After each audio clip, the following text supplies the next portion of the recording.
Ladies and gentlemen, this is the most Rogue of Heels, the Rogue Heel, coming to you today on this beautiful Wednesday morning, a little bit later than normal. I was up very late last night, and I need to get some sleep, so I slept in a little bit. Sue me, but not really. Let's start the show.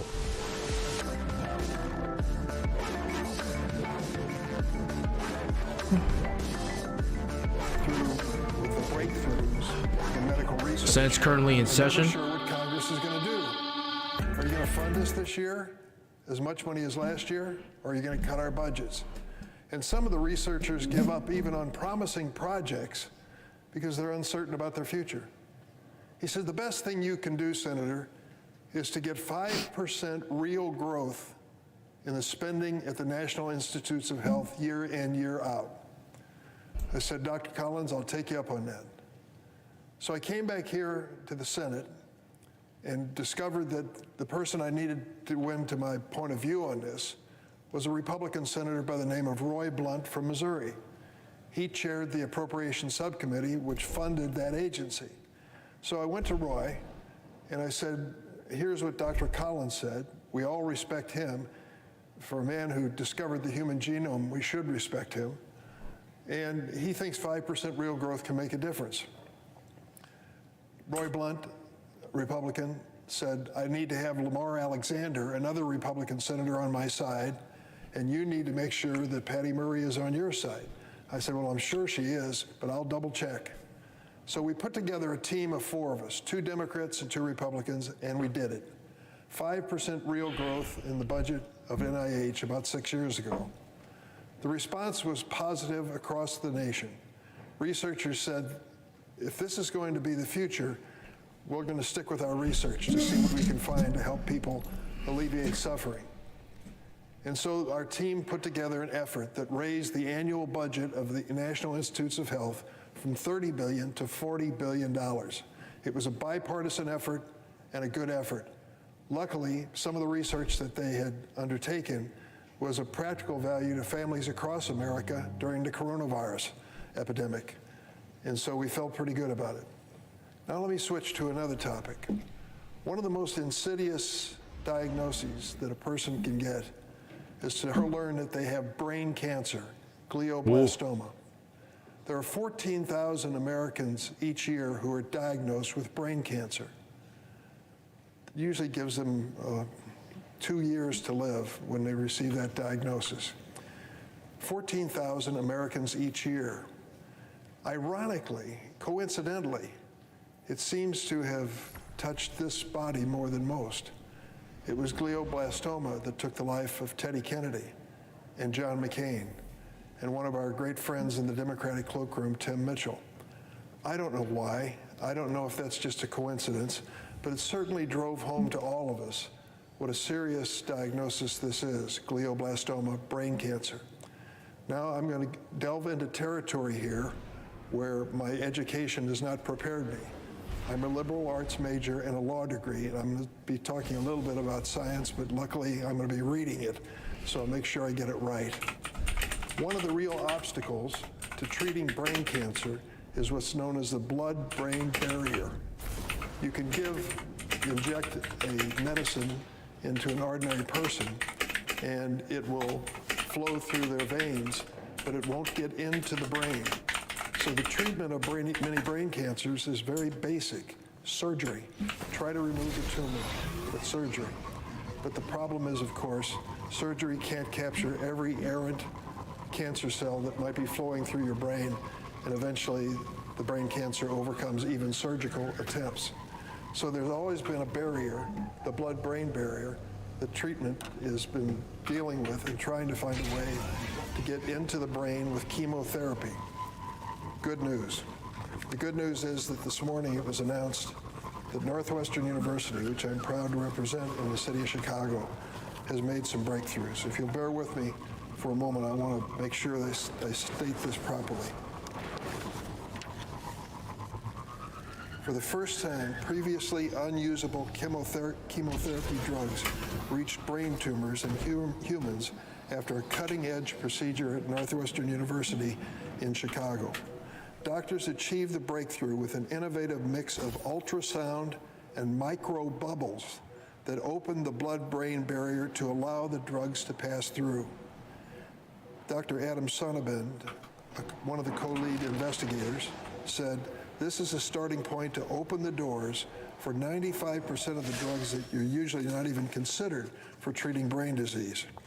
The Northwestern team released a report on the use of the procedure to treat 17 patients with glioblastoma, the most common and malignant form of brain cancer that's been viewed as incurable. The treatment led to 4 to 6-fold increase in drug concentrations in the patient's brains, the researchers said. Dr. Sonnabend goes on to explain the situation.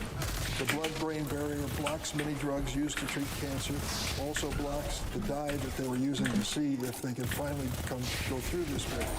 Dr. Sonnabend said, when he injected the dye while using the new ultrasound procedure, the dye appeared first in patients' blood vessels, but then it passed the blood-brain barrier to spread into the brain.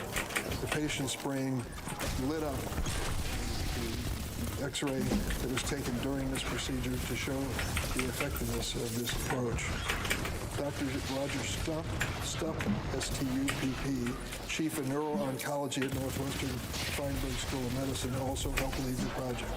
He said this is the first trial that is taken to the next level with chemotherapy drugs that you ordinarily could not use for brain tumors. In glioblastoma patients, cancer cells scattered through the brain surrounding the tumor inevitably linger after surgery, the doctor said. They've been impossible to get to. Now we have an avenue that might be promising to start dealing in more effective ways, not only with brain cancer, but also with Parkinson's and Alzheimer's. It's amazing to me. It literally made my day to read that story that these researchers, funded by the National Institutes of Health here in Washington, may have finally come through with the ultimate breakthrough that will allow us to treat brain cancer more effectively. Can you imagine the hope this creates in the hearts and minds of so many families who have a victim of brain cancer in the family? Now, why do I raise this on the floor other than to tell you I think a fascinating and important story? I do it because it's a political issue. You just heard the Republican leader of the Senate come forward and tell us that he supports the proposal by the House Republicans on budget cuts. Do you know what the House Republican budget does to medical research at the NIH? Let me read it to you. They proposed ending the bipartisan commitment to the National Institute of Health by cutting more than $10 billion in 2024. That's 25% of the budget for medical research, and more than $100 billion over the next 10 years. That will shutter hundreds of labs across the country, lead to fewer drugs being developed for cancer, diabetes, serious mental illness, and other devastating conditions. It will decimate American biotechnology, innovation, and economic growth. sadly, it will allow China to become the global leader in biomedical R&D. That's true. So They do a when lot we of talk about biomedical the research over there in budget China. And budget cuts, and they say we're just going to cut $10 billion. We got to step back and say, but what does that do for medical research in America? Take a step back. The hard bipartisan work that brought us to $40 billion was wiped away overnight. Researchers like those at Northwestern may lose heart and worry whether or not there's enough money to continue their research projects and innovation. And what will we lose in terms of the quality of life? We lose the opportunity to come up with cures that people count on. That's why this means so much to me. It's a small part of the cut that's been proposed by the Republicans in the House, but it's a part that troubles me the most. We've got to keep our commitment to medical research for the good of this nation and for the families that count on us to make certain we come up with new cures. We are blessed in America to have the best researchers on earth. I'd take them over any other country, and most Americans would. But are we going to stand by them? Or are we going to make the deep cuts in areas like medical research as part of this political debate? Mr. President, I ask permission to speak on a separate topic and that it be placed in a separate part of the record. Without objection. Mr. President, you were there yesterday. The Senate Judiciary Committee met.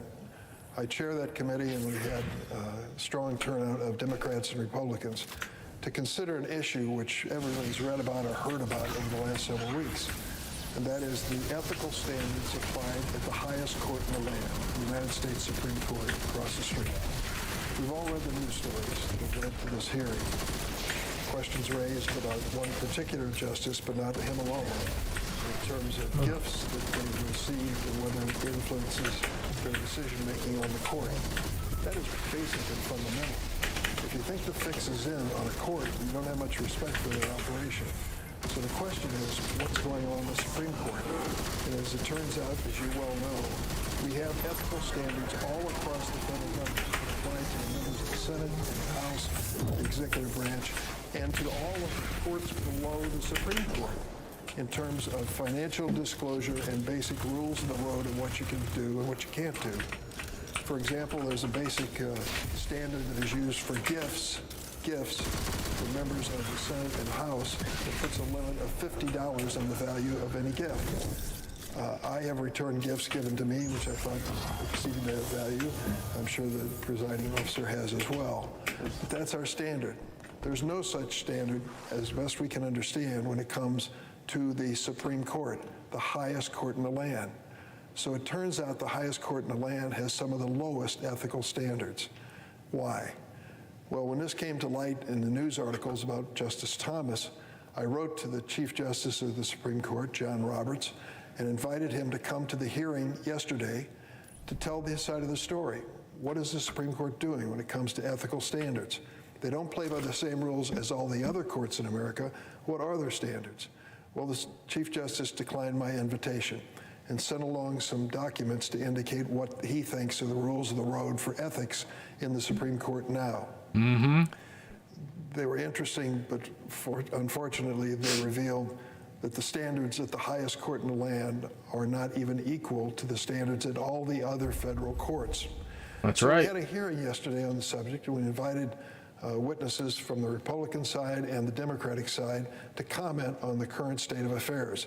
If the Chief Justice couldn't appear or would not appear, we went forward with the investigation, which is our responsibility under the law. Now, asking a justice of the Supreme Court to come and testify before a congressional committee is not unusual. 92 appearances have been made by justices on the Supreme Court since 1960 before the committees of Congress. But yesterday, the Chief Justice, nor any other member of the justice on the Supreme Court, appeared before us. So what we found was a surprise to me. I thought there would be some bipartisanship to this, because in the not too distant past, 2 senators on the committee had crafted an ethics bill on the disclosure of stock holdings, sent it not only to the president to sign, but it was embraced as well by the Supreme Court. Bipartisan, thoughtful measure for sure. But yesterday, I'm afraid things were very partisan. First, there was a question as to whether or not this was an attempt to attack the conservative members of the Supreme Court by raising ethical questions. I tried to make a point several times that the first letter that I sent to a Chief Justice, this Chief Justice, on the issue of Code of Ethics for the Supreme Court, I delivered on February the 13th, 2012, during the Obama administration. So this was not some newfound interest. I've been working on it for years. My colleague, Senator Sheldon Whitehouse, also has dedicated a major part of his Senate career to this issue of ethical standards before the Supreme Court. So the notion that we just invented this because of unhappiness with a recent court decision just doesn't hold up. Many of us have been working on this issue for years before any of these decisions were handed down. There was also an argument that Congress has no authority to establish standards for the Supreme Court. As I mentioned earlier, when we had the stock disclosure law passed last year, it was embraced by the court. The court goes through some form of financial disclosure based on a law passed in 1978. And by and large, there are many ways that the Congress interfaces with the Supreme Court, not the least of which is its budget.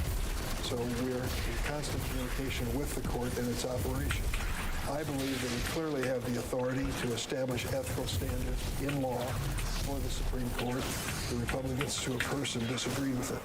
Oh, also shit. had an argument made that somehow Fucking we line had singled rifles. out Clarence Thomas, a justice on the Supreme Court, and decided that he was going to be persecuted by this type of inquiry.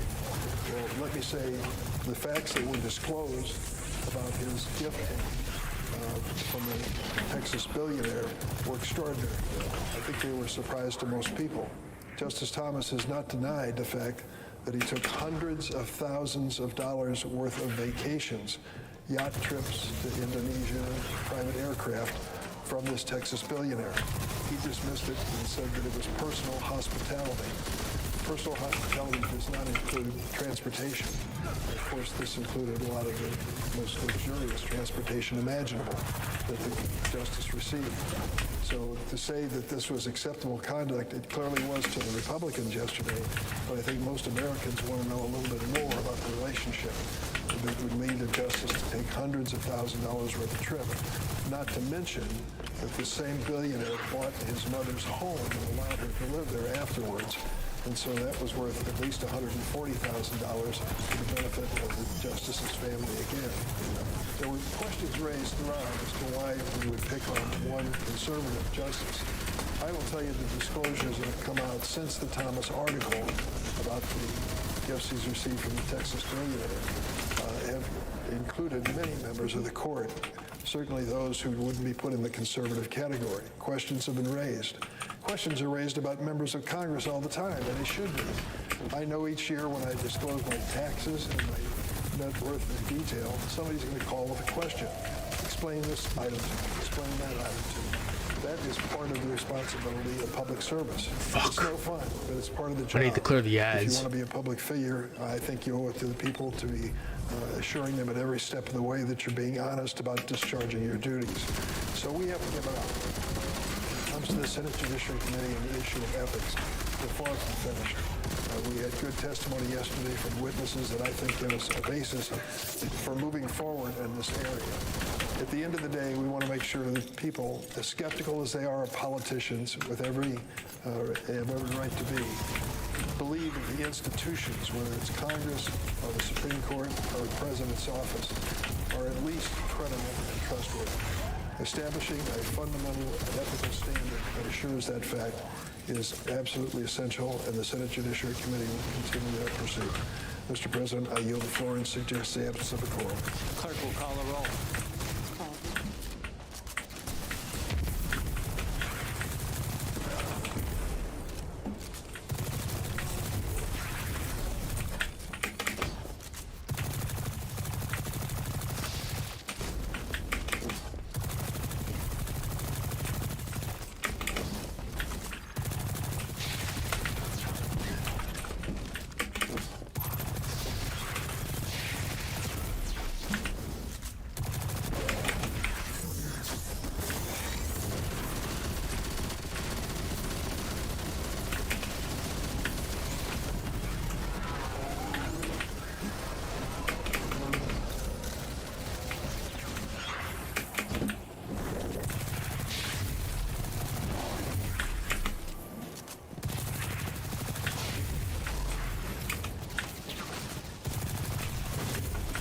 President.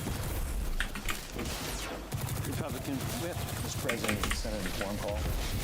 Yes. I would ask unanimous consent the quorum call be suspended. Without objection. Mr. President, last week I came to the floor to talk about how the President's economic policies are failing to serve the lower and middle income Americans who claims are his priority. The President talks about wanting to give American families, quote, a little more breathing room, end quote. But his big government, big spending policies are taking away Americans' breathing room. As cash-strapped families struggling with the effects of the President's historic inflation crisis can attest. Well, today, Mr. President, Come I on, want to talk dude. about You know another better set than of that. the President's policies that aren't serving He Americans, does. and that's the President's energy policies. Since the day he took office, President Biden has pursued an agenda that is hostile to conventional sources of energy, namely oil and natural gas. He set the tone on his very Gotta first love day it. in office when he canceled the Keystone XL pipeline, an environmentally responsible pipeline project that was already underway and that was to be paired with $1.7 billion in private investment in renewable energy to fully offset its operating emissions. He also almost immediately froze new oil and gas leases on federal land, sending a clear signal to oil and gas producers that his administration would be reluctant to work with them to increase American energy production. And he's continued along the same lines ever since. From raising taxes on conventional energy to proposing a rule that would effectively mandate that automakers only make electric vehicles beginning in the near future. The President's policies have targeted conventional energy. In March, the President announced that he would close off a substantial part of the Arctic to oil and gas development. And the same week, his Environmental Protection Agency finalized a rule, its so-called Good Neighbor Rule, that threatens to close a number of fossil fuel-powered power plants. So why is all this a problem, Mr. President? After all, members of both parties support alternative energy technology. Why are the President's efforts to shut down conventional energy production a problem?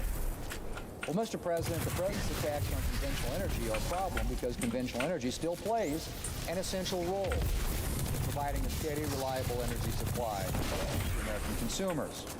No matter how much the White House might wish it weren't the case, the technology to fully transition the United States to clean energy simply doesn't exist yet. But we need to get there, though. Anti-conventional energy policies in the world. And it has to be, it's going to be a slow crawl. In fact, what the President's Green New Deal anti-conventional energy policies can do, however, is jeopardize our nation's energy supply and drive up prices for American consumers. Americans know the energy price hikes of the Biden administration all too well. From restricting oil and gas production to imposing tax hikes on conventional energy, President Biden's energy policies have driven up Americans' energy costs. But that will be nothing compared to what will happen if the President succeeds in choking off and drastically reducing conventional energy production. Prices will soar. Blackouts, brownouts, and calls for energy rationing will become commonplace. And our economic and national security... Let's mess with you, sir.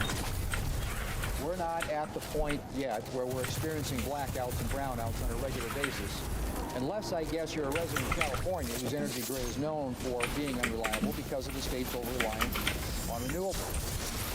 But the President's policies could push us over the edge. Mr. President, in February, the PJM interconnection, which manages a substantial part of Eastern America's electric grid, released a report warning that fossil fuel plants are being forced to retire at a faster rate than new renewables can be brought online at a rate of roughly 2 to 1. In other words, Mr. President, we're rapidly approaching a situation where we simply don't have the ability to keep up with electricity demand. And as the report underscores, that situation is being driven by anti-conventional energy policies. The Wall Street Journal, which weighed in after the PJM report was released, noted that, and I quote, most projected power plant retirements are policy-driven, end quote. That's what the report says. In other words, power plants aren't closing because they've reached the end of their operating life. They're closing because of policies designed to discourage conventional energy. I've already mentioned the EPA's new Good Neighbor rule, which could force power plants in 22 states to close. And then there are things like utility company environmental, social, and governance, or ESG policies. Policies that utility companies can voluntarily adopt, but that this administration wants to mandate, which the PJM report highlights as a factor in plant closures. Not only do overreaching ESG policies force some of our most reliable energy facilities offline, these facilities are also being replaced with technologies like solar that are inherently intermittent and can't be dispatched in times of high demand. The Wall Street Journal notes that, and I quote, Illinois and New Jersey climate policies could reduce generation by 8,900 megawatts. Oh my God, I didn't switch over to Destiny 2. So I've been That running amount of lost sectors while you guys would be enough to I've been power looking over at the 7 dim screen the million entire time. households. So in other words, Mr. President, policies that discourage conventional energy are already having an effect in threatening our nation's energy supply. And if the president continues to pursue these types of policies, his presidency may be remembered not just for historic inflation crisis, but for setting off a long-term energy crisis caused by an unreliable and insufficient energy supply. Mr. President, instead of trying to bring about a clean energy future before we have the technology to get us there, the president should be pursuing an all-of-the-above energy policy, an energy policy that embraces the full spectrum of available energy sources, both renewable and conventional. And I'm a strong supporter of clean energy, like so many of my Republican colleagues. But unlike Democrats, Republicans recognize that our nation's not going to be fully transitioning to 100% zero-emission energy anytime soon, no matter how much the administration would like it to. There are a lot of hurdles to be crossed before we can rely solely on clean energy. And so Republicans are committed to supporting both alternative energy and the responsible development and deployment of the conventional energy we need to keep our I'm nation's good. Then energy sign grid on to some reliable plans to and expand Americans' technological energy growth costs. into green energy then. Why don't you guys do that? But you guys aren't even doing No that. further than the energy legislation recently passed by the Republican-led House of Representatives, which would advance both responsible conventional energy development and clean energy technologies. Predictably, the Senate Democrat leaders declared this legislation, quote, dead on arrival in the United States Senate. But Democrats are so beholden to the radical environmental wing of their party that anything that doesn't adhere to their Green New Deal orthodoxy isn't up for discussion. The Democrats' opposition is unfortunate, not just because this legislation would help ensure an adequate supply of conventional energy, but also because it would help advance alternative energy projects. Republicans' legislation would tackle permitting delays, which are a leading impediment to energy development, including alternative energy development. Republicans' legislation would also actually help support the electric car development that Democrats are so committed to by enabling the development of critical mineral resources here at home, the same critical minerals that are essential ingredients in electric car batteries. And, Mr. President, while I'm on the subject of cars, I will say that the President made one right decision on energy last Friday by approving the sale of E15 fuel for this summer. Americans saved $57 billion last year thanks to summertime E15 sales. And with the war in Ukraine continuing to stress fuel markets, renewing this E15 permission will help drive down the expected summer surge in gas prices while at the same time benefiting our environment and offsetting production cuts from OPEC. But while I'm glad the President listened to calls from me and others to extend E15 sales to the summer, it's unfortunately one of just a handful of times where the President has opted for reliable and affordable energy instead of an unrealistic, anti-conventional energy policy. Mr. President, in all of the above energy policies, a policy that embraces both conventional and renewable energy sources is essential for keeping energy prices affordable, ensuring the reliability of our nation's energy supply, and keeping our nation secure. And if the President doesn't start encouraging conventional as well as renewable energy development, consumers and our country are going to pay a heavy price. The President has already ensured that he will be remembered for a historic inflation crisis. He should make sure that he isn't remembered as the instigator of a future energy crisis as well. Mr. President, I yield the floor.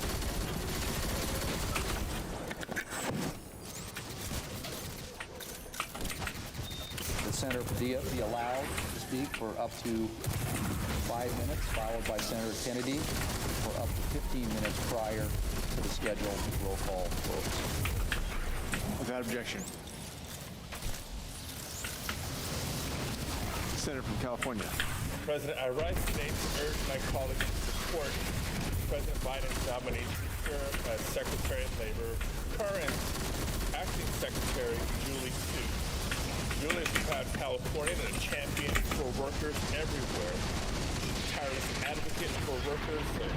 She was a tireless advocate for workers in California for years, and I was honored to introduce her before the Health Committee 2 years ago when she was first nominated to serve as Deputy Secretary of Labor. And I should note that year, I was proud to see every single Democratic senator vote to confirm her nomination. And the time since, it gets appropriate to ask, in the time since, what's happened? I'll tell you what's happened. She's gained even more experience defending workers nationwide and managing a federal department. She's been a highly effective Deputy Secretary of Labor, now Acting Secretary, and she's played a critical role in helping the administration add 12.6 million jobs to the American economy.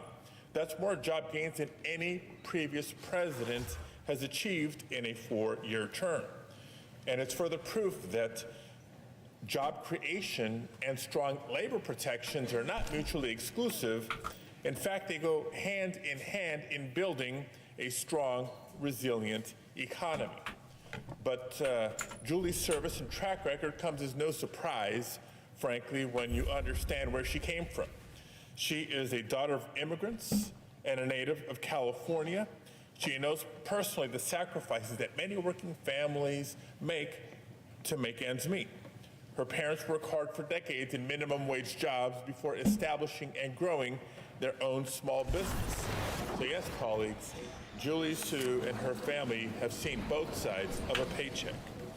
They instilled in Julie a strong work ethic, which That was led what her to that's take on tough that fights. senator. As a labor I forget. I think it was from warrior, as Ohio. Secretary for the Forget state his of name. California, But I asked her as if she ever Deputy was like a Secretary for boss. the U.S. She was like, Department of no. But Labor, I've worked. and now as acting I've been on that other side. I know how bosses also work. to note, as the Secretary of the California Labor and Workforce Development Agency for then the 5th largest economy in the world, now the 4th largest economy in the world. She was a strong manager, leading a number of major departments, boards, and panels at the state level. Her experience and qualifications are unmatched. And as former Secretary Walsh put it, Julie is a lifelong champion of America's workers. And I'll end with this, Mr. President. If confirmed, she would be the first Asian American to serve as Secretary in President Biden's cabinet. Millions of Americans will see themselves represented in the highest levels of government and take pride in her story as a daughter of working class immigrants. I was proud to see her impressive recent testimony in the Health Committee when I introduced her once again, and where she was successfully voted out from the committee. And she's exactly the type of labor champion that we need at this critical time. I urge my colleagues to join me in once again confirming her nomination. Thank you, Mr. President. The senator from Louisiana. Thank you, Mr. President. Mr. President, today, for me, in one particular respect, is both a happy day, but also a sad day. With me on the floor is Mr. Michael Wong, to my right. Michael is my state director. I'll come back to him in a second. Also with us today is Michael's spouse, Jamie, in the gallery. Jamie is not only Michael's spouse, she, in her own right, is a nationally known and locally renowned expert in special education. Michael and Jamie have 2 children. I'm going to read their full names and embarrass them. Mr. Thomas Miller Long and Miss Julia Rose Long. Oh my God! What the Thomas fuck? is 7, Julia is 5. They are both whip smart. They're both future leaders of this country, and I hope Louisiana, because I hope they'll stay in my state. On top of that, Julia is quite a gymnast, and Thomas is a heck of a right fielder, and a heck of a point guard, and a heck of a quarterback. And they are both cool. They are both what cool looks like. Now back to their dad. I say it's a sad day for me because Michael is stepping down from government. It's a happy day because he's going to pursue some very exciting opportunities in the private sector. Michael has been working for the American people and the people of Louisiana for 16 years. Before he worked with me, he worked with Senator David Vitter. He worked with Senator Steve Scalise. Michael has been my state director every single day that I've been a United States Senator. And let me tell you, it's a tough job, and it's one of the most important jobs. You know, Mr. Preston. We are here in Washington. Our people are back home. A state director has got to make sure that their needs are being addressed back home. Their concerns are heard. The state director has to manage our local representatives, make sure that they're representing me at all the different functions they need to do. In Michael's case, he's also a valuable source of policy advice. I'm going to miss that every day. Michael has one of the best, maybe the best political minds in Louisiana. And he's a nice guy, much nicer than me. And I just can't overstate how important he has been, not just to me, but to the people of Louisiana. I said Michael has one of the best political minds. He has one of the best minds, period, not just in terms of policy and politics, but I want to mention the political mind in one respect. Michael ran my re-election campaign, and it was certainly the best run campaign I've ever been involved in. I stepped back. Of course, I was the candidate, but as you know, Mr. President, the candidate is only one small part of the campaign. And Michael and his team, and I had a great team, they managed everything from the get out the vote. Their work on the analytics and data was just, I still don't understand how they did it. Their vote targeting, their TV commercials. I mean, I had 13 different opponents, and I was expected to win in the first primary. Those weren't my expectations necessarily. The media back home would repeat that repeatedly, and that puts pressure on us, and it's hard to do when you've got 13 opponents. And that was Michael's responsibility. And I was just hoping to win, period. In the first primary, I was hoping just to get 50% plus one. Michael Michael managed a campaign that returned 62%. And it was just breathtaking. But let me talk about, I've talked about Michael's policy chops. I've talked about his policy expertise. I've talked about his political acumen. I've talked about the fact that he cares about people. And as an aside, a wise person once told me, people don't care how much you know until they know how much you care. Michael understands that. And I mentioned Michael's beautiful family. He's also always made time for his kids and for Jamie. And I know there are times when it's been difficult. But let me tell you one particular attribute among many about which with respect to which I most respect Michael. He'll do the right thing. And he'll tell his colleagues in a very tactful way, but firm way, what they need to hear. He'll tell me what I need to hear, not what I just want to hear. I'm not going to go into detail, but early in my first term, we in our office had what I will call a capital T, tough, capital S, capital I issue. I'll call it a tough issue. And it involved our whole office. And I thought I knew how to solve this capital T, tough, capital I issue. We basically had option A and option B. And I chose option A. And Michael didn't agree with me. Some others in my office didn't agree with me. But they tried to implement option A, my option.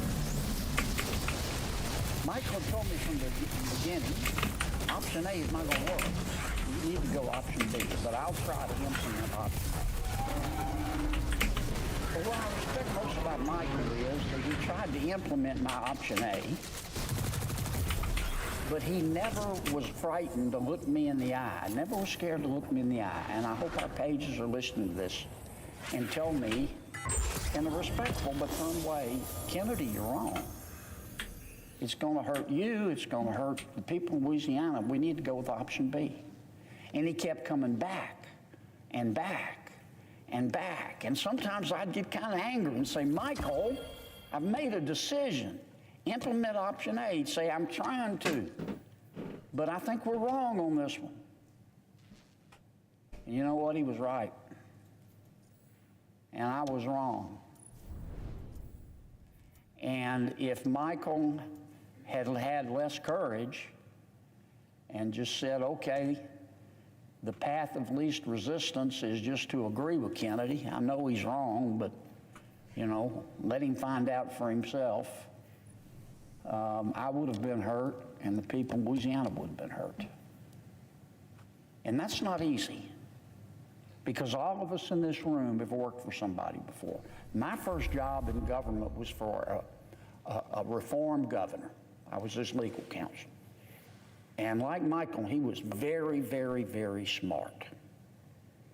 And Buddy, God rest his soul, we used to say about Buddy, often wrong, but never in doubt. And Buddy was a tough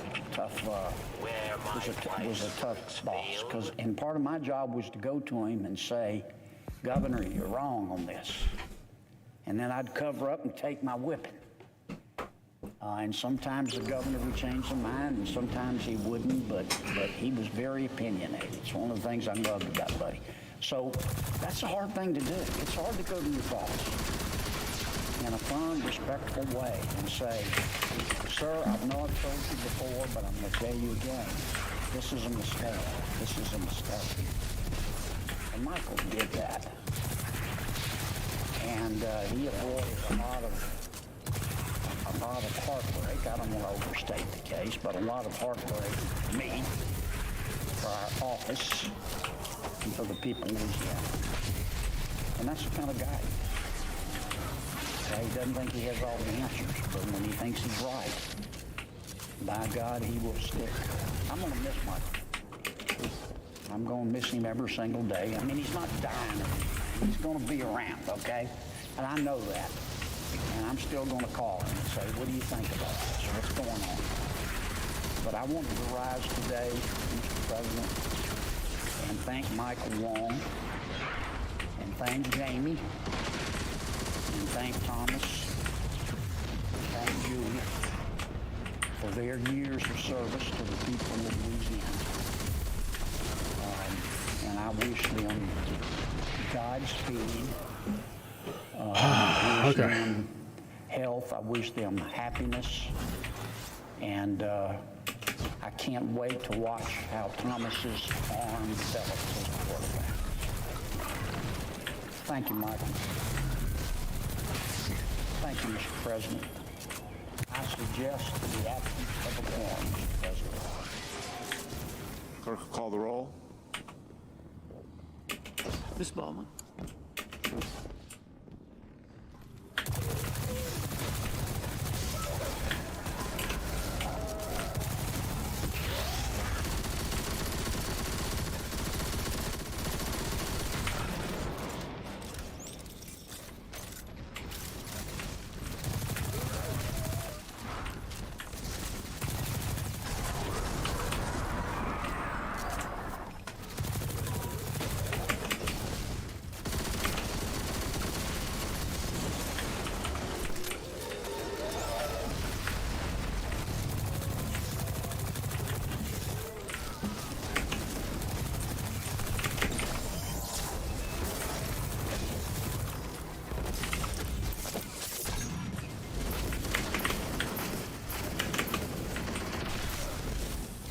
Shit, so fucking waste, man. I should have waited.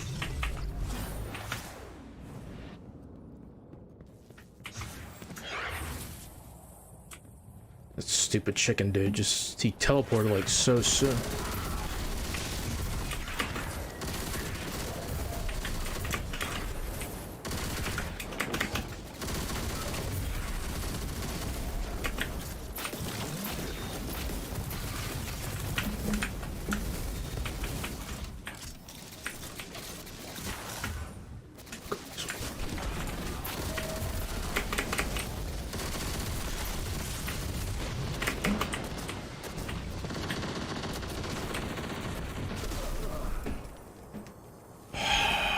Fuck me, dude.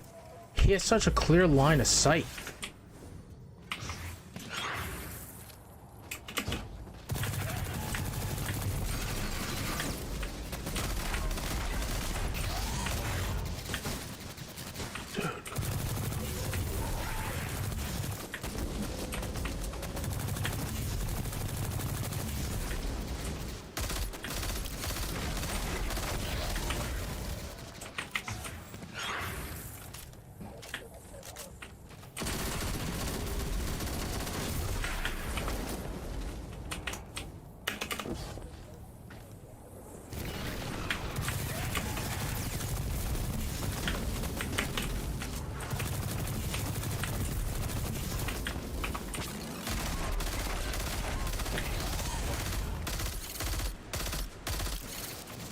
Also, like these little things too, like they keep shooting you.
I died like way too many times here. I'm not gonna get anything. Mr. President, I would ask unanimous consent to proceed the quorum call.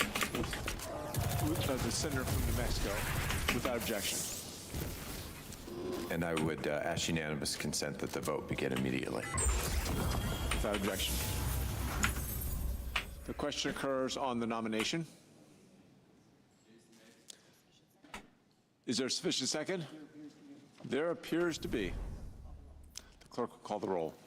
Ms. Baldwin, Mr. Barrasso, Mr. Bennett, Mrs. Blackburn, Mr. Blumenthal, Mr. Booker, Mr. Bozeman, Mr. Braun, Mrs. Britt, Mr. Brown, Mr. Budd, Ms. Cantwell, Mrs. Capito, Mr. Cardin, Mr. Carper, Mr. Casey, Mr. Cassidy, Ms. Collins, Mr. Coons, Mr. Cornyn.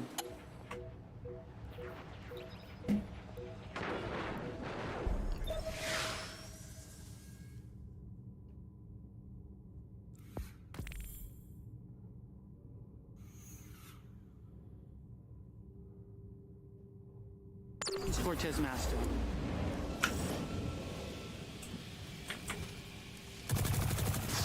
Mr. Cotter.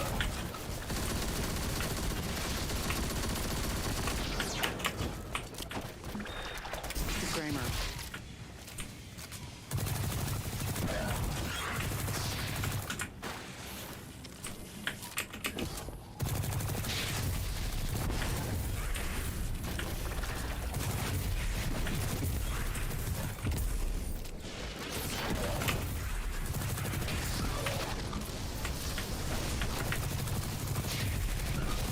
Crapo. Mr. Cruz. Mr. James.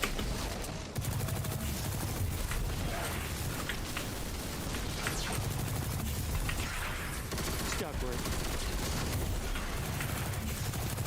Durbin.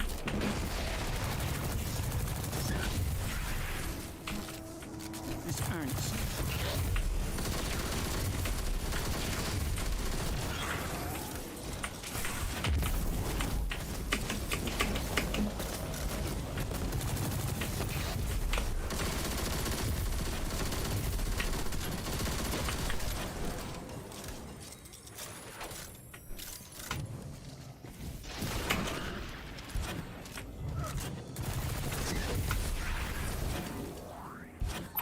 Mrs. Feinstein. Mr. Fetterman. Obviously not there.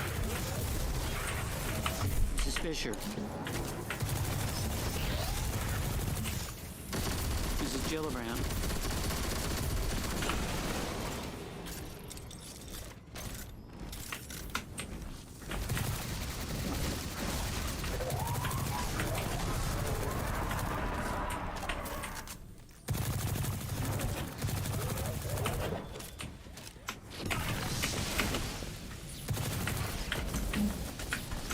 Graham. Grassley.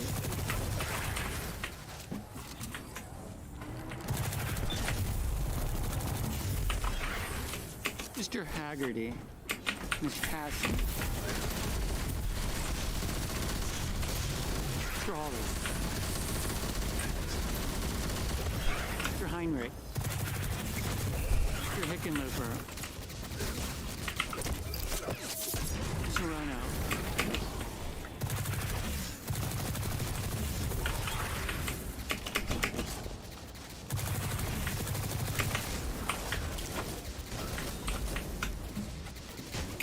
Mr. Hogan. Mrs. Hyde-Smith.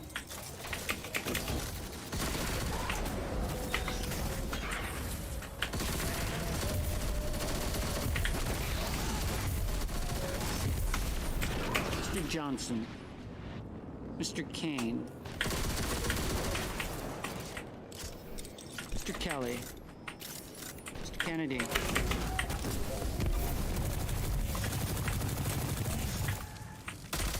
Mr. King. Ms. Klobuchar. Mr. Langford. Mr. Lee.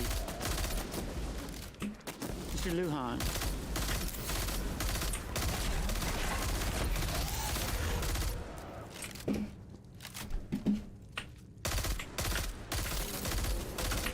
Lummis.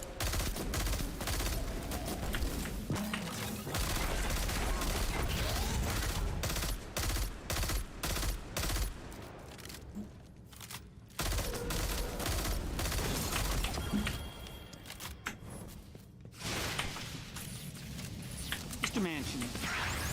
Mr. Markey. Mr. Marshall. Mr. McConnell.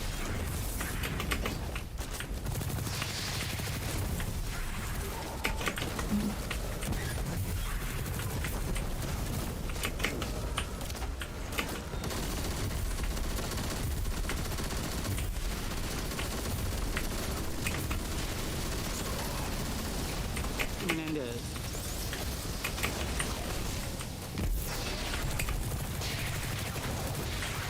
Mr. Markley. Mr. Moran.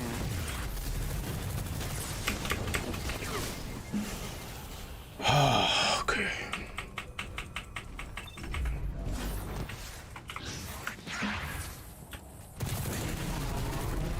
Mr. Mullen. Ms. Murkowski. Mr. Murphy. Mrs. Murray. Mr. Ossoff.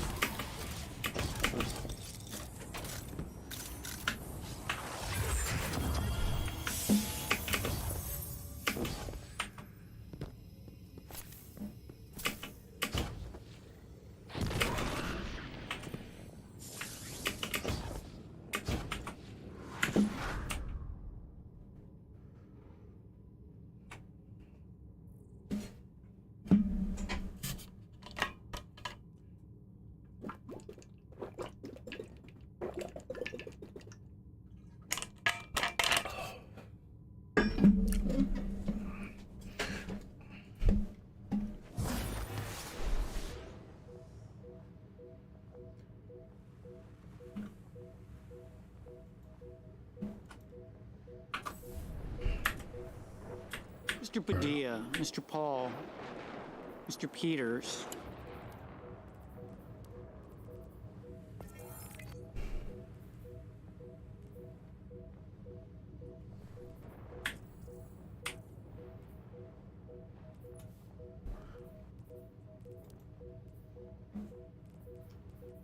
Mr. Reed, Mr. Ricketts, Mr. Risch, Mr. Romney.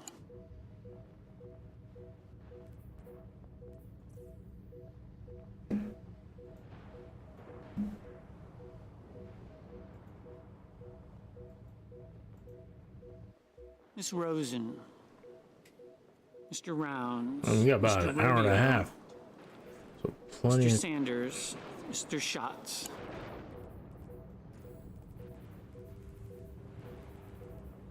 Okay. Caliban.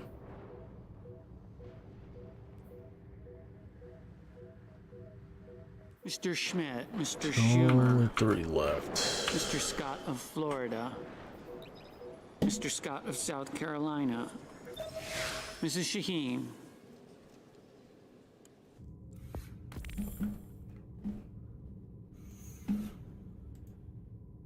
Ms. Sinema,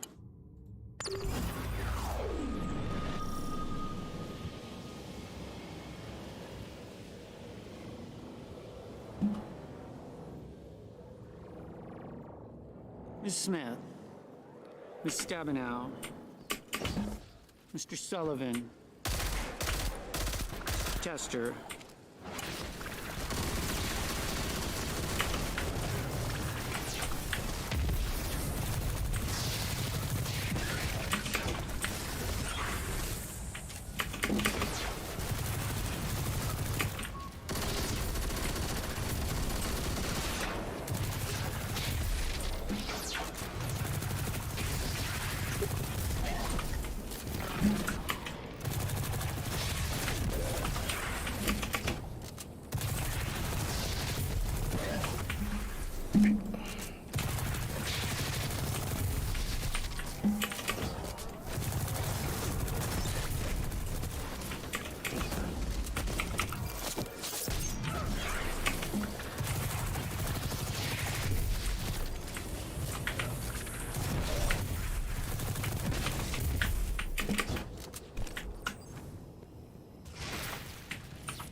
Let's go with these judgeships.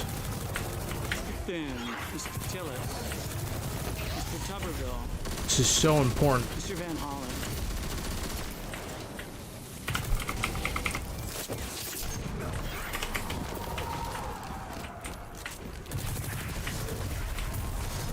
Mr. Vance, Mr. Warner, Mr. Warnock,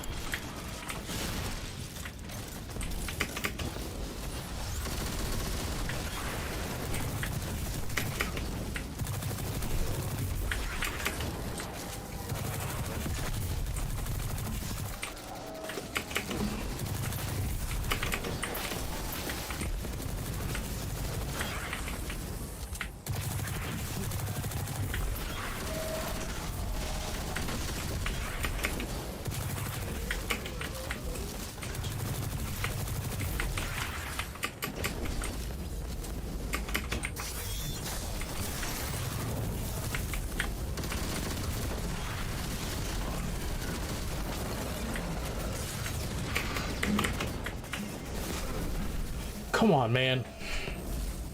I fucking ran out of ammo. I had to reload.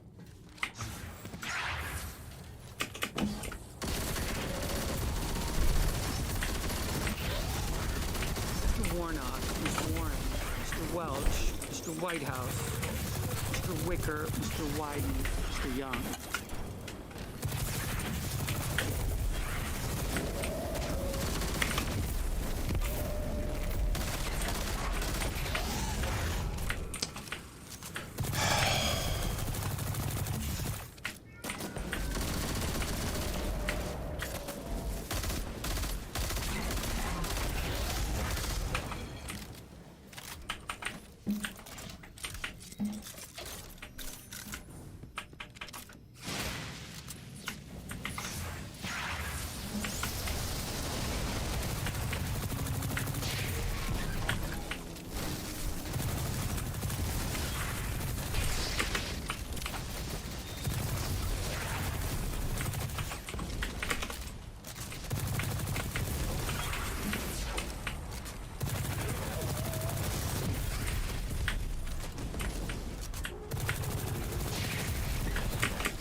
Senators voting in the affirmative: Casey, Cortez Masto, Duckworth, Heinrich, Hickenlooper, Lujan, Markey, Murray, Schumer, Shaheen, Wicker.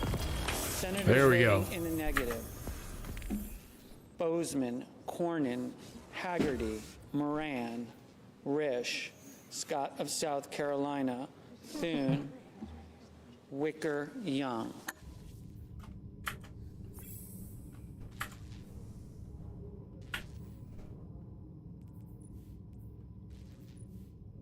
Mr. Tuberville, no.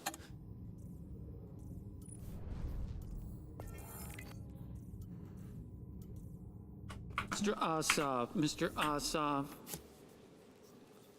aye. Yeah, you gotta do these two right here. Okay, let's see if we can get like the last two. Then we can stop that.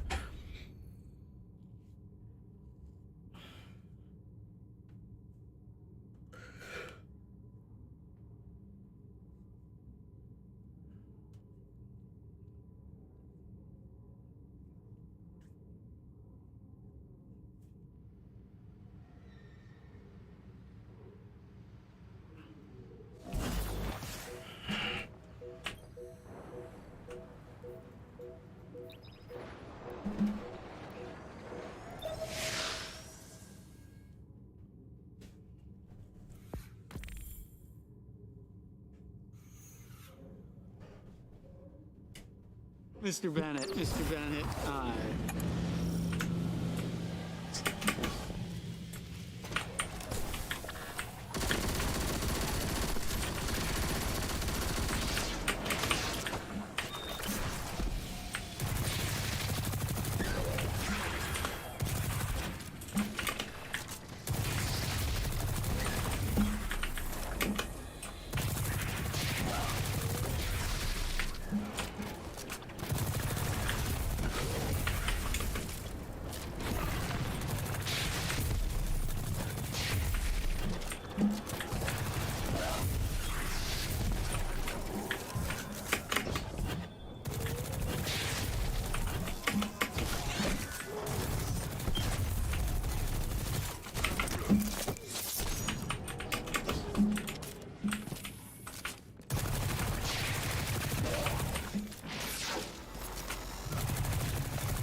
You deserve this.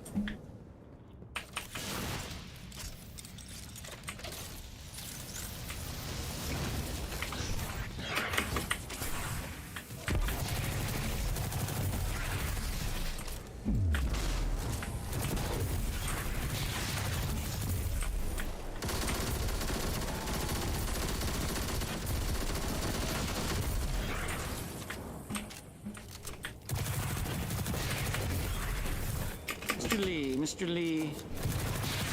No. Ms. Stabenow. Ms. Stabenow. Aye. Ms. Warren. Ms. Warren. Aye.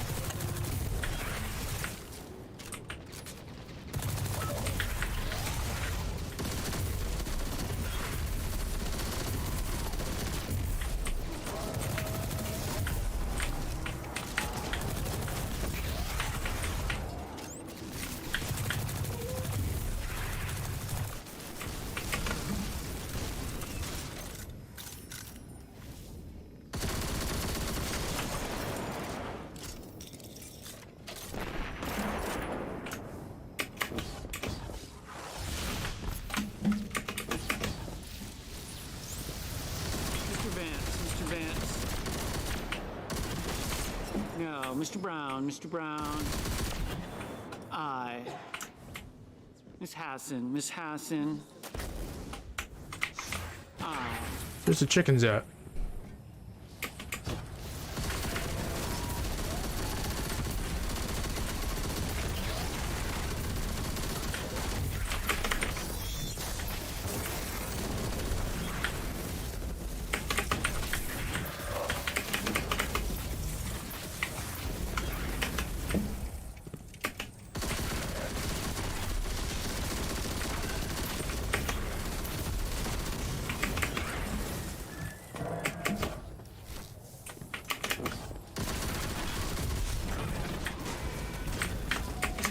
Mr. Durbin, aye. Mr. Reed, aye.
Only Caliban's next is left.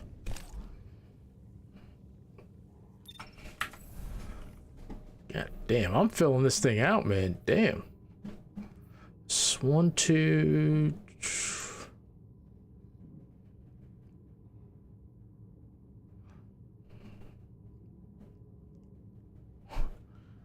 Wait. Ooh. Let me do Envious Assess. And then this. Mr. Kramer. I like it. No.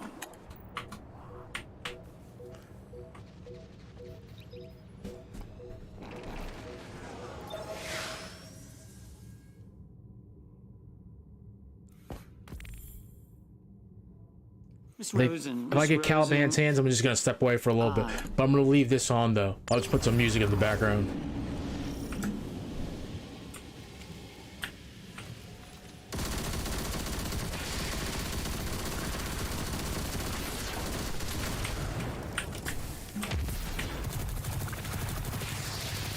Scott. Mr. Scott of Florida. No. Kennedy. Mr. Kennedy. No. Ms. Collins. Ms. Collins. This is the Armageddon update.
Purple explosion. Chillis. Mr. Chillis. No. Mr. Kane. Mr. Kane. Aye. Mr. Warner. Mr. Warner. Aye.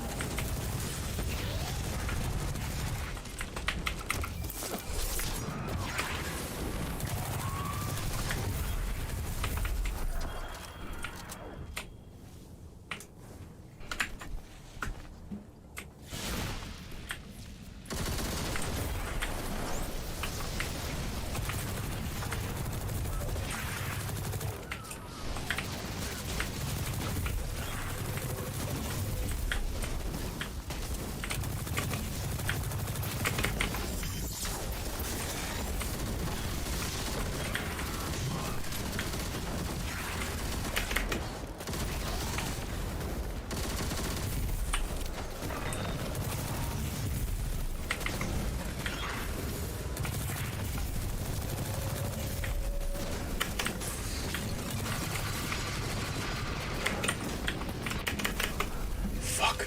I fucked up. I shouldn't have switched to the SMG. I should have reloaded.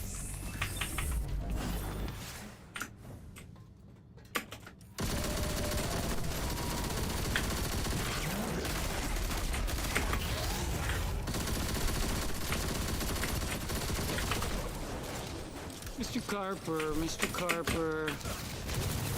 Aye.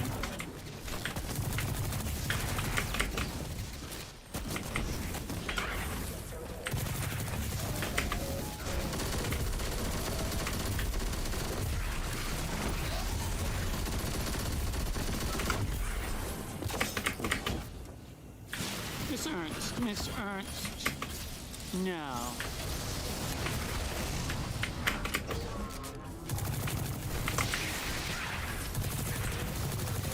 Mr. Booker. Mr. Booker. Aye. Mr. Hoven. Mr. Hoven. No.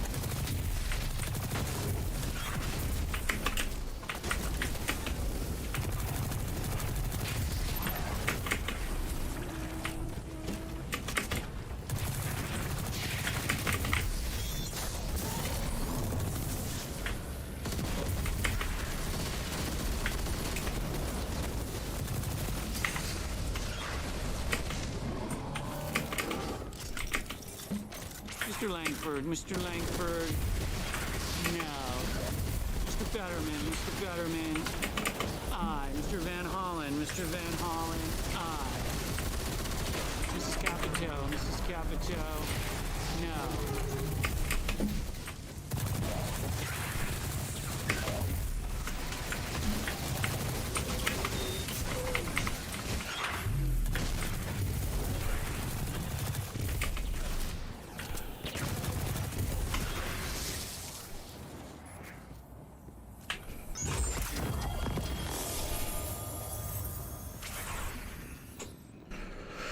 Oh my god. Mr. Graham. Aye.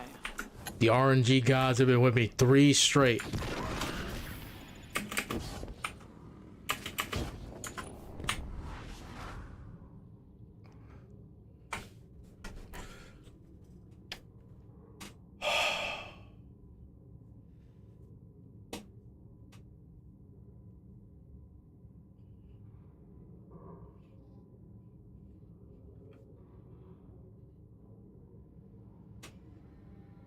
Yeah, I saw this clip that like some dude on Kick was like threatening to kill Hassan. I was like, what the fuck, man? You crazy motherfuckers, dude.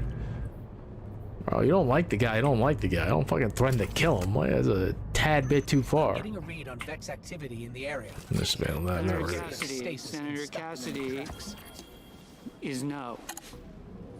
Got the star eater scales. Got that.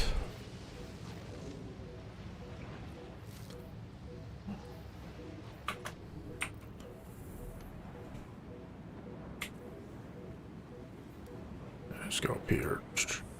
I have dim right there, but man, I might as well just leave the area. This is gonna take a minute. I don't think there's really anything else going on. There's a couple of hearings. EPA administrator testifies on President Biden's budget. Let's see. We can pop in on. The Senate holds a hearing on mental health care access. Aye. Mr. Peters. Mr. Peters. Aye.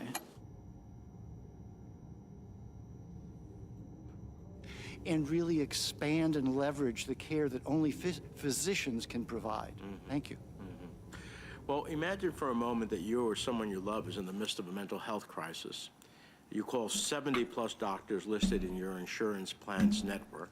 Not one is available for an appointment within 2 months. Most never call you back. Some are retired. Others are deceased. Some phone lines are disconnected. This is the reality for far too many people seeking mental health care services in New Jersey and across the country. It's critical that people seeking mental health services have access to accurate, up-to-date provider directories. This outdated information hurts people when they are desperate to get help for themselves or a loved one. Senate Finance Committee. Ms. Gilberti, what mechanisms can federal regulators use to hold those responsible for providing, for provider lists accountable? How can we highlight how CMS can better enforce regulation and oversight of provider directors?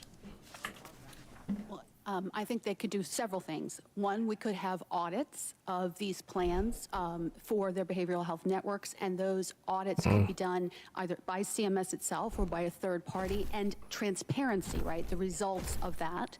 We've also talked about making sure it's included in the star rating system so that it's really, they get incentivized to make those changes. And we've talked about civil monetary What's like penalties, the utility of which this? currently don't exist, right? So Why that's would you want to another hold? way, and they'd have to be sufficient to affect behavior. So those are array of choices that could make a difference if they were combined together.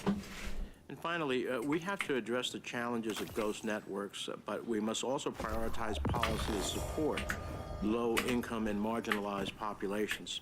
Last week, HHS released proposed access and quality standards for Medicaid and CHIP. Among other things, these proposals would require states to conduct, quote, secret shopper surveys of Medicaid and CHIP managed care plans to verify compliance with appointment wait time standards and to identify where provider directories are inaccurate. How would these requirements mitigate impacts of ghost networks for low-income communities, Ms. Myra? Thank you very much for asking that question. And I think anything that can help, especially folks of color, people in low-income communities, be able to get the accurate information that they need in order to get the care when and where and how they need it, is going to be critical. And I also added that being able to empower the consumer, the word consumer, I actually like it. I know in our community sometimes it's a little. People don't like it, but the reason I like it is I think of John F. Kennedy's Consumer Rights Bill and what he talked about in 1962 about the consumer's rights to be be heard, the consumer's rights to have information, to make a choice, and then lastly, the UN added to redress. And I think the things that you're talking about give us those rights, especially if we have something like a 1-800 number or a online portal to report when we are not able to get our needs met because of the ghost network. Because we want to inform too. We want to be empowered to inform so that either the carrots or the sticks can happen. So thank you. Thank you very much for your insights.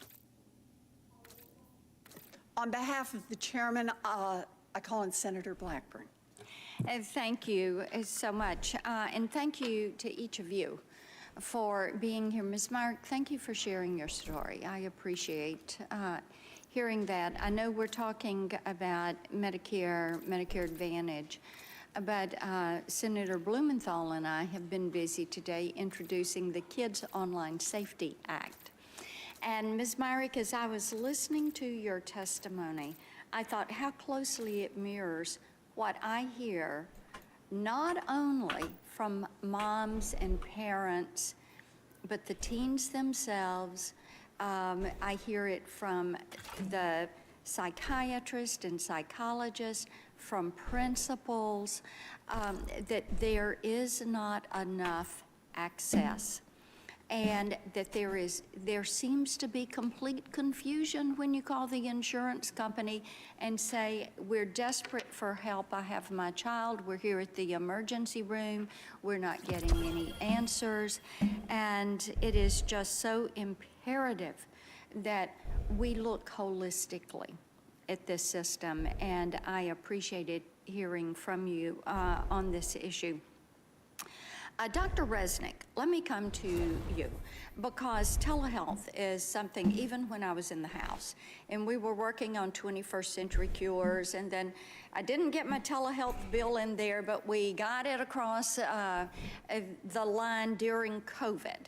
And during COVID, people really began to use telehealth. And what I hear from providers, especially down in Shelby County, Memphis, that area where you're dealing with Mississippi, Arkansas, and of course the Med is there in Memphis.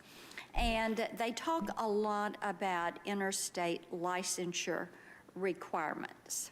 So just very briefly, if you would talk to me a minute about what you are hearing from providers when it comes to that licensure issue, and also what you're hearing about the digital therapeutics and their utilization in these. Thank you, Senator. My dad grew up in Clarksdale, Mississippi, so I know the Memphis area well, even though I'm now a Californian. And I'm always reluctant to use the term bright spot about anything in the pandemic, but telehealth, clearly opening up coverage, whether it's Medicare or commercial insurers, huge bright spot. Thank you for your leadership in that area. And we have seen not only patients learn how to use it well and discover when it's convenient, but we've seen physicians in every specialty, psychiatry included, learn how to integrate it seamlessly into a care plan, because sometimes patients need to be seen in person, and now we know more about when those instances are and when they're not. You mentioned licensure.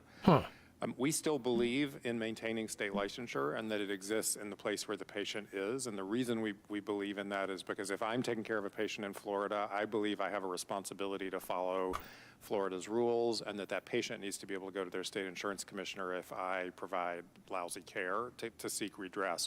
But we have some really cool stuff going on to aid in people being able to do telehealth in multiple states. We have the Interstate Medical Licensure Compact, where it makes it much easier for many physicians to just click off several states that they want to be licensed in and agree to follow those rules.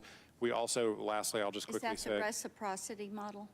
It's not pure reciprocity, Okay. but essentially it's not like the nursing reciprocity model, because individual states do still maintain the ability to police what happens in their states and take your license away. But it makes it much easier to get multiple licenses. The other thing is, we have seen the medical boards, the Federation of State Medical Boards, agree unanimously nationally, and now it has to be implemented on the states, on reasonable exceptions. If I'm taking care of a patient and they go off to college and they happen to be out of state, or they're vacationing or spend 3 months a year in Arizona, that's not really practicing across state lines. I have an established relationship. If a patient needs to go to a center of excellence and wants to do one pre-visit via telehealth, across state lines, that should be okay. But we do want to protect patients and All make right. sure they have local care. You want to weigh in on this? Somebody, either of you, go ahead. Telehealth has been transformative. Okay, can you were only- nodding your head, and I thought you might want to have a thank you. little So, something to yes, say. And the continuing availability, particularly in rural areas, is extraordinarily valuable. But also even in urban areas where it may take people 2 hours to take 3 buses to get to us. Okay. And by the way, I trained at the Elvis Presley Memorial Trauma Center in Memphis, so. God bless you. Ms. Gilberti, did you want, I saw you nodding your head. I was just going to say that I'm very glad to hear about the college students, because we hear that all the time about college students that have a provider and then they lose access to it. And I think that, really this idea really needs to be thought through, particularly for mental health, where, the issues in a state, I really don't understand why we can't get more reciprocity, more ability to go across state lines with mental health care, because it's very problematic. Increasing access is what we ought to do. Thank you, Madam Chairman. Thank you. So America is facing a mental health crisis. 1 in 5 Americans live with a mental illness, and for Medicare beneficiaries, it's 1 in 4. Federal law requires Medicare to cover mental health services in both traditional Medicare and Medicare Advantage, or MA, the program that allows private insurance companies to offer Medicare coverage.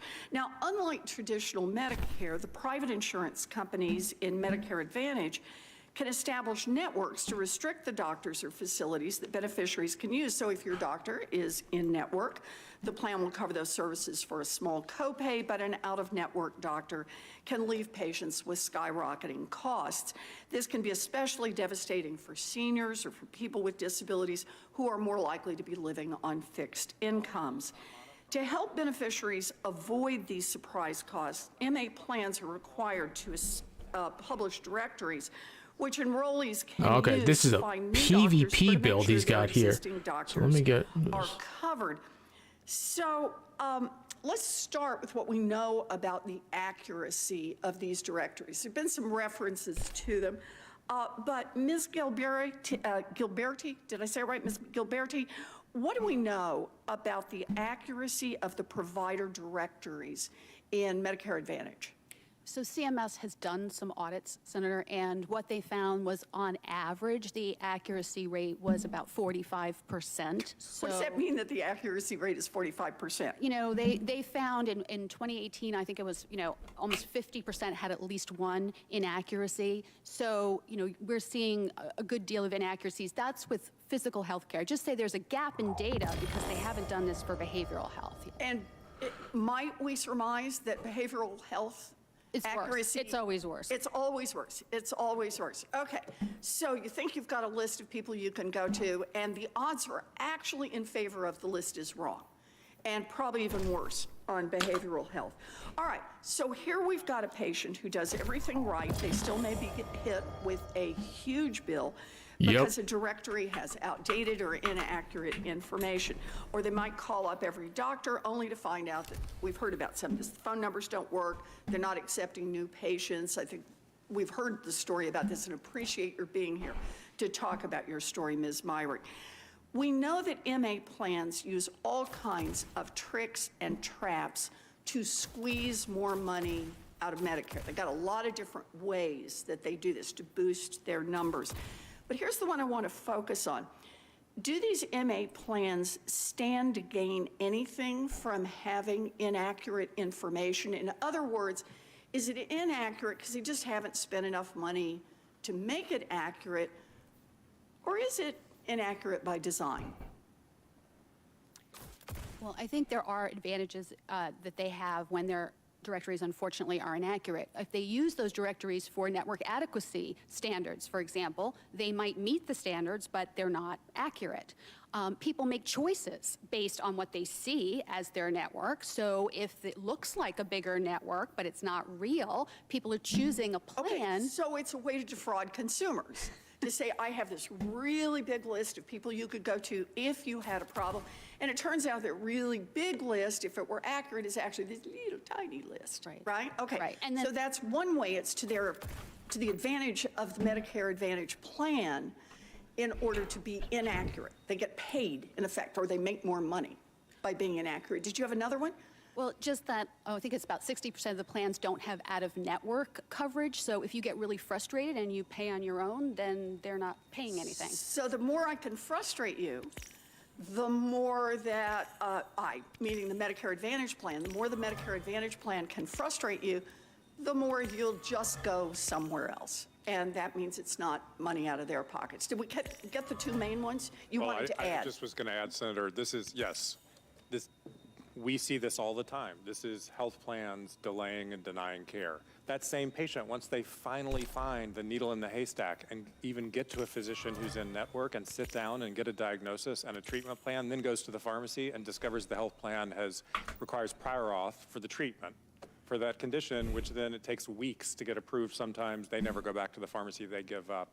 Their mental health or their other chronic condition gets worse. So conditions get worse and they don't have to pay for the treatment, this Medicare Advantage plan. So look, what we're really saying here is that it is in the financial interests of these Medicare Advantage plans to discourage beneficiaries from accessing care. We also know that the Medicare Advantage plans are paid a set amount per beneficiary, which can be dialed up if the beneficiary is sicker. So the more diagnosis codes that a beneficiary has, the higher the payment. The insurance companies have built entire businesses around making these beneficiaries look as sick as possible and then overcharging taxpayers by hundreds of billions of dollars. Because here's the key that underlines this. Whatever insurers don't spend on care as a result of tactics like outdated provider directories or overly restrictive networks or inaccurate information, whatever they don't spend on care, they get to keep. So let me ask you one last question on this. Smart woman. I really do like her. Penalties, Ms. Gilberti, do MA plans face for being out of compliance with regulations and provider directories and network adequacy? So we got a bunch of rules. When they're in violation of the rules, what's the consequence? I'm not aware of any penalties, Senator. The audit that I mentioned earlier talks about like notices of noncompliance and warning letters, but they don't mention anything about penalties. So I know there's been some legislative proposals to that effect, but I'm just not aware of any penalties that are being assessed. I tell you, nobody's jumping in with any other answer. You know, this is the part that just drives me crazy. People look at the regulation, they think, oh, well, we're going to be okay because this is regulated. But we're not okay if there's no enforcement. Now, to the extent they have enforcement tools, CMS really needs to step up the enforcement here. At a minimum, beneficiaries should not be on the hook for out-of-network costs that were incurred because of inaccurate directories. That'd be a nice starting place on this. CMS should also penalize Medicare Advantage plans that are out of compliance. Just put penalties on these guys. And it's Congress's job to put tougher regulations in place.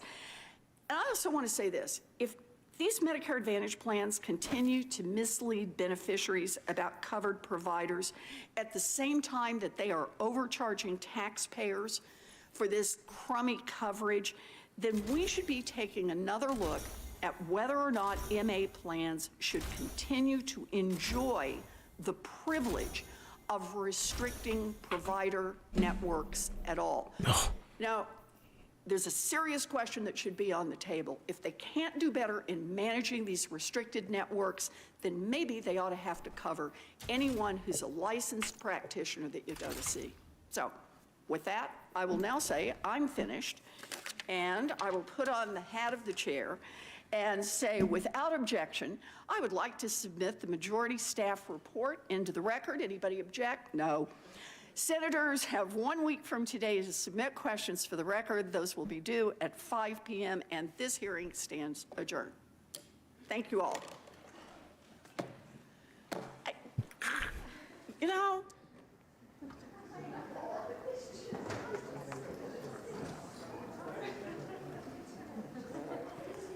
Damn, I got a lot of machine guns.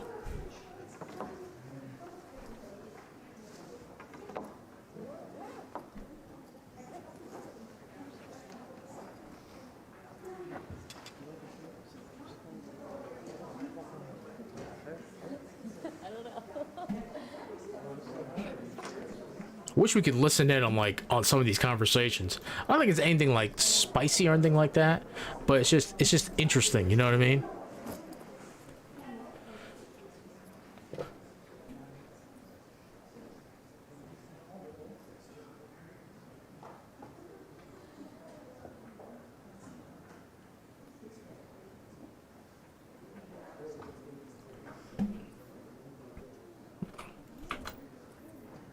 Okay.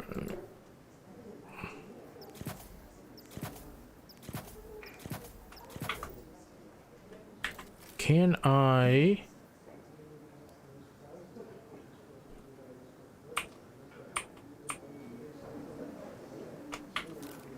Okay. I wish I could get to that other screen and then just clear everything from that screen. You know what I mean?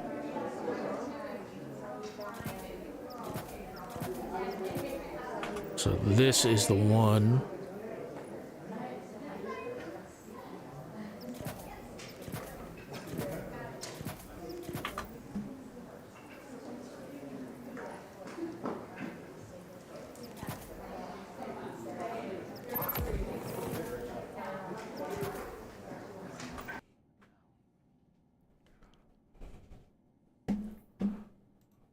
So that was it. So we'll go ahead and watch. So, vote to confirm Aurelia Merchant as U.S. District Court Judge for Eastern New York. That's nothing too crazy over there.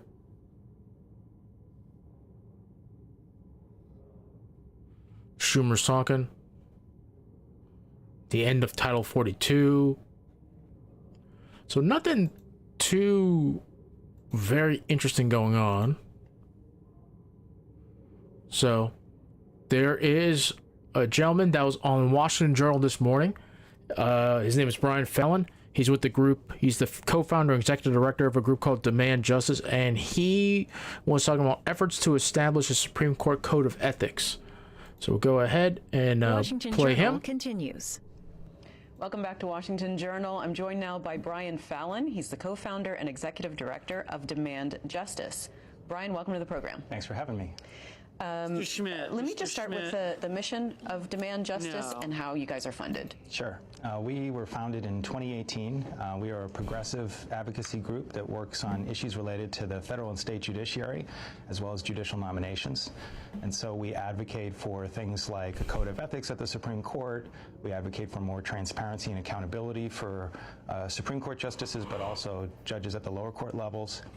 We're active in certain states trying to promote the selection of professionally diverse lawyers, meaning public interest lawyers, public defenders for the state level bench. And then we do wage campaigns on behalf of individual judge and judicial justice nominees here in Washington, D.C. Usually we're pressing the Biden administration to select more public defenders, more public interest lawyers. And then when they do that, we wage campaigns on behalf of those nominees' confirmations.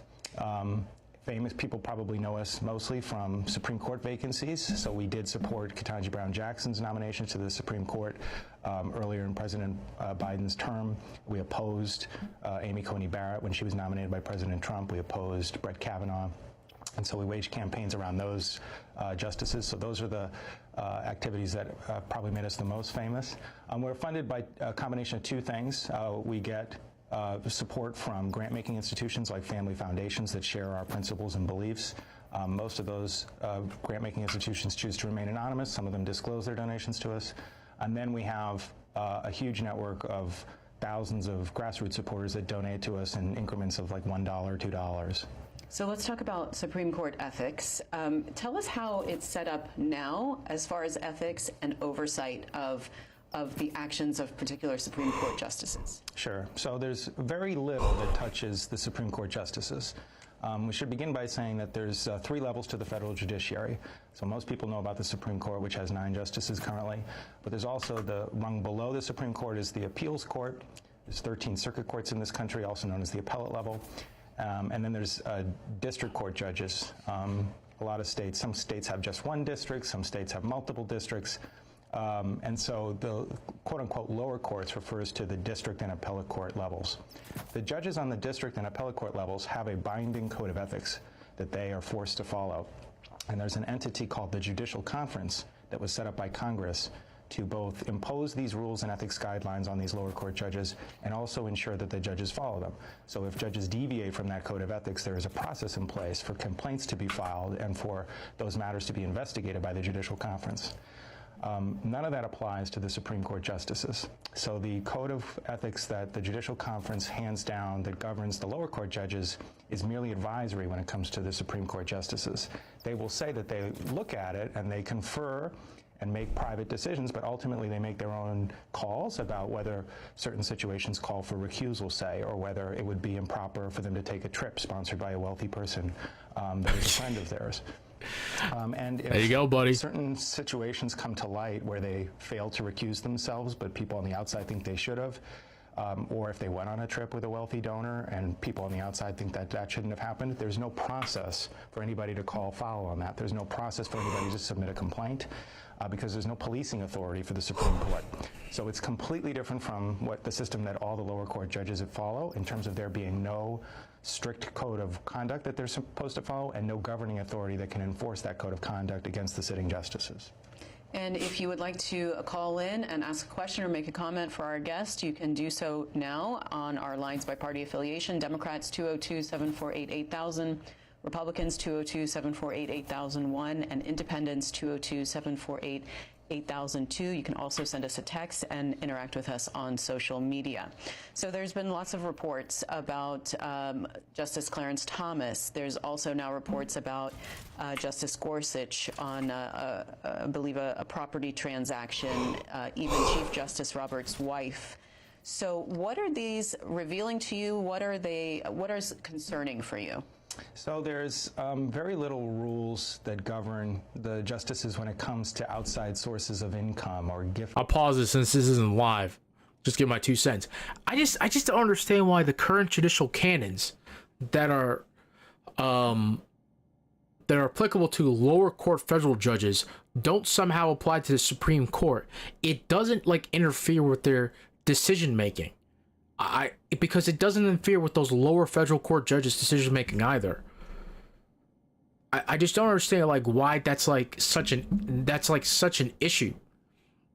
And it was Senator was it Welch, I think, from Vermont yesterday during that ethics committee hearing, that the Judiciary Ethics Committee hearing, that he was bringing that up too consistently to the panel of witnesses. Why can't like that ethics those canons or like some form of them then later be applied to the Supreme Court? I don't understand it. There's a 2011, I should have found it for stream.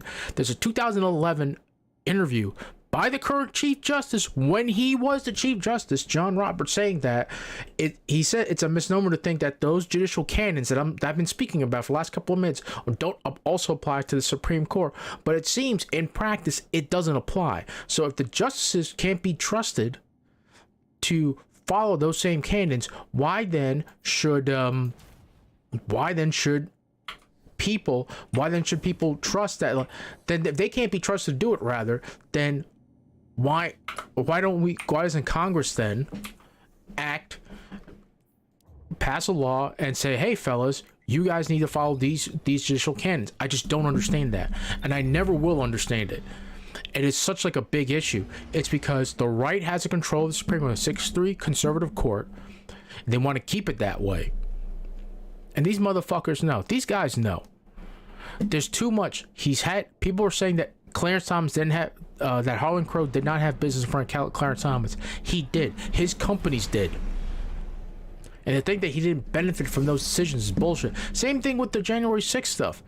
He wouldn't recuse himself even though his wife was implicated in it. You kidding me? That's like the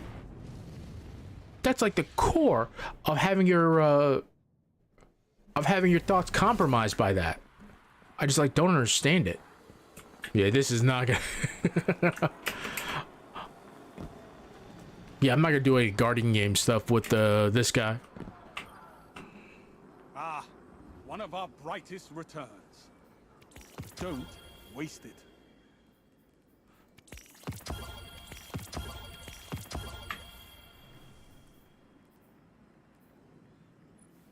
That is actually, if he gives me chill clip, oh, damn.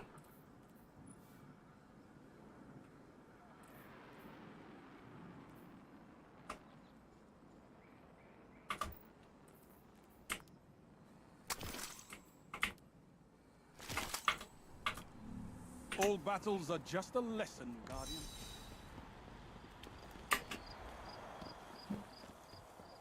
I want him to have his own, so back to Fallon here. Or certainly at least the disclosure of those things. The justices are permitted to conduct certain activities on the outside that they can earn an income from. For instance, they're allowed to teach a law school class and earn an income on the side from that. They're also allowed to publish books and get royalty deals where they get payments for book sales. But there isn't a limit on how much they're supposed to earn on the outside. And so a lot of they times get when paid people too. wanna try to You get influence federal protection, Secret Service protection. You get paid. It's not like you're poor when you're Supreme Court Justice. Hero of the tower. Let me look that up right now. Current salary of Supreme Court Justice.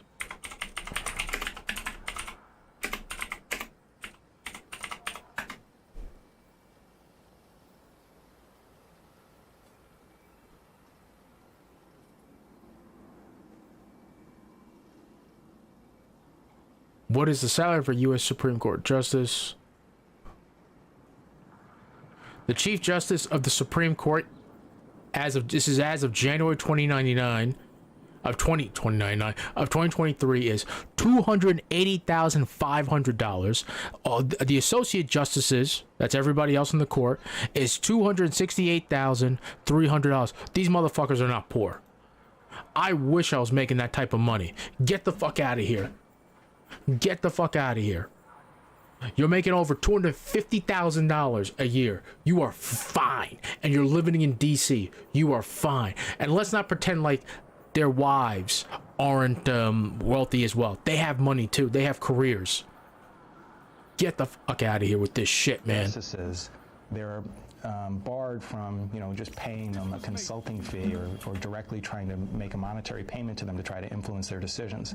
So what instead happens is those same people that are trying to influence the justices will instead try to curry favor with them by sponsoring them to take lavish trips or bringing them out to expensive dinners at very nice restaurants or paying for them to travel with their family on a personal vacation. And oftentimes that doesn't get disclosed. The late Justice Antonin Scalia was famous for going to hunting lodges for vacations that were totally paid for by private people on the outside. Yep. And then never disclosing them. In fact, he died while he was on one of those trips in Texas. And so with Clarence Thomas, it has recently come to light that for almost 2 decades, a single individual, Harlan Crow, who's a wealthy donor to the Republican Party, has been sponsoring Justice Thomas and his wife, Ginny, to go with him on vacations to lavish spots, including private clubs that Mr. Crow belongs to. And that Clarence Thomas has never disclosed those trips, which have huge values in terms of what they would be judged as being worth to outside people. So Clarence Thomas has taken flights on a personal jet that Mr. Crow owns. The value of that flight, if he was trying to lease his own jet, would probably be $500,000, and he got to go ride on that jet for free, but has never disclosed it. And then with Neil Gorsuch, he for years owned a piece of land in Colorado that he was trying to sell along with 1 or 2 other investment partners.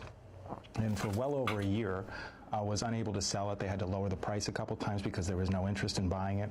And then literally within 9 days of being confirmed as a Supreme Court Justice, the property was purchased at a very nice sum by the head of a major law firm that argues before the Supreme Court quite frequently. And in terms of his disclosure form, Mr. Gorsuch just listed a range of income that he received through an LLC, which was the name of the investment firm that he had set up to own the property. But he didn't divulge that this was a land deal. He didn't divulge the nature of the income that he was bringing in. He didn't divulge the buyer as being the head of a major law firm that argues before the Supreme Court. This was all figured out by Politico, which published a story in the last couple weeks. And so these are sort of highlighting the situation in terms of it being the Wild West, in terms of the lack of disclosure by Supreme Court justices, and it's shedding light on the ways in which people, if they want to curry favor with justices, can do so within the rules as they currently exist. So what do you want to see happen? What's your priority for those ethics rules? So there's been a bunch of different ethics reform proposals. As you can imagine, with all the press and revelations that have been coming out, lawmakers are getting very interested in introducing new bills. And so there's one, for instance, that's been offered by Sheldon Whitehouse in the Senate and Hank Johnson, representative from Georgia, and that bill would attack various of these issues that we've been discussing. So, for instance, it would say that if you might have a belief that you should recuse, it's not just your decision. If you're a Supreme Court justice, you don't get to decide on your own anymore. That bill would require other justices to have a say and to come to a collective decision about whether an individual justice should have to recuse. It would say that they are bound to follow the code of ethics that applies to all the lower court judges. Yes. It would set up a process that if somebody deviated from that code of ethics, there would be somebody to investigate that and somebody that could then enforce that code of ethics against those justices. It would beef up the disclosure requirements when it comes to the gift giving and the travel that we've discussed. And then there's other proposals from other lawmakers. Senator Warren and Congresswoman Jayapal from Washington State have a proposal that would do some similar things to what the White House Johnson bill would do, but it would do other things as well. For instance, it would limit justices from owning individual stocks to prevent there from being any conflicts of interest that arise that way. And then most recently, there was a bipartisan bill that was introduced, which is quite noteworthy because that suggests that there's maybe an opening to pass something on a bipartisan basis. Damn, man. Republican Senator from Alaska, Lisa Murkowski, teamed up with Angus King, who's an independent from Maine, who caucuses with the Democrats. And their bill was just a very straightforward, it's only 3 pages. It took me 3 minutes to read it. It just literally says, Supreme Court, you have 1 year to adopt a code of ethics. It doesn't say what it has to be. It lets the Supreme Court decide what it is, but it just says you have to put it out for public comment, and then you have to impose it on yourself within 1 year. And then you have to appoint somebody, and you get to decide who. The Supreme Court would get to decide who they appointed, but somebody would have to be appointed to be in charge of then enforcing that code against the justices from that point forward. So it leaves a lot for the justices to fill in, but it at least requires a code of ethics to apply to them within 1 year. So maybe that's a promising opportunity insofar as Lisa Murkowski is one of the co-sponsors and she's a Republican. We're going to start taking calls, but I first want to show you a portion from that Senate Judiciary hearing. This is Senator John Kennedy of Louisiana, a Republican, who says that this is all really one-sided. The absence of an ethics code written by Congress in statute doesn't mean that justices lack guidance or accountability. Justices and judges routinely consult the existing code of conduct, and federal law already requires recusal in certain circumstances like bias or financial interest. We all know that. The justices are also subject to strict financial disclosure rules, just like my colleagues here. Not only is this Democratic proposal unconstitutional, it is unnecessary. Careful with that. Please, he doesn't know the word. Conservative justices are targeted. They're exaggerated. The alarmism is affected. The danger isn't that rogue justices are operating without ethics. It's that Democrats aren't winning every fight and they find that reality intolerable. I've been disappointed by Supreme Court opinions too. But my Democratic colleagues should fill out a hurt feelings report and move on for the sake of the Constitution. Look, the agenda-driven story here is that Justice Thomas has a rich friend who had no business before the United States Supreme Court. For context, I'll take this. Let's recall that history is littered with examples of public officials failing to disclose their every transaction. We can acknowledge it's required by law. It is. We can acknowledge it's the right thing to do. It is. But we can do that without maligning each justice's motives and the entire institution's credibility, for God's sakes. You know who else amended their disclosures because of inadvertent admissions? Justice Ruth Bader Ginsburg, Justice Stephen Breyer. Two good people. Justice Jackson made multiple amendments 3 days after President Biden nominated her.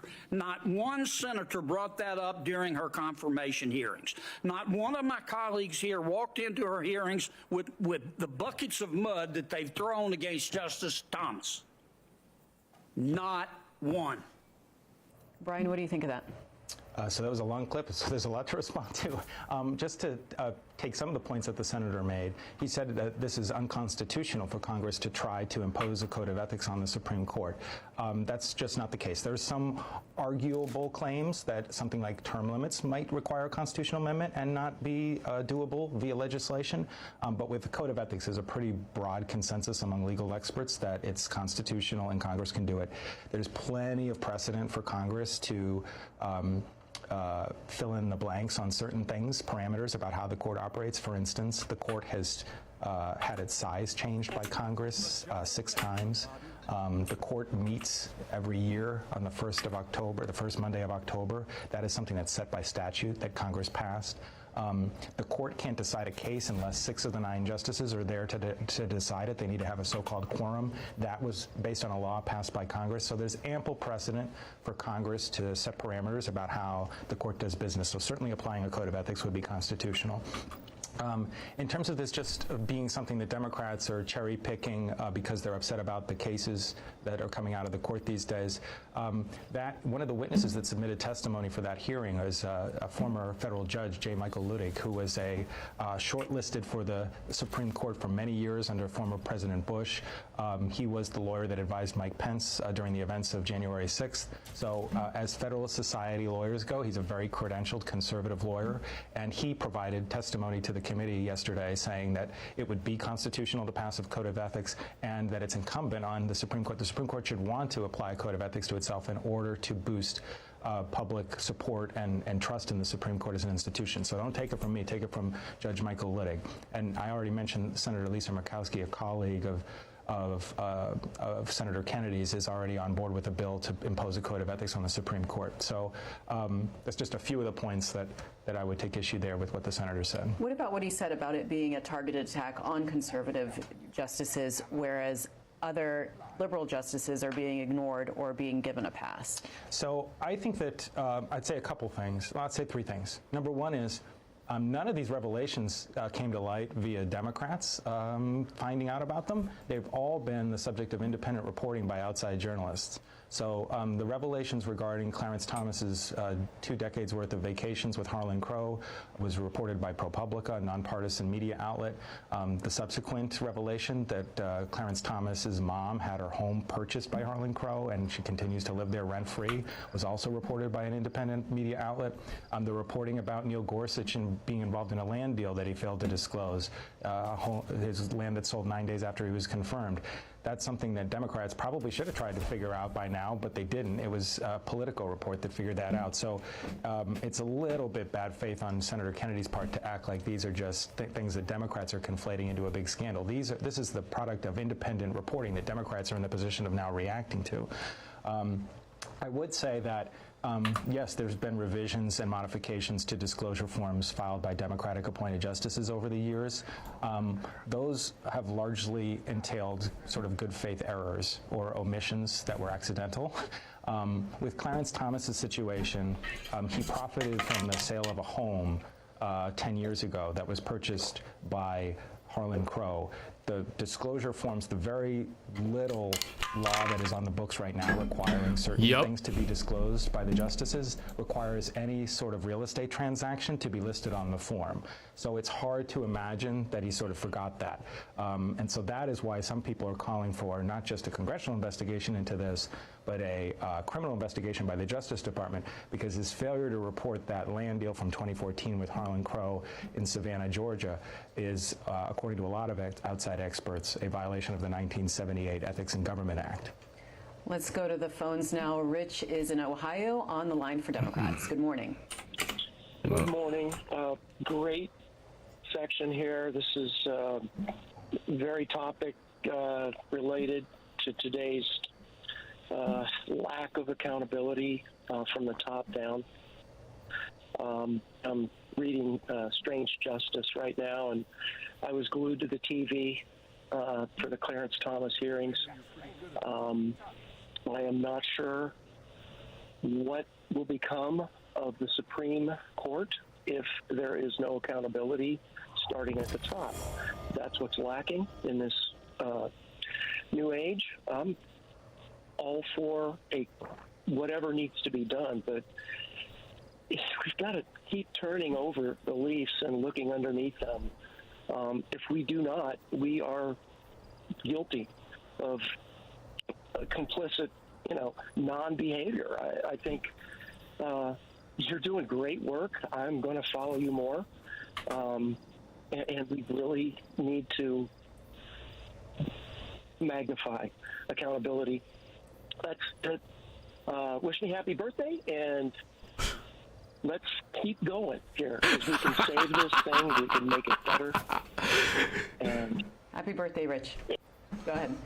So we all have an interest in the Supreme Court maintaining the trust of the public, because otherwise the Supreme Court becomes a hollowed-out institution. He's just like, all right, my guy. The president is the commander-in-chief. He has an army at his disposal. The legislative branch, Congress, controls the purse strings. They set appropriations for the whole government, including the judicial branch. The judiciary's power comes from its moral standing. It comes from the belief that it operates outside politics. It comes from the public's trust in the wisdom in its decisions, and that decisions are being made on the level, and that they're not favoring certain interests over others. And if the public starts to lose faith in that being the case with the Supreme Court, then its power erodes, and there's a crisis of legitimacy. And so we should all be troubled by the fact that public poll after public poll has shown that approval of the Supreme Court is now hovering around 35%, 40%. That's something that's been true for a long time of other branches of government. The public approval has been low. It's true of other institutions outside of government. But the fact that it's now happening to the Supreme Court is a problem because, like I said, it derives its legitimacy from the public having faith and trust in its decisions. Yeah, and here's the Gallup poll about that. It says approval of U.S. Supreme Court down to 40%, which is a new low. And here's a chart so you can see it visually. Job approval right here at 40. This is all the way back to 2001. It was 42 at one point in 2005, but now it's down to 40%. Adriana is in Los Angeles, independent. Good morning. My question is the separation of powers. How do you have enforcement of rule violations, of ethic rules of justices with enforcement? It means that you would need a different branch of government to enforce ethics rules. And as an analogy, in California, we have a Supreme Court who is in charge of all the lawyers and all the judges and justices in the state of California. The legislature has no power to enforce any of the rules except to maybe enforce budgeting rules where they could take money away. So I'm not quite sure I understand how you get around the separation of powers, which is constitutional. With regards to the moral aspects and the respect of the court, I don't understand what that has anything to do when you have a constitutional issue way above that. Thank you. So the caller makes a great point and raises a question that has been a primary feature of this debate about how, if you want to have a code of ethics and apply it to the Supreme Court, how are you going to enforce it? What's the outside body that would have purview into the Supreme Court? The Supreme Court's supposed to be the highest court in the land. So are you going to have a court atop the Supreme Court, or are you going to try to have the legislative branch police the judicial branch? That would raise the separation of powers that the caller mentions. So those are all very valid considerations, and there's different ideas for how to deal with it, but it is definitely an idea that needs to be dealt with. I'll mention a couple ways that some of the proponents of ethics reform are trying to deal with that. All of them, I should say, before I get into a couple specifics, all of them take it as a premise that you can't have the executive branch or the legislative branch trying to police the judicial branch. So all the various reform ideas all consist of having a structure within the judicial branch to police itself.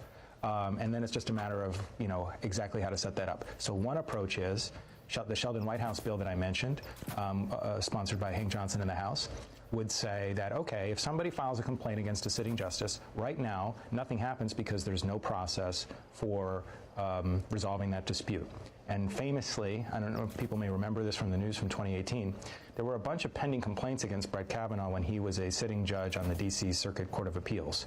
And when he was a judge on the D.C. Circuit Court of Appeals, there was a process to investigate those complaints and see if they were frivolous or if they were meritorious.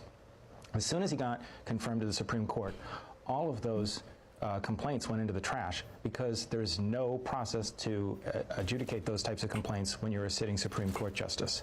And so what Sheldon Whitehouse has proposed to do to change that is to say, if a complaint comes in against a sitting Supreme Court justice, there would be a committee that would be comprised of all the chief judges from the circuit courts across the country. And even though the circuit courts are one level below the Supreme Court, the chief judges on those courts are very respected figures. For instance, Merrick Garland, who people may remember as having been President Obama's nominee for the Supreme Court in 2016, who's now the Attorney General of the United States. He, for a time, was the chief judge of the D.C. Circuit. So it's very esteemed people like that, that even the Supreme Court justices would acknowledge are respectable people that are probably neutral in terms of the outlook that they would take on assessing those types of complaints. And so Sheldon Whitehouse's idea to have a panel of those appellate court chief judges. That's one idea. Another idea from Dick Blumenthal, senator from Connecticut, is he says, makes a good point, every agency in the executive branch has something called an inspector general. And that inspector general position is in charge of conducting independent investigations of the branch in which they serve. So I used to work at the Justice Department and during the Obama administration, and we had an inspector general. And if he wanted to talk to Eric Holder to get information about something that he thought was fraud, waste, and abuse, Eric Holder would have to do an interview with him, and then he would issue a report.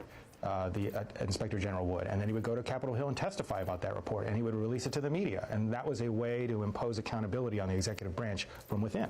And so Dick Blumenthal's idea is, let's have an inspector general for the judicial branch, and they could similarly conduct investigations from within the branch that they're serving.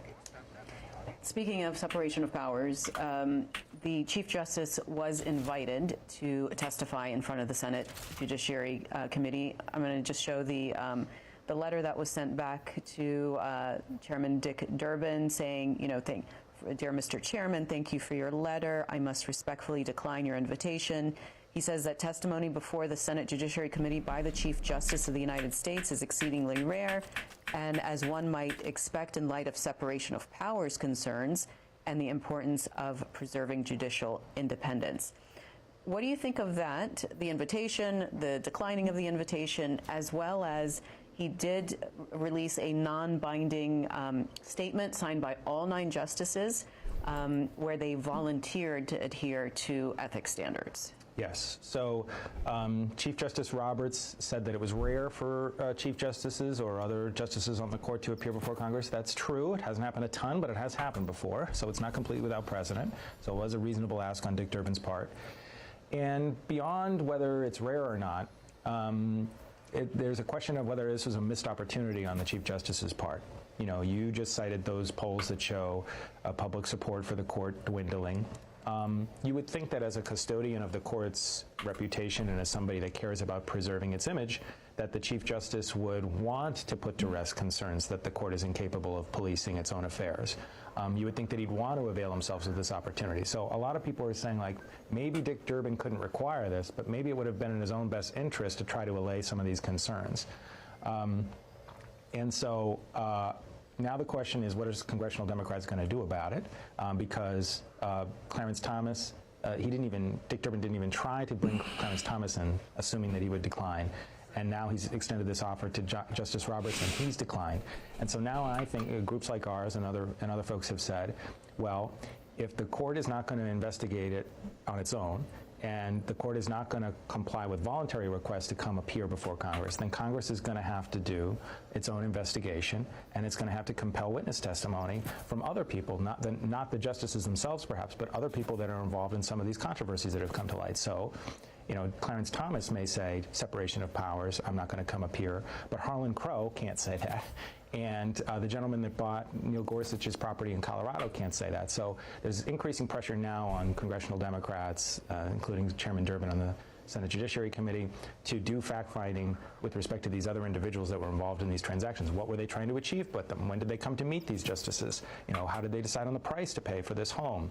How did it come to be that they decided to let Clarence Thomas's mother continue to live in that house rent-free for 10 years? How is that not an undue financial benefit to Clarence Thomas? Joseph is next. Laurel, Maryland, Republican. Good morning. Morning. Yes, good morning. I just have a A couple of brief questions and then a comment. First of all, to Mr. Fallon, did you watch the entire hearing on C-SPAN? I watched most of the hearing. I can't say I watched the whole thing. Okay, you clearly didn't. And also to the commentator from C-SPAN, did you watch the entire hearing that took place? So, Joseph, what point do you want to make? Here's my point. You are kind of throwing arrows at Justice Gorsuch, as is Mr. Fallon. Little did you realize that it came out in the hearing that when Gorsuch sold his property, he was part of an LLC. Guess who he sold it to?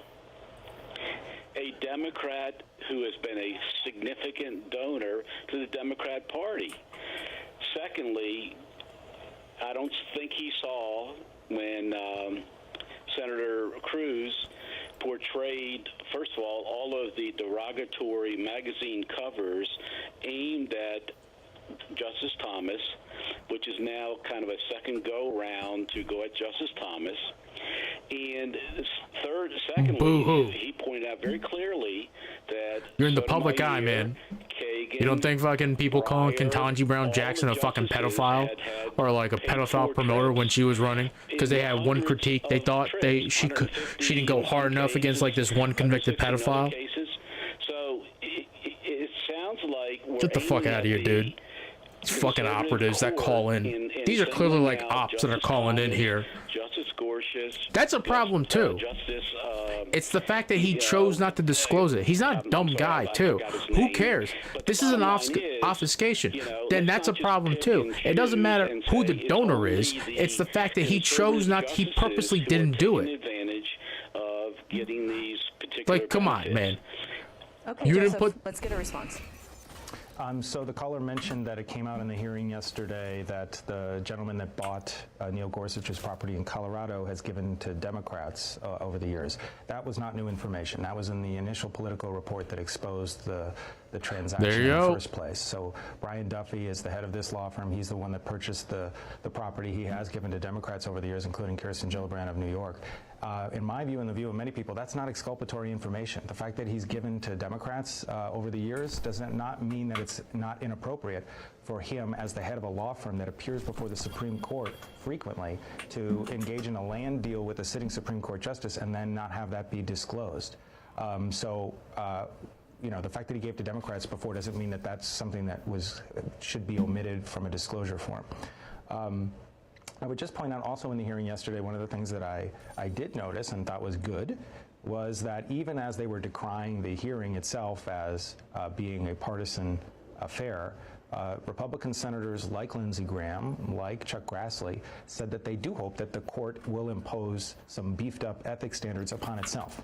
They said that they're not going to support some of these pieces of legislation that Democrats are offering in the Senate that would impose it on the court, but that they did hope that the justices would impose stricter requirements on themselves.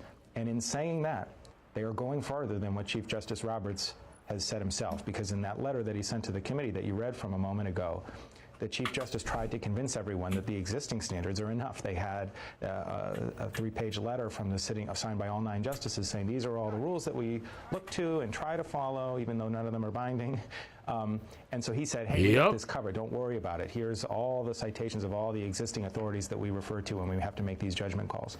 And the Republicans joined with the Democrats yesterday in saying, we hope that the court goes further. And so now we're not arguing about whether more needs to be done. We're just arguing about whether it should be done voluntarily by the court or whether Congress should step in.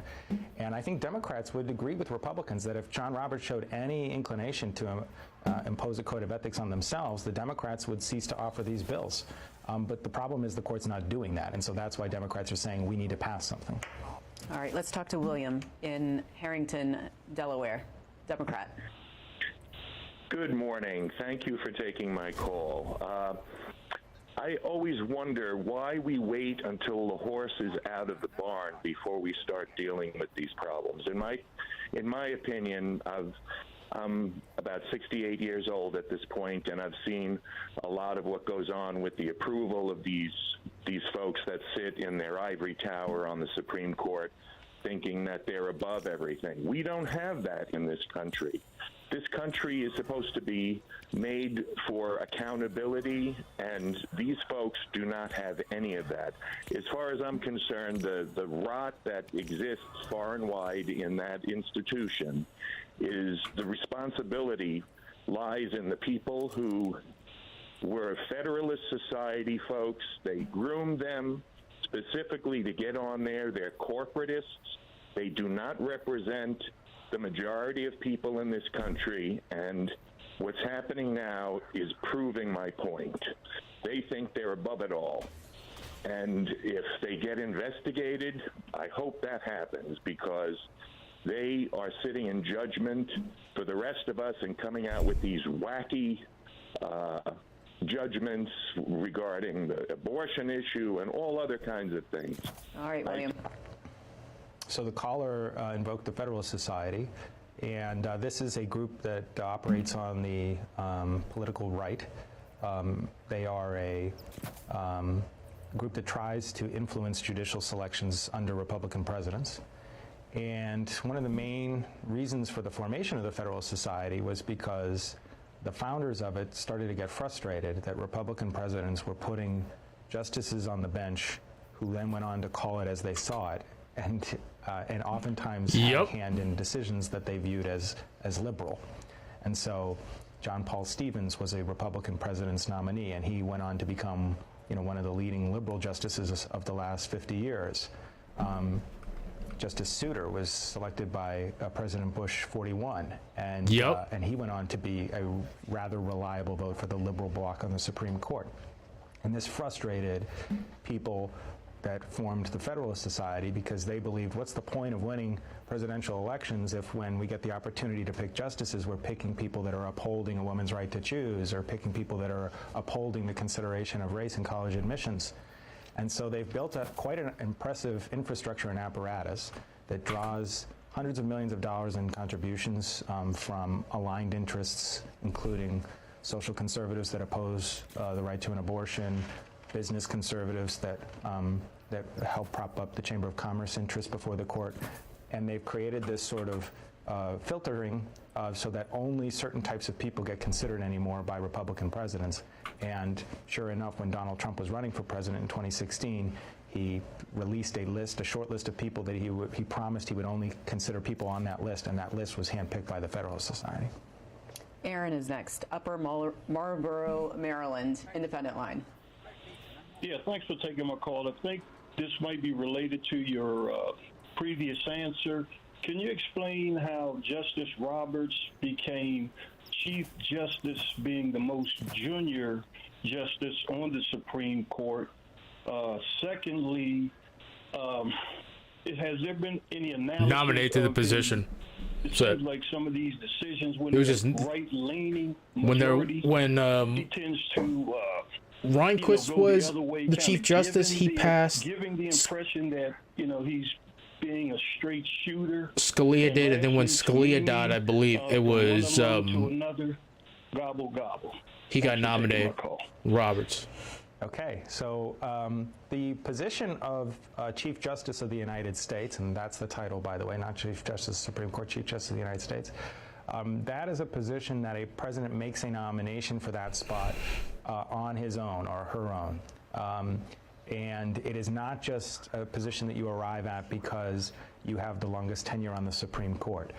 So if something happens to the sitting Chief Justice, the president gets to nominate somebody for that seat, and he can pick anybody he wants. He can decide, or she can decide, hopefully one day we'll have a woman president, he or she can decide to either elevate a sitting justice to the position of Chief Justice, or to pick somebody from entirely off the bench and nominate that person to Chief Justice. And so if I'm remembering my history correctly, Sandra Day O'Connor decided that she was going to retire because her husband was ailing, and President Bush announced that he intended to nominate John Roberts, who had worked in the Solicitor General's office and was the head of it was Sandra Day O'Connor that appeared before the Supreme Court frequently. He's right, yeah. Seat. And then within about 2 or 3 months, Chief Justice Rehnquist passed away, and so there became 2 vacancies on the court at the same time. And President Bush said that he would switch John Roberts to be nominated for the Chief Justice seat that Rehnquist was vacating because he had passed on, and then he nominated Alito for the seat that O'Connor had held.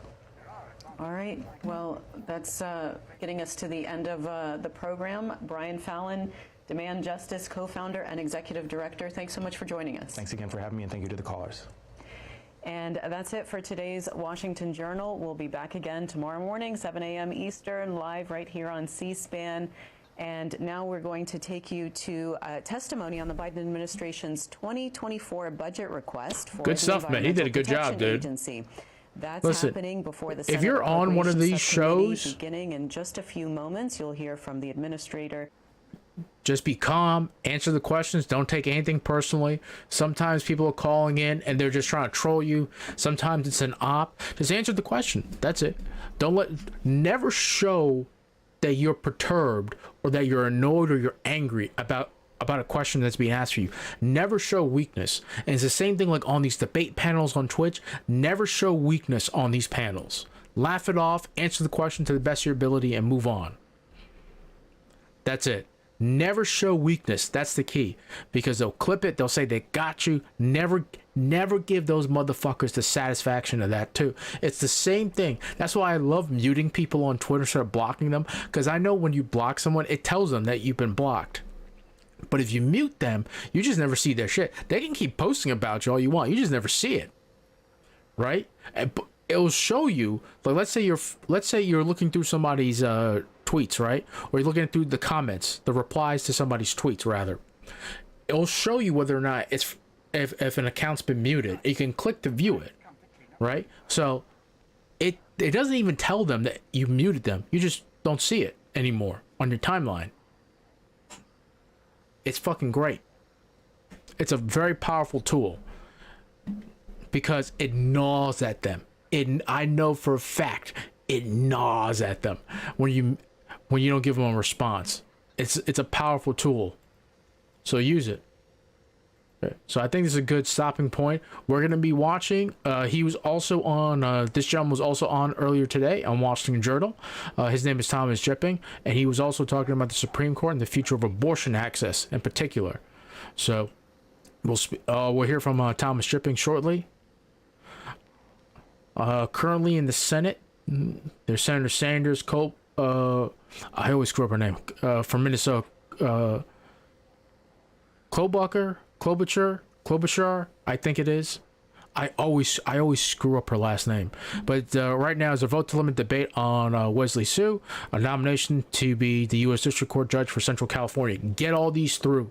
Get all these Biden appointees through, man. It's the only thing I care about. Highly qualified judges, and they're liberal judges too. Oh, I was gonna grab something too. I think I was gonna grab no. I'm gonna use pistols.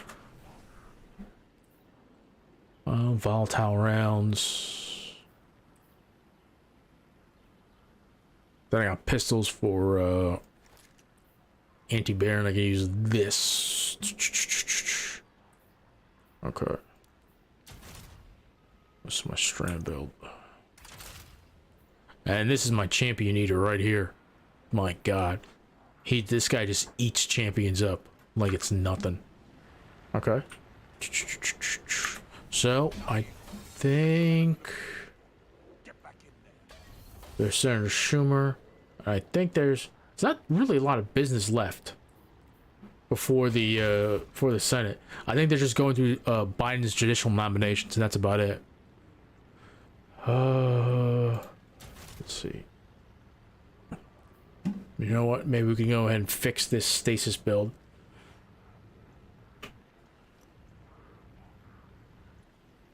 The yeas are 54, the nays are 45. The motion is agreed to.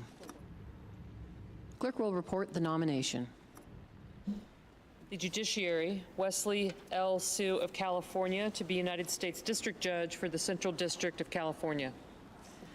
Under the previous order, the Senate will proceed to legislative session. The Committee on Environment and Public Works is discharged from further consideration of SJ Res 9, and the Senate will proceed to the en bloc consideration of HJ Res 39, which was received from the House, and SJ Res 9, which the clerk will report. HJ Res 39, disapproving the rules submitted by the Department of Commerce relating to procedures covering suspension of liquidation duties and estimated duties in accord with Presidential Proclamation 10414, SJ Res 9, providing for congressional disapproval under Chapter 8 of Title 5 United States Code of the rules submitted by the United States Fish and Wildlife Service relating to endangered and threatened wildlife and plants and so forth. I got no. HJ Res 39.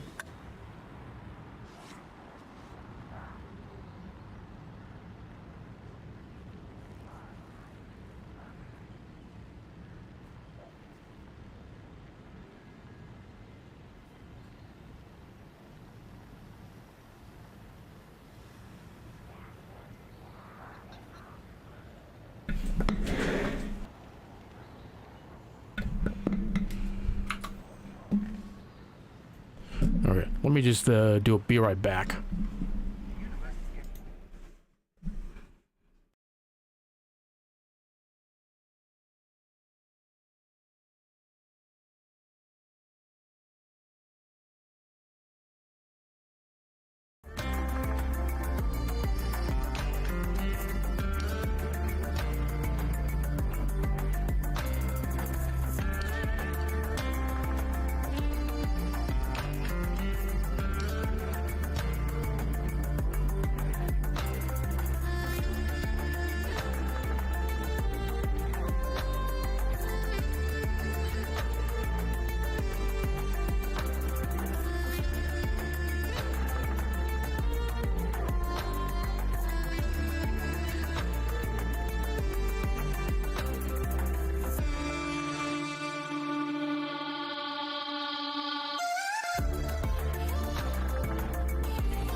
Almost back, everybody. Give me 1 second.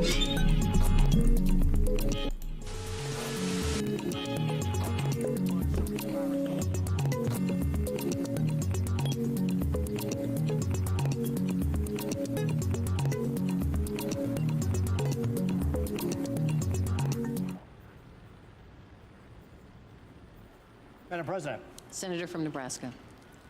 Madam President, I rise today to join my colleagues in calling for the need for permitting reform for our federal agencies. The current system we have right now is in dire need of reform. It takes too long and costs the taxpayers too much money. As governor of Nebraska, I have direct experience with this. Let me share some of those experiences. The Natural Resources District, which is in charge of flood mitigation around Offutt Air Force Base, saw the need to raise the levees around Offutt Air Force Base. Offutt Air Force Base is very important. Not only does it house the 55th Wing, but it also is the home of Strategic Command, which controls our nuclear forces. They went about the process of getting the levees raised. However, the Army Corps of Engineers took 6 years to grant the permit. The permit was granted, and construction was sent to begin in March of 2019. March 2019 was also the same month that we experienced the most widespread flooding in our state's history. Part of that flooding, Offutt Air Force Base was damaged. Floodwaters covered the runway and damaged over a dozen buildings. Ultimately, the cost to U.S. taxpayers is nearly $1 billion. If the Army Corps of Engineers had only given the permit in 4 years, which, by the way, still would have been horrible service, those levees would have been built up, and we could have avoided nearly $1 billion in damage to Offutt Air Force Base, risking our national security and costing taxpayer dollars.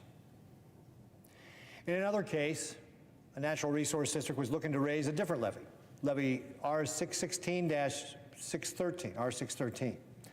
That permit took 7 years to get issued, and at the cost of $6 million. The overall project was set for $45 million. That means that the cost of the permit alone was 13% of the overall cost of the project. Now, in hearings today with the Army Corps of Engineers, we find out that the Army Corps of Engineers has about 80,000 regulatory reviews and permits they issue. And they claim that they turn those permits around in 11 months.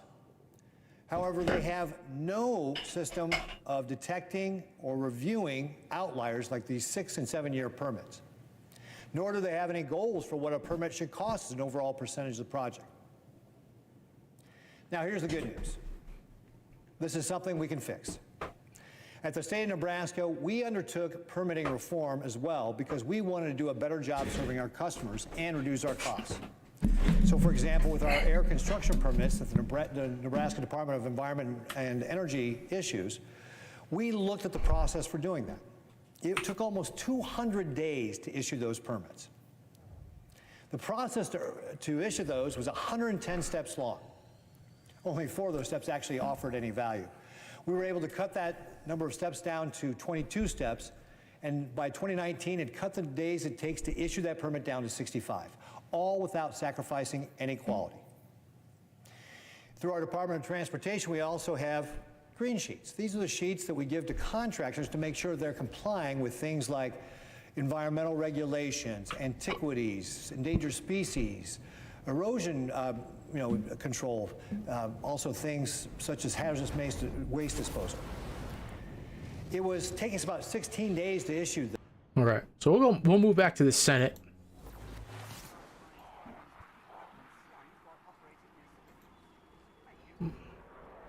In a little bit. It's okay.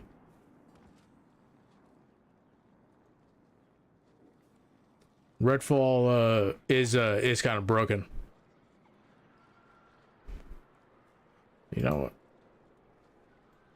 With David Adam Conover, thank you so much for coming on. Because you ruined everything. You may have just ruined my career, but I don't mind. Comedian, host, and writer Adam Conover, best known for his show Adam Ruins Everything, was on CNN to talk about the writer's strike.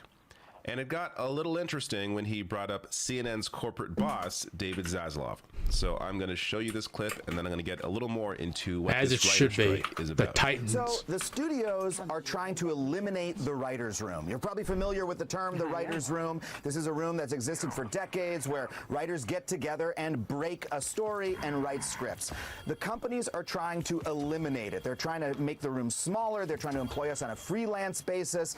They'd rather we just stay home and email scripts in, and they pay us a fee every once in a while. And we can't make a living that way. And so our proposals are to ensure that there's a writer's room on every single show, and they have refused to even discuss that proposal with us. Another sticking point is that we want to make sure that writers are paid the same in streaming as they are on television. My first show was for True TV. My second show was for Netflix. The show had the exact same format, but on Netflix, we had no minimums, we had no protections, we were paid less. The residuals are literally 1% of what they were under broadcast. And that's true for everybody in late night. That's true for screenwriters. It's true across all of our work areas. What do you say to those that run this industry that say, look, times are changing. We are not making as much money as we once did. This is not the golden era of television, although some of us would argue the shows are great. What do you say to them? So I'd point out the fact that David Zaslav, the CEO of Warner Brothers Discovery, which is, the parent company of the network I'm talking to you on right now, was paid $250 million last year, $250 million. That's about the same level as what 10,000 writers are asking him to pay all of us collectively, all right? So I would say if you're being paid $250 million, Ted Sarandos made about $50 million last year.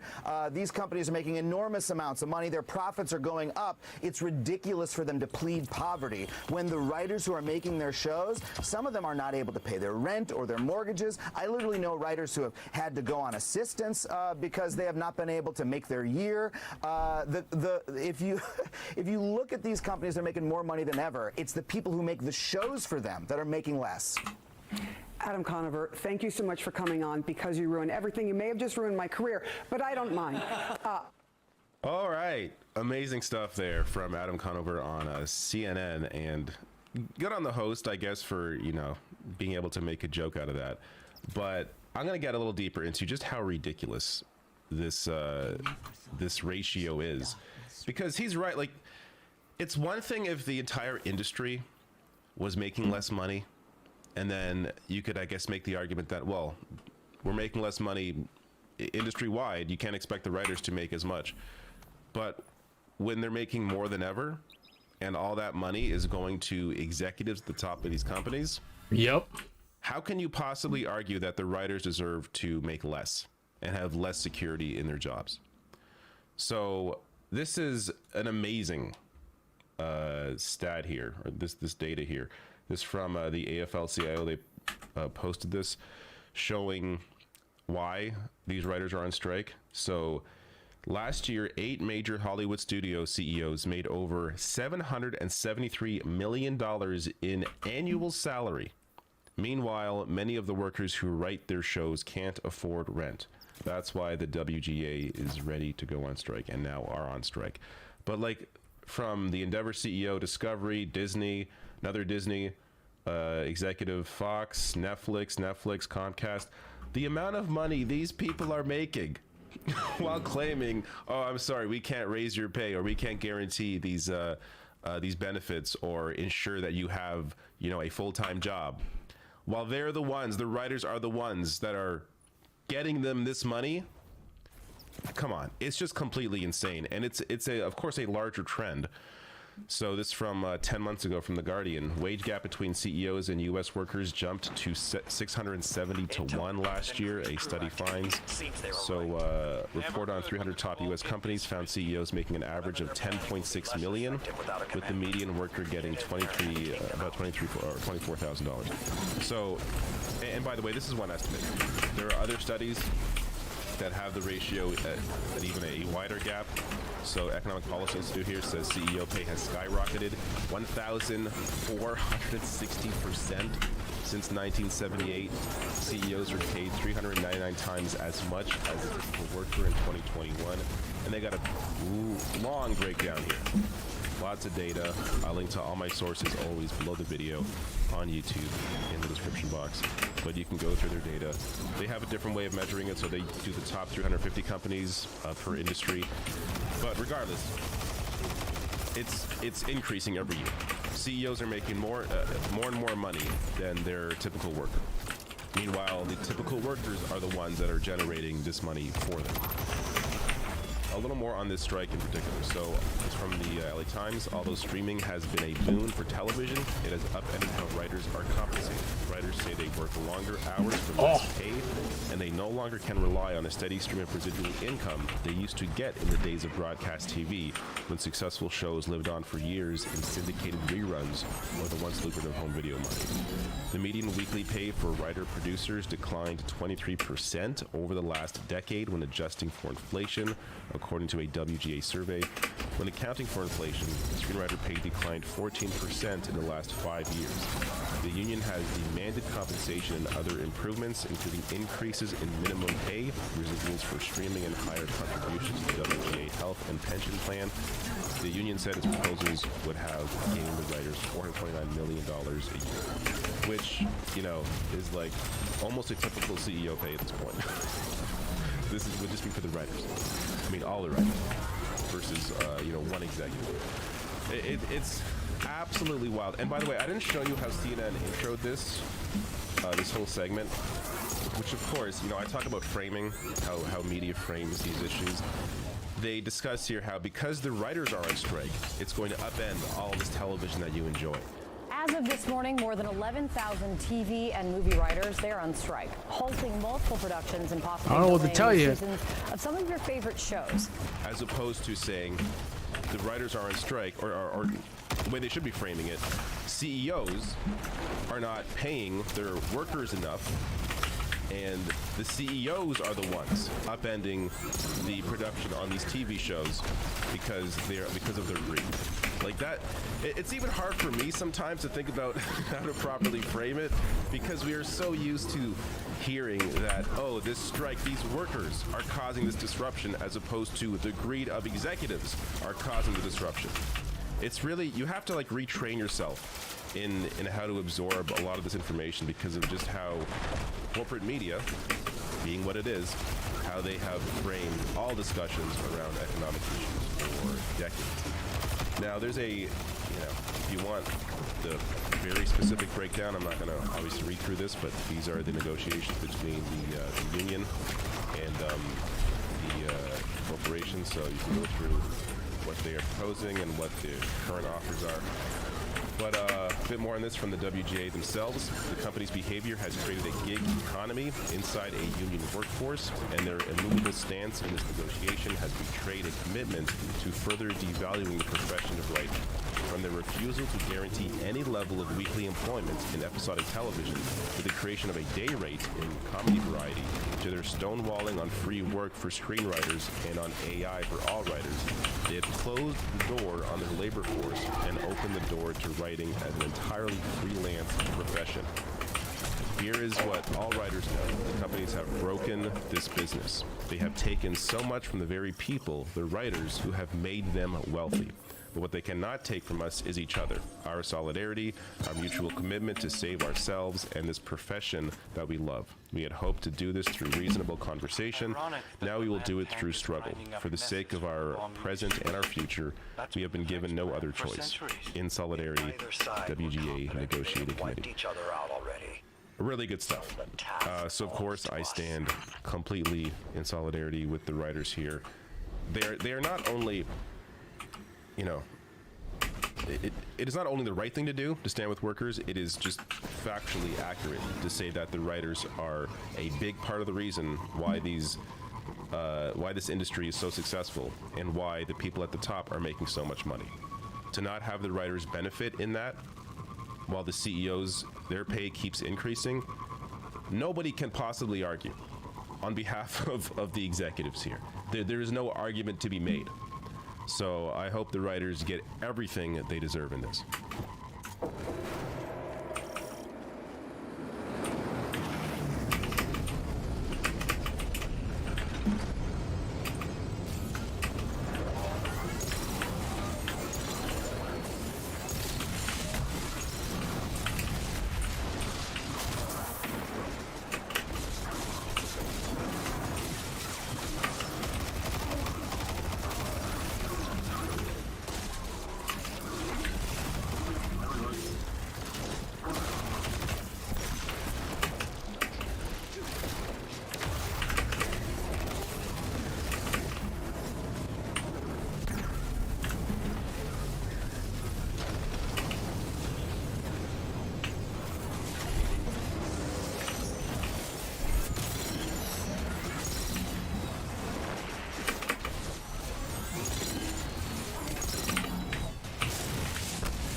intel indicates the commander is nearby. Challenge them and tie this off. We've got other fires burning.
You can't hide from me.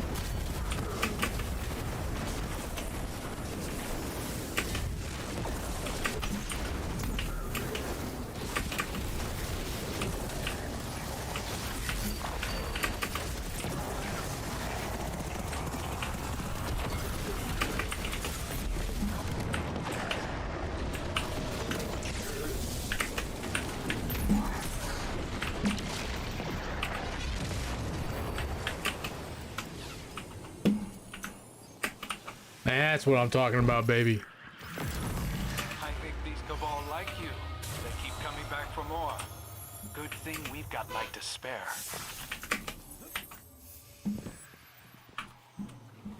Okay. Good video by David there. Completely agree with his analysis. Fucking, they're making record profits, and they're asking what? What you guys are about to see here is a really, really interesting clip. So this happened recently too. There was like an enlightenment moment among some Fox hosts where they realized like, oh my God, Republicans are screwed.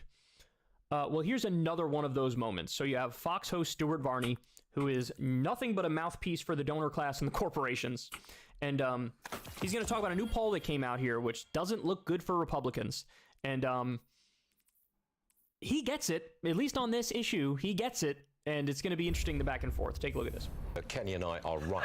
Did this market close higher or not? It's an open question at the moment. All right, that's the markets and all the rest of it. Let's get to the new Fox poll. We're talking politics here. It reveals a majority of voters want more restrictions on gun ownership. Only 45% believe more people having guns will reduce gun violence. Another Fox poll shows 56% of voters believe abortion should be legal. Sean Duffy joins me. All right. I just want to go through these numbers because they didn't read them. So if you're listening to this in the podcast version, I want to read it for you. So on screen, this is a Fox News poll. Percentage of Americans that want background checks for guns, 87%. Enforce existing gun laws, 81%. Legal age to buy a gun raised to 21 all across the country, 81%. Ban assault weapons. By the way, this is the highest number I've ever seen on this. I've seen 55% sometimes, I've seen 60%, but there's sometimes I've seen like 48% on banning assault weapons. Now we're up to 80% of Americans want to ban assault weapons. Fox News poll. This is a Fox News poll. And then at the end here, it says, more citizens carrying guns. Who wants to see that? Only 45%. This is what they call in Mortal Kombat a flawless victory for the pro-gun reform position. And honestly, it's even stronger than I thought. Because like I knew certain ones are very, very popular. Universal background check is very popular. Banning high-capacity magazines, that's very popular. But previously, things like banning assault weapons, they were not this high.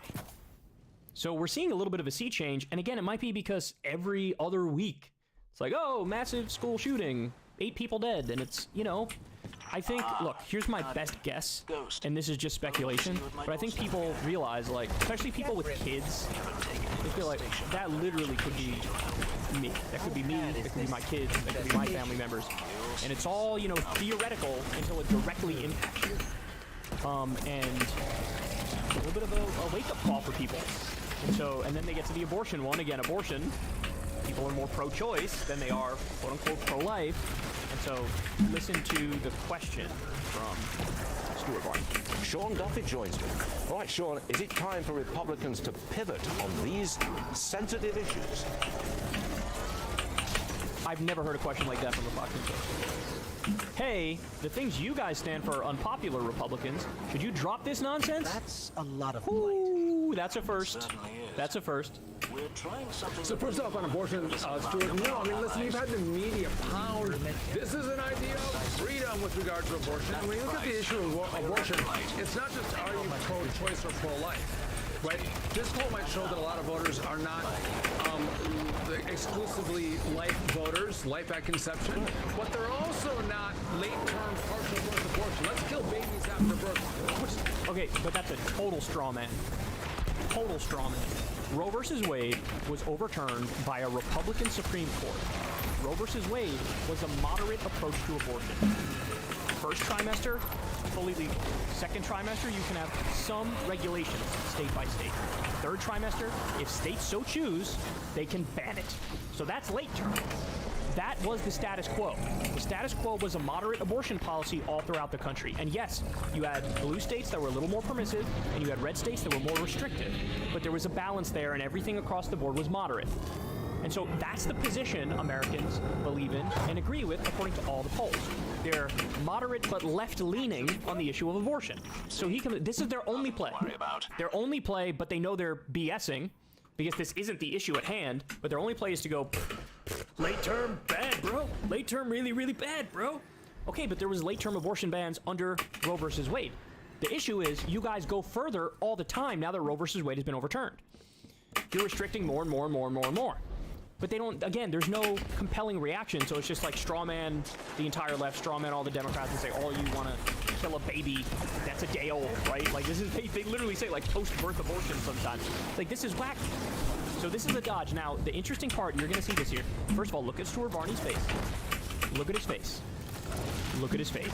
Does it look like he's buying this? Does it look like he's buying it? And then watch, he gets very dismissive at the end because he's not falling for it, right? Like, he actually is like, hey, this is hurting Republicans. Democrat Party is. So I think there's some confusion. I think a lot of voters fall into, you know, maybe the heartbeat bill. Maybe you're at 12 weeks, maybe you're at 8 weeks with regard to abortion, but banned after that. This poll doesn't really dig into it. In regard to guns, listen, I think if you're under 35 years old, 33 years old, you're opposed to the Second Amendment and a lot of gun ownership because you've been taught that in school. The schools have been indoctrinated. What are you talking about, dude? In school. I went to school in liberal New York. The only thing we learned about the Second Amendment is that it existed and, like, we read the text of it, and that's it. Nobody gave a position. They're not, like, mass indoctrinating kids to be anti-gun in school. It's not talked about at all, right? Like, barely talked about it at all. And look at Stewart's face again. He is not buying this by any stretch of the imagination. That is such a hollow argument. Again, the numbers for gun reform have gone up and up and up because there's been so many mass shootings, and I think it's touching people more directly now, or they can conceptualize it touching them more directly. And so they're like, yeah, we got to do something. By the way, people are not calling for extremist positions. They still want guns to be legal. They just want a process to make sure, like, half decent people get them and insane criminals don't get them, and we don't have mass gun violence on a regular basis. Children, I look at our founders. This was not about deer hunting. This was about freedom, making sure you didn't have a tyrannical government, and they wanted the... They had muskets. They had muskets. It took like 12 minutes to reload, dog. Now we have AR-15. To be able to have the right to bear arms. Okay, but then maybe there's some requirement that the Republicans pivot a little, bearing in mind the elections in Wisconsin and Kansas, which featured abortion and liberalism. Anyway, I'll move on. He wasn't buying any of that. He hears all that and he's like, okay, come on. Maybe it's time for Republicans to pivot a little, given that you're getting draxed. You've gotten draxed in the midterm elections. You lost on an abortion thing in Kansas. Deep red Kansas. So, look, this is certainly for Stuart Varney, it's a light bulb moment of like, oh, you guys are screwing yourselves. That's what you're doing. You're screwing yourselves. And by the way, he's also had this come to Jesus moment when it comes to Trump. Remember when Trump was threatening Alvin Bragg on social media? And Stuart Varney was very, very aggressive, saying like, this is wrong, you shouldn't do this. He's alienating every independent voter, every moderate voter, reasonable Republican. So Stuart Varney has had a number of moments like this recently. Now, here's the more interesting part of the conversation. Why? Like, why is he doing it? Why is he reacting like this? I know the answer. It's very simple. Stuart Varney is a mouthpiece and a representative of Wall Street. He's a mouthpiece and he's a representative of corporate interests and billionaires and the Republican donor class. That's it. Through and through. That's it. And so his main issues, more tax cuts for the rich, more deregulation, and more money in politics. That's his thing. That's his bread and butter. That's all he cares about. It's like the stock market and Wall Street and corporate profits. That's all he cares about. And so on social issues, he's able to be a little more like, hey man, we're being kind of dumb. Hey man, if I want to keep getting my rich tax cuts, if I want to keep getting my deregulation, if I want to keep, defending Wall Street here, in order for Republicans to win, you have to drop the insane social issues stuff. So you have to be more open to some kinds of gun reform, like universal background check. You have to be more open to a moderate position on abortion, not this stuff where it's like, you're locking people, or saying it could be the death penalty if you get an abortion, as we've seen in some states now, legislation moving forward like that. So he's realizing, hey, if I want to keep getting these tax cuts and keep getting, corporations to get whatever they want, well, we got to drop some of the craziness. We got to drop the election denialism. We got to drop the abortion stance or make it less extreme. We got to do the same on guns. And so that's why he's being so insistent, and it's interesting when you see that. So in other words, Stuart Varney is not a good guy, right? He didn't suddenly become more reasonable politically. He's just realizing that in order for this grift to keep going and the gravy train to keep going for the executive class, they gotta get less insane on social issues. So that explains it. He wasn't buying that at all. It was a clear moment where he realizes, like, man, Republicans are toast. Hey y'all, do me a favor and like and subscribe. It helps out big time. Oh god damn it, they are just like going full speed ahead here. When videos drop, and watch that video on screen right now. You want to.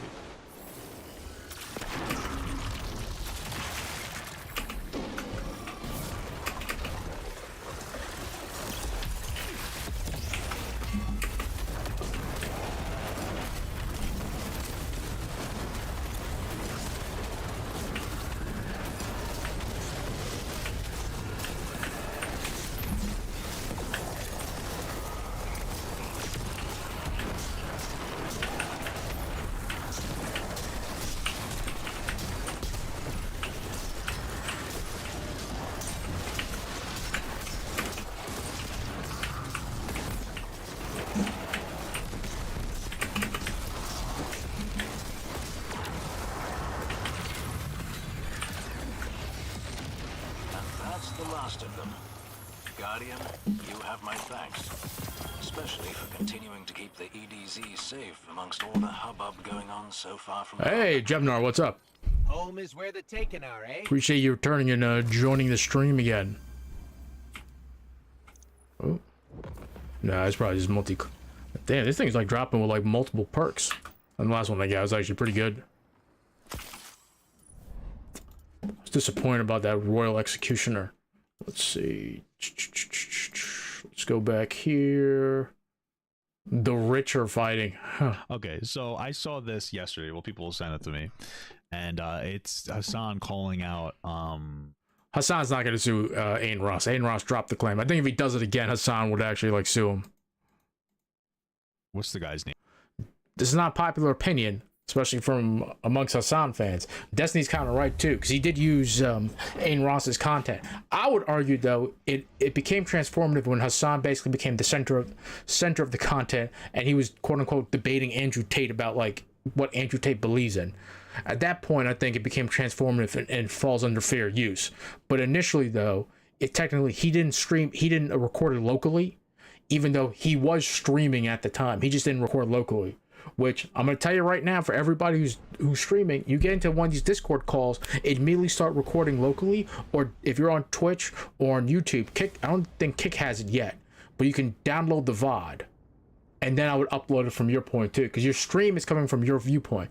So if I'm on a Discord call and I'm showing the Discord call, you know, you're seeing all my stuff that's on the screen. You're not going to see someone else's stuff or their watermark on the screen too. Because if you're on YouTube, you see my watermark on YouTube. Especially whether I'm streaming or I'm uploading a VOD.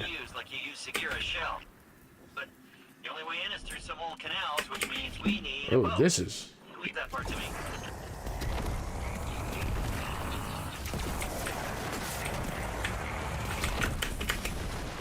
This is actually a good build, man.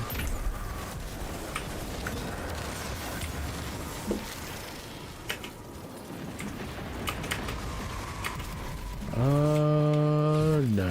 You just have to clear these guys out. Trying to remember.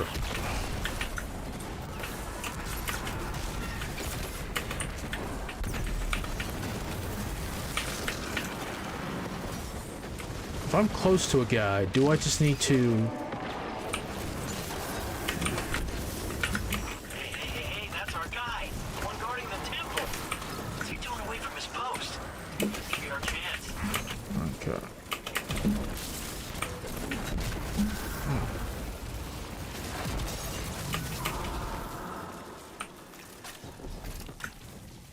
No, we start the Papa Gut video again, my bad. Named Aiden Ross, spiraling out of control.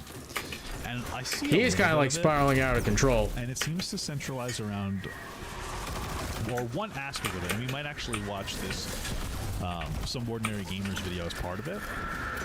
But some aspect of it is about false copyright striking, I believe. And what's funny is like a couple weeks ago, maybe, I got falsely copyright struck on an Aiden Ross video, and I just didn't care. I was like, okay, this is annoying, and I just trimmed it out of whatever segment it was part of. I don't remember what it was.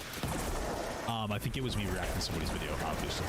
That's what else I did. And so that seems to be part of it. He's sending in false copyright stuff, my understanding, and I think that's what some Ordinary Gamers calls out here. But let's at least start with the Hassan thing. So it's called Don't You Mess With Me, Aiden Ross. Speaking of dickheads online, this internet anarchist who... You can't say those words. That's against the policy, dude. You're not going to get monetized, you silly goose. Oh my God. He hit me with Sentinel Shield. In a tweet that, you know, he got a false copy strike, which is really f***ed up, by the way. It actually might have been me reacting to an internet anarchist video. That actually makes sense as to why. That actually makes sense. From Aiden Ross, which I got as well, for the record. It was a false copy strike of a video that I'm in, which is f***ed up. It's insane. Here's Aiden Ross celebrating the false strike. W. Chat, by the way, this is Hassan head moderator, chat. For the chat, we stole $8,000 from him. W. He needed that. Yes! Yes! Yikes. Damn. He's bragging about it too. That's the worst. That's a really unintelligent move. Dude, I feel almost bad for this kid. His brain has been completely rotted, like, by online. When I look at him... Dude, he lost his girlfriend, and everything just went, like, downhill. I think his girlfriend, unironically, has an OnlyFans now, and it just, like, fucked him up in the head. What is he doing? Bro, you broke up with her... Listen, just to all the young guys out there, just because, like, you were dating a girl and, like, she has, like, an OnlyFans now, that's not an indictment on, like, your manhood or anything like that. I just want you to know that. That's just something that she wanted to do on her own. You broke up, Godspeed, man. Just move on. Get some new pussy. As crude as I can be, just get some new pussy, okay? Especially if you were just as rich as Aiden Ross. The girls are... There's a bunch of OnlyFans girls and IG girls that you can probably fuck, and they would fuck you for clout. Okay? There it is. Here we go. What's moving? That clearly like fucked them up, man. And it's fucked up for me to say it like that too. That's just the truth. Let's not pretend. Let's not pretend otherwise. All right.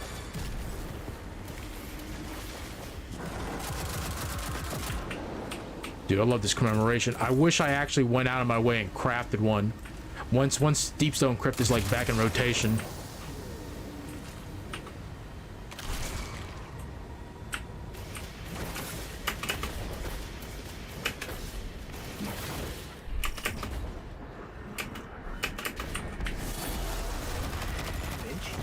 Why did you stop? I don't know. Didn't expect this. Little hiccup.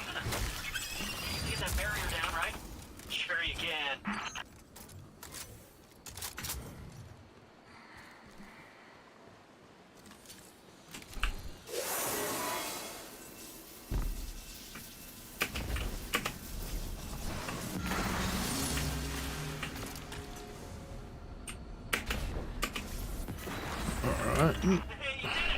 Good job.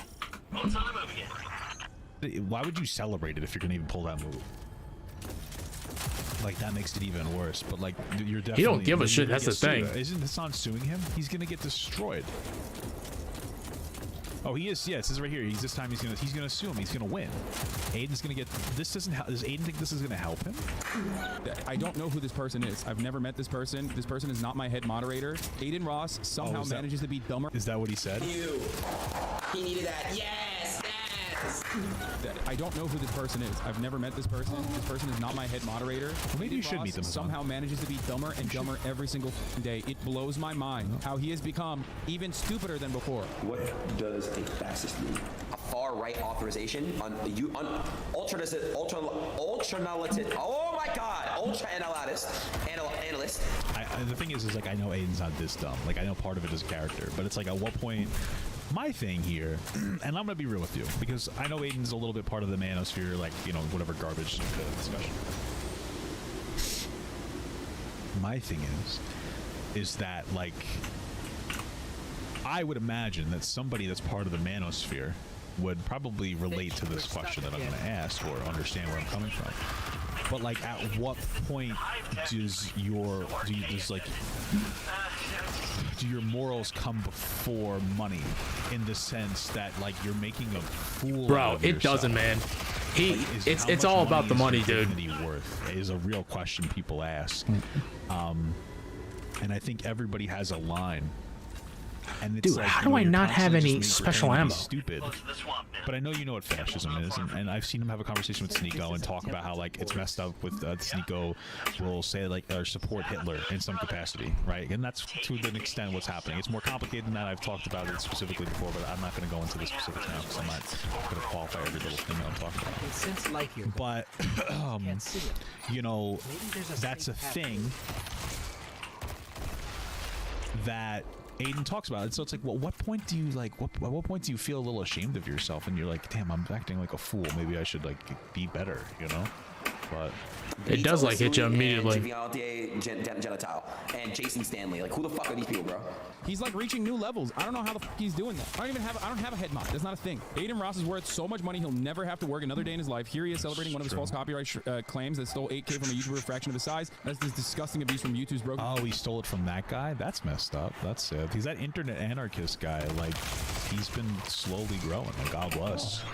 You know, good for him. He seems to make some decent content.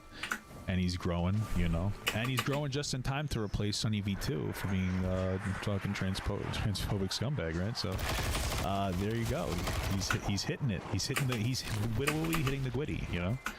Copyright system that needs to have consequences. Somebody who I think might be the biggest copyright troll in the history of YouTube just outed himself. Let's talk about how we got to this point, who this person is, and what this all means for you. Isn't that about iShowSpeed? YouTube. So this is iShowSpeed. Oh, yeah, he is the biggest, most watched streamer on all of YouTube right now. But in the summer of 2022, a lot of YouTubers who were talking about iShowSpeed started to get copyright claims. Yeah. Here's the first one I could find from a YouTuber called Omni. Now, Omni does commentary. You can see his thumbnail down there. He makes great videos. His face is on the screen. He reacts to things. videos. He's not just reposting clips. With that said, he tweeted, "I'm getting copyright claims for the iShow." Yeah, this happened to a lot of people, and I think for me, that's when like I was pretty much like I defended Speed too much through like a lot of his controversies. You know, whether it was the joking about raping a girl or scamming his fans, right? Whatever weird way that he did it.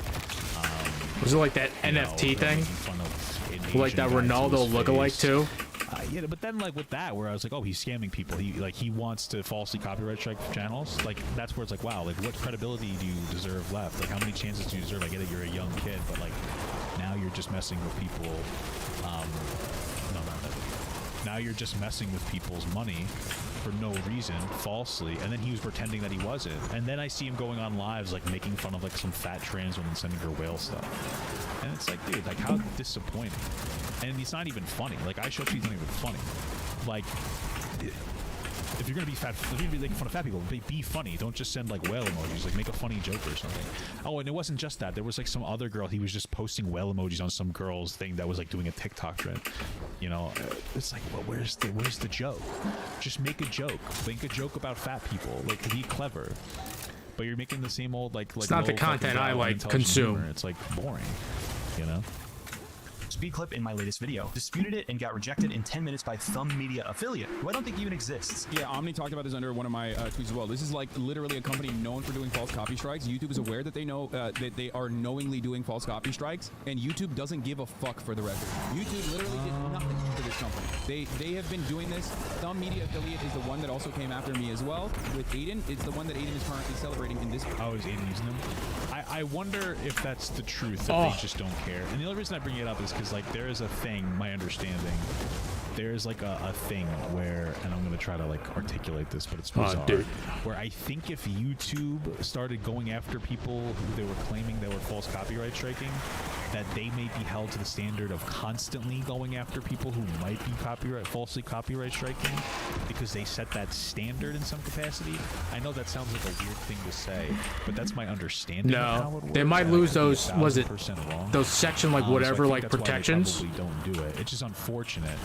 But I think once you set the standard that you're going to regulate a particular thing, then all of a sudden, like that's the same reason why, like YouTube has a system that lets people copyright strike things, but YouTube like doesn't do it themselves. It's it's like the responsibility, I think, lies within the business or company itself to do that. Like they have to put it in themselves. They have to put it in themselves. So. I'm gonna die, and I'm gonna go upset because this is a hardcore run. I'm doing what's called like, I think it's called like, I'm trying not to get dazed. Yeah. Fucking tweet. And on August 11th, 2022, I woke up to this beautiful email in my inbox. I love getting love letters from YouTube. This email was not that. They said, "Hi, Jabroni. A copyright owner using Content ID has claimed some material in your video. It was copyrighted by DRM Protection for Cardigan Media by Aegis TM. Claims by Thumb Media affiliate." Here you have it, identical for the record. A copyright claim was created for content. Andrew Tate cannot handle my questions. Thumb Media claimed it on behalf of Aiden. This is the video. I'm right here. The entire content of this video is me debating Andrew Tate. If anything, I should be able to fucking content claim Aiden Ross for trying to fucking pose this as his own content, as all he did was sit there like a fucking dumbass. I'm literally in the middle of YouTube can't be sued because they don't, it's not assuming YouTube, but they don't infer or take responsibility for what's in content. Yeah, that's what I mean. And so if they started over-regulating, then they wouldn't be, oh, so it's like safe harbor, like you said? Okay, that's interesting. But yeah, you get my point. The fucking video. Are you out of your fucking mind? And his dumbass fucking fan base turned around. This has 1.5 million views on my YouTube channel. And they're just trying to fucking milk it. They're trying to take these views and trying to make money off of the video that absolutely is a video that I can claim is mine. It's crazy. I'm on the video. Like, that is the next level of copyright. I don't think he could claim as his, but I understand his point is that if somebody had more of a claim, it would probably be Hassan. Bullshit, okay? It's not even like I'm reacting to the fucking video. Aiden Ross tried to retort this by saying it's actually his video since his socials are in the corner. Saw a clip of it a couple days ago. Yeah, I should have never been kind enough to keep his fucking socials in the corner. That was my problem. That was my issue, I guess. I never signed a fucking release. Suck my cock. I'll see you in court, you stupid fuck. You fucking imbecile. You absolutely. You fuck with Hassan's money, man. What is he suing for? Now I'm a little confused. Is he suing over He's the not false suing copyright strike, or is he suing because he wants to copyright strike it himself and he's in the video? Because now I'm just confused. Nobody's suing make it anybody. different? Because then if Nobody's the way that you just suing said it, and that anybody. could just be dumb. Sounds like he doesn't have a claim. I thought that he was going to contest the copyright. I'm so confused. I thought he was going to sue for false copyright. It sounds like He now he's released the gonna sue claim, for by the way. The copyright. claim got released against Maybe I'm Hassan's just dumb video. as shit. Holy shit, you stupid little bitch. What an absolutely idiotic baboon-like thing to fucking do. Like, oh, yeah, you signed a release? What release did I sign? You stupid shit. Did you pay me to appear on that? Yeah, now I think he's going to lose this one, right? He'll definitely lose this one. Right? I'm confused. Am I the only one that's confused? He's going to lose this one. This one he's going to lose because it sounds like he's trying to sue and say that he owns the video. Okay, whatever. Fucking Zoom call? No, you didn't. Suck my dick. You don't own that fucking content. It's quite literally me in the fucking video. See you in court like you're gonna do shit? What do you mean? Hassan's not You think I'm explaining gonna this well pursue enough. You think I'm not gonna fucking counter? Are you stupid? This is such an objectively incorrect thing to do. And this fucking dumbass is also, again, stupid enough to like do this. Not only is he stupid enough to do this, he's done it to so many people. And most importantly, perhaps most significantly, he's dumb enough to gloat that he's false copy Best in striking tower, people. baby. You fucking idiots. Look at him. The best in the tower. W. I'm busting. I'm busting, baby. I'm busting. Chat, by the way, this is Hassan's head moderator, chat. Put a W in the chat. We stole $8,000 from him. W. He needed that. Yes. Yes. Yes. W. Yes. Oh, yes. How absolutely idiotic can you be that you're like false striking people and celebrating it? But here's the thing. With Aiden, he's in the gutter, right? He's already shit. He's already dog shit. He already knows that people don't like him at this point, and he's made more money than fucking God at this point. The reality is that the crypto gambling casino that runs Stake paid him a fucking fat bag. He's already made a shitload. You jealous, pussy? I'm just teasing. Off of crypto rug pulls about fucking, you know, getting his dumbass fan base hooked on gambling and numerous other things, and yet he's still over here gloating fucking false copy strikes. It's so incredibly dumb to brag about it too. On top of that, imagine being so stupid that you literally self-snitch. Oh my god. Oh, what a fucking idiot, dude. But he literally said stole. Like he said, first of all, the $8,000 is not even correct for the record. I don't think Internet Anarchist understands that like it goes into a separate pile when someone copy strikes you, and you can counter it and take all of those dollars back. If the video is made $8 grand overall, then it doesn't matter. That means like you made that $8 grand until they fucking copy striked it. They never go to court. They Yeah, like I don't think that they could retroactively take the money, I think is what Hassan is saying. I don't think that they can like retroactively go and take the money back. What is a destroyer? Until you give up or back off in a month after you counter twice. Yeah, 100%. It would be fucking so unimaginably stupid to go to court over something like this when you have a false claim here. These people don't own the content that I posted. The video I posted and a lot of the other people in this story posted are fair use videos, which are completely allowed under United States copyright law. You are allowed to show a piece to critique it. You are allowed to show someone else's clip. Hey, you're allowed to fully react to people's videos like a fucking goblin, baby.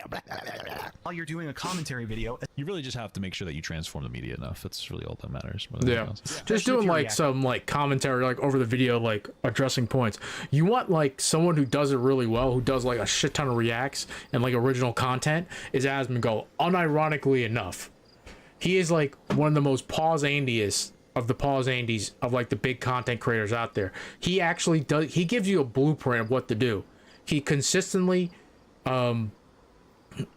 critiques videos, he reacts to a ton of content, but he does give like selling critiques, and he does transform the content like quite a bit too. Like when I'm like watching a video, that's why sometimes it's hard playing Destiny, because there's so much involved in a first person shooter and reacting to videos.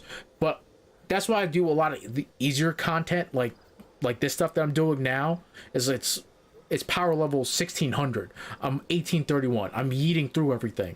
I'm not dealing with champions or anything. But if I'm doing like a lost sector, those lost sectors don't take any don't take that long, even on master difficulty if you have the right build. So I can put a video on, react to the video while I'm playing like Destiny at the same time. Follow the Asmongold model and just like critique videos. It's good that he has like an active chat too, especially when he loses his shit. It's fucking entertaining as fuck, but that's neither here nor there.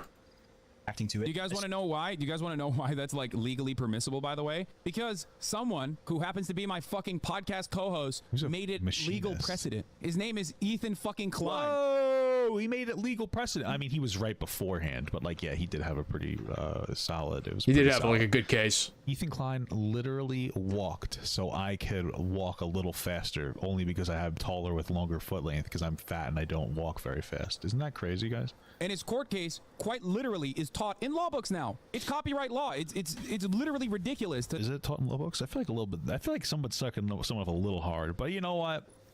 God bless him.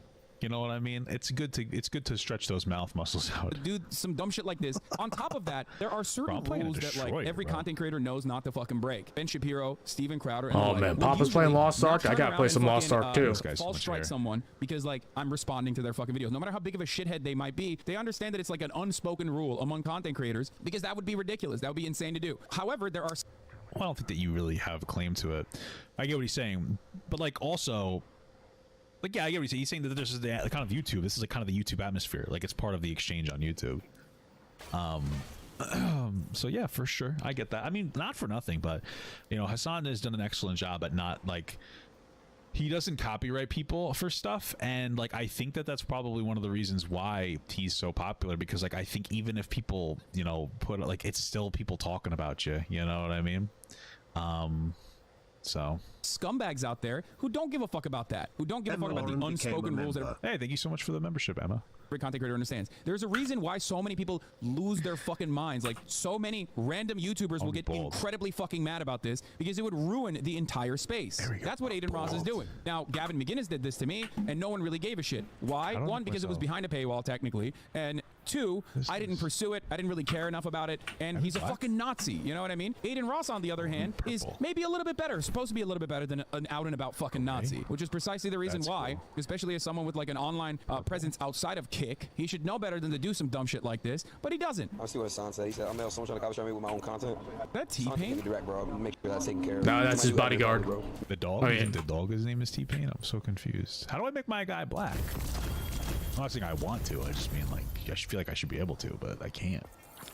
Weird. My editor said Hasan is tripping. He literally posted your content. Look at the tweet. His video says your watermark. Let me see. Nice. I was kind enough to literally fucking, which was so incredibly stupid of me and my editors to like leave his fucking socials. It's like courtesy. You know what I mean? He said your watermark. What the fuck do you mean? Dog, I'm in the video. Oh wait, is he claiming that is Aiden Ross claiming that it's his because he left the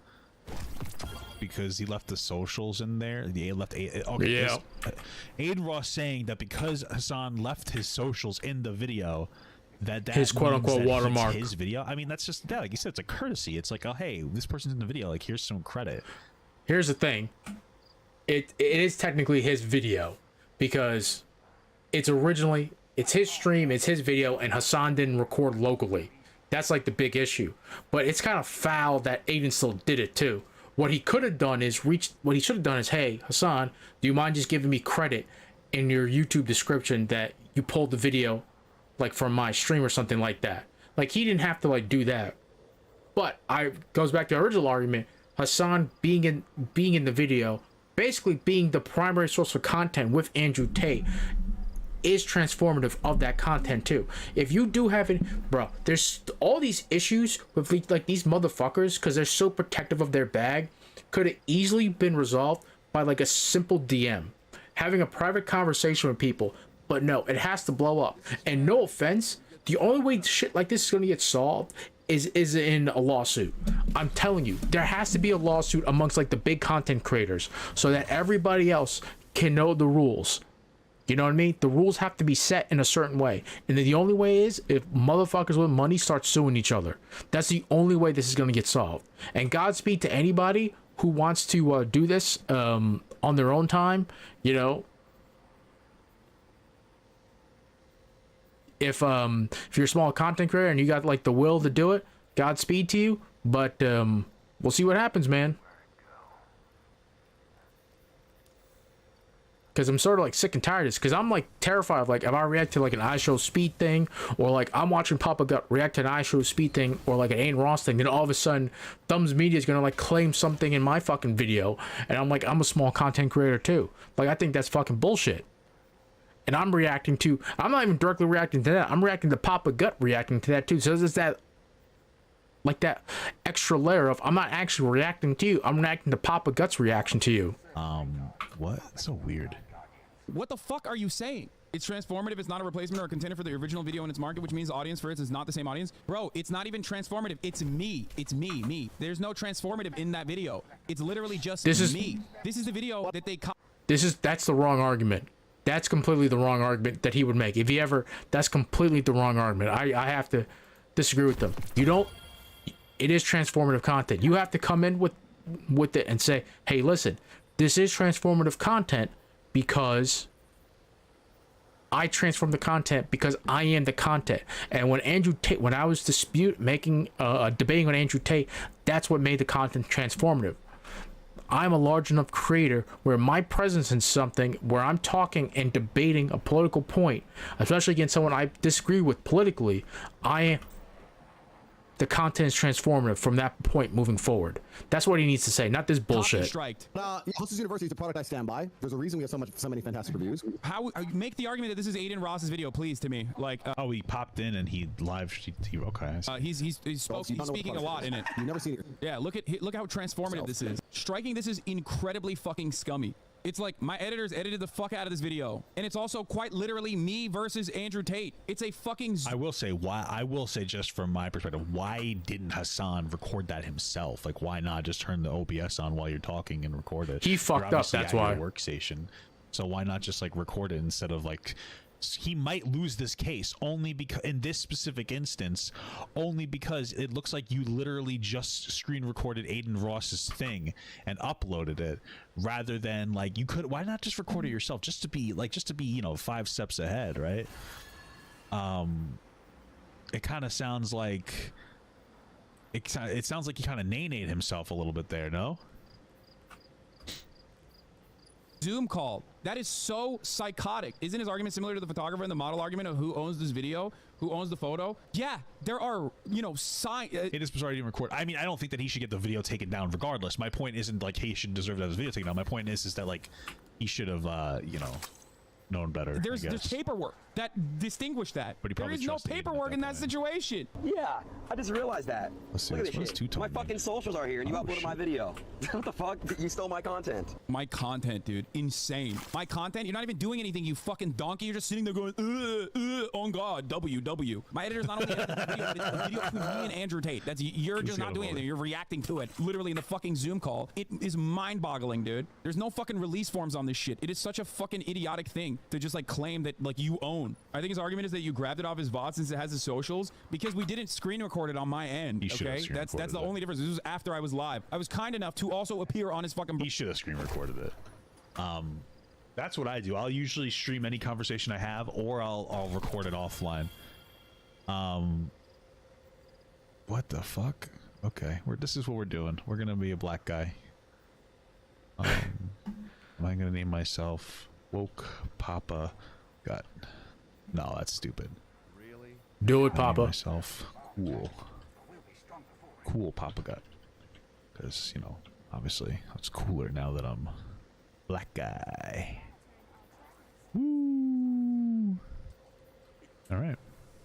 Broadcast. That's it. That's an insane fucking argument to make. It doesn't change anything. There is no validity to that stance. The only reason why he's able to do it is literally because he can target motherfuckers and copy strike them maliciously, as you are watching a video of him and fucking iShowSpeed doing the same shit using the same fucking company. We're not even talking about the morality. We're talking about the legality here, right? I think that if I had signed a contract from a legal point of view, I think that Hassan can he should be able to eventually get it overturned, because the video's up for a long time and Aiden knew that and still didn't do anything about it. So I feel like he could potentially complain about that, but that like he has full ownership. I give away full ownership of this content, of my own commentary to him. Then he would have at least some kind of fucking IP argument to make. But because I don't fucking have that, it doesn't matter. XQC himself also fucking posted the entire thing, and yet for some reason he's not copy striked. I wonder why. Perhaps because he doesn't want to go after fucking the juicers. He just wants to go after me, so we can be like, yeah, on God, big W. I came across I went across him. I'm glad that this is, you know, enough content for Aiden Ross for a week so that he's like not watching his sister get fucked on OnlyFans. Whoa, what the fuck? Over it again and again and again, or his like ex. What's happening here? Did his sister get fucked on OnlyFans? That's wild, bro. That's a violation, my brother in Christ. Why would you say that? How do I? Girlfriend. I can only use an Xbox controller. I can't use a fucking I'm joking, bro. That shit is just too far, bro. All shit aside, that shit is way too fucking far, bro.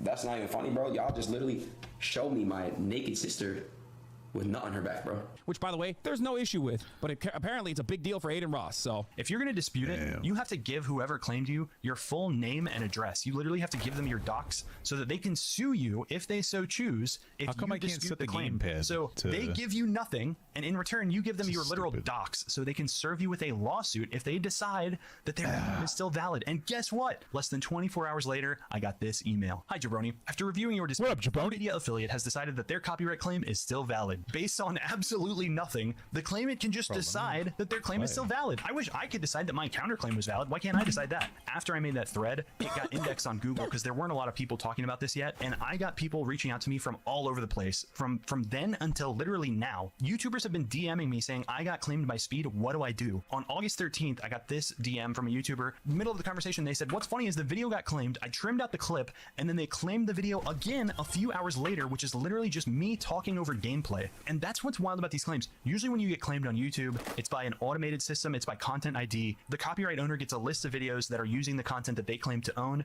They can just go through a checkbox and say claim, claim, claim. The claims we were getting last summer were manual claims, which means somebody was going to our videos and manually clicking the claim this video button. there's also like when you go on the eligibility on the channel dashboard, it says dispute claim. Andrew Tate and Aiden expose Hassan and XQC live on stream. So that's what he's saying. My video is called Andrew Tate cannot handle my questions, right? 1.5 million views. Remember that the following are not valid reasons to dispute a content ID claim. It says underneath it says I own a copy of the song. I'm not making money from the video, or I gave credit to the copyright owner. I checked the little tiny check mark underneath that says my dispute isn't based on it. Why does Hassan care so much? I think it's just the principle of the situation that he's getting falsely copyright struck by Aiden Ross just to be a goober.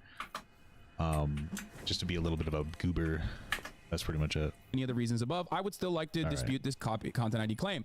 So in it, you have four main options at that point. You have four options that you can engage with. You can say original content, the content claimed in my video is my original content and I own all the rights to it.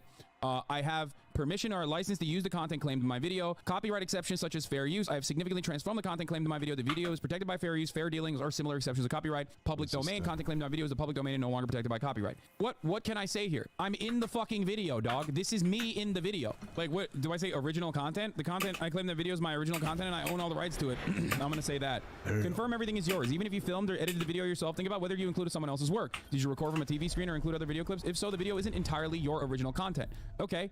So why don't you give this warning to the person who is copy striking? You know what I mean? Give this warning to the copy striker. The content claimed in my video is my original creation. It does not include anyone else's work. I mean, that's not true though. The problem is it's not true. Why didn't you click that link? You gave him credit in the first stage since you included his watermark, because that's a trap. So including someone else's watermark doesn't change the reality that they can copy strike you. They give you those first three fucking things so that they can turn around and say, oh, well, that doesn't mean anything. You literally gave someone else the license. It's basically, it's not a watermark. Why not fair use? Because I'm not actually looking at someone else's video and responding to it and reacting to it. The problem is copyright law isn't fully definitive on this type of novel collaborative content. I know, which is why he's fucking up the bag for himself. That's the point. This will open up an opportunity, if it goes to courts, for people that he collaborates with without signing a fucking release form to sue him. So every Instagram model that has ever appeared on Aiden Ross's stream. Well, they're gonna counter with like, if you come onto my live stream, it's made like what is it, implicitly? You're made kind of just like default aware that like you're going to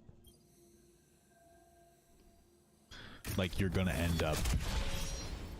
You're basically signing a release just by going there, right? So could turn around and sue him for every fucking dollar that he has. Do you understand? I think Hassan's gonna lose this one.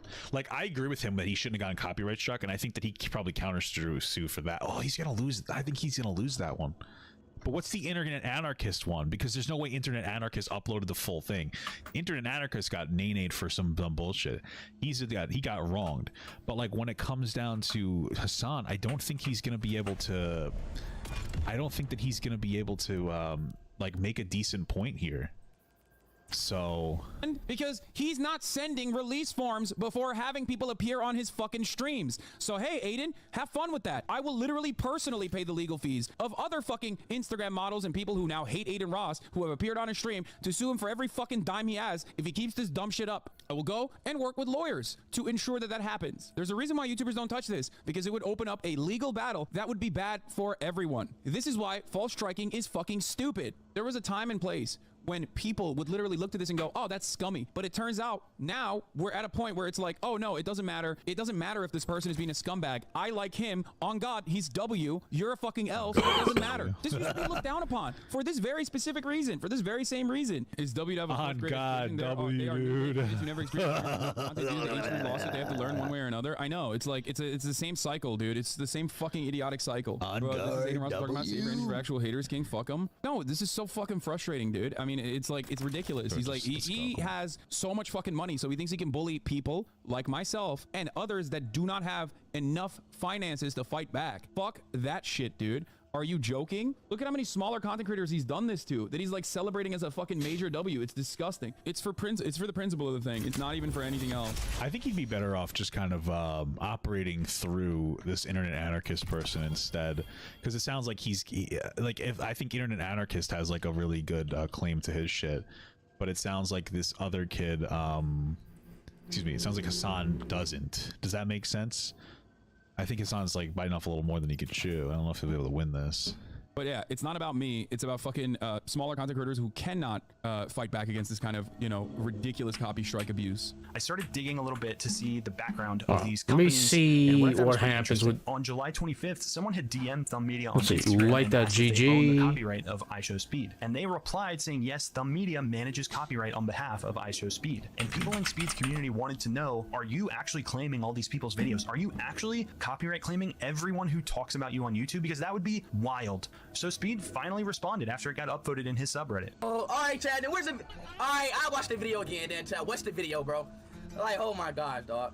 Chad, how do I stop this from happening? Like, cause it's not happening to me.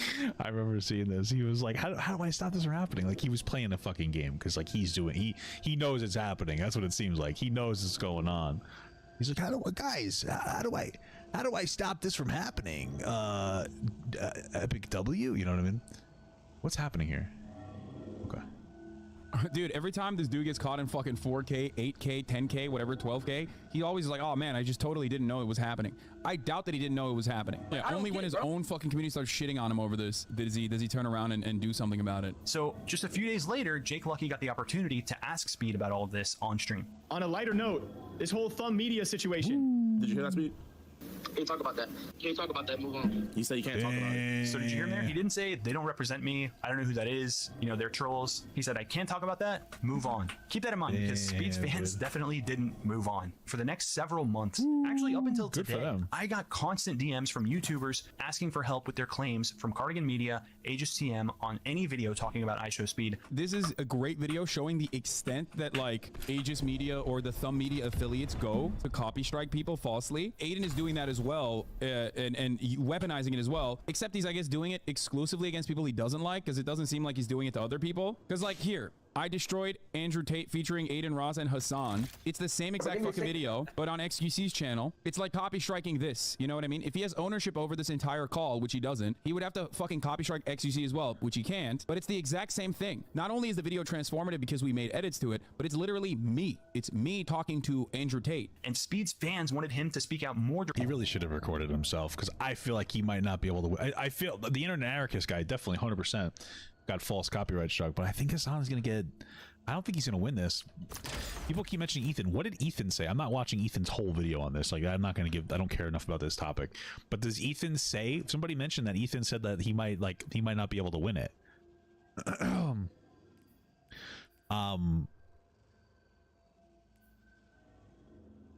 My thing is that like Aiden knew about it for so long. So like, you know, it's kind of a courtesy type of a thing where it's like, yeah, that's what that would make sense to me. Hassan should just take the L on that and then try to help the internet anarchist get his stuff handled. That's what he should do. That would be better. directly and say, these people don't represent me. Hassan reacts to Ethan's take. No way. YouTube, I need you to do something about it. But No instead, way. we got this clip just a couple of days ago. YouTube asks y'all to stop spamming about these emails about the Cardigan and the Thumb Media affiliate. That is me. Just wanted to let y'all know, everybody know that. So, would y'all guys please stop? Thank y'all. Love y'all. There it is. It's been him the entire time. So the whole time people were saying, this company is fake, they don't represent Speed, Speed would never do that. It's him. The entire time. This guy, who's a multi... No way. I thought he didn't fucking know. No way. Turns out he was doing it on purpose. Because they're such fucking scumbags, dude. It's just so frustrating. Like, there are things that I excuse with respect to, like, age when people are like, oh, you know, they don't know any better. Oh, he's young. He'll get better at, like, understanding certain concepts. But this is transparent greed, you know what I mean? Like, you're a multi-fucking millionaire and you're milking small content creators. Like, this guy that got claimed, Jabrangus, has what, like, this is, I assume this might be his, like, second channel. This guy has 177,000 subscribers, bro. Like, you're really going after motherfuckers with 177,000 subscribers? Like, loser like that? Subs. That shit is so whack, bro. That it's so fucking gross. Like, how much more money do you fucking need, dog, that you're, like, literally trying to milk people like this? Oh, he's just a kid. He's just a kid. It's evil as fuck. It's so just a I can't wrap my head around why he thinks it's a good idea to copyright claim anybody who even mentions him. Now, don't get me wrong. If I was a huge streamer and there were people just re-uploading my clips, I wouldn't feel guilty about claiming those videos. If all they're doing is taking my clips and re-uploading them and monetizing that, I wouldn't feel guilty about copyright claim. Yeah, and by the way, this makes it even funnier because as a fucking... Because people do that to me all the fucking time. Huge streamer, I don't even do that. I don't even do that shit. My expectation is not for other streamers to do the same. And I think it's worked for him, by the way. I think that's one of the things that makes him so popular is that, like, there's so much content going around. Yo, there's like so many clip channels. He actually kind of steps in when like some of the clip channels like start copyright striking some of the other clip channels. That's when he'll like come in and step in. And Papa's right about that. He actually allows people to like. He will. There was that one time he threatened to. He got really like angry about it too. And I think he rightfully people in his community remind him that you allow people to like use your clips. So it was like that one time. It was a moment of weakness. And her death is your calling. But like it's kind of impressive, like how, you know, I don't know, bro, like, you know, he lets people do whatever. There's so many Hassan channels now that like it's almost like their channels are like it's almost like they're advertisements for his shit, you know what I mean? It's fucking wild to me. It's almost like they're all just advertisements at this point for his like main channel. So pretty cool stuff. Pretty cool garbanzo beans if you ask me. Obviously, like, I get why. I don't even do that. So, like, to come after me in this regard is even more fucked. Because, like, I have told you guys time and time again, as you all already know in this community, that, like, I allow people to basically use my content, my IP, in whichever way they fucking see fit. And it's so incredibly fucked up. You might also own the Zoom recording as a participant. Yeah, of course I do. Of course I fucking own it. I'm in the fucking video, man. That's crazy. Like, it's literally, I could have just very easily fucking filmed it on my own side. It's just like, this was done. Chat, this literally was done because it's just easier. That's it. That's the only difference. He's not helping himself, bro. Wait, does Hassan react to Ethan reacting to him? Is there a way that I can look at that? Because actually I'm curious about that. Somebody tell me. That's the only reason. And out of the pure courtesy, I fucking foolishly left his goddamn socials on there. Do you think the new YouTube CEO will care? No, because like they can't do anything about this shit. Bro, dude, like somehow even when Hassan is like in the right, he's still in the wrong. Like this. I mean, bro, I feel that because, like, I think it's kind of shitty what Aiden's doing because more than anything else, he let it stay up for like a year or whatever, however long it was, and now he's doing it out of like spite. But it's like, bro, why didn't you just record it yourself? Like, that's the fucking wild part to me. Like, you're kind of. I think he honestly just like forgot. Anarchist guys. But this guy kind of owns himself. I'm gonna take action on this. Unless it's basically like people always say YouTube needs to fix this broken system. They will never do it until there's like actual, literal, you know, litigation that serves material harm to the company in some way, or if there's a large amount of backlash. Yeah. Miami. Okay. I'm joking, bro. That shit is just too far, bro. Also, this other shit is way too fucking far, bro. All right, let's see Ethan and XQC weighed in, and then Hassan reacted to it on a stream. I'm curious. Let's see what we got here. X trying to defend Aiden claiming your vid. I could be wrong. I think illegally, you own the content regardless. I think whatever happens on paper, if I make a stream that happens and then it ends up being removed, I own that content. I own it. That's how it is. Outed himself. Let's talk about how we got to this point, who this person is, and what this all means for YouTube. So this is iShow's. He's right. No, he's not wrong. He's right. He's right. That's why Aiden can't copy strike XQC. This is not wrong. The difference, of course, is that it's incredibly scumlord behavior, especially because I still have ownership over the Discord call because it's me doing the work. Dude, he's taking the L, dude. He's taking an L so hard. What are you doing, Hassan? We're supposed to be I want to root for Hassan here a little bit. I do again think that what Aiden Ross is doing is petty. Because Aiden knew that he screen grabbed it. There would have been effectively... Patrick Logue super chatted $1.99. Hey, Papa got pooped. Just doing some bounties right now. Thank you. So I can react to this properly. Anyway. Yeah, he's not making like the best arguments. There's effectively no difference between Hassan recording it versus just uploading like the Aiden Ross live stream. No, there is a difference. And so I do understand that. He uploaded it like a year ago or whatever. Aiden didn't have a problem then, and now all of a sudden he has a problem now, and he's doing it to be spiteful and petty, and I understand that. But at the end of the day, I think technically he's gonna get nay-nayed, and it was kind of just lazy of Hassan. It was just kind of lazy of Hassan. He should have just recorded it himself, you silly goose. You know what I mean? You should have just freaking recorded it yourself, you little silly goose boy. I think this is the one with reconstruction on it. Himself here. In the Discord call, I was not streaming the call. If I was streaming the call, I wouldn't have used Aiden's footage. I know, but you don't have to stream. Check it out. Check it out. I have this thing right here. I'm guaranteeing this is what Hassan uses too. It's OBS, right? There's a stream button, and then there's a record button. Like, I don't know if you could see it if I have it in a bad spot. Oh, yeah. Okay, right here. There's the stream button. I can start and stop the stream. Right here is the record button, where I can start the recording. I can go offline right now and hit the record button, and it will record. That's all he had to do. And I guess he was just like, oh, I don't care. I can just take this stream anyway. I get it, but like, you kind of hurting yourself here, my brother in Christ. I used XQC's footage. I could have used Aiden's footage. No one in a million years would have thought that in that collaborative effort that someone would claim them. He's saying that because it's Aiden's footage, that Aiden retains ownership over his own footage. Yeah. And that's the reason why the DMCA claim could be valid.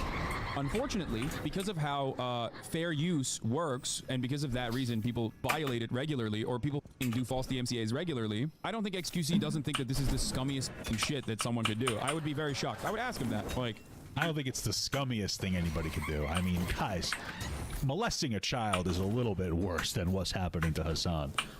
That's a hot take, guys. Guys, pedophilia is bad.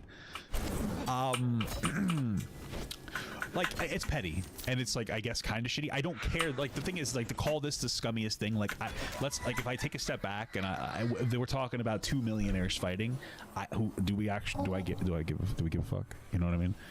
Do I give a fuck? I don't think that we care that much. You know what I mean? It's not really that big of a deal when you kind of go like, wait a minute, what's actually happening here? Is this 2 millionaires fighting right now? Is that important? Is that really that important? You know, that when you think of it like that, all of a sudden we kind of get to like a different spot. But you think what Aiden did is right? That, if he said to that, yes, I think what Aiden did is right, he has every right to do so, then I would just take that would be a his QC moment. That would be a scummy ass moment. But I don't think he believes that. It's like you inviting someone on your stream and then they post a clip about it just for you to copyright them. Yeah, that's exactly what happened. And except he didn't even invite me onto his stream. He invited me to a... I don't even think it's scummy. I wouldn't even use that word. I don't even know what you mean with that word. I think it's just... I'll save you, bro. Don't worry. I just think it's just kind of petty, but... Discord call. I'm sure if you used X's stream instead of Aiden's, X wouldn't get mad. Of course not. He would never copy strike that in a million years because he also understands that that's like scumlord shit. What's also scummy from the jump... I think that it's the... listen, the real victim here is internet anarchist, okay? Is, for example, if I tried to sue Aiden Ross before he did anything for using my likeness in his footage. Like, I technically have ownership over that Discord call. Because I'm one of the actors within that Discord call. I didn't sign a fucking clearance form or anything like that. Bro, he's being such a baby. Bro, listen, I want to give you guys some advice because the way that Hassan is acting, I want you to not act like this because if you do, you're going to have a really miserable life. there are going to be things that happen in your life that like are going to be unfair, but like you're going to have to deal with it because it makes sense as to why you're getting treated unfairly, and you just let it go. You don't need to fight every battle. What I think Hassan should be saying is like, yeah, you know what, I kind of fucked up. Like, it's kind of shitty that he's doing this because like we all know I was there and I didn't record and I just used his, and he's being petty, he doesn't care.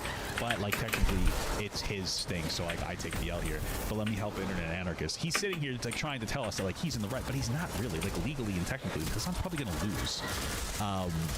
You know, sometimes you just need to take the L. Like, for instance, I was just on the phone with my mechanic, and, you know, they're very nice over there. I like them a lot. They're always nice. They're very honest. They don't try to sell me stuff. And they're like, hey, listen, like, you know, your battery's dead, which I knew that.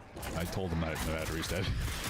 But she's like, yeah, it looks like last time you were here, you had battery issues too, and like, you know, you got to drive the car more. And she's like lecturing me a little bit, and I'm like, yeah, I know. And what I wanted to sit here and say is like, yeah, what I told her already was like, yeah, I had COVID and I didn't drive it for a month. That's why it died. And she's like, yeah, the last 3 times you've been here from a battery-related issue. It's like, well, that's not entirely true, because last time I was there for that car, what had happened is that I had a battery issue one time because again, we weren't driving the car. This was like 6 months ago. We fucked up. And then they put like too much too much like whatever, I don't know what it is. They put too much like some kind of like grease on the battery, and so like it wasn't holding a charge, and so we had to go back like twice because they kind of messed it up a few times. And but it's not a big deal. They didn't charge us anything. They were just been like an honest mistake. But I'm like, I could have sat here and explained it to her as she's lecturing to me. But is it worth the battle? It's like, no, I got better things to do. I gotta work. That's kind of like what's happening here. You don't have to fight every battle. It's not worth it to always be right in every situation. Like sometimes it's like I have, you know, better things to do. So yeah, basically a verb. Hunter, what does he say? Aiden retracted the claims. Oh, okay. Well, that's good. He probably should. So, well, agreement that goes both ways. There's a verbal agreement that like I'm appearing on this Discord call where he's on, and he might be filming it. I don't know. But just like there's a verbal agreement that like I can use this footage because it's me. I'm in the footage. So whoever violates that first is the scumbag. Aiden knows the unspoken rule of being a content creator, which is to never claim criticism of false copyright. This isn't even that. This is worse than that, is what I'm saying. He knowingly and deliberately copy strike the video of me appearing. He literally doesn't know, though. He proved that. No, he did. He does know. He does know it's scummy. No, he did it because he thought that was like funny. You know what I mean? It's incredibly funny that the person who broadcast the Super Bowl complains about copyright. Yeah, his editor personally copy striked me. He said it. He had a conversation with his editor. At the time, Hassan knew this one was live, right? And they knew that there was like this podcast going on. I think he was gonna be on the podcast, right? I think Hassan had knowledge. No, that's bullshit. That's not a podcast. That's bullshit. No. It's not a podcast. There is no boundaries in that. It's literally a Discord call. That I don't agree with. Making it seem like it's a podcast is actually kind of up too. Like, you shut up. You come on. It was already straight. He said disproportionate in like these criticisms. Oh Lord. Joining in, what it does mean is would be on that broadcast, therefore would be on the licensed content. You know, this Alright, so it's one more level. I just want to get incandescent on this thing. Where, yo, guys, I didn't know it was live. Hassan's not making like the best argument. His best his best argument is that it's a fair use. It was within fair use parameters. My conversation with Andrew Tate. If Aiden Ross had sent me a release form saying, "Hey, I retain all ownership over your likeness to be used on my, on my stream, on my broadcast," and that you can't do that, that you can't. Bro, I wish that Aiden didn't reverse it, because like Hassan is just being such a fucking baby about this. Now it's just like, no. Like I was on his side, but it's like, no, actually ownership isn't. No, like no. Like since you just legit ripped his live stream, he could say that it's it's a copyright strike because you didn't do your own recording. Like he could probably actually say that. And that's the thing too, because he's criticizing. Oh, let me step outside for a second so I don't get yeeted. Like I don't think that he should claim. It's the same thing with like this, with like the Super Bowl, but Aiden, like Aiden doesn't have the rights to like restream the Super Bowl because it's the NFL's content. I think the Super Bowl's on Fox. It's also Fox has like the license to like publish the Super Bowl, quote unquote publish Super Bowl. It's the same concept like Hassan. Hassan technically doesn't have the right to like basically re-upload that video because he admitted that he didn't record the video locally, so he's taking the actual live stream. His thing is, his best argument is that he transformed the content, because when he was on show, he's critiquing it, everything that's on there too. So he can't claim that he owns the content because he doesn't actually own it, because Aiden actually owns it. This is like such, he just needs to take like the minute to like think about it, and he would come to like the best argument. that's the thing. He just has to like take the minute and do it. What he could have done was he could have contacted Aiden too and brought him onto the stream and asked him about like what happened. He could have made some easy content out of that too. He didn't do that. I also don't think Aiden really wants to like talk to Hassan either too.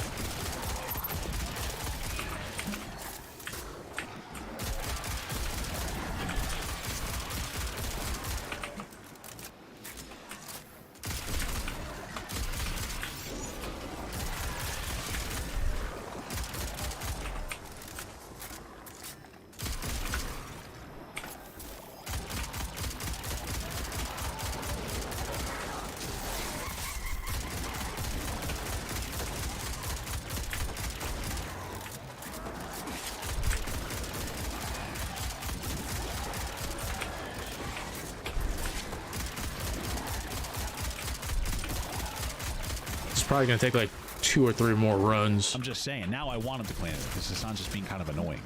Like, you're just being a fucking baby about the situation. Actually reuse this, you have no permission, and I signed a release form, then that's fine. Then it sucks, it's shitty. I morally have an argument with that, but legally speaking, I signed something. You know what I mean? Is XQC actually your friend? He seems to take positions against you kind of often. He's never charitable to your takes. He's never charitable to my takes. Yes, this is true. I don't really give a shit in this regard. It doesn't matter what side he's taking on this argument. I'm sure his own audience will probably yell at him for that too. I didn't contend with this. That would be very difficult. That's not what I'm saying at all. There's no way. This is probably clipped out of context. There's no fucking way. Hassan head moderator, chat. Put a W in the chat. We stole $8,000 from him. W. There's 0% chance that XQC is going to side with Aiden Ross on this. There's no shot. I think people are probably clipping out the least favorable parts about this. Well, I don't think that it's really a siding on anything. It's more of like, hey, let me just look at the facts and go, oh, I have common sense. This seems more appropriate. Like, to send it over here, so I respond in kind and call him a dumbass or whatever and then, you know, it'll get on LSF, it'll get upvoted on LSF, there will be more fucking drama. I don't know, that sort of thing. I agree with you, but isn't Aiden technically the one making the content since he was streaming it? XQC was streaming it as well. The problem in this situation is that I am a content creator on a Discord call. This is not the same as like a Hollywood celebrity signing a fucking release form to be on a movie and getting paid for it. I'm a content What is he creator on a talking Discord about? call. I missed this. I missed this part. There is an immediate understanding that like I have the right to use my own likeness. That is an insane thing to just like argue against. You should just record it yourself, you lazy bones. Of course he said that. That's so stupid. If you're in the video, these are terrible arguments. Release, it's obtainable. The video rights are obtainable by all parties involved. I think that's why he was talking about the release thing. I don't think that's necessarily how. I don't think that's how it works. I don't know. Because when you create, that's not how it works in the sense that it's a legally gray area. Because bro, this is the start of this is the beginning of the end, guys. It's the beginning of the end. Okay. Actually, Hassan doesn't really burn a lot of bridges. Like he might have like some issues, but he. When Destiny re-ups those people's streams that he was in, they have no right to claim it. So two things. Let me be nice. I don't know why I'm getting so like agitated. Okay, good point. We gotta chill out. Two things. One, I imagine that Destiny talks to these people and says like, hey, in order to be on your show, I need to be able to upload this footage. Two, Destiny streams it himself. If you notice, he has his chat overlay over it. So he's streaming in tandem with them. He's also recording locally too. Right? That's the point that I'm making. But I'm sure that there was also an agreement beforehand of Destiny saying, hey, Fresh and Fit, I'm going to come on your show, but the only way I'll do it is if I get the stream in and post it on my channel as well.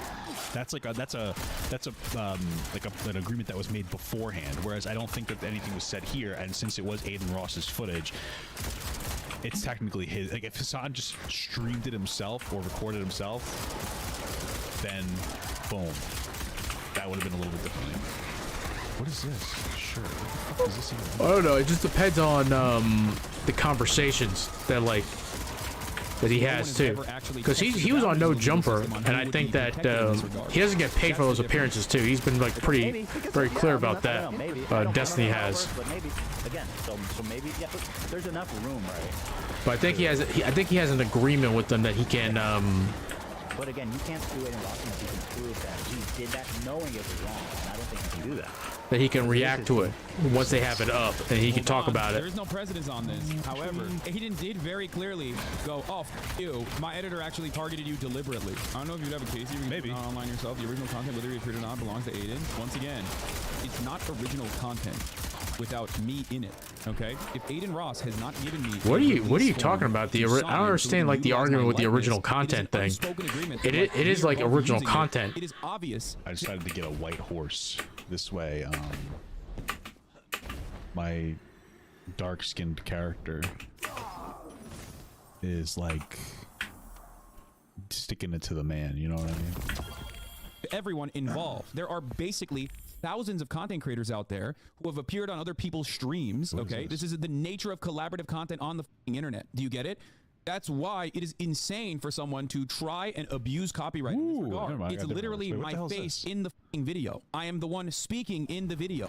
Aiden Ross did not pay me to appear on the video. Do you usually sign release forms to podcasts? It's a llama. Some of them, yes. As a matter of fact, What the I signed a release form when I did the Eric video on YouTube. Do you want to know why they do that nowadays on YouTube? Because they don't want to be sued. The idea that is that like Aiden does not have sole ownership over that. Well, I think the reason why they did a sign a release form, not just because they don't want to be sued, more because they're a more professional thing, and they've always been doing those things for beginning of TV.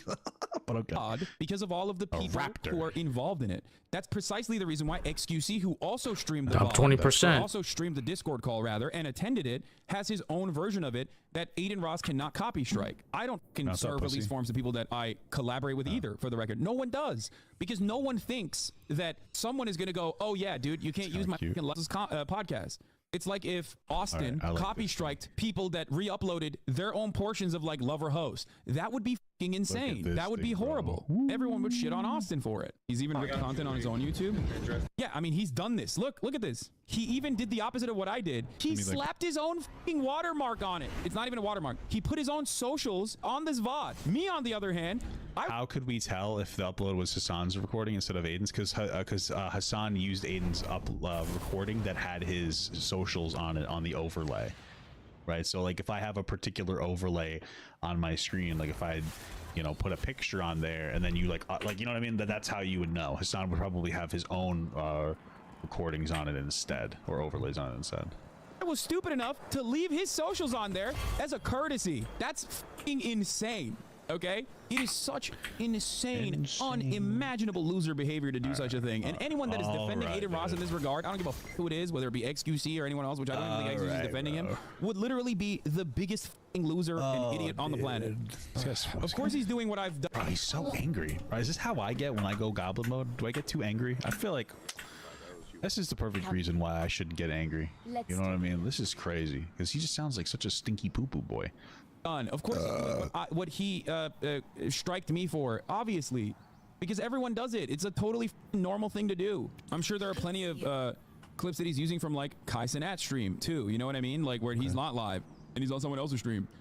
If this turned into like a situation where every content creator is like asked to literally sign paperwork before appearing on each other's streams and shit, then it creates a contentious space for no reason. And well, you don't really need to do signed paperwork.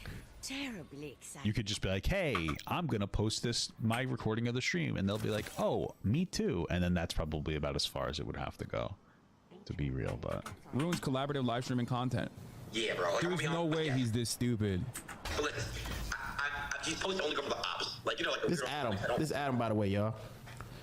Yeah. Adam here. It's good. Listen, bro.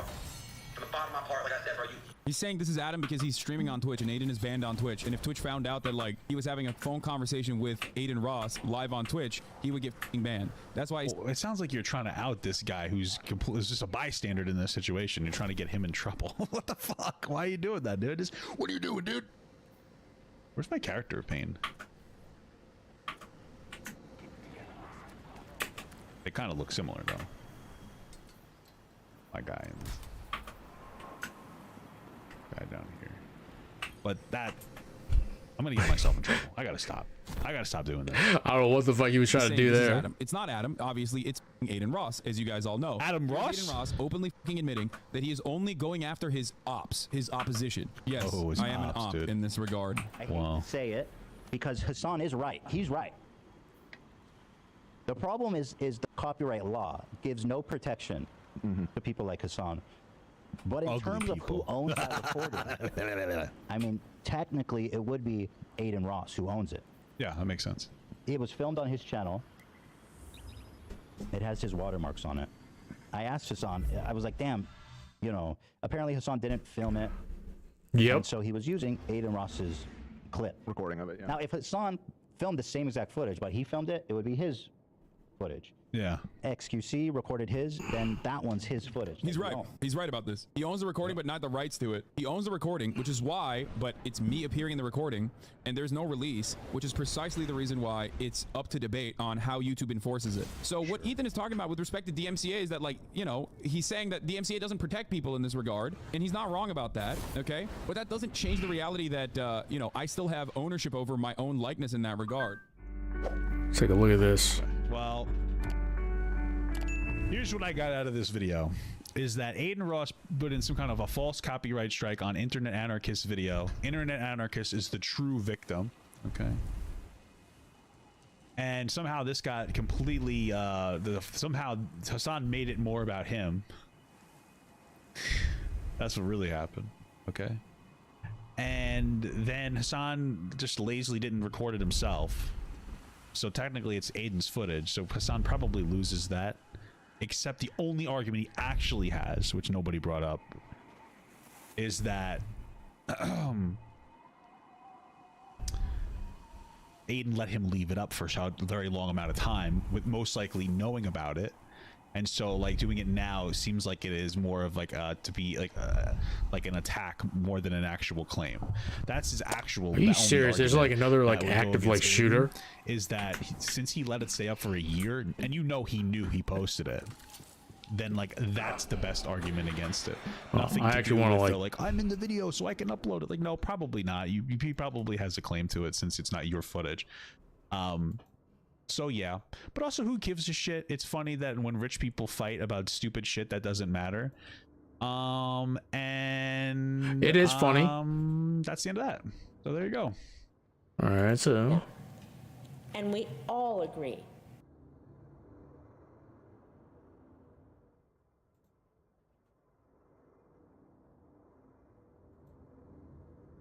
all right, that's the end of that.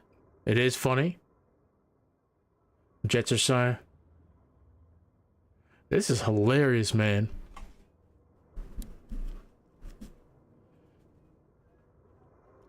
This is hilarious. There's more and more stuff coming out by like Steven Crowder. You heard whispers of this too, but now this is like getting kind of crazy. Jesus, they're all coming after Steven Crowder now. Dude, my guy.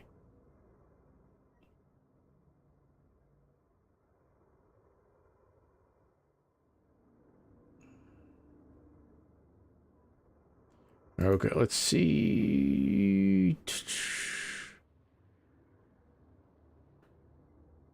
All right, shooter in Midtown Atlanta. This was 28 minutes ago. All right, well, this is just breaking. Quote unquote breaking news.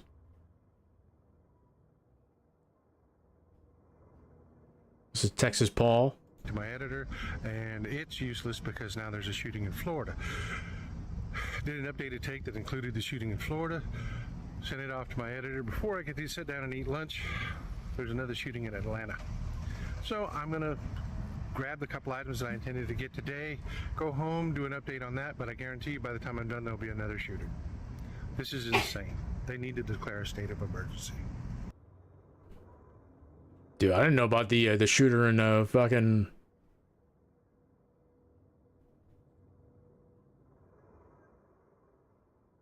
Jesus. God damn.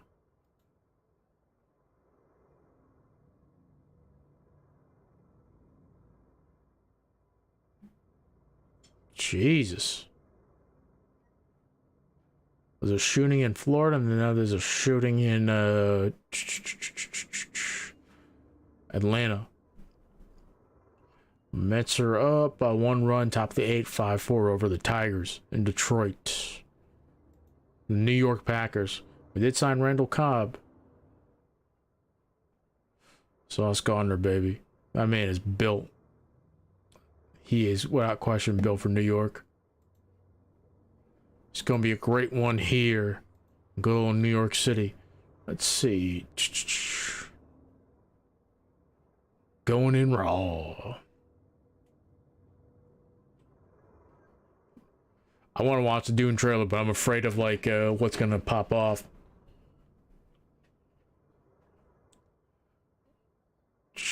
Marvel Studios Legends. That'll give me a DMCA. Let's see. Let's see here.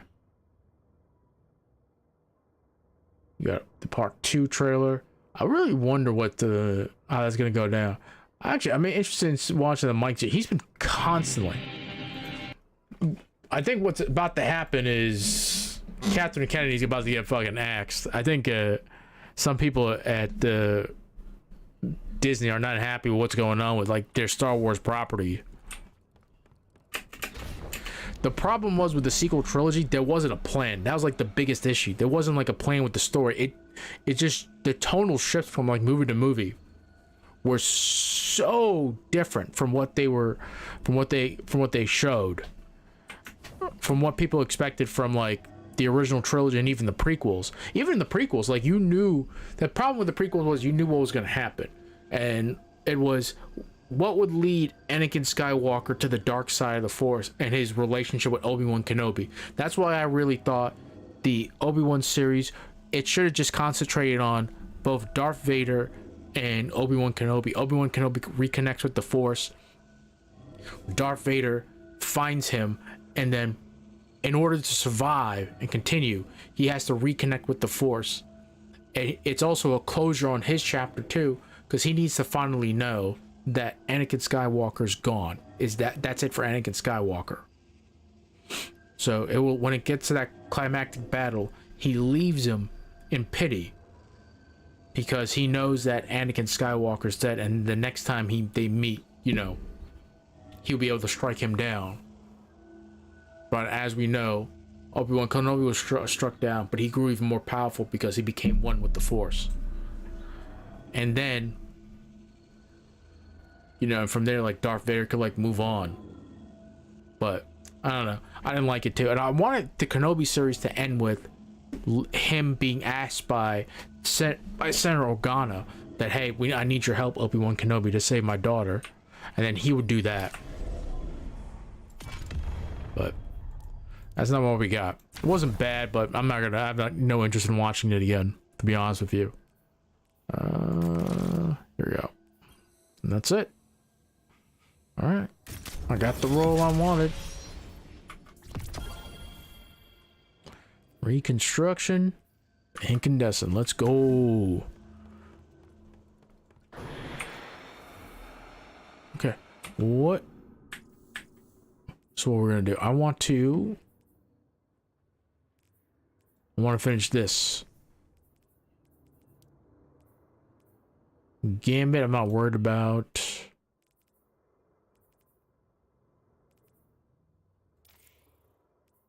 Okay, let us go to. Oh, there's an update ready. Let's go ahead and update. Let's finish up the Season of Defiance. This season was alright. It wasn't like anything special. So we just gotta do 2 on Legend, and then we can probably complete this.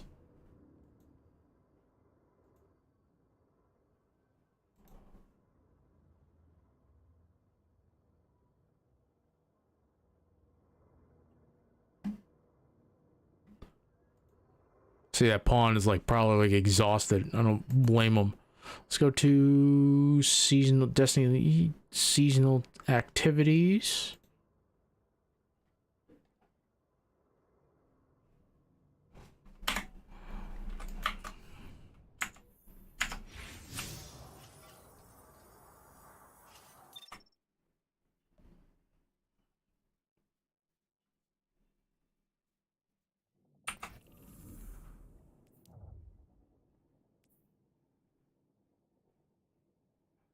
EDZ. What is this? We got Void and Strand. Okay.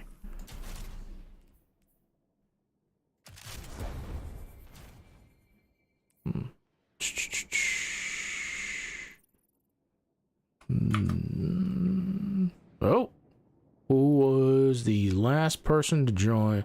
Varl. Sorry, Varl. You were the last to. Sorry, Varl. You were the last to join. No. Dupe.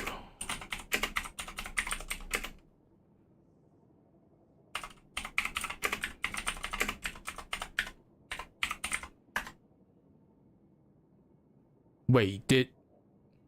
No, wait, alright, wait. Wait. Alright, okay. Me and Varl are together. Oh, okay. Okay, alright. Okay. Okay, alright.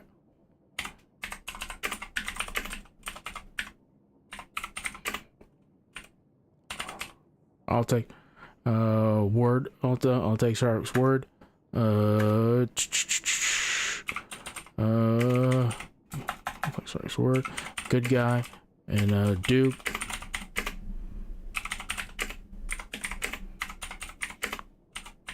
You guys can join up. Yep. Or leave.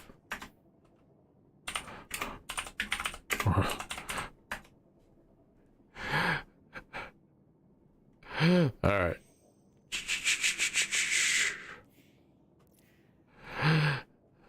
All right.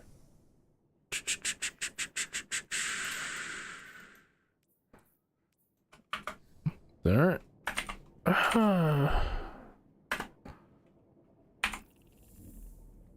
Yeah. Need.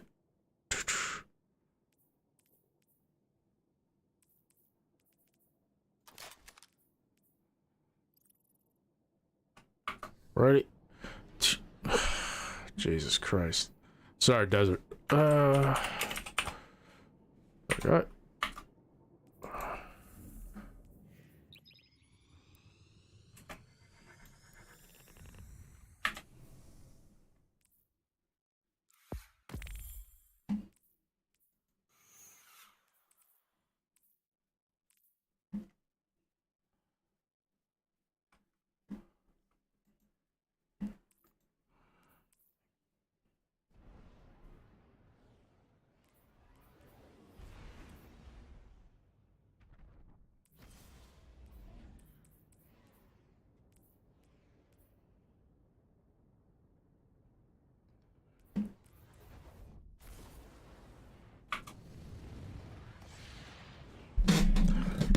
I mean, if you have Strand too, but I've been wanting to like just test out. This is actually probably like the easiest of the seasonal battlegrounds. We may not be able to destroy the outpost, but we can make them pay. Kill them all, Guardian.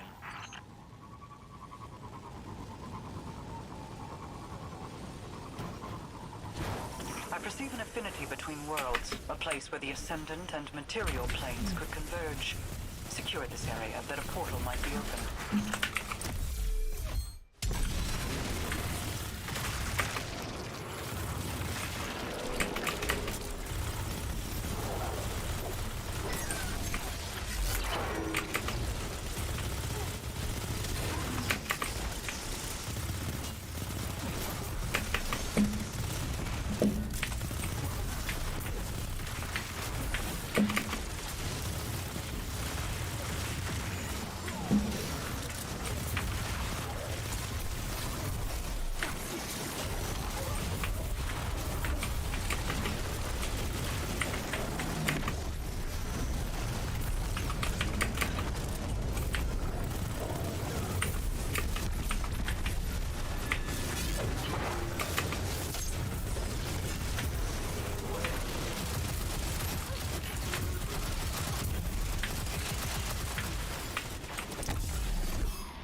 We juicing, baby.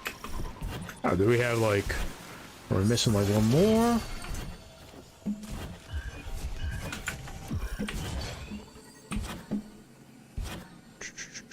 Legendary Battlegrounds isn't that bad. There's that one that where you have to like platform a little bit, which is horrible because the cover is like nowhere, especially if you don't know where like all the bad guys are going. Ancient warlocks Dude, I hate this sound. It's so annoying. was once home to creatures of great power. The Elixni too have these myths, but they are only that. This realm is now choked by darkness. It cannot be redeemed, only expunged.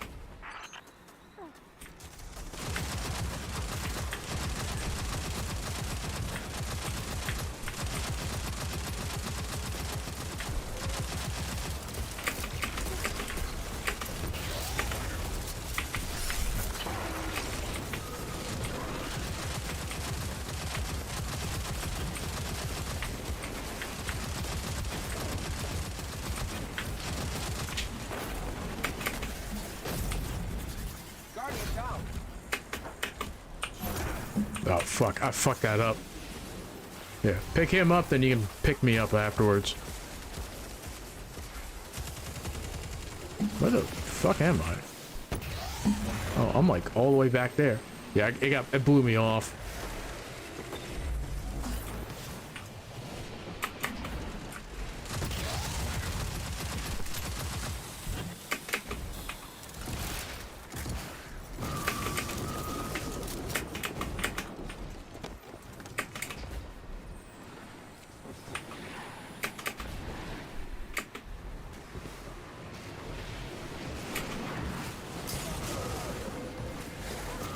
Holy shit.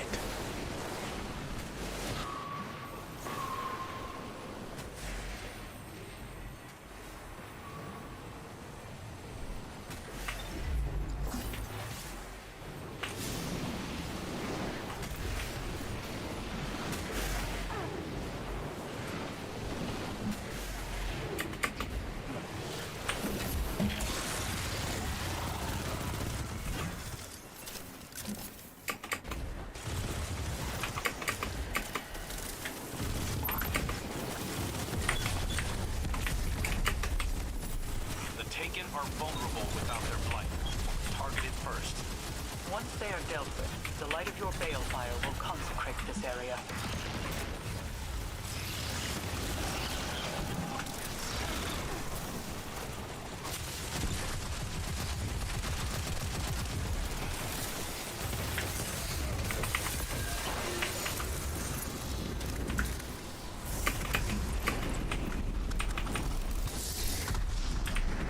Alright, constantly got Devour. I'm wondering if that title would be good, but like, you know, I'm not really having an issue getting my class ability up. It may believe that only Hive have mastered the secrets of the Ascendant Plane. Or maybe it wasn't counting on this level of awoken involvement. When Techians, Splicers, and Guardians assemble, no door remains locked.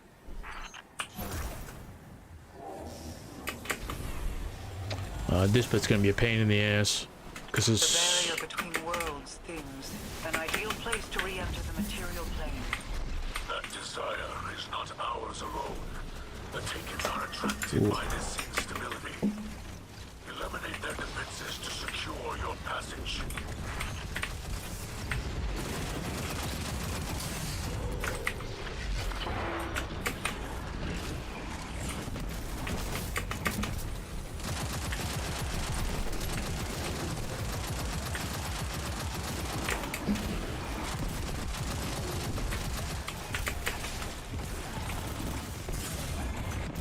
Oh, shit, dude.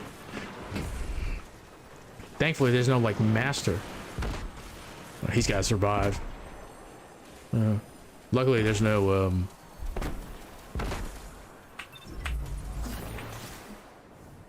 I can easily pick these guys up.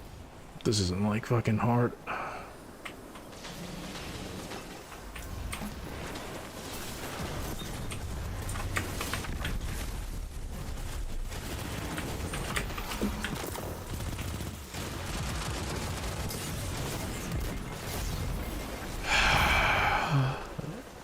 There's a reason why I wanted to like take those guys first.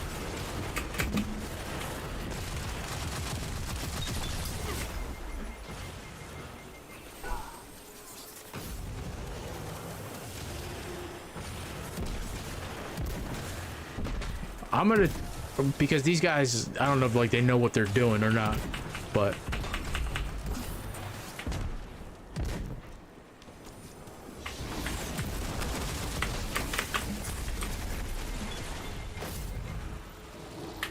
do I have a void shield? I only have solar. I need void shields.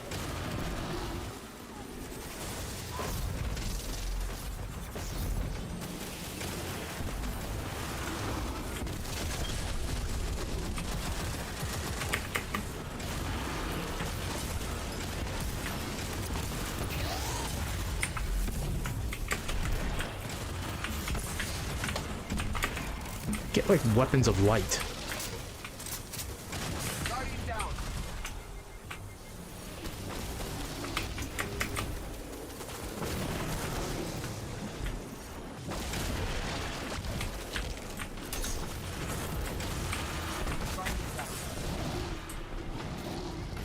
Bro, this isn't like fucking hard, man. Help me, like.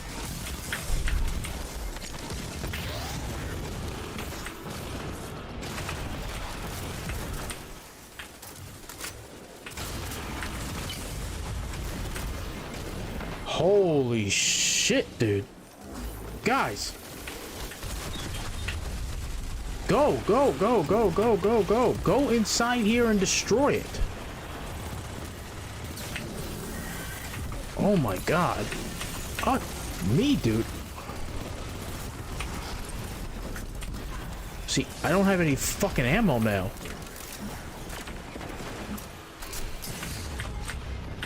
Who is...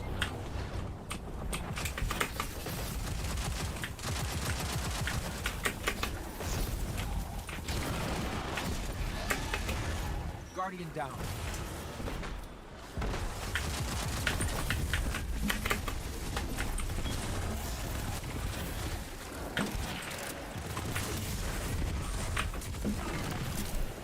Holy shit, dude.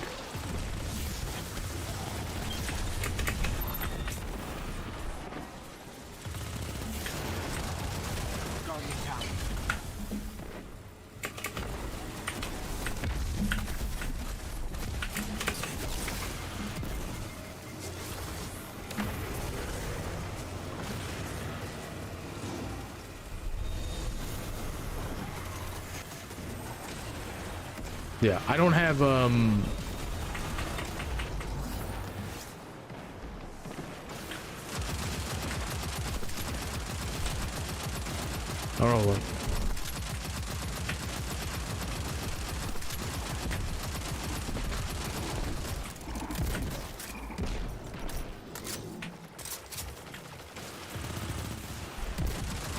Guardian down.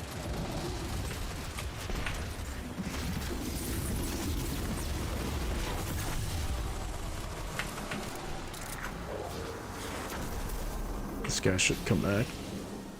We're gonna die a lot in that second room.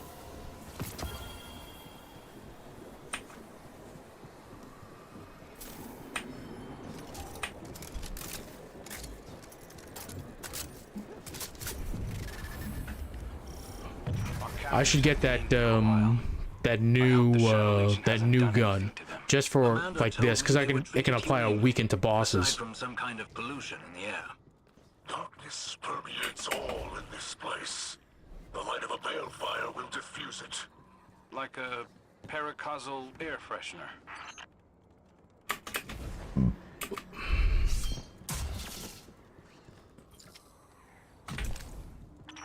Use the balefires as prisms for your light and cast out the darkness. Once lit, the balefires can turn taken essences into weapons you alone can wield.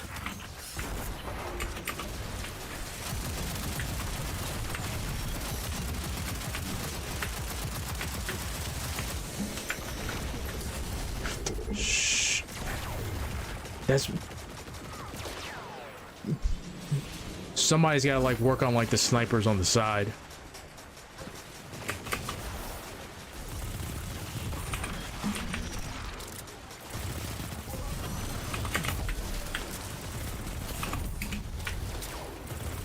Bro, if you have like a super, you guys all have supers. Use your super to like bring down the boss to like the next like stage.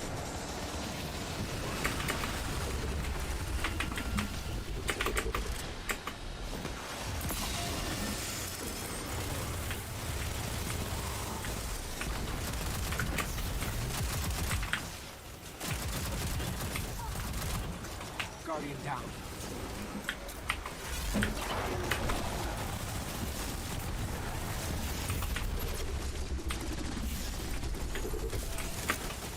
I need the fucking...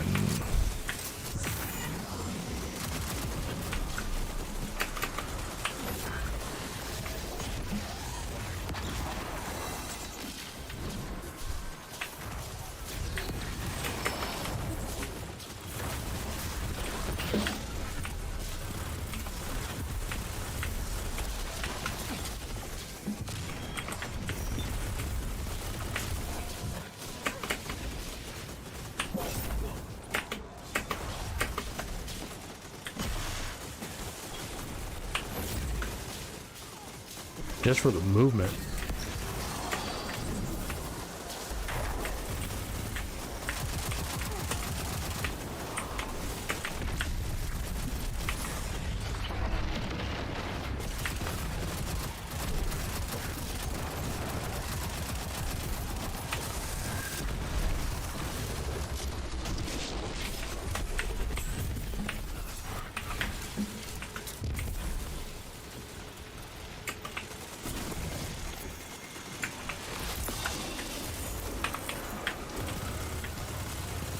Yeah, more of that.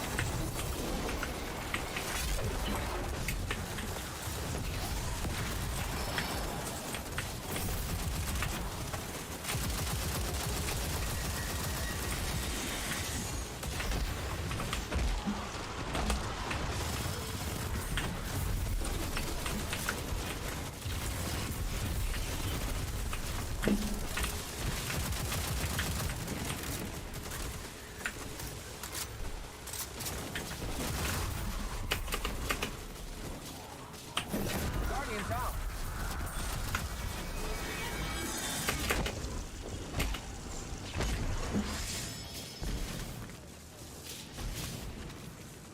Guardian down.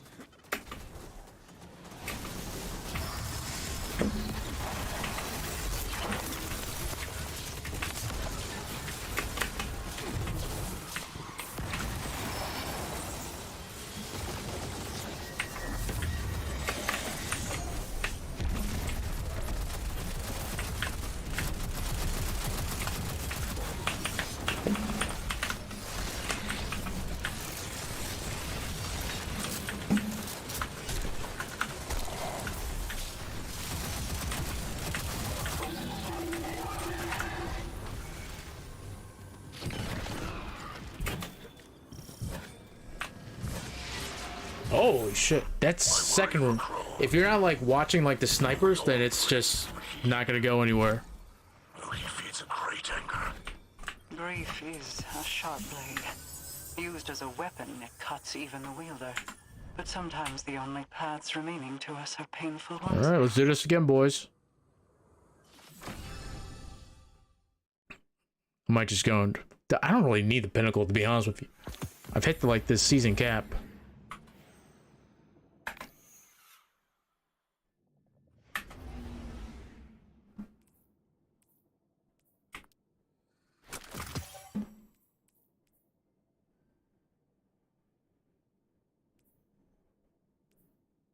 $14. Nah, that's better rolls.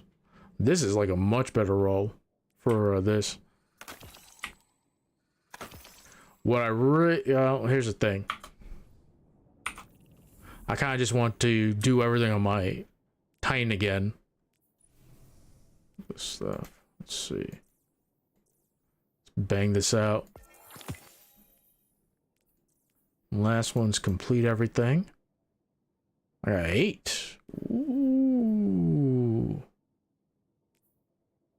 Really? I need the upgrade event card? That's bullshit.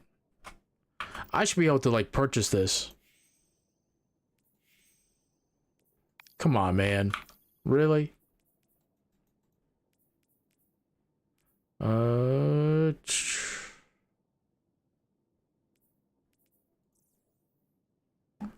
Complete contender. I mean,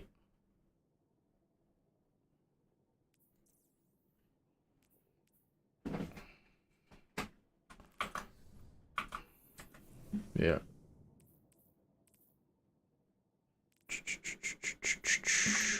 Let me go get the, let me just go to the helm, do this, put on this Mike Zero video.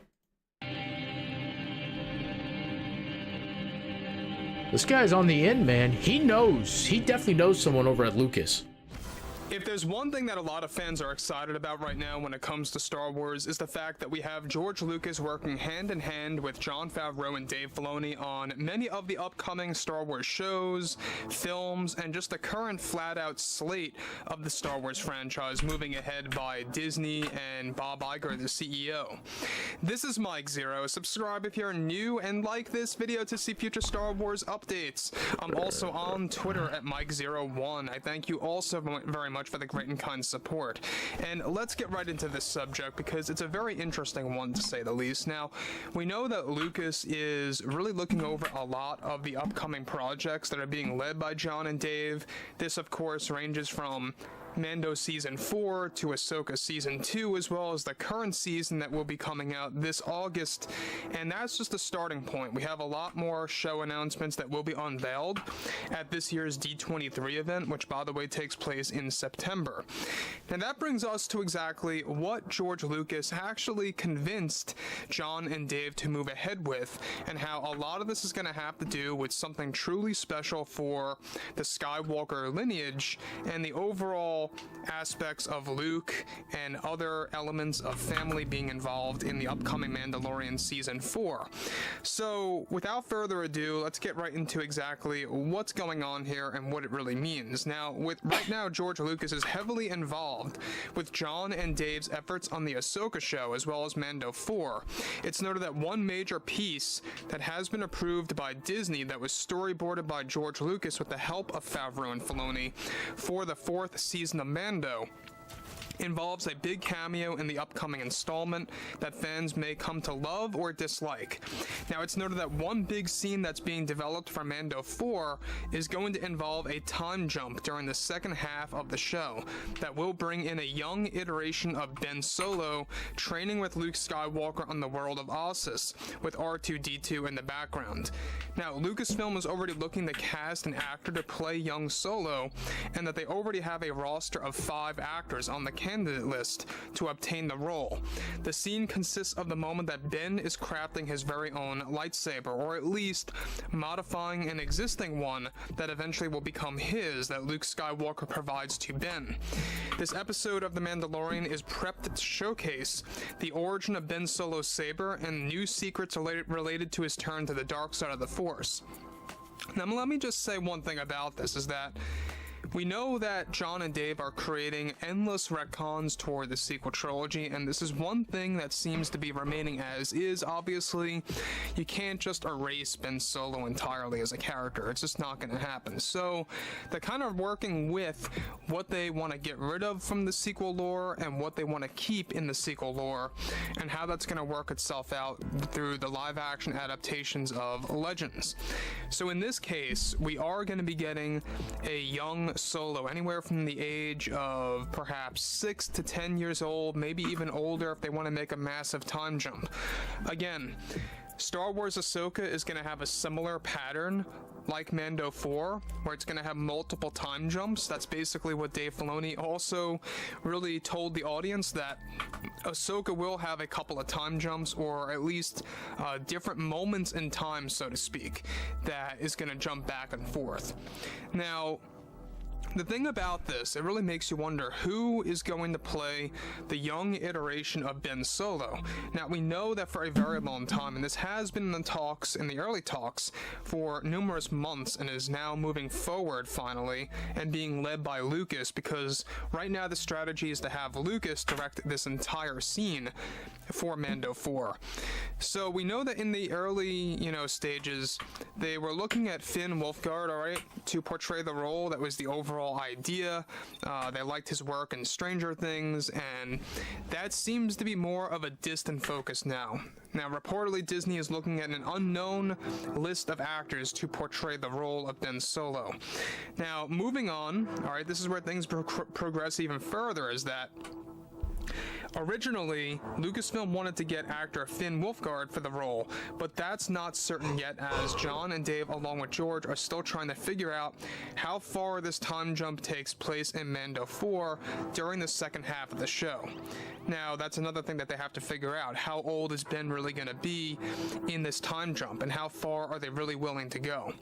Luke, in the storyboard illustration descriptions, is described to have a slightly older appearance, with slicked back hair that is modeled after one of his designs from Star Wars Legends, to give him a more wise appearance.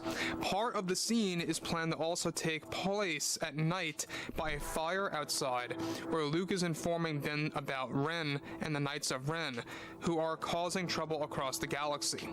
Now, do take note that we're not talking about Kylo Ren here. There was a character called Ren, who eventually, led the Knights of Ren before Kylo took over. Ren is a new villain, not to be confused with Kylo, and was the original leader of the Knights. Lucas is planning to direct the entire scene, to model it after a big Legends moment where Luke trains a new generation of Jedi at his academy that are going to be straight characters from the Legends material. Again, very interesting, because that's basically John and Dave retconning Luke Skywalker's academy. If you guys read the Rise of Kylo Ren comics, you'll see that Luke's students are nothing like the ones that you got in Star Wars Legends.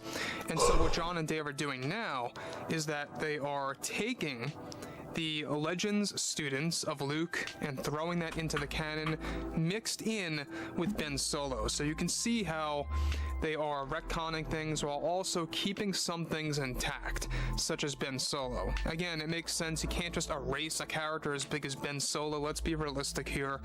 The movies exist. They made a lot of money. Common moviegoers love them. Hardcore fans not so much. But there's a lot of things happening with this. Honestly, I liked the character of Ben Solo, to be honest with you. I actually liked him. I think they need to tweak him a little bit too, but he was just like so different from what we were seeing too, because Adam Driver made him cool. That third movie did him no justice whatsoever, but every time he was on the scene, I was like, this man needs to be back in Star Wars. They need to do him better next time around. That's going to ultimately try to change Ben Solo's path in different ways, and to kind of also provide retcons for that character as well. Now, that could mean a multitude of things. Are they going to change why he turns to the dark side? Are they going to shift things around with that? Because we knew that John and Dave would be approaching this in a different light. So there's a lot of things that they could really take away from this. The other thing is that the fact that George Lucas is the one that really convinced John and Dave waiting on one more to join up to mix this in together with Legends and Detroit takes out the Mets. I think it was a good move. I can see how fuck me, dude. Lucasfilm right now, they're trying to please both sides of the fandom. Those that grew up with the Legends content and those that actually somewhat enjoyed the sequel trilogy lore, and kind of combining that into one.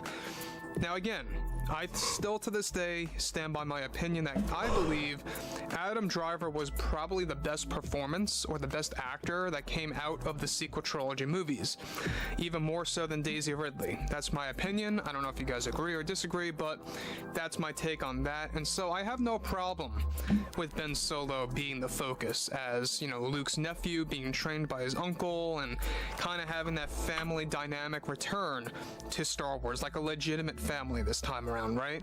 So there's a lot of things happening, and I think that I guess like nobody wants to join. Knock it out of the park, given that he is directing this one scene, not the entire episode, but this one scene in Mando 4 that's going to serve as a time jump.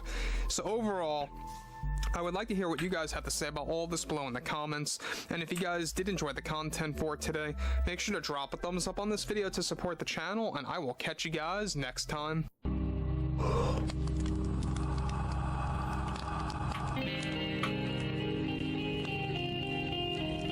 Mike Zero, running in the goods.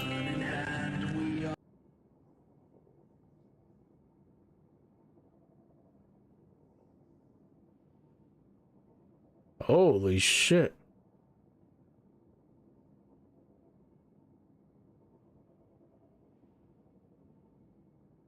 No, what is this? What did What's going on, guys? Divide here, back Divide again with another quick PSA. Now, this week you want to get on Destiny for a few reasons, and that's so that you can grab this week's free shaders from Shader One, as well as a few other stuff from Eververse that released this week with Guardian Games. So firstly, at Ada this week, we have the Vitrified Chronology. This is the first time this has been available for quite a few years. Pick this up. Mercury Prophetic, again the first time this one is being sold, and then the last one here is the new Monarchy Regalia. This one was sold back at the start of Lightfall. Over in the Eververse store, we have the new Guardian Games armor set being sold for Bright Dust for the next 3 weeks. Personally, don't like it, but that could just be me. Helmet looks interesting though. But we also have an ornament for Vex being sold for Bright Dust, an ornament I own even though I don't own a weapon. But the last thing here that I want to point out is this shader, which I think is pretty neat too. So guys, as always, buy what you like or risk waiting a few million years and watching 100.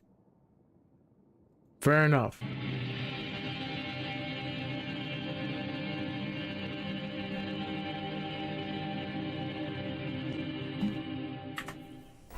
Now, ever since The Rise of Skywalker, when it released back in 2019, we haven't seen a Star Wars movie ever since then because of Kathleen Kennedy making the call to really create a hiatus of Star Wars movies, and ever since then we have not gotten one singular Star Wars movie, except we got a series Just of need Star one Wars more of shows. this.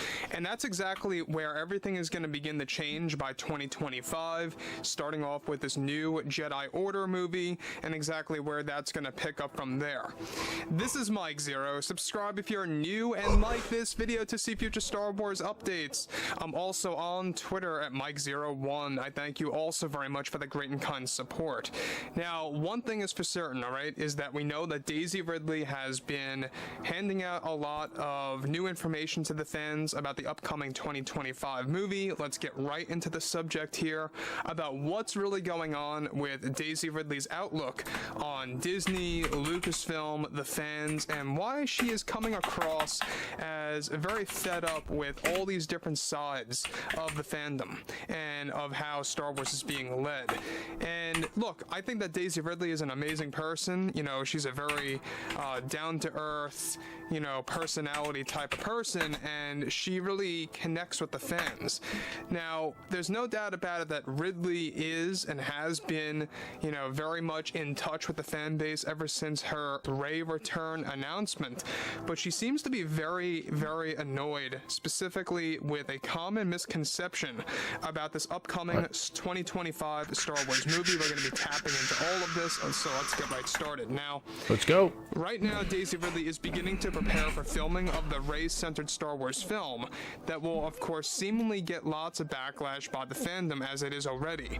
Daisy Ridley recently took part in answering questions and eventually spoke out about the fan criticism by stating the following: "I just think the fans are terribly overreacting to Rey's return, and I partly blame Lucasfilm or Disney with that. I think the reason why so many fans lost control was Disney and Lucasfilm not making the proper announcement, which this is something that they always tend to do, and it is quite tiresome after a while, coming from companies that really can't Also, put things out clearly." Also, the movie, the fucking trilogy was, how it ended was horrible. I actually like The Last Jedi. I like the direction they were going. Be the main character of this film. But like when you brought in like fucking like Palpatine, I was just like, what? So many loud fans are calling it. I think the community needs to chill big time and needs to seriously take a step back and maybe read a bit more. I don't believe we ever explicitly said this was a Rey movie, other than the fact that I am in it as Rey. The truth of the matter is that I will be like the Luke or Obi-Wan and how they were treated in the sequels and originals.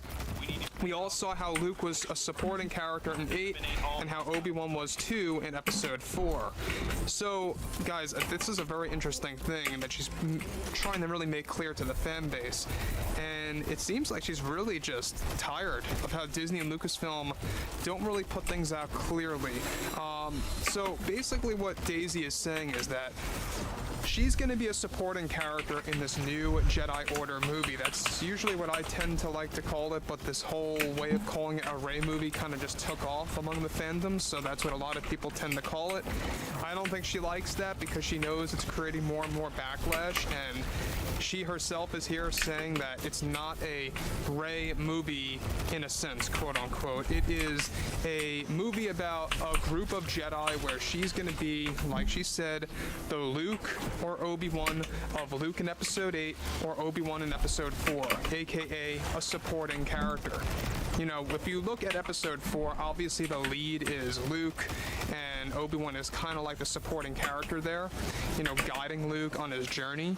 That's basically what Rey is going to be like. There's going to be a brand new lead in this film. The main star is going to be a new character. And so that's, I guess, why Daisy Ridley is just really fed up with how Disney and Lucasfilm don't properly, you know, make things clear with the fan base at all. It also sounds like she's very tired with the fan reaction and backlash against this, what a lot of people call the Rey-centered film, right? Now look, you know, it's because a lot of fans don't really have any idea about the plot just yet. That's why people are calling it a Rey movie, right? At the end of the day, like I always say, this is a new Jedi Order film. It's going to be about new Force sensitives coming to light under guidance, of course, and becoming this new Jedi Order, or this new generation of Jedi, essentially. You know, given that it does take 15 years after the events of Episode 9, so moving on, she goes on to state further, that's what Rey is going to be like in this movie by Steven. I think Disney and Lucasfilm are partly to blame for this big mix-up that has caused so much fan outrage that was childish to begin with. This is a very interesting take that she's taking right now too, openly criticizing fucking Disney for this. In this film, and it's not necessarily me, it's somebody brand new to bring on the next generation. Working with Disney and Lucasfilm can sometimes be a job in itself, trying to correct how fans are thinking wrongly and not logically. Just sit back and wait for what the plot of this film is going to be like before judging it. It just gets flat out tiresome after a while. I just wanted to put everything straight with the community once and for all. Maybe and hopefully everyone will listen now. So again, I mean, this obviously makes a lot of sense because there's been a lot of, you know, leaks coming out in the past couple of weeks too, that this is not going to be a Rey movie like you think it is. It's not going to be all about Rey herself or anything like that. It's really going to be about an ensemble cast where Rey is going to be a supporting character and the lead is going to be like this big focus. It could very well be something as easy as maybe this new lead is going to be like Rey's best Jedi student or, you know, a disciple, perhaps. Could be something as simple as that.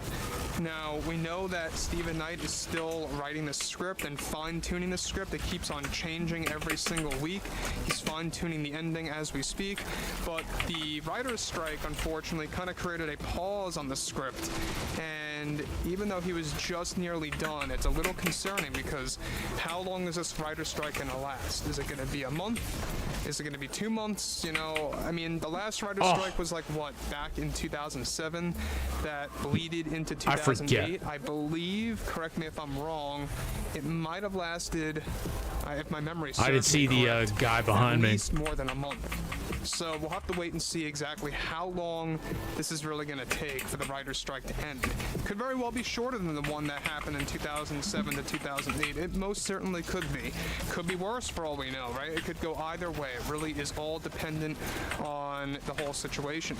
But yeah, Daisy Ridley, I mean, once again, she's no stranger to really talking down about Disney, Lucasfilm, the current fan backlash against Rey's return and her announcement of coming back into the franchise. So look, I gotta give her a one-up on this one. She at least is putting things out there that she's not going to be the main character, but more or less of a supporting character, you know? So I don't think we can necessarily call this a Rey film, but more around the lines of, like I said before, a new Jedi Order movie or a new, you know, era, if you will, that's going to really kind of showcase all these new Force sensitives. So yeah, I mean, there's been a lot of talks that John Boyega is coming back and that Disney got him because they offered him a specific amount of income or revenue, and well, it looks like Boyega might have sold himself out there because he himself said that he would never return after what Disney did to him, so who knows. I would like to hear what you guys have to say about all this below in the comments, and if you guys did enjoy the content for today, make sure to drop a thumbs up on this video to support the channel, and I will catch you guys next time.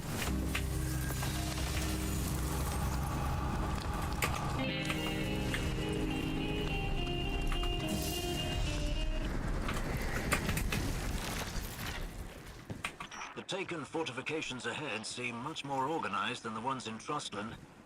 Are they acting under orders? To obey an order implies choice, the possibility of dissent. The Taken have no such discretion. They are merely acting in concert with a greater will, an external instinct, as it were.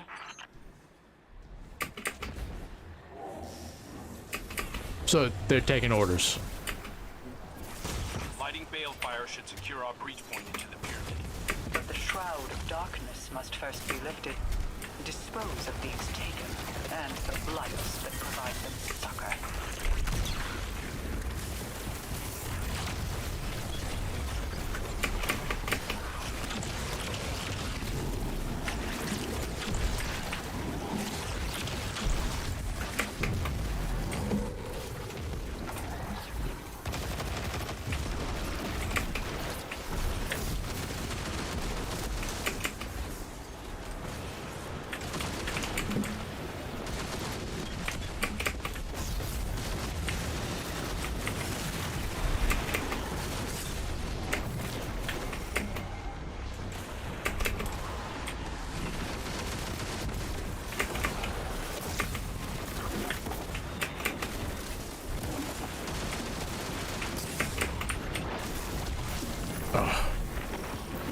Fuck me, dude.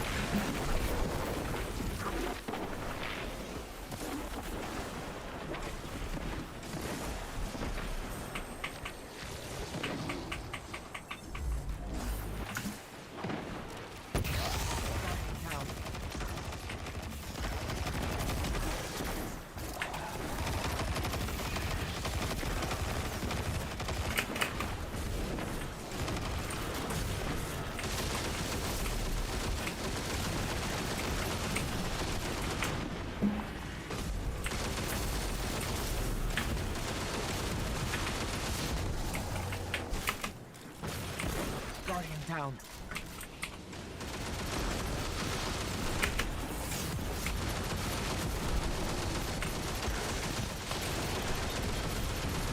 Guardian down. Guardian down.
suck the life right out of somebody. At least it matches how I feel. It's hard to be in the farm, with the sun shining down and the fresh air. Grief clouds our emotions, but it must not cloud our judgment. Many are relying on us.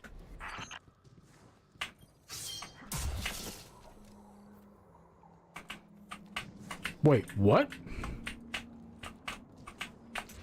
Use the balefires as prisms for your light and cast out the darkness.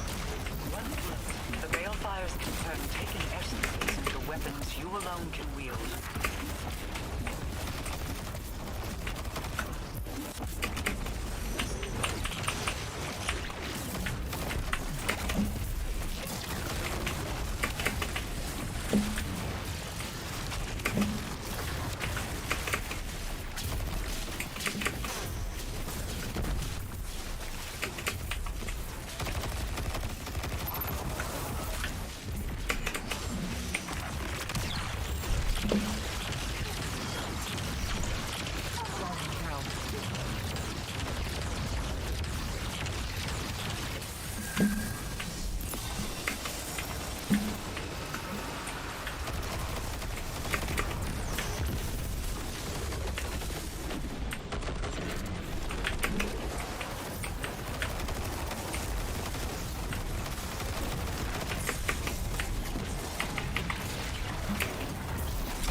My will of mail.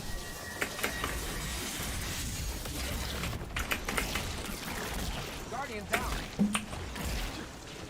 Oh, let me get back.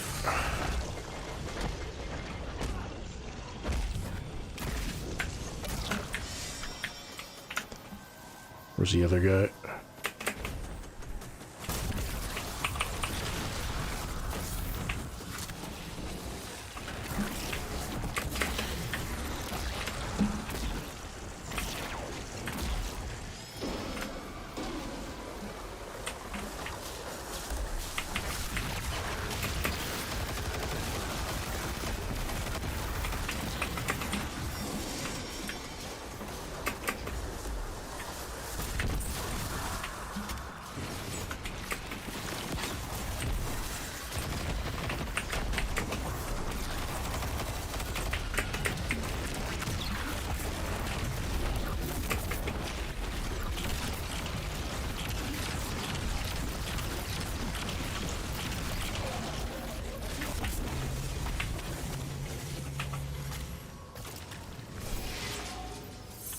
Bada bing, bada boom. Dog fruit waits at the farm for those rescued today. Its flesh is pulpy and sweet. The skin like fine leather. I missed that, but that sounds kind of gross. And that's all I needed. There we go. That's done. And then we can just do the...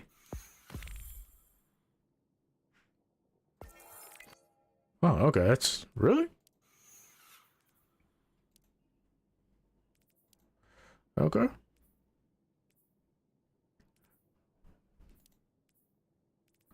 Earn favors of grace, zeal. So justice I got. I need grace and zeal.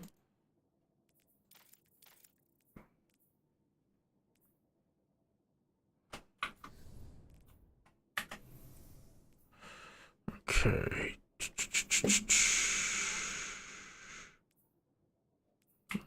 It's not spiky enough. Not spiky enough.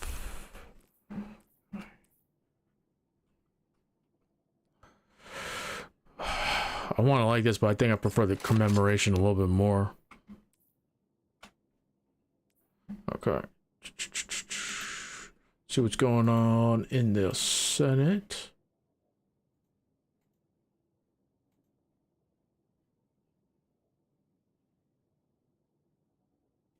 To a degree, academic freedom is a reality today because Socrates practiced civil disobedience.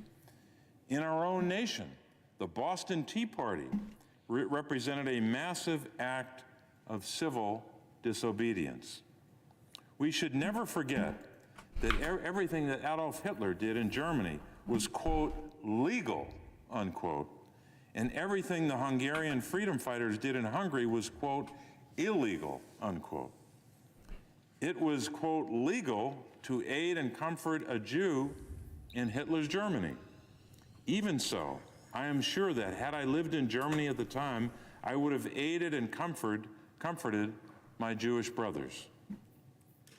If today I lived in a communist country where certain principles dear to the Christian faith are suppressed, I would openly advocate disobeying that country's anti-religious laws.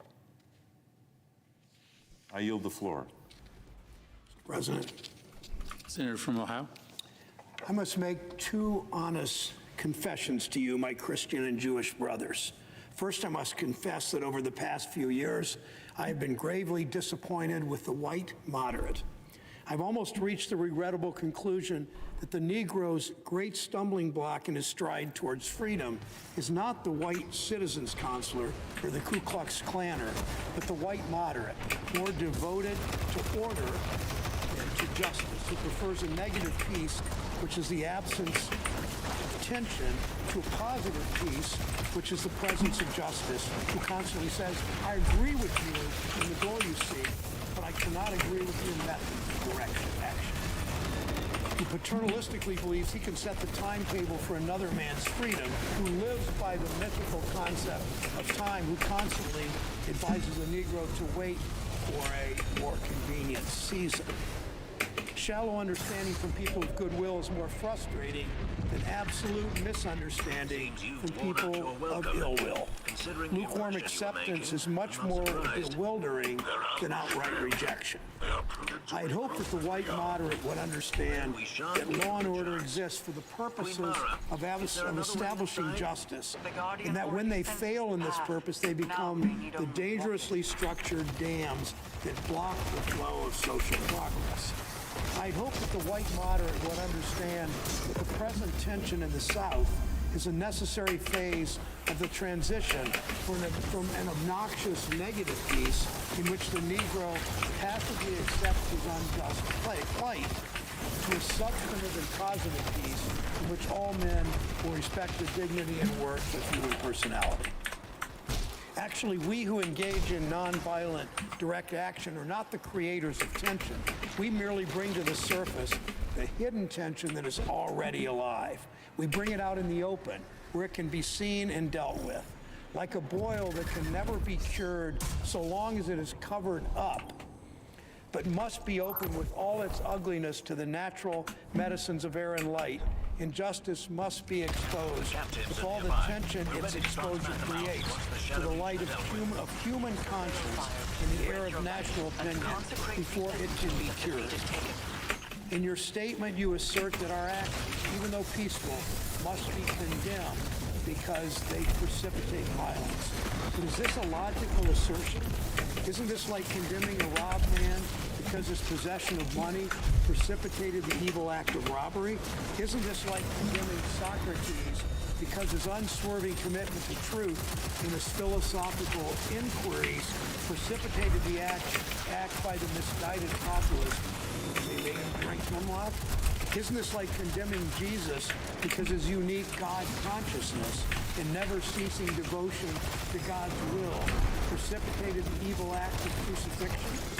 We must come to see that as the federal courts has consistently affirmed, it is wrong to urge an individual to cease his efforts to gain his basic constitutional rights because the quest may precipitate violence. Society must protect the robbed and punish the robber.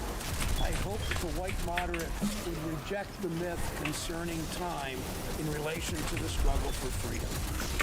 I've just received a letter from a white brother in Texas. He writes, quote, all Christians know that the colored people will receive equal rights eventually, but it's possible that you are in too great a religious hurry. The letter writer from Texas goes on, it has taken Christianity almost 2,000 years to accomplish what it has. The teachings of Christ take time to come to earth, unquote. Such an attitude stems from a tragic misconception of time, from the strangely irrational notion that there is something in the very flow of time that will inevitably cure all ills. Actually, time itself is neutral. It can be used either constructively or constructively. More and more, I feel that people of ill will would use time much more effectively than the people of goodwill. We will have to repent in this generation, not merely for the hateful words and actions of the bad people, but for the appalling silence of the good. Human progress never rolls in on wheels of inevitability. It comes through the tireless efforts of men willing to be co-workers with God. Without this hard work, time itself becomes an ally of the forces of social stagnation. We must use time creatively in the knowledge that the time is always right to do right. Now is the time to make real the promise of democracy and transform our pending national elegy into a creative psalm of brotherhood. Now is the time to lift our national policy from the quicksand of racial injustice to the solid rock of human dignity. You speak of our activity in Birmingham as extreme. At first I was rather disappointed that fellow clergymen would see my nonviolent efforts as those of an extremist. I began thinking about the fact that I stand in the middle of two opposing forces in the Negro community. One is the force of complacency, made up in part of Negroes who, as a result of long years of oppression, were so drained of self-respect and a sense of somebodyness that they have adjusted to segregation. And in part of a few middle-class Negroes who, because of a degree of academic and economic security, and because in some ways they profit by segregation, have become insensitive to the problems of the masses. The other force is one of bitterness and hatred, and it comes perilously close to advocating violence. It's expressed in the various black nationalist groups that are springing up around the country, the largest and best known being Elijah Muhammad's Muslim movement. Nourished by the Negro's frustration over the continued existence of racial discrimination, this movement is made up of people who have lost faith in America, who have absolutely repudiated Christianity, and who have concluded that the white man is an incorrigible devil. I tried to stand between these two forces, saying that we need emulate neither the do-nothingism of the complacent nor the hatred and despair of the black nationalists. There's a more excellent way of love than nonviolent protest. I'm grateful to God that through the influence of the Negro Church the way of nonviolence became an integral part of our struggle. If this philosophy had not emerged, by now many streets of the South would, I am convinced, be flowing with blood. I'm further convinced that if our white brothers dismiss as rabble-rousers and outside agitators those of us who employ nonviolent direct action, and if they refuse to support our nonviolent efforts, millions of Negroes will, out of frustration and despair, seek solace and security in black nationalist ideologies, a development that would inevitably lead to a frightening racial nightmare.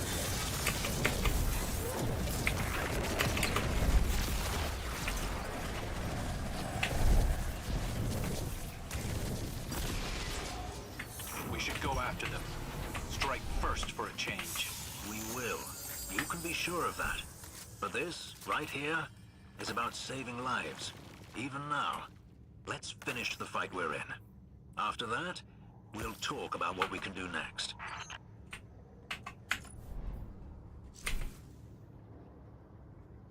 Just came in and was kicking ass.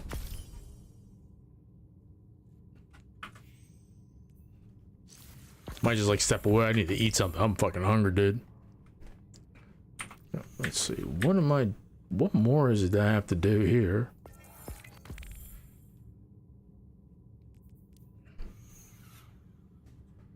Zeal, grace. I mean, it's not like that big. I kind of want that gambit ornament just because I can. You know what I mean? Just because I can. Favors and seasonal activities. Just got that too.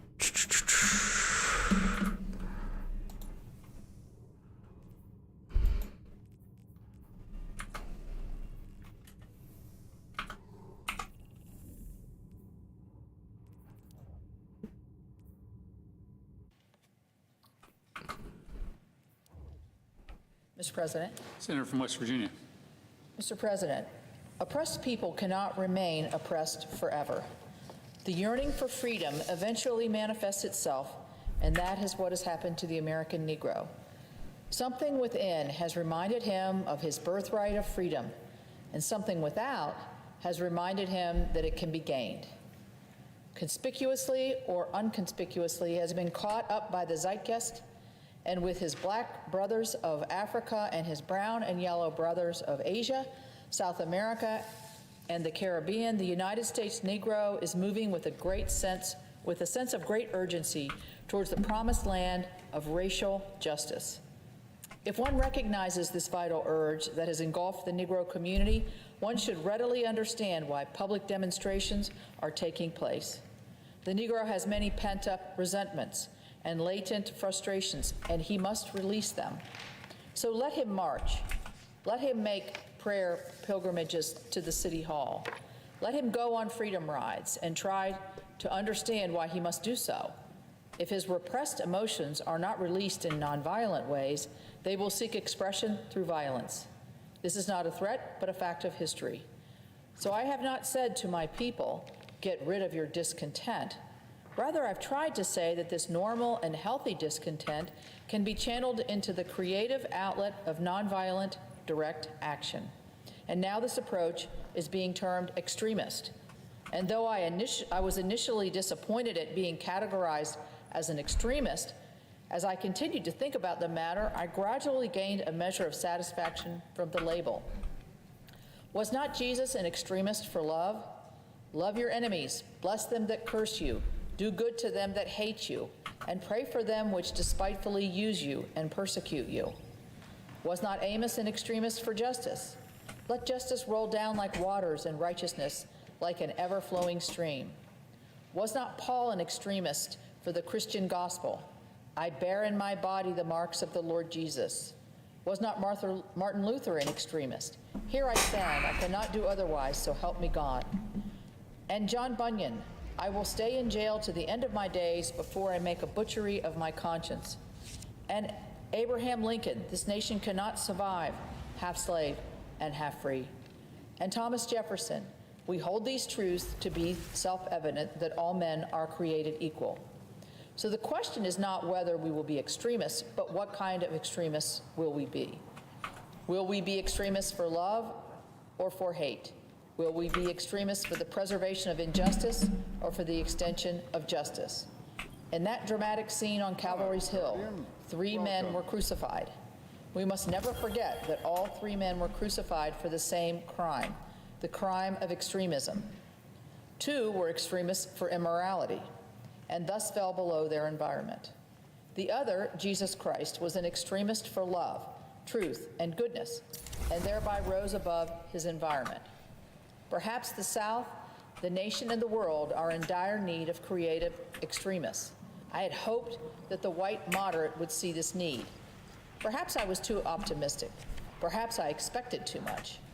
I suppose I should have realized that few members of the oppressor race can understand the deep groans and passionate yearnings of the oppressed race, and still fewer have the vision to see that injustice must be rooted out by strong, persistent, and determined action.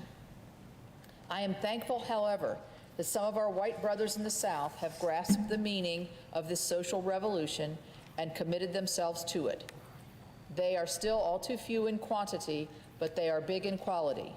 Some, such as Ralph McGill, Lillian Smith, Harry Golden, James McBride Dabbs, Ann Braden, and Sarah Patton Boyle, have written about our struggle in eloquent and prophetic terms. Others have marched with us down nameless streets of the South. They have languished in filthy, roach-infested jails, suffering the abuse and brutality of policemen. Unlike so many of their moderate brothers and sisters, they have recognized the urgency of the moment and sensed the need for powerful action, antidotes to combat the disease of segregation. Let me take note of my other disappointment. I have been so greatly disappointed with the white church and its leadership. Of course, there are some notable exceptions. I'm not unmindful of the fact that each of you has taken significant stands on this issue. I commend you, Reverend Stallings, for your Christian stand on this past Sunday in welcoming Negroes to your worship service on a non-segregated basis. I commend the Catholic leaders of this state for integrating Spring Hill College several years ago. And despite these notable exceptions, I must honestly reiterate that I have been disappointed with the church. I do not say this as one of those negative critics who can always find something wrong with the church. I say this as a minister of the gospel who loves the church, who was nurtured in its bosom, who has been sustained by spiritual blessings, and who will remain true to it as long as the cord of life shall lengthen.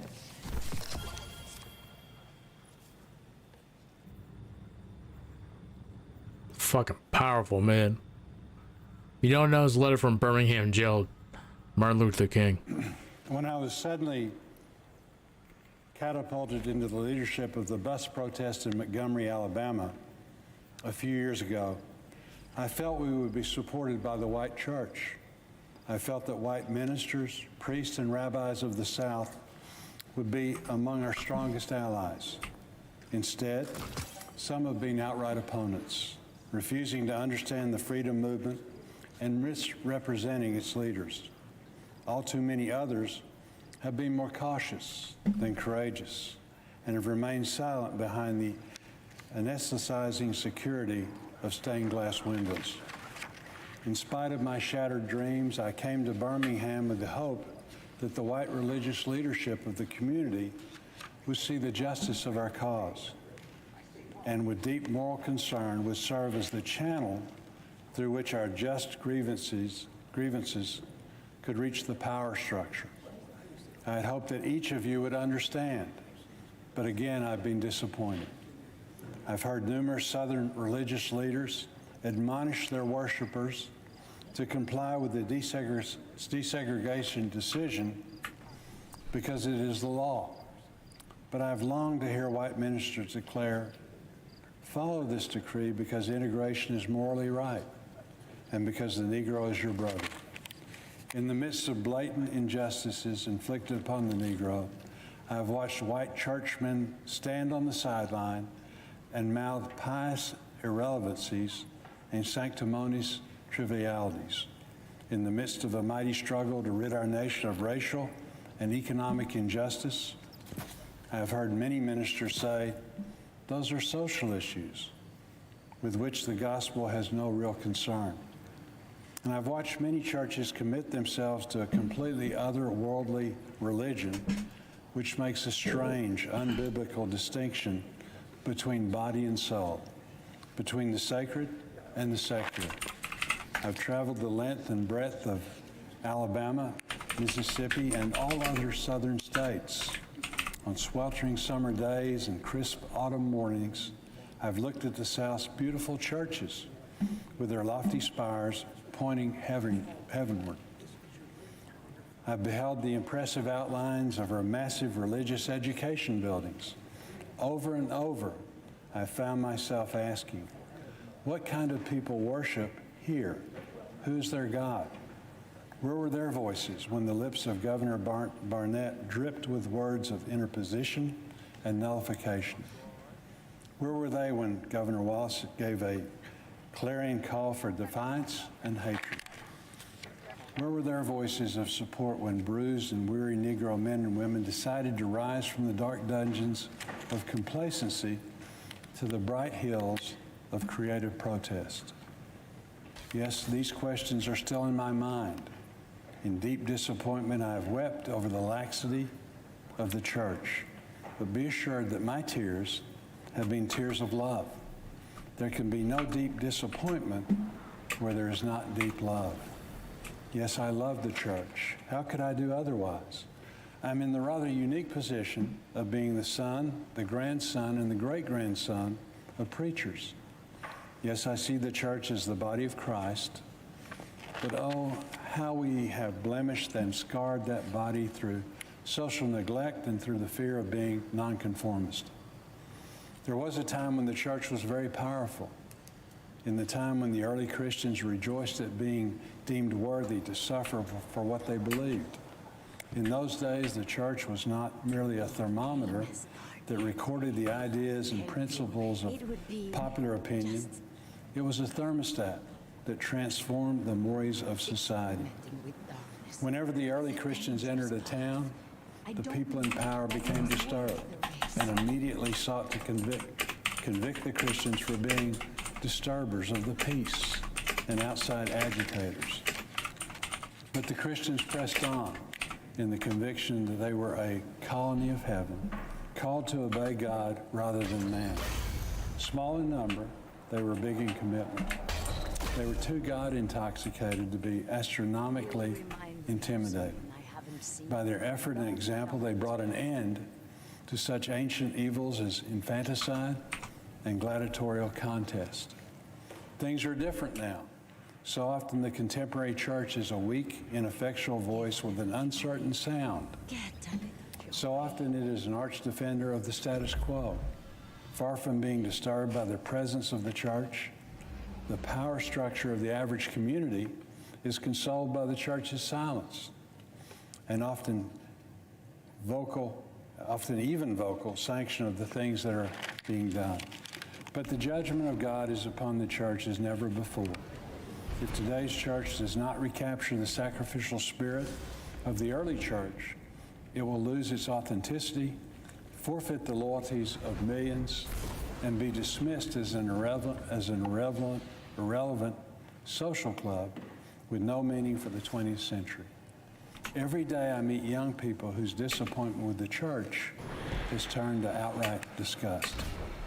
Perhaps I have once again been too optimistic. Is organized religion too inextricably bound to the status quo to save our nation and the world? Perhaps I must turn my faith to the inner spiritual church, the church within the church, as the true ecclesia and the hope of the world. But again, I'm thankful to God that some noble souls from the ranks of organized religion have broken loose from the paralyzing chains of conformity and joined us as active partners in the struggle for freedom. They have left their secure congregations and walked the streets of Albany, Georgia with us. They have gone down the highways of the South on torturous rides for freedom. Yes, they have gone to jail with us. Some have even been dismissed, for their churches have lost the support of their bishops and fellow ministers. But they have acted in the faith that right defeated the stronger than evil triumphing. Their witness has been the spiritual salt that has preserved the true meaning of the gospel in these troubled times. They have carved a tunnel of hope through the dark mountain of disappointment. I hope the church as a whole will meet the challenge of this decisive hour. But even if the church does not come to the aid of justice, I have no despair about our future. I have no fear about the outcome of our struggle in Birmingham, even if our motives are at present misunderstood. We will reach the goal of freedom in Birmingham and all over the nation, because the goal of America is freedom. And with that,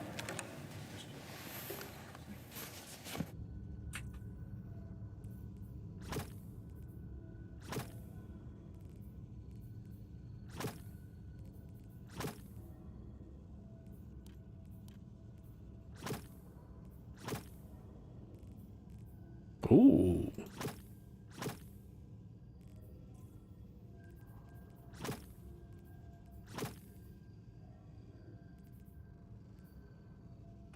Bro, that looks clean, dude.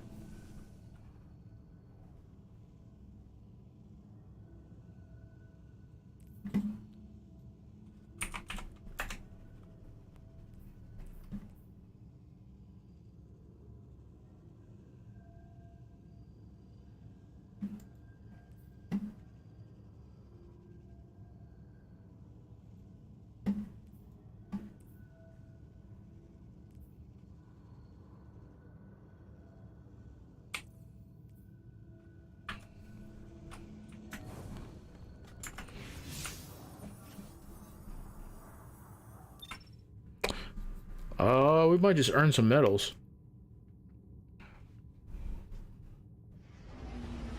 Saturday at 4 p.m. Eastern. Well, we might as well just watch that. Let's see. Hypernet current. Strand surge. Void. GLs.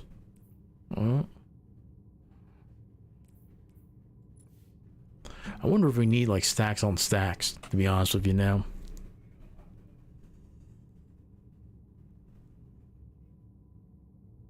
Having that extra armor charge is nice though, to be honest with you.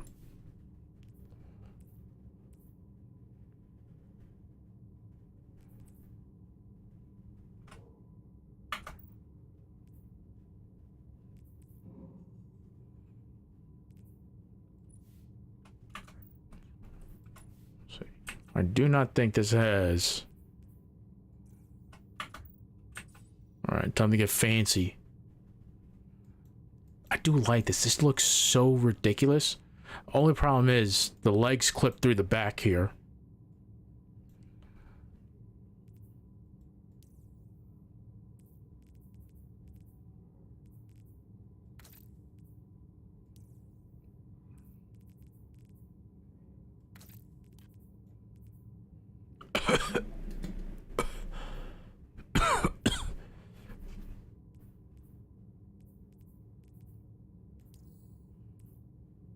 Reverie Dawn Helm. Okay. So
Senator from Nevada. Thank you. I'd like to continue finishing the letter from the Birmingham jail. Abused and scorned though we may be, our destiny is tied up with America's destiny. Before the Pilgrims landed at Plymouth, we were here. Before the pen of Jefferson I don't know what else to etched the like to do majestic here. words I'm of like, the Declaration of Independence across the pages of history, we were here. For more than 2 centuries, our forebears labored in this country without wages. They made cotton king. They built the homes of their masters while suffering gross injustice and shameful humiliation. And yet, out of a bottomless vitality, they continued to thrive and develop.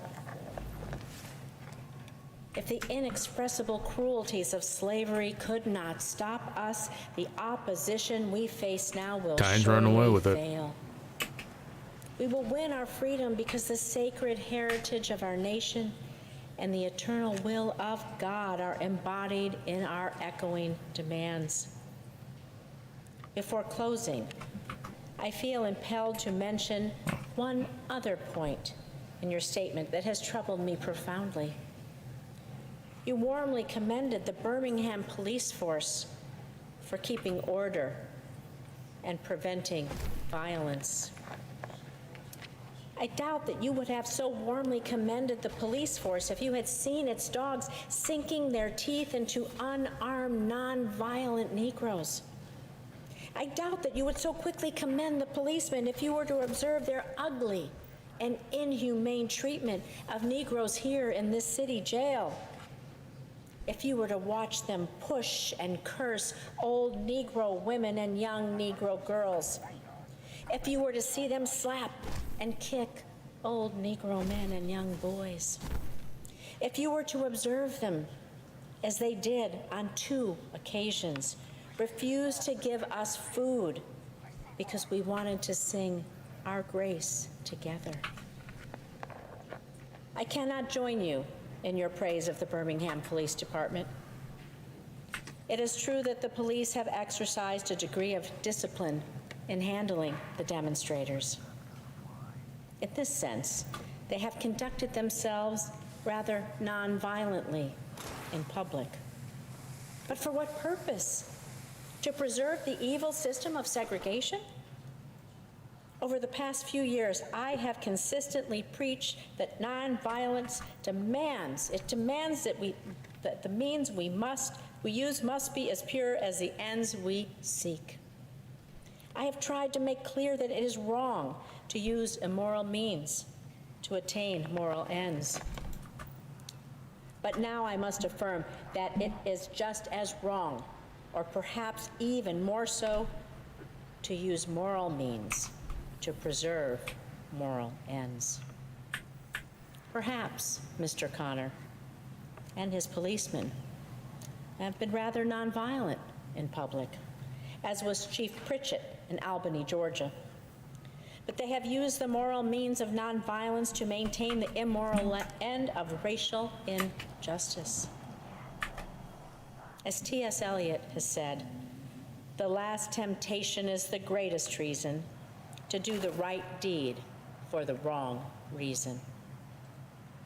I wish you had commended the Negro sit-inners and demonstrators of Birmingham for their sublime courage, their willingness to suffer, and their amazing discipline in the midst of great provocation. One day, the South will recognize its real heroes. They will be the James Merediths with the noble sense of purpose that enables them to face jeering and hostile mobs, and with the agonizing loneliness that characterizes the life of the pioneer.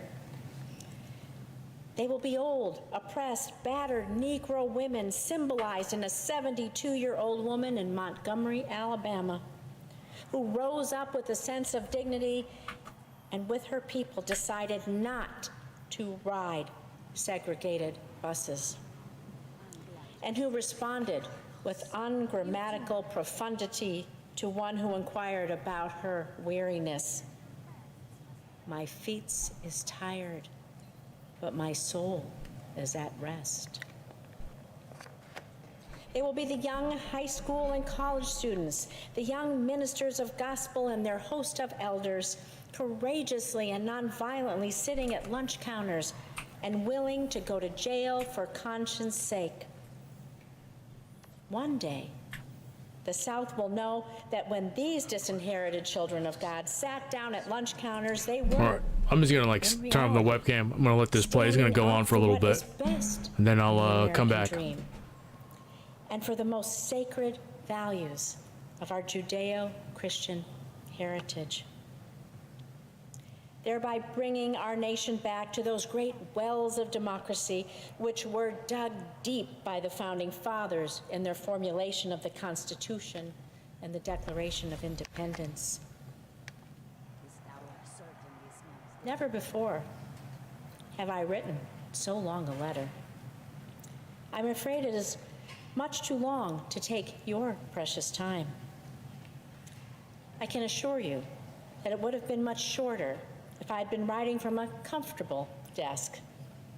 But what else can one do when he is alone in a narrow jail cell, other than write long letters, think long thoughts, and pray long prayers?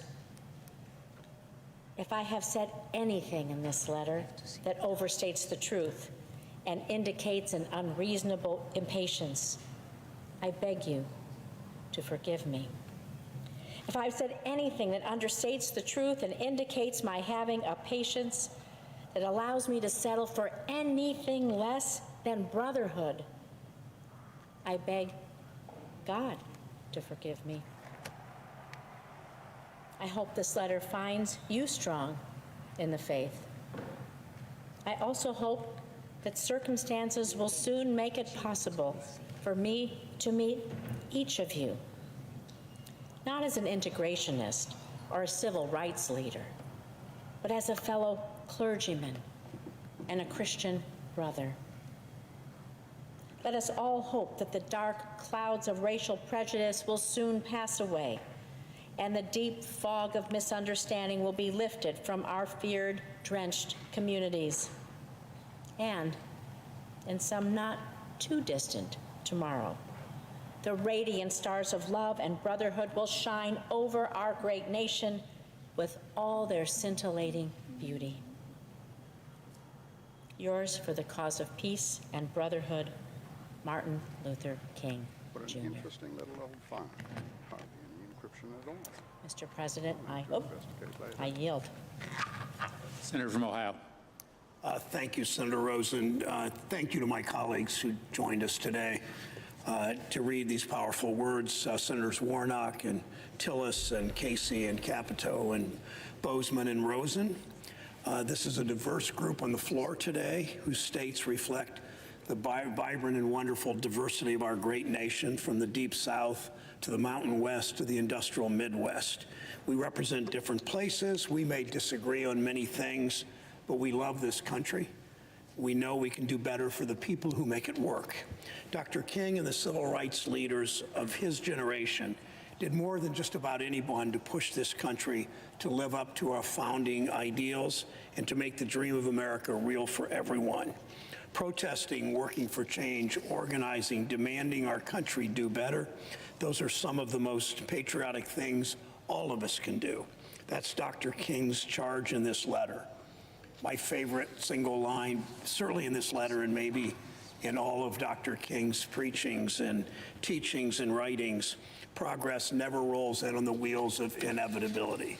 Progress never rolls in on the wheels of inevitability. It rolls in because we make it so. That is our charge. Think about that campaign Dr. King was waging when he was martyred in Memphis. Think about who he was talking to. Union sanitation workers, Local 1633 AFSCME. And think of the circumstances. This was very segregated Memphis. He was in a segregated white neighborhood. Even the sanitation trucks where these workers were working was segregated. The cab of the truck was 2 white workers. The back of the truck was doing the actual lifting and picking up garbage were 2 black workers. And in February, before Dr. King first visited, the garbage truck, there was a torrential downpour in this white segregated neighborhood. There was nowhere for these black sanitation workers to go. They crawled in the back of the truck. It malfunctioned and crushed these 2 workers. That's why Dr. King was in Memphis the first time and the second time.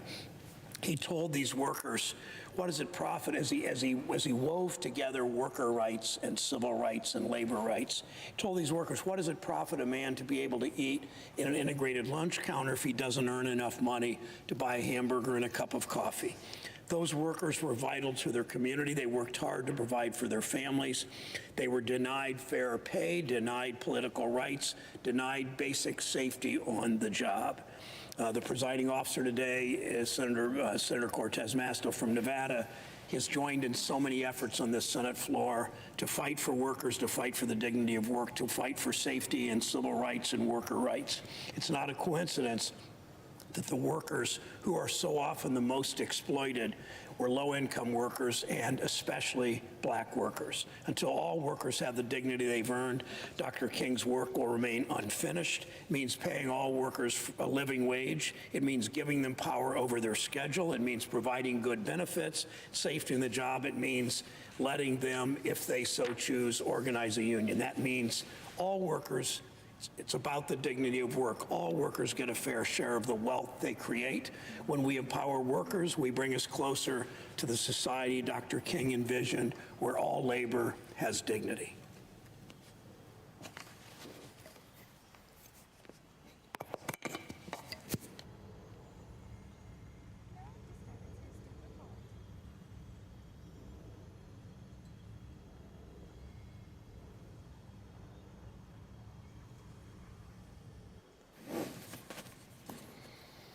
Madam President. Senator from Ohio. Madam President, I ask unanimous consent the Senate Judiciary Committee be discharged from further consideration of S-Res 152 and S-Res 185. The Senate now proceed to the en bloc consideration of the following Senate resolutions: S-Res 152, S-Res 185, S-Res 192, S-Res 193, S-Res 194. Is there an objection? Without objection, the committee is discharged of the relevant resolutions. Senate will proceed to the resolutions en bloc. I know of no further debate on the resolutions en bloc, Madam President. If there's no further debate, the questions on the adoption of the resolutions en bloc. All in favor say aye. Aye. All opposed, no. The ayes appear to have it. The ayes do. The resolutions are approved en bloc. Madam President, I ask unanimous consent that the preambles be agreed to, the motions to reconsider be considered made and laid upon the table, all en bloc. Without objection.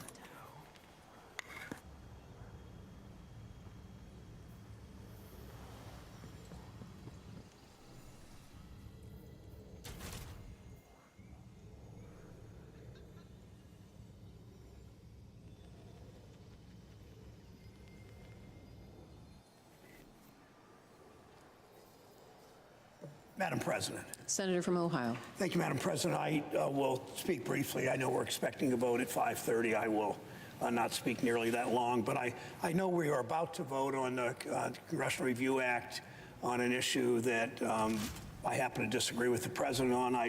My whole career has been standing up for workers. My whole career has been standing up sometimes to presidents of both parties. And I think if you look at the history of trade in this country and what we've done, we've seen, frankly, that this body, that down the hall in the House of Representatives and in the White House have historically not stood up for workers. I grew up in Mansfield, Ohio, in a small industrial city, about 50,000 people. It was a very industrial city, less so now, but I went to Johnny Appleseed Junior High School, and I remember walking the halls with the sons and daughters of machinists who worked at Tappan Stove, and rubber workers that worked for Mansfield Tire, and steel workers at Empire Reeves, I believe was the company's name then, auto workers who worked at General Motors, a number of electrical workers at Westinghouse, and, Madam President, also the sons and daughters of people in the trades, electricians and carpenters, insulators and pipe fitters, plumbers and operating engineers and laborers, people highly skilled who build America. And as companies, as corporations throughout the Mid, particularly in my part of the country, but in Nevada everywhere, corporations began to shut down plants in the industrial Midwest. They moved those plants to low-wage areas, Alabama, Mississippi, Louisiana, Georgia, North and South Carolina especially. And because those wages weren't quite low enough to satisfy the greed, I think there's no other word, the greed of corporate America, then those same companies began to lobby Congress. And one of my first votes as a member of Congress many years ago was in opposition to the North American Free Trade Agreement. And those of us who opposed NAFTA predicted with almost certainty what was almost certainly was inevitably going to happen. Once you pass a trade agreement giving these companies the opportunity to go to Mexico and then to China with no tariffs, going for very low wages to exploit workers in those countries, which is what they did. You begin to see plants shut down. And Madam President, we know what happened. We know that far too many of our colleagues in the House and Senate were willing to pass these trade agreements like NAFTA. We also know that down the hall, the House of Representatives did the same thing. The Senate did it. And frankly, we had presidents of both parties who sold out American workers. And the lobbyists were here pushing for NAFTA, pushing later for PNTR with China, weakening the rules there so that these companies, they were up and gone. They left Ohio, they left Indiana, they left Illinois, they left so much of the industrial Midwest. And because this Congress and presidents of both parties, from Trump all the way back to Clinton, I would include Obama and Bush, both Bushes, and Clinton and Trump, that they were willing to sell out American workers to the lobbyists who pushed for these trade agreements that they could seek cheaper wages in China. And another thing that happened with China, Madam President, was that what we did when we moved all these jobs to China was we built up the Chinese military because we provided the technology and the wealth to the Chinese Communist Party, who then were able to build up a high-tech military, not quite rivaling ours, but certainly dangerous enough that we paid attention. My vote against NAFTA was one of my proudest votes, and my vote against PNTR with China, most favored nation status for China. So we're seeing what that has yielded. In the end, it's a simple choice. Whose side are you on? Are you on the side of the Chinese Communist Party or the side of American workers? And that, to me, what this vote is about today, the Congressional Review Act about solar tariffs. I would add, full disclosure, one of the biggest solar manufacturers, I believe still the biggest single solar manufacturing plant in America, is near Toledo, just south of Toledo in northwest Ohio. Those workers will benefit if we vote yes and then override the president's veto. It's what I urge my colleagues to do today, to pass this simple resolution, to continue these tariffs on China, because as long as they keep cheating, as long as American companies are willing to take the products from slave labor and underpaid labor and exploited labor and bring them into this country, these problems will continue for our industrial base. I heard the President of the United States down the hall at the I believe it's last State of the Union, saying the term Rust Belt. We are burying the term Rust Belt. I've talked to the president about burying that term. He mentioned it that day on the State of the Union that evening, and mostly we're starting to in this country. We're seeing a reindustrialization of America. We're seeing chips now. Chips were invented in the United States. 90% of them were made mostly in Taiwan and China. The light bulb was invented by an Ohioan, Thomas Edison, he grew up not far from where I grew up. Now 100% of LEDs are made overseas. So if we're going to reindustrialize this country, bring these jobs back, that's what the CHIPS legislation is all about. That's what we are doing with Intel in Columbus. This sets us back. This president's veto of this bill sets us back. a couple more years and redeveloping, bringing these jobs back, doing the kind of insourcing that President Senator Casey and others have fought for here. So I'll wrap up asking my colleagues to vote yes on this Congressional Review Act on solar tariffs. Because again, it's whose side are you on? Are you on the side of the Chinese Communist Party or on the side of American workers? To me, it's as clear as day which side to be on. Thank you, Madam President.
Senator from Kansas. Are we in a quorum call?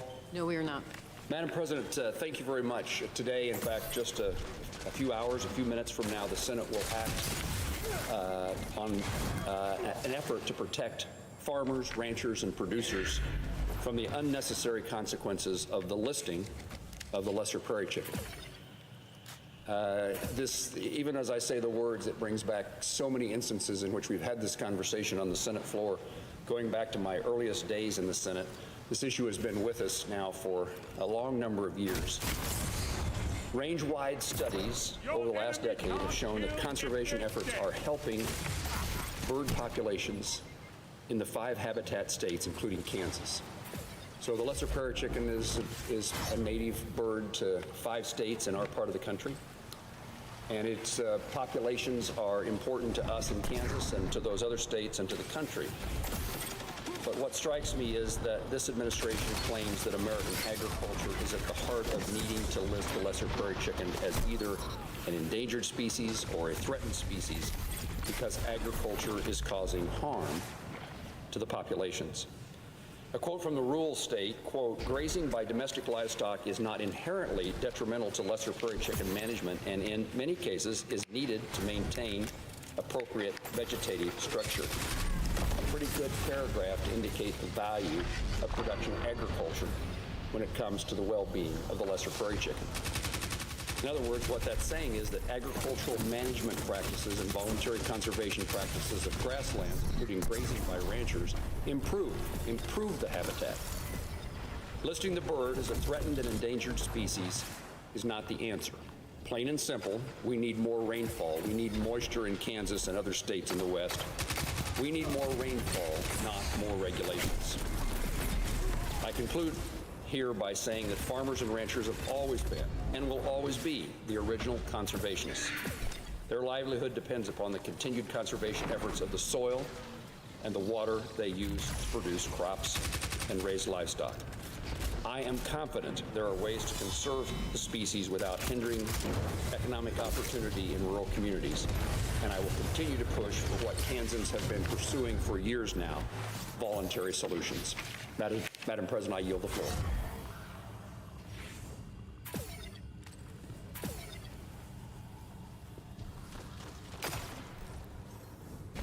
Five minutes remain. Your enemy can't kill if they're Florida.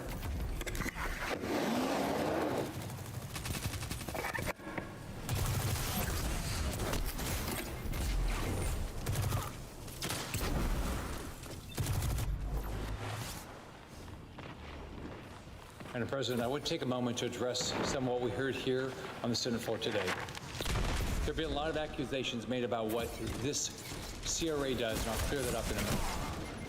But first, I'd like to set the record straight on what this measure does not do. My colleagues often talk about their work to protect human rights.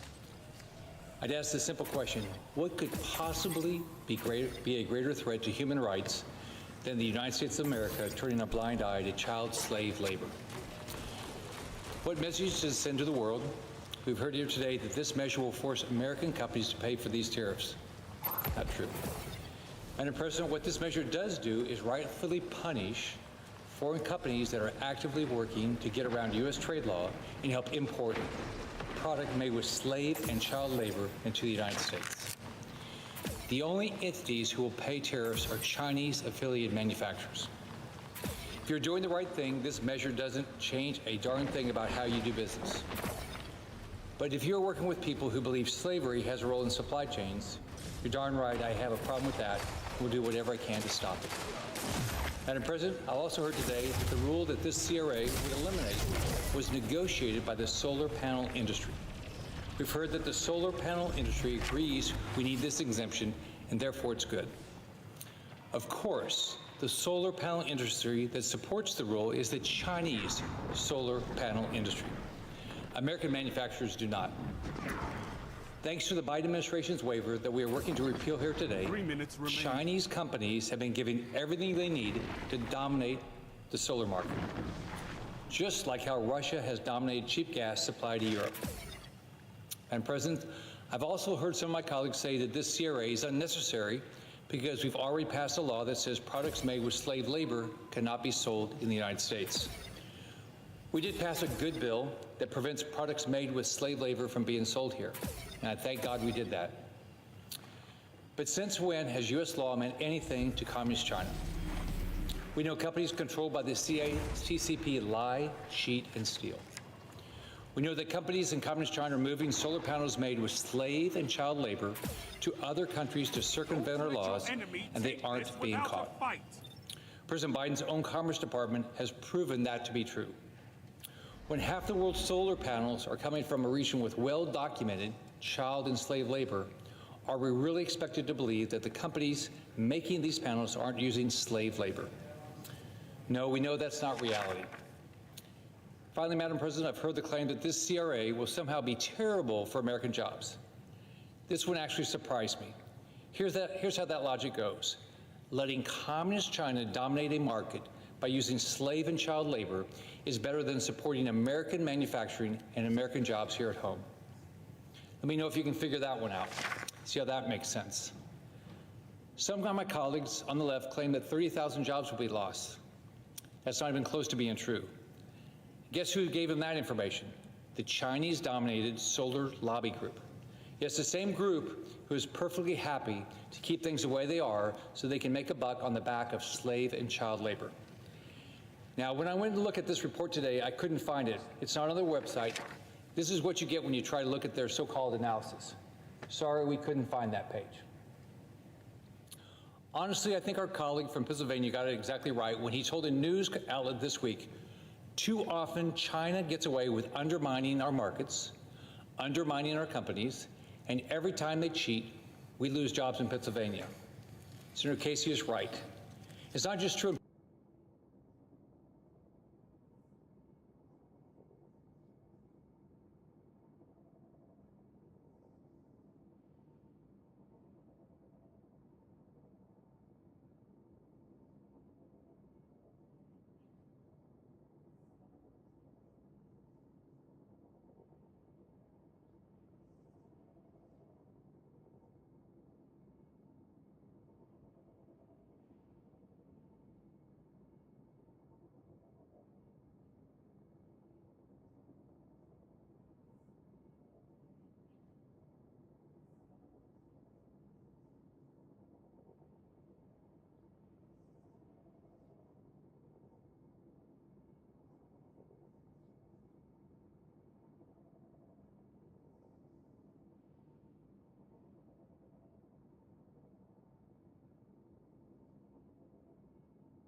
I'm so stupid. I left something like right on top of the oven and it burned. God, I got booted from that too. I don't think I got anything from that. All right. I don't think we missed anything from Rick Scott. Remember, he committed mass Medicaid theft or Medicare theft. One day, once again, my grandchildren can hunt lesser prairie chickens like their great-great-grandfathers did. Listen, no oil producer, no rancher, no farmer, no wind energy producer wants the demise of the lesser prairie chicken. That's why voluntary partnerships have worked and are working. Just like all my fellow Kansans, I'm committed to saving our environment for future generations. To share some wise words from one of my friends, and I quote him, "We are passengers on this planet, not captains," end quote. And we need to continue to work with Mother Nature and not punish hardworking Americans. A listing of this species now will only slow down and drive up the cost of our wind energy exports from Kansas, which shares many of the same range. The listing will also push oil and gas development to countries that have long track records of violating human rights, or the extraction of these important and necessary energy sources in a manner much more harmful to the environment than those utilized by American producers.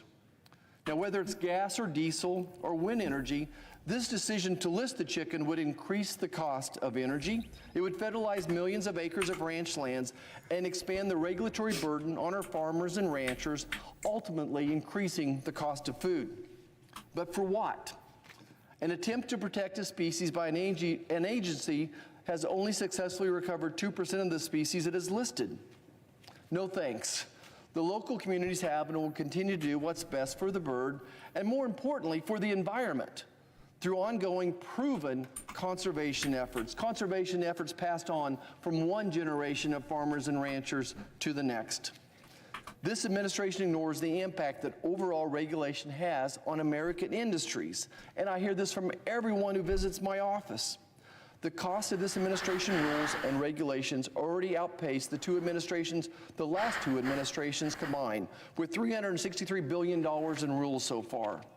Since January 1st of this year alone, okay, so anti-regulation rant. $148 billion. Regulation bad, libertarian arguments, yada, yada, yada, yada. Increased to over 220 million hours. Since January 1st, that number is approaching 50 million hours. Indeed, a red tape of nightmare for businesses.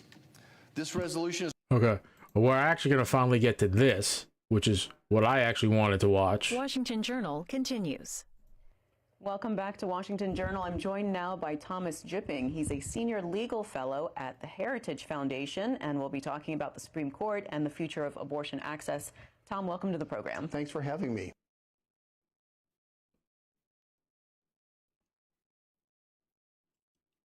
I have no idea who it is.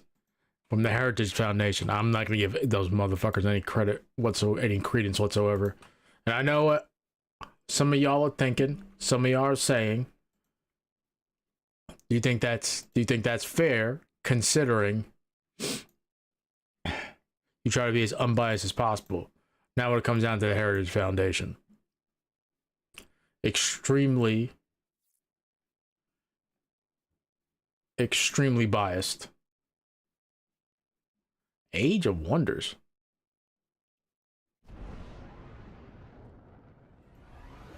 What is Age of Wonders? Third time, the question.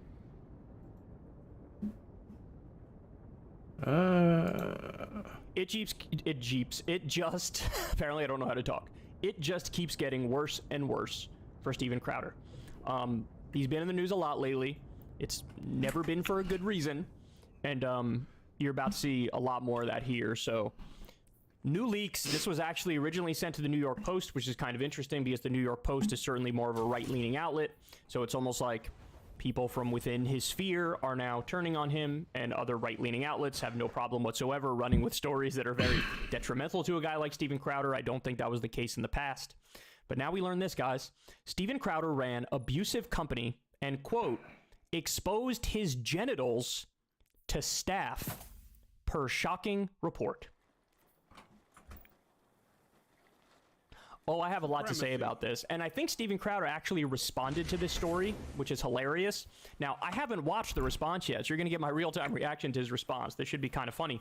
But let me give you some of the specifics here. As outrage over Steven Crowder's shocking behavior continues, his former employees have spoken out about the abusive conduct they witnessed when they worked for the right-wing internet personality. The New York Post spoke with 10 former staffers, that's a lot, who worked on Louder with Crowder between 2016 and 2022. These employees requested anonymity because of NDAs and fears of retaliation, but they spoke of how they saw emotional outbursts from Crowder, periods of volatility, and that he even exposed himself to them. Quote, he was known to expose his genitals to staffers, the Post reported. 6 sources said they witnessed such lewd behavior firsthand. The Post included multiple recollections of Crowder's alleged indecent exposure. A former staffer recalled driving back from Illinois in a van after a college show in March 2018 when former producer Jared Monroe, whom Crowder dubbed Not Gay Jared, was targeted. Quote, Jared was asleep in the last row. Steven was in front, and he was joking about what he was going to do, the staffer recalled. He climbed over and dropped his junk on top of Jared's shoulder. You know who puts their dick on their male friend's body? People who want to put their dick on their male friend's body. That's who does that. And they cloak it. They hide it. Bro, isn't this funny? Oh. Isn't this such a great joke? My dick's on you, bro. Isn't that so funny? Unbelievable. And remember, this is from the king of online homophobia. And he's like, I'm gonna put my dick on you for the lulz, bro. It's all for the lulz, though. It's just the lulz. That same person also claimed Crowder exposed himself to Jared in 2017. Wow, all patterned. While they were in the green room. That's fucking nuts, dude. A parody of Ghost. When asked about both allegations, Monroe told the Post, no comment. Wow, so he didn't say that's false. He said, no comment. Wow. And during a 2018 flight with 6 people from the company, another former employee said they witnessed Crowder put his testicles on his assistant and childhood friend, John Goodman, who shook off the incident. Goodman, who still works for Crowder, did not return the comment. A 4th ex-employee said Crowder exposed himself to former co-host and comedian Dave Landau in the conference... at the conference table with others present. Landau did not respond to the Post request for comment. Quote, it was childish, but then I found out this was something he did. At first, I took it as him trying to be friendly or one of the guys. Now I see it was a power play. Oh, I think it was even more than a power play. Notice how there's always like an angle like this. Bro, I'm just joking around, bro. Whatever, it's cool. Put my dick on you. Put my dick on you. It's so funny. And then another one is the Monarch. We were just doing a skit where it was absolutely necessary and mandatory for you to see my junk. And then another one is like, okay, and this, I don't even know how we would rationalize this one. Another one was in the conference room. You just took out your meat in the conference room. I'll repeat it. You know who keeps flashing their dick to other men? People who want to flash their dick to other men. That's who does it. That's who does it. The Post sources describe how Crowder would hold unrealistic expectations for his staffers. So now we get into the non-lead portions, and this is just the standard abusive stuff. And made his production assistants do his laundry. Wow. So people who were working for the show, he'd be like, hey, do my laundry. Amid anecdotes about Crowder's lashing out and the demanding workloads he put on his team, there was one 2020 instance where he reportedly went on a tear and sent out a directive to arbitrarily fire someone. Supremacy sucks, dude. Who. Arbitrarily fire someone. Quote, the source said that Crowder often dropped threats to fire people into the company's Discord chat room, the Post wrote. His irrational outbursts even extended to his father, Darren, who works as his booker. Numerous ex-staffers said he'd lash out at his dad in front of other employees. Darren, who still works with his son, did not respond to the Post request for comment. Crowder has faced condemnation from his fellow conservatives ever since a video was released of him verbally abusing his then-pregnant wife, Hillary, before she filed for divorce from him in 2021. Crowder is known for his strident, socially conservative point of view and boasting of Christian values. Following the video's release, Crowder seemed to threaten the release of Hillary's mental health records while claiming that the lengthy footage was misleading. Oh, this is gonna be like a fucking very public, very messy divorce for Crowder. That Crowder's beratement of his wife resembles what they saw while working for him. Quote, "I'm not shocked, but it was pathetic what he did to Hillary," said one former employee. That might not be the Steven you see on his show, but that was the real Steven. So, rampant abuse of his workers, nonchalantly threatening to fire people, making workers who are supposed to be working for the show do his laundry, and flashing people his dick on a regular basis. But just for the lulz, bro. We're just joking Just the around. lulz. That's all we're doing. It's funny, right? Isn't it funny? Say it's funny. This is who the guy is. So now, here we go. Allegedly, this is his response. I haven't watched it yet. Let's see what he says. All right. And now there's this newspaper article out this morning where it says, quote, Crowder was known to expose his genitals to staffers. Well, hold on a second. Yes. Yeah, well, yes. Just wait. I mean, that did happen. I mean, what are you talking about? The Terminator 2 sketch? No, but at the time you only had 5 employees and they were all male. Well, yeah, I know, but it was a Terminator 2 sketch. I love how he thinks that's a rebuttal. Bro, they were men. Okay. It doesn't mean, like, what, you're now allowed to just put your dick on them or put your balls on them or show your dick for the lulz? Oh, Jesus Christ. But by the way, he's owning up to it. He's like, yeah, no, of course, yeah. And then, as I said, there's always an excuse. Nah, it was the skit, bro. We were doing a skit, and in the skit, it's a matter of necessity that I shove my dick in the general vicinity of my uncomfortable male co-host. Remember the nudies didn't fit? Oh, was it that one, Sam? Yeah. Well, now there was it the ET ones through the cornfields where we had to run naked through the cornfields? We were naked in that one. Yeah. We were naked in that one too. But by the way, it looks like this guy. Where is this? Let me get to the other guy. This guy looks like he's recording from 1992. Between his suit and his tie and his look, it looks like he's recording from 1992. What is going on? Very strange. Okay, more. Terminator 2 sketch because remember the nudies didn't fit? Oh, was it that one, Sam? Yeah. Well, now there was the ET ones through the cornfields where we had to run naked through the cornfields. We were naked in that one. Yeah. We were naked in that one too. That was a good one. That was the night though. Was it Gay Captain America? Because what happened is the onesie didn't fit, so we just had to make it a nosy, and there was no. Well, now that there are ladies here, we have to run things differently. This isn't like the Terminator clip. Well, I know it's not like the Terminator clip. Do we have? Well, yeah. But do we have the Terminator clip? Play the clip. Yeah, I got it. Yeah. Okay.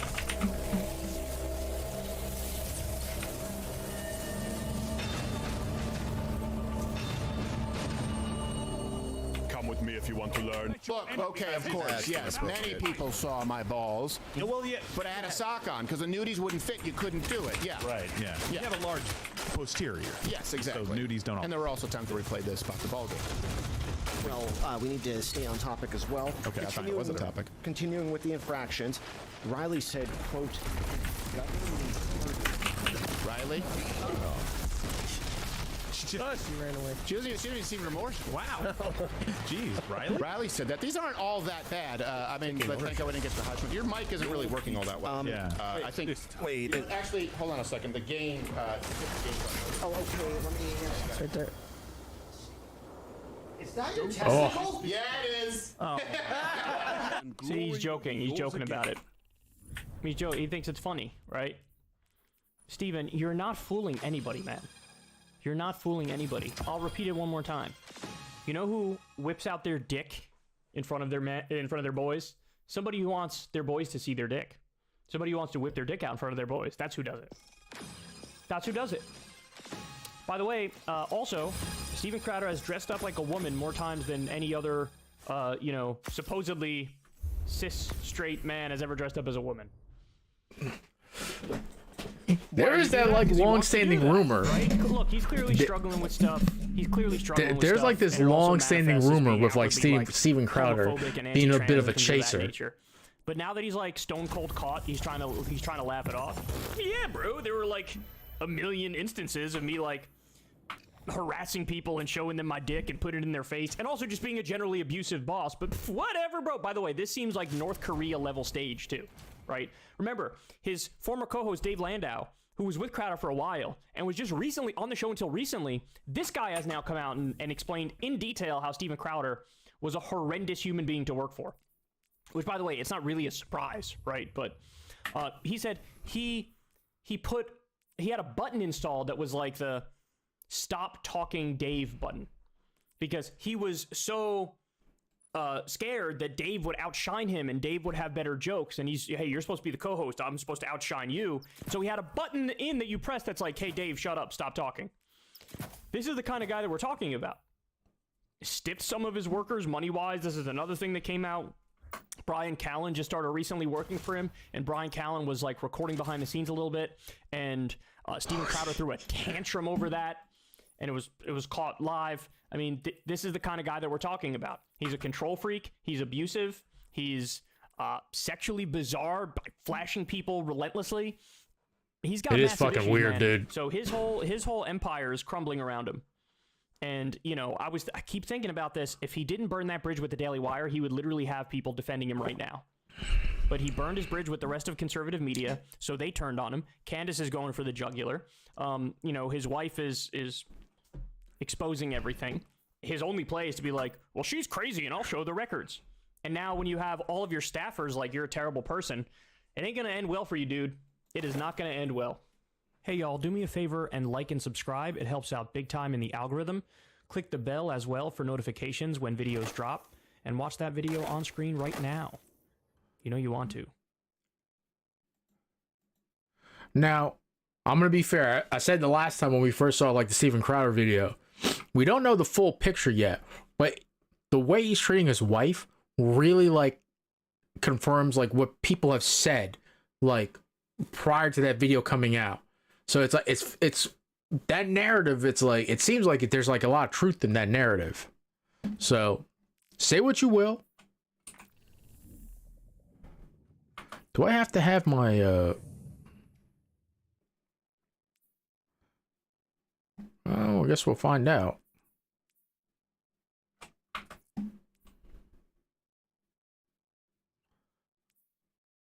This, they say here, the class side, they say here.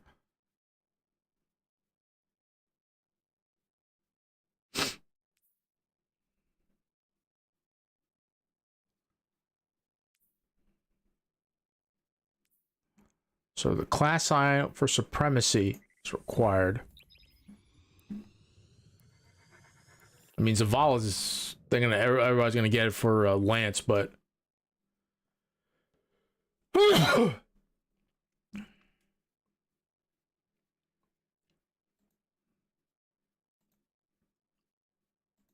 somebody compare like Marianne Williamson to Tucker Carlson. I get the fuck out of here. Vote to repeal Commerce Department rule waiving tariffs on solar.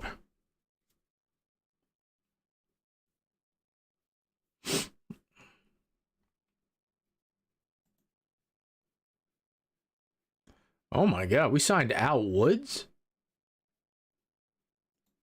Guys, we have gotten some major, and I mean major changes announced by Bungie today with the Season 21 Abilities Tuning Preview. So from the Destiny 2 dev team, folks, Combat Gameplay team here to talk about the near future of Destiny Abilities Tuning. It's been a very busy year with a lot of changes in Ability Sandbox. The Subclass 3.0 conversion of Void, Solar, and Arc, followed by the brand new Strand subclass. So we're taking this opportunity to evaluate the state of our subclasses and systems, focusing on adjusting abilities that are either overshooting or not quite hitting our power bar. Today, we'll be going through an update to fragment slot alignments and a selection of aspects, PvE-focused improvements to roaming supers, and general balance updates across our subclass suite. Now, with Season 21's Ability Tuning Pass, these are our high-level goals. Increase the viability of roaming supers in high-difficulty PvE content. Oh, thank God! We start by buffing Dawnblade to what we thought it was going to be. Incorporate subclass keywords into a selection of light subclass supers. Reduce the amount of unlimited uptime mobility available in the Crucible,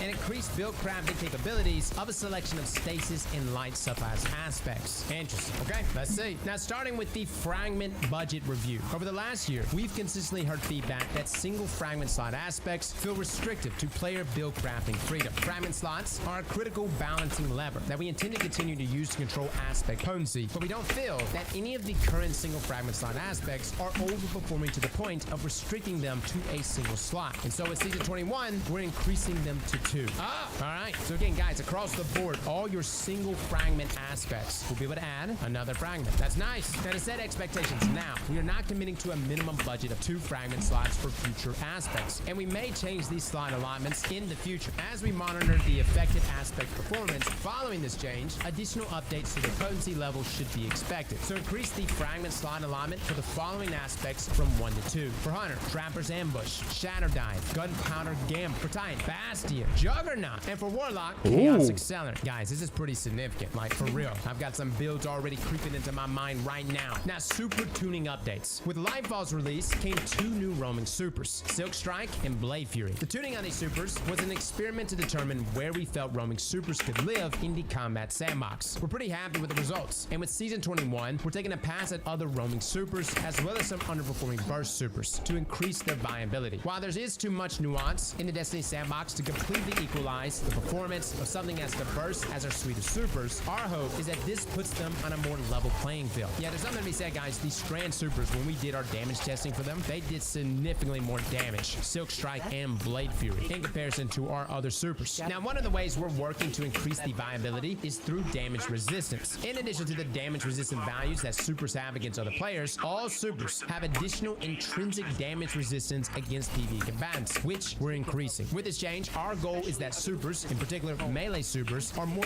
easily able to engage with targets in high difficulty content. Now, that's more demoralizing than getting stopped by a champion while in your super. So all supers have an increase in PvE damage resistance by 20%. Now, in our initial subclass 3.0 conversion, we opted not to include subclass keyword integration, for example, Jolt, Scorch, etc., into most supers. But now that the dust has settled, we are revisiting that idea. For Season 21, we're taking a pass at the roster and adding intrinsic keyword behaviors where their inclusion makes sense. Unlike existing interactions such as Arc Staff with Leap Currents or Send a Shield with Controlled Demolition, these will be baked into the super's base behavior. Let's go through the changes class by class. Fellas, this is significant. Now, starting with Hunters. Overall, we're happy where Hunter Super sits in high-level PvE gameplay. They offer strong burst damage from relative safety, and several already have keyword integration. However, there's still a few supers that are lagging behind the rest of the pack that we'd like to address. Well, let me see it. Spectral Blades, will you be meta in PvE? Now, Golden Gun and Arc Staff are slightly underperforming in their intended combat roles. So we're giving them a PvE damage bump that we think will make them more viable. Golden Gun, both Marksman and Deadshot, they're increasing the PvE damage here by 20%. And that's across the board, guys. Minors, elites, majors, bosses.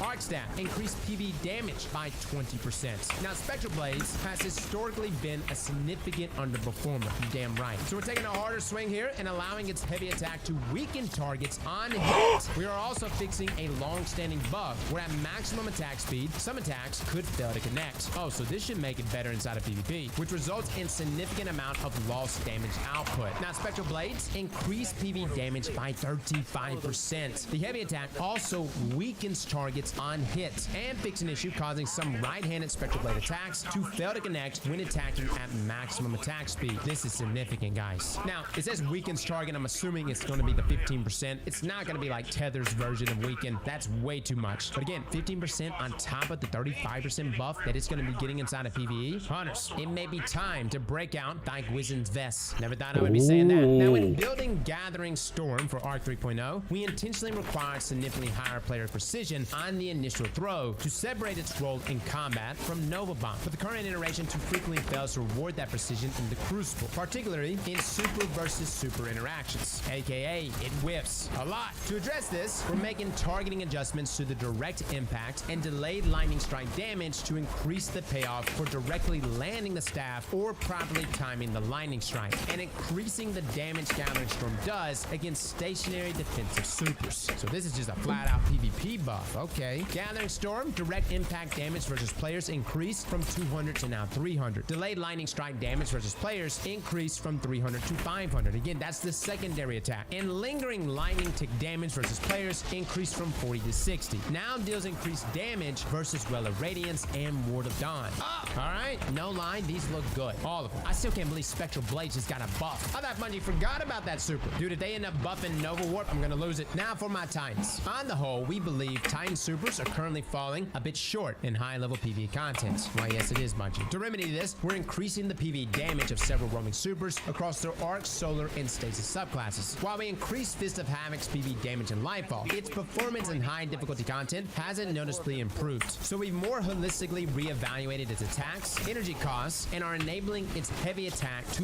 blind targets. It should stun, right?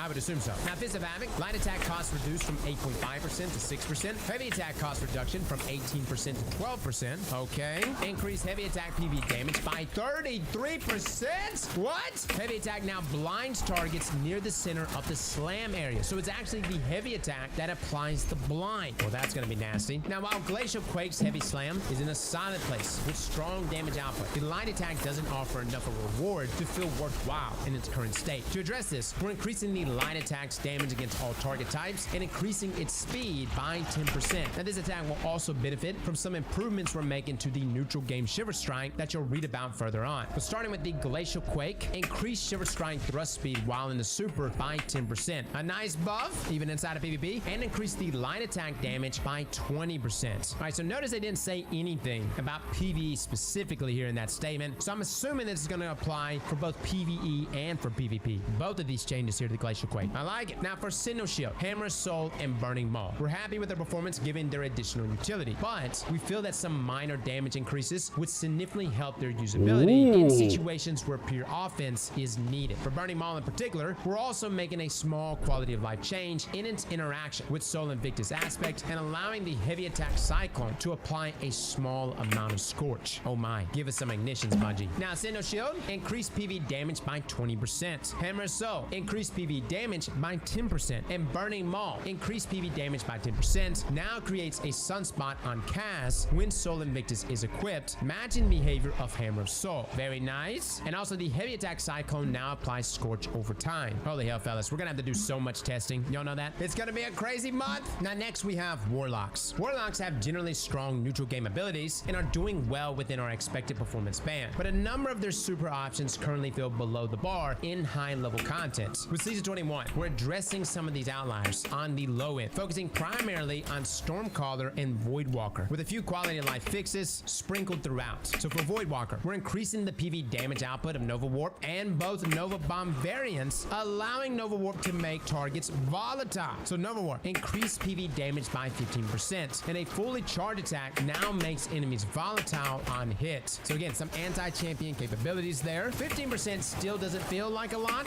but to be honest, guys, I haven't used Nova Warp inside of PvE in so long, I don't even know what it does now. Like, I don't even know how much damage it actually puts out. We really need to do pre-testing on this, and we're actually going to do damage testing on all of these. We'll have like a pre-video with damage values, and then we're going to have a post-video of all the damage values and just see how much was actually increased here. Now, Nova Bomb, PV damage increased by 20%. Not bad. Okay. Now for Stormcallers, we don't believe either Storm Trance or Chaos Reach are excelling at their intended roles in the current landscape. So we're taking a pass at their PV damage output and allowing them both access to the Jolt keyword. So for Storm Trance, increase PV damage by 25%. The damage ramp while attacking now occurs more quickly, over 3 seconds, down from 5. Again, guys, you hold your tickle fingers long enough, it increases the damage. So maxing out here at 3 seconds instead of 5 is really nice. Now the Landfall Detonation and Seekers now jolts targets. Wow!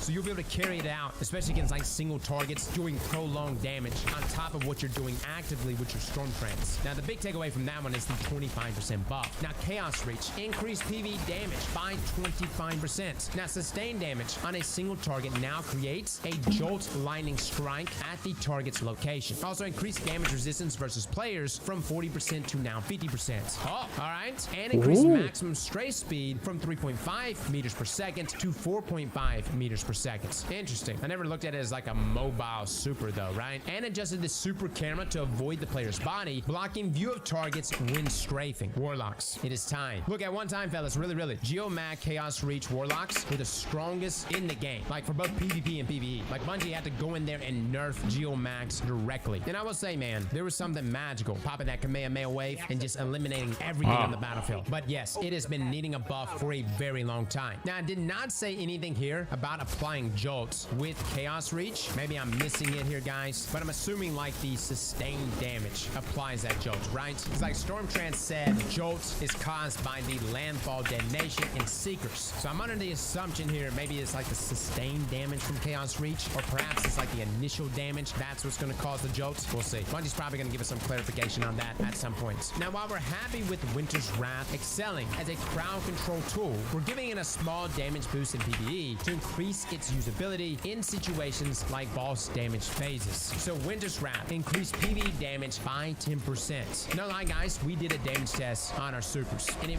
wasn't the best, but I was still impressed with Voladors. And by the way, if you're wondering what the hell exotics we're talking about, don't worry, we're gonna have a follow-up video on all of this, talking about exotics to lock in for next season. But honestly, no rush. You're literally gonna have exotic focusing next season. Again, you gotta discover them, but still, if you don't have that perfect roll, don't stress about it. Unless the stats for focusing are gonna be shite. In that case, it's time to do some Grandmasters. Now, finally, we're making some small adjustments to the Daybreak camera to make it easier to locate targets in the heat of combat. Daybreak adjusts super camera to allow the player to look down further and avoid VFX blocking view of targets when moving quickly. Alright, again though, I wanted more. I wanted more from Daybreak inside of PvE, especially considering how nasty Bottom Tree Dawnblade used to be back in the day before Solo 3.0.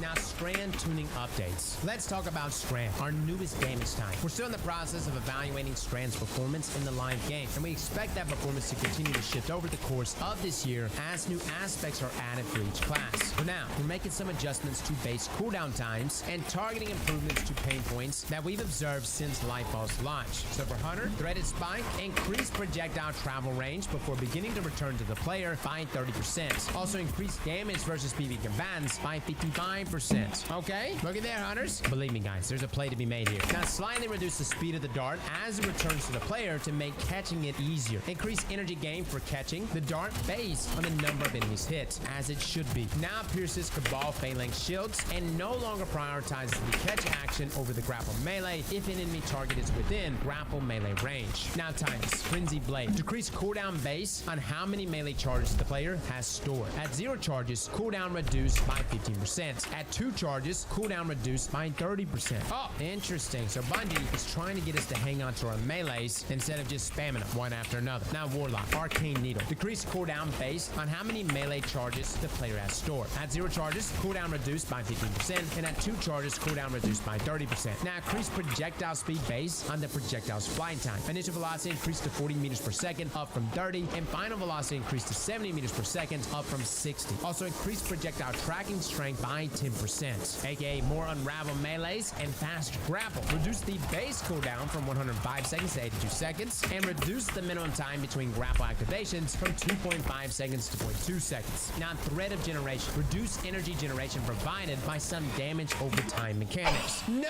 Also reduce energy generation provided by trace rifles by 36%. What an odd number, right? Or I guess in this case, an even number. But yes, Thread of Generation with rapid fire weapons, and of course, damage over time weapons. Hence why we said Thread of Generation was like the best fragment of all fragments on the Strand class. Now, Stasis tuning updates. Across Season 14 and 15, we made a series of tuning changes to our Stasis subclasses to bring them closer to our expected power bar, primarily in the Crucible. Yeah, for my new players, when Strand came out, it was the most busted thing you have ever seen in your life. Now, with Subclass 3.0 and Strand out the door, we're revisiting some of those changes and making updates where we feel specific Stasis abilities or aspects are lacking in the current landscape. In particular, where previous changes had a negative impact on the feel of an ability. So for Hunter, Withering Blade increased projectile tracking search range on bounce versus players by 20%. Oh, good. Also increased maximum tracking strength by 12.5%. Listen, as long as we are not running into another Shatter Dive meta, this is completely fine with me. Titans, Shiver Strike, maximum thrust while in flight increased by 16%. Also decreased maximum downward influence of gravity while in flight by 18%. Howl of the Storm increased the width of freezing cone versus players by 31%. Oh, actually though, there's something demoralizing about getting frozen by Howl of the Storm and then the person just drops a Witherhoard shot on you. Quite the humbling experience. And with this increase in width, you'll be able to accomplish this even easier. Now Warlock, Frost Pulse now provides 2 meters of additional melee lunge range after activation for 1.2 seconds. Oh, okay, so for like the follow-up melee, you cast your Rift, you generate that shockwave that freezes opponents, and then you have 2 meters added to your melee. I wonder if this is going to stack with Ophidians. Mother of God. Now, light subclass tuning updates. For our light subclasses, Season 21 brings a general tuning pass at a wide variety of abilities, focusing on those that are significantly overperforming or underperforming. So for Titan, with update 3.4.0, we made shoulder charge abilities, Seismic Strike, Shield Bash, and Hammer Strike significantly easier to use and increase their viability as a movement tool at the cost of the ability to one-shot other players without intentionally build crafting. As Subclass 3.0 has rolled out and shoulder charge abilities are no longer locked to specific subclass diamonds, it's become clear that extreme mobility enabled by the energy cost of shoulder charge is too high. Oh boy, here it comes, fellas. While we're comfortable with players having strong movement capabilities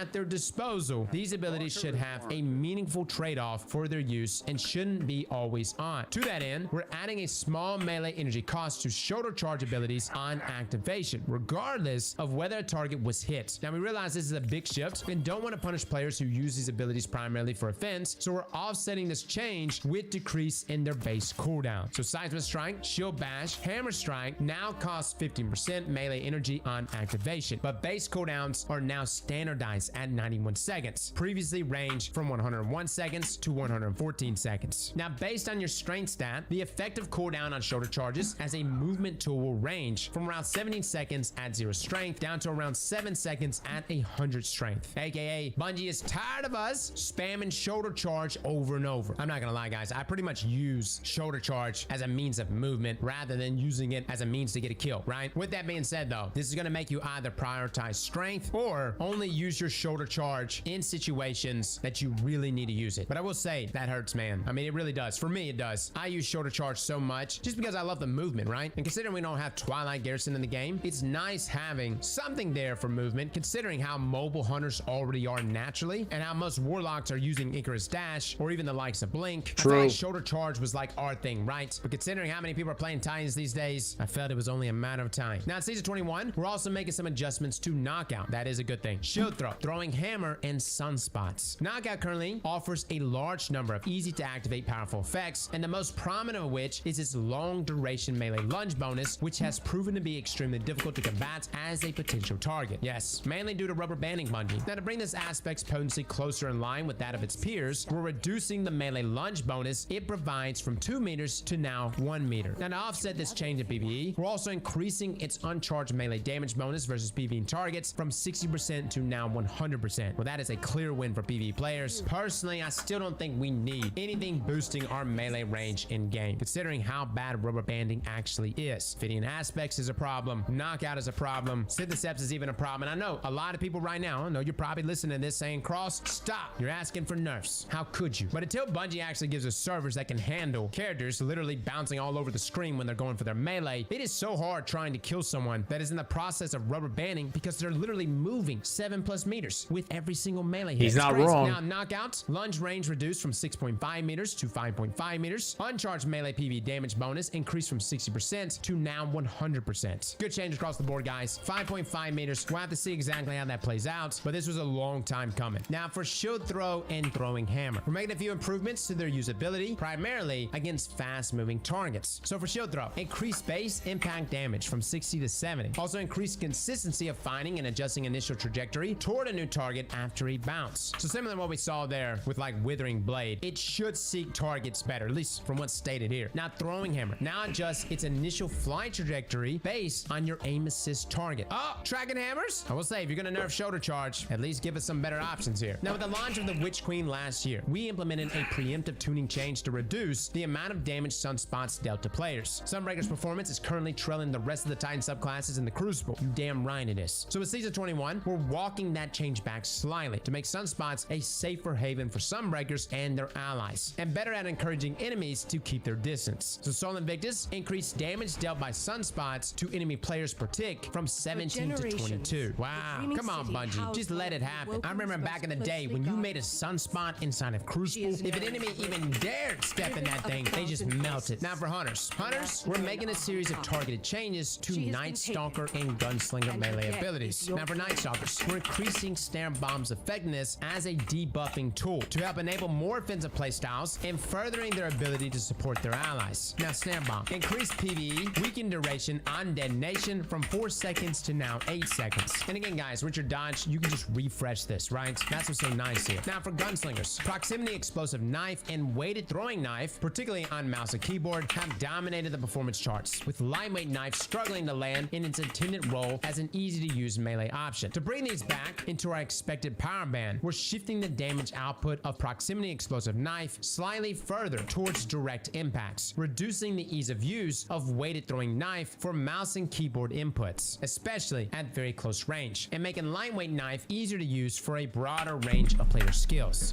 You know what? I don't know what it is about my face inside of Crucible, but it is a magnet for throwing knives, particularly weighted throwing knives. I don't get it. Every time I pick a lane, I can have 12 teammates next to me, and somehow that weighted knife finds my face. Now, proximity explosive knife. Detonation damage versus players reduced from 105 to 90. Impact damage versus players increased, though, from 14 to 20. So still less, but more emphasis on landing direct impacts. Now, weighted throwing knife. On mouse and keyboard, reduce minimum tracking shape size by 25% and maximum tracking shape size by 10%. Now, this shape grows over 0.5 seconds after the projectile is thrown. Now, lightweight knife. Projectile speed increased from 30 meters per second to now 40 meters per second. Oh my, this knife's gonna be cooking. Also, the tracking shape size increased by 20%. Now, in addition to being granted an extra fragment slot, we're also significantly reducing the cooldown of Gunpowder Gamble, which currently lives in too narrow a niche to see widespread usage. So Gunpowder Gamble reduced cooldown from 12 seconds to now 6 seconds. Wow!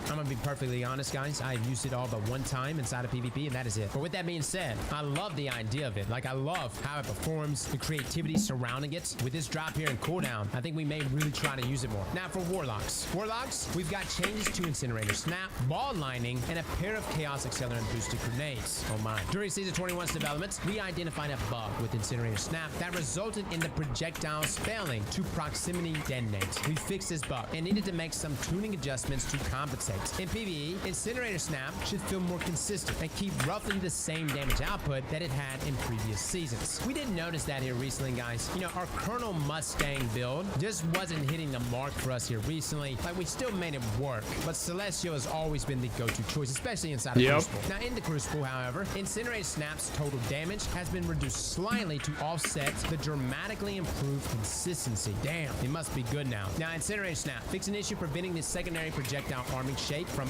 activating. This is good for a Sunbracers build. From 150 to now 135 to compensate for the dramatically increased consistency. Now, with ball lining, we're increasing its PvE damage output and implementing a small quality of life change to help prevent PvE combatants from flinching out of its downward lining strikes while the player is amplifying. So ball lining increased PvE damage by 30% and reduced the ping scaler on both primary and secondary detonations, so combatants are less likely to be knocked out of the secondary strike area while the player is amplifying. All right, that sounds good and all, but where's that lightning surge nerf, Bungie? Now, with the launch of Season 16, we made some tuning changes to charge scatter grenades to improve their consistency. While these changes helped, there are still too many instances of submunitions detonating before reaching their target for our comfort. So we're increasing their lifetime and tracking capability. In addition, we're increasing the time players can hold a charged magnetic grenade to allow a bit more leeway in their time to counterplay an enemy trying to close the gap. So for Chaos Accelerant, scatter grenades, increased tracking consistency of charged scatter grenades submunitions, increased submunition arming duration, and fixed a bug where some submunitions were impacting the ground on creation in some situations, resulting in early detonation. Now, hopefully what this means, guys, is nothing manacles are about to be disgusting. One of my favorite exotics back in D1, and you just don't see many people using it these days. And I will say this, scatter grenades are nasty inside of PvP. It literally carried me inside of comp. I use it all the time. Now, primarily on Titan, with Armamentarium, with Controlled Demolition, Weaken, but still, I'm excited to see how it performs, though, with Chaos Accelerant. Now, Magnetic Grenade, Handheld Supernova, increased charge hold time from 3.2 seconds to 4.5 seconds. So you can literally just sit there, hold it. You got a guy rushing you. There you go. Y'all remember when that was so meta, by the way? You remember when Handheld Supernova was like shutting everything down? It was wild, man. Now let's talk about Lightning Surge. All right. We've identified a bug allowing Lightning Surge to effectively one-shot an enemy player in the Crucible if activated near a wall or other surface. We're fixing this bug and making some updates to Lightning Surge to provide a more consistent experience for both attacker and targets. Why, yes, Bungie, I've been getting one-shot a lot by Lightning Surge. It's very annoying. So Lightning Surge fixed an issue allowing Lightning Surge to deal more instances of secondary strike damage than intended. Now targets can take a maximum of 2 instances of damage from a single activation of the ability. One from the primary lightning strike around the player and one from a secondary lightning strike. Now this change necessitated some changes in damage values, but in general, its damage output should be significantly more consistent and slightly higher than the intended value previously, but without the ability to one-shot a single enemy guardian from full health. Yeah, I mean, in the least, it's considering you literally teleport into a group of enemies, you do a crap ton of damage, you need to be required to follow up with either a shot from your gun or another melee, giving the enemy players enough time to counterplay. Now, subclass keyword tuning updates. With Season 21, we're also making changes to a handful of subclass keywords for our Arc and Solar subclasses. Today, we're talking about Scorch, Jolt, and Speed Booster. Now, the damage and duration of Scorch is highly variable depending on how many stacks are applied from a given source. Now, while that variability is intentional, the delta in value between low and high stack amounts is a little too high for our liking. So we're slightly increasing the duration before Scorch stacks begins to drop off of a target to give low stack amounts slightly more value. So Scorch, increase stun time before stacks begin falling off from 1.5 seconds to 2.3 seconds on players. Wow. Guys, that's significant. That's pulling you out of combat for an extra second almost. Now, increase stun time before stacks begin to fall off from 3 seconds to 4.5 seconds on PvE combatants. So overall, ease of use there, guys, for Scorch. Now, since its introduction with Arc 3.0, Jolt has performed very well in its intended role of making beefy targets into miniature Tesla coils. But in its current state, its damage output is too similar to Ignition's, but at a significantly lower cost. So we're making a small reduction in its potency. Jolt also has an intrinsic damage bonus against major combatants, which we're reducing slightly, making Jolt damage more consistent across all target types. So Jolt reduced base PvE damage by 15%. Wow.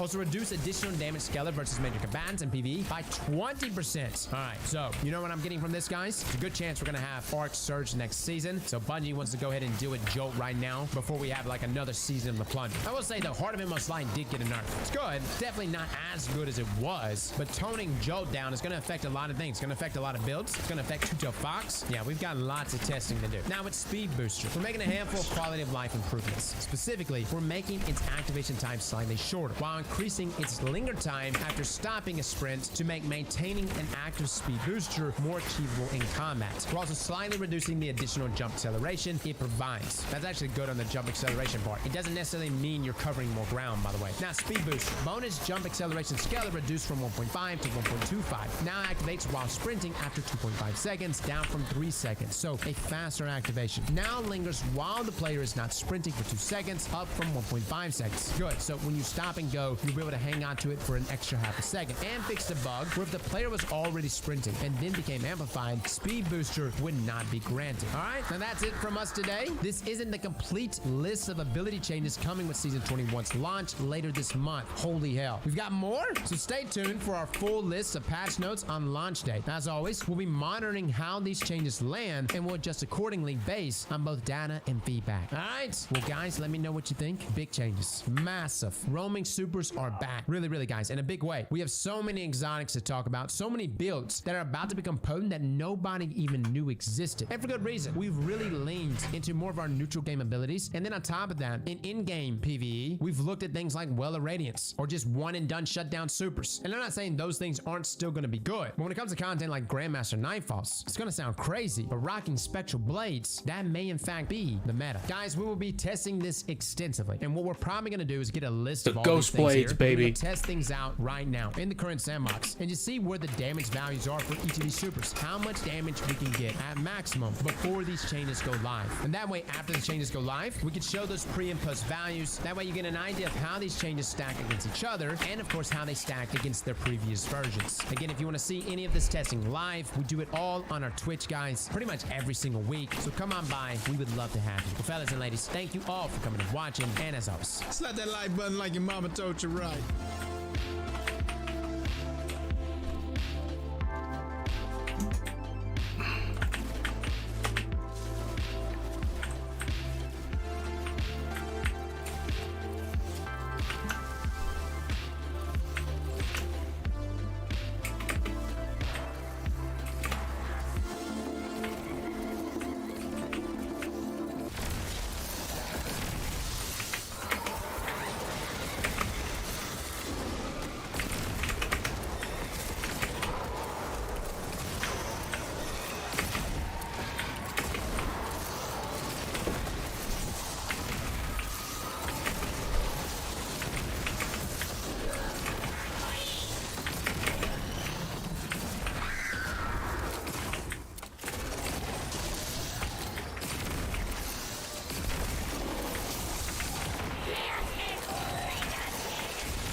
whole bunch. Is that across video? Good stuff, man. Keep going back here.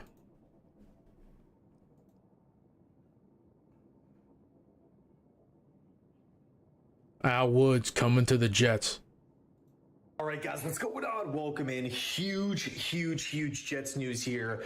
Gonna cut right to the chase. It's one of my favorite moves that the Jets have made all off season. Okay, this is extremely underrated. New York Jets win the Super Bowl. The Jets are signing a defensive tackle, veteran defensive tackle, Al Woods.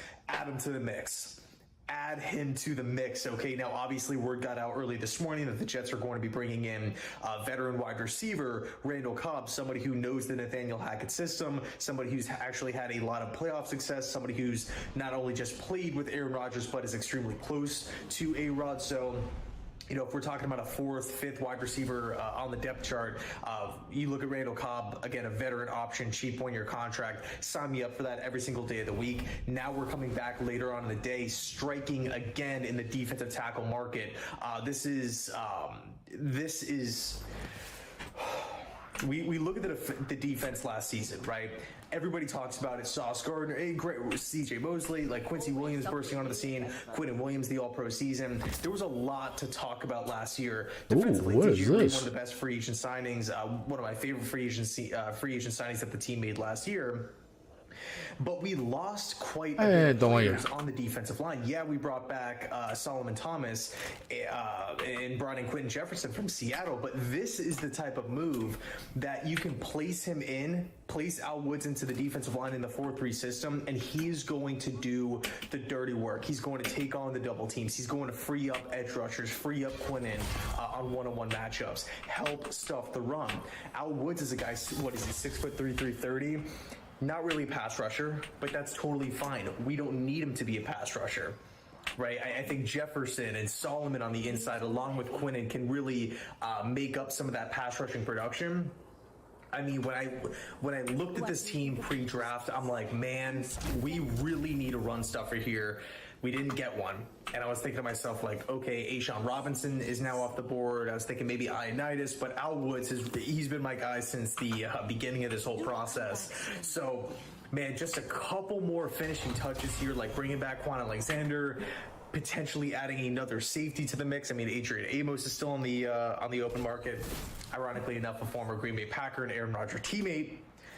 But, man, Al Woods signing with the New York Jets, I could not be happier. This was a move that I've wanted the Jets to make for literal months now. So, it's done. Woods is a Jet. We bolstered wide receiver. We bolstered defensive tackle. Both sides of the football here, we're making the push. And by the way, this news comes out a day after the Buffalo Bills signed Poona Ford, another Seahawk defensive tackle. Yeah. Somebody who's a little undersized, but man, he makes his presence known. So I felt it's a like force of nature out there for Buffalo. But in any case, Woods is a Jet. Let me know your thoughts, and as always, go Jets. Go Jets. That's right, baby. JTS, baby. Wow. Writers Guild, I think they authorized a strike, what was it, like 3 weeks ago?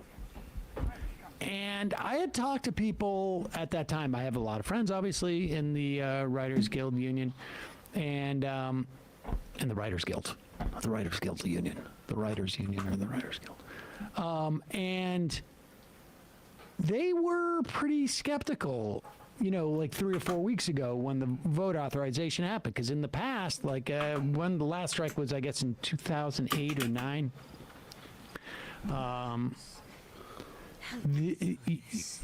We got to the deadline. They extended a little bit before they went on strike. They did not do that this time. They were not messing around. And there is, it feels like, to me anyways, I don't remember what the strike authorization vote was 12 years ago, whenever it was. No, 15 years ago. 15 years ago.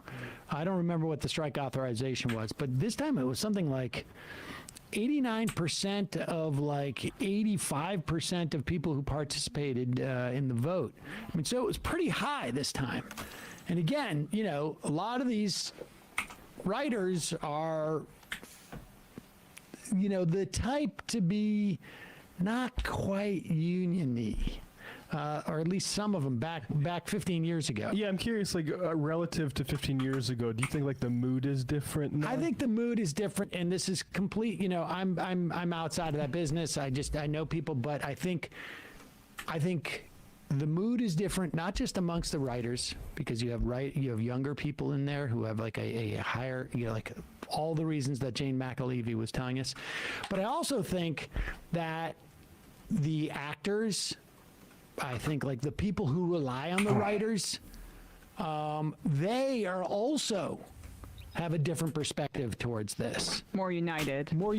And I think even like, the people who are going to get hurt the most by this, in addition to the writers, but the people who are ultimately going to get hurt by most about this, going forward, depending on how long it lasts, are going to be people working on crews. Right? I mean, who go gig to gig. That's true. That has the chance to hurt them. What's going to be really interesting, and here's a clip of the Writers Guild, and we'll talk about the potential different things. This is a video posted from the More Perfect Union's Twitter account. This is from yesterday, and this is a video about why the Writers Guild are going on strike. Economic pillars that our industry have been built upon have, in the last decade, been turned on their head. Television writers are being paid less money for these complex, multifaceted, unique narratives that bring companies like Warner Bros., Disney, and Netflix billions upon billions of dollars every year. And now, writers are understandably at their limits. And soon, that could affect you. We interrupt our program to bring you this important message. Right now, Hollywood writers are in a heated contract dispute with the 9 largest production studios. At the center of that fight is something called residuals, one of the most important ways that writers get paid. Residuals are payments that are made every quarter by the companies to the writers for the content that they create. The WGA contracts that currently exist were built upon a model where the content providers generated the revenue through ad sales. So if I write an episode of television that re-airs over and over and over again, every time that episode re-airs, the content provider generates revenue, and a little piece of that revenue gets shared with everyone that contributed to the creation of it. Now, their revenue is made almost exclusively through monthly or annual subscriptions. So there is no re-airing. People can watch what they want when they want, which means that we're not getting the same residuals that we once would have.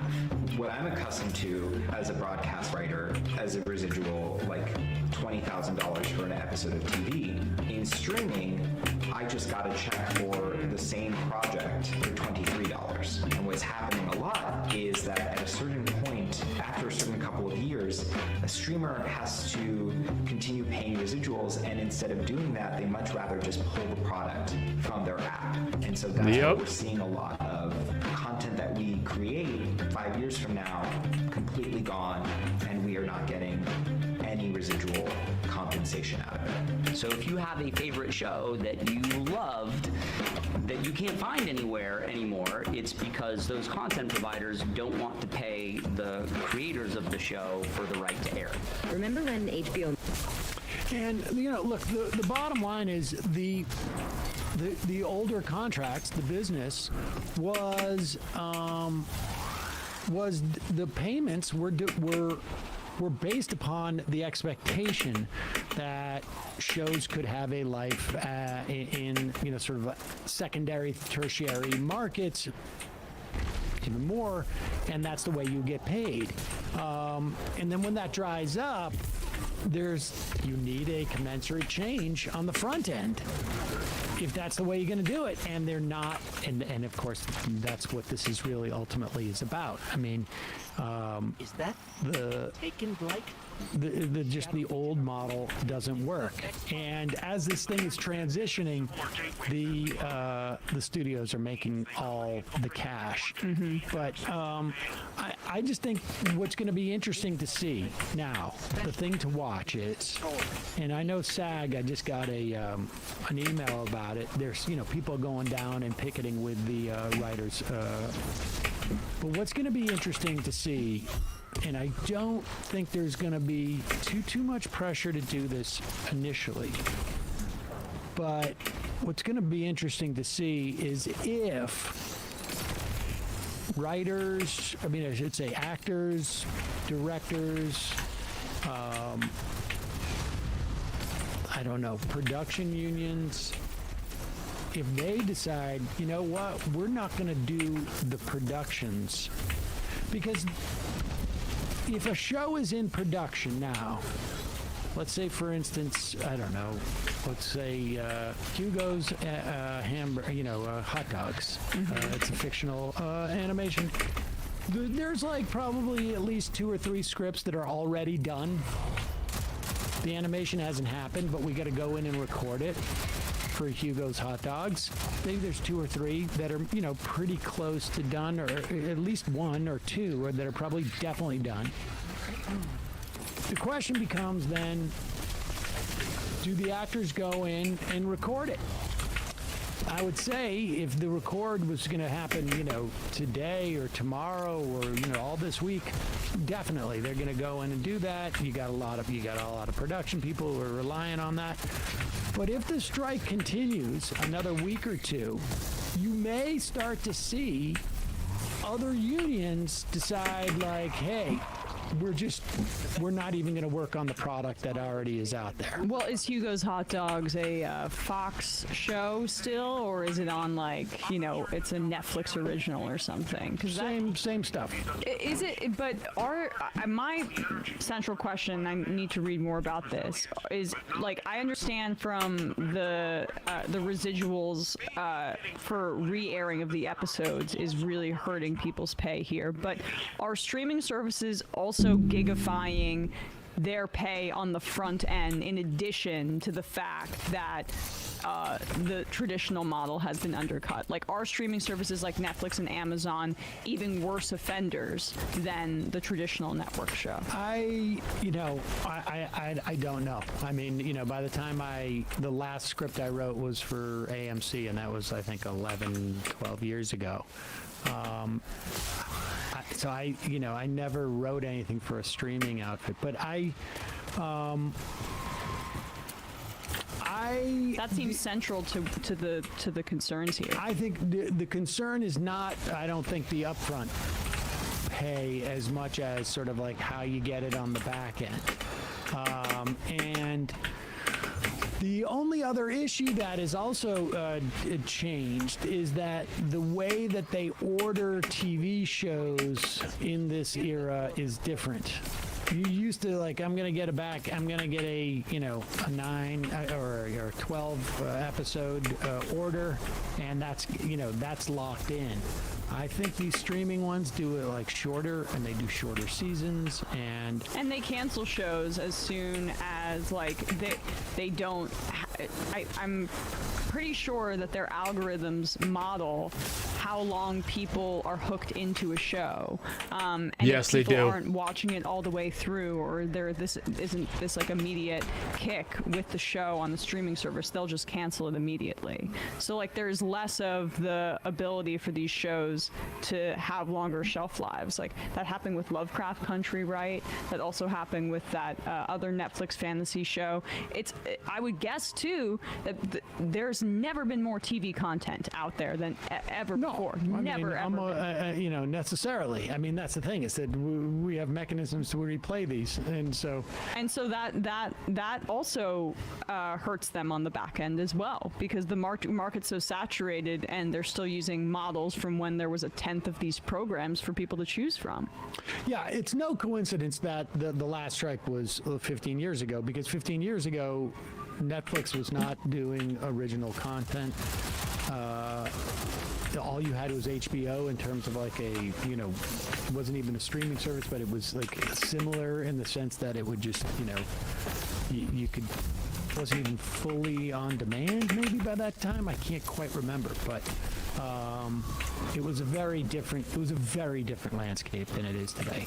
And And but I remember that, like, just as a consumer, and the quality was really bad when they tried to put out those shows without any of, like, the union labor behind it. Oh yeah. They tried to do for a couple of nights. I think even like I feel like Jon Stewart did a couple of nights. That's the knock on him, right? There's a funny clip of Conan O'Brien recirculating when he just went out with Andy Richter and just was like, "Let me see how many times I could spin my wedding ring around." Like they were just on the kinda table. Like, yeah, they were just like messing around, just being like filling up time on the air. And I also saw that. But all of these shows this time, there was no controversy.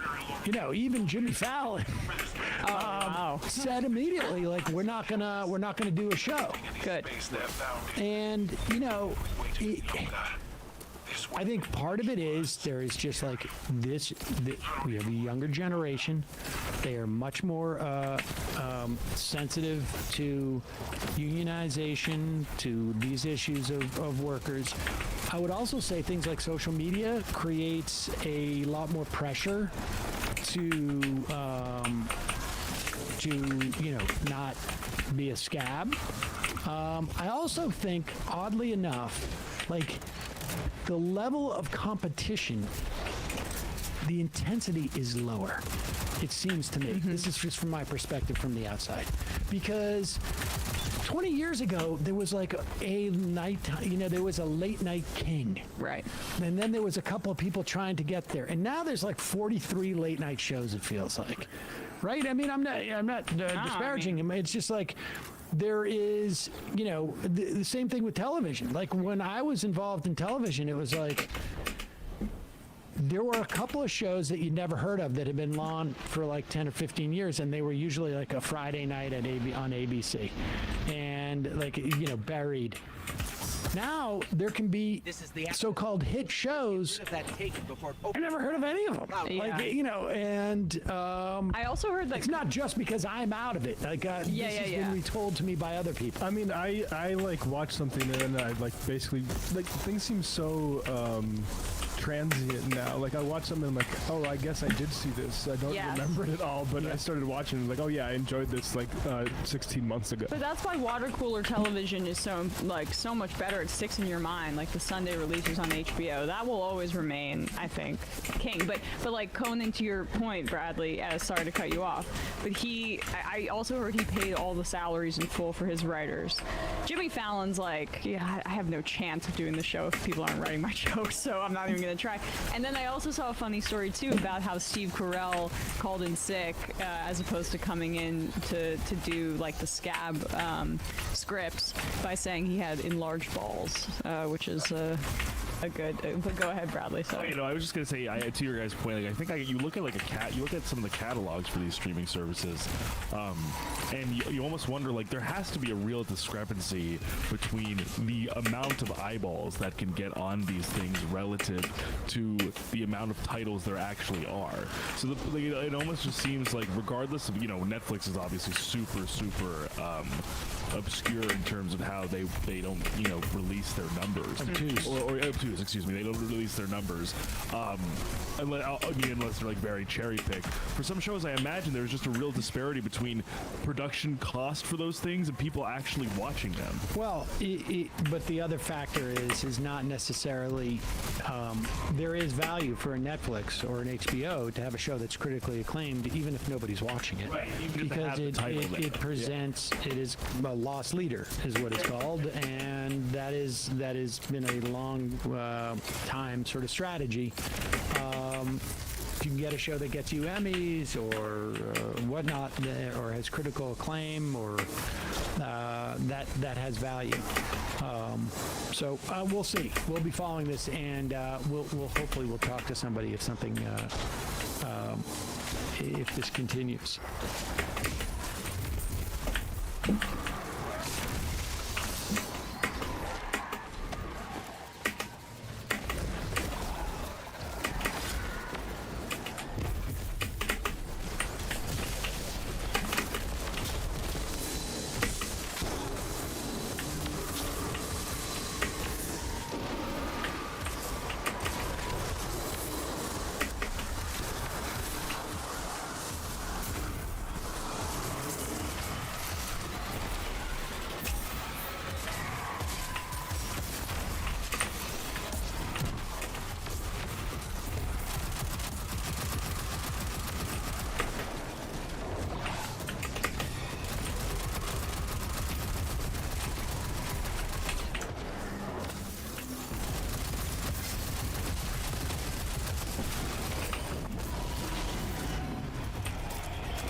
Oh, yeah. Damn, I did nothing.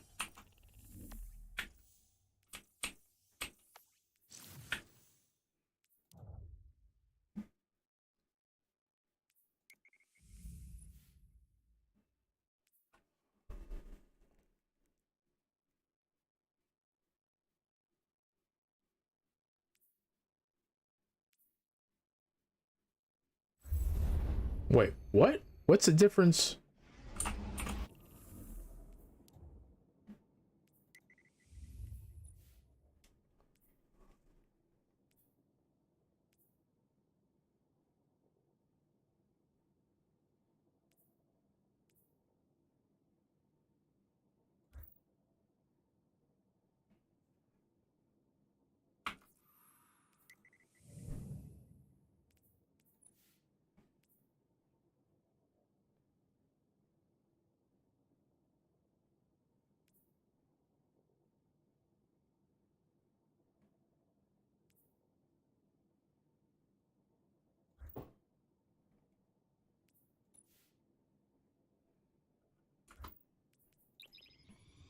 Okay.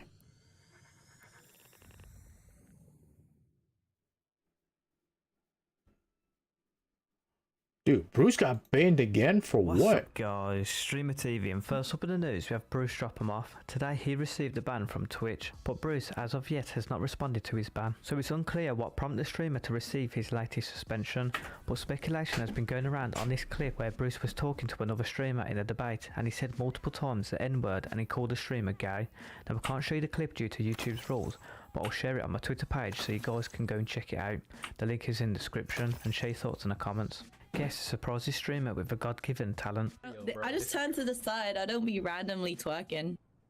Oh, not twerking, but just like making it clap, like giving it like. Nah, that's not real. That's not real. Wait, you don't think it's real? That's your real ass cheeks, bro. Yo, what? That was your hand. Yo, what? Guardian, my forces report that Shadow are shifting their attention to the cloud. But that's That's what I'm saying though, so y'all don't be doing that though, like make like a little. Are also poking too close to the internals. Y'all don't be doing that? Nah, don't be doing that. Maybe, I think that's just you. I think that's just you. Ludwig reacts to Aiden Ross' response to Hassan's threat and calls Aiden's update account depressing. Response to this? Okay, I find this really funny. Someone runs this Aiden update account and they make little graphics for Aiden. I don't know if Aiden pays them. I'm pretty sure he doesn't. But if he does, it's like his own press release. It's like a PR team. If Hassan wants to go ban for ban, I gladly welcome that. My legal team is undefeated, bitch. Isn't it fucking depressing that the legal system is based off who can go band for band harder? I think that's pathetic. I think it should be the person who's like in the right, you know, on the side of like truth and justice, and not the one who pays for the lawyers who are like the most good Weasley ratty or whatever. I just thought this whole tweet was kind of fucking depressing. So anyway, that's what Aiden Ross said on Dr. K destroys Destiny with one sentence. There's a saying that like it's not practice makes perfect, it's perfect practice makes perfect. So going into something with like an intentional mindset and practicing with deliberate practice is probably going to be more efficient even than like the natural like 8 to 15 years of like social practice we get, right? That's sloppy. Yeah, I mean that's so true. That's why people can play League of Legends for 10 years and do it the same way. Okay, I think we're done here. Is there anything else you need?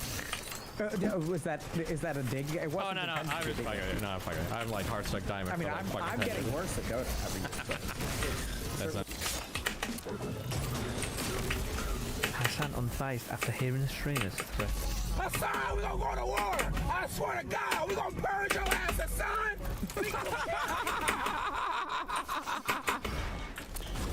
Oh, that's awesome, dude. That's so stupid.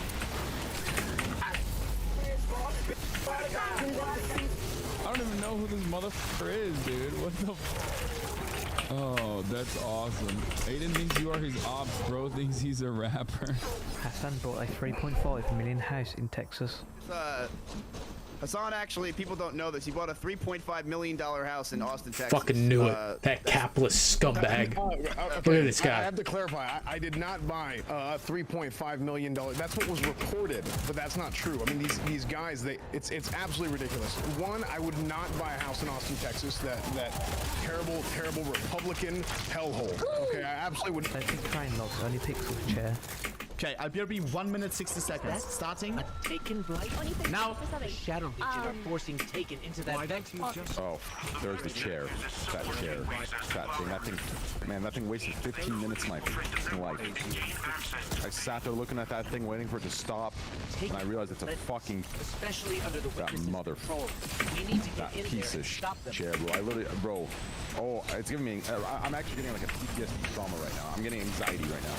I sat here, I forgot what day it was. I sat here looking at that chair, trying to find anything that's like indicating that it's a gift, and I couldn't.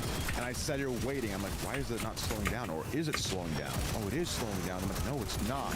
15 minutes later, the motherfucker, the same pace.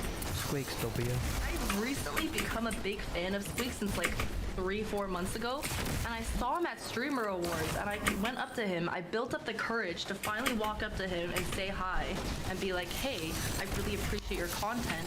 You're a great streamer. So I go up to him like super nervous. I'm like, hey, Squeak, you don't know me, but I really like your streams. I think you're super funny. And he instantly just went, what? And he just backhand slapped me and he walked away. He didn't even say thank you for the compliment. And so I just had to sit back down in my seat, and it was really awkward because a lot of people stopped. Super embarrassing.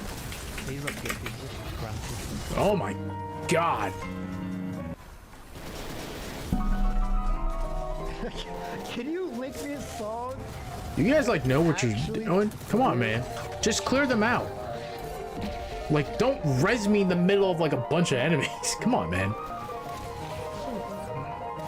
I also think like the other guy quit. I only see the Ashen Ranger over there.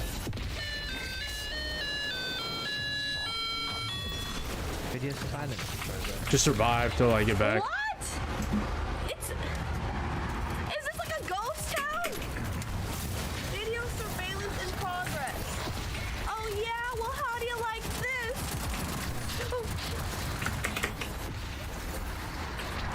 Where is everyone? ROP, Wilma.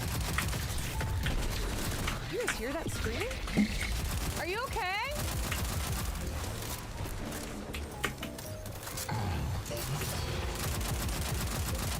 Are you okay?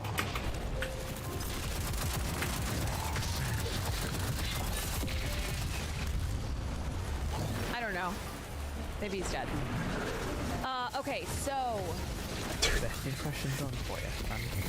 Booties? No! Hassan! No way! He said pass! He said pass! He's actually stalling! Hassan, you have to say pass! He's not Please! Pass! Pass. Like, don't like. 5 seconds! Pass! Broccoli! No! AI emotionally tells us to do What's that? You don't like my content. Well, you know what? Go watch someone else's content then. I know I'm not perfect, but I'm trying to entertain you, damn it. Don't tell me what to do. Jeffrey to quote from Vampire Survivors Dev about the animated series. The only thing I don't like. This quote from the, oh my god! The quote from Luca Galante here, the most important thing in Vampire Survivors is the story. So it's a dream come true to see what started as a little indie game I made on my weekends come to life as an animated TV show.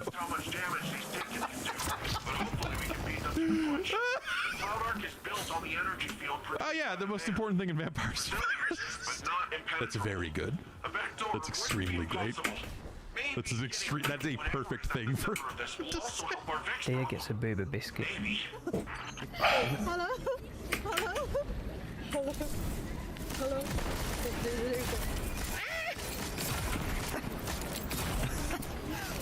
How hype is that? Last one. Last one.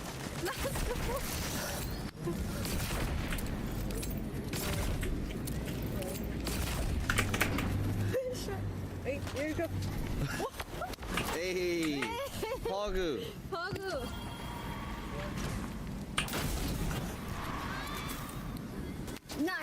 If you guys enjoyed this video, feel free to drop a like, and if you want to keep up with the latest news and clips, be sure to subscribe and turn notifications on, and I'll see you guys in the next one. It's tough out there.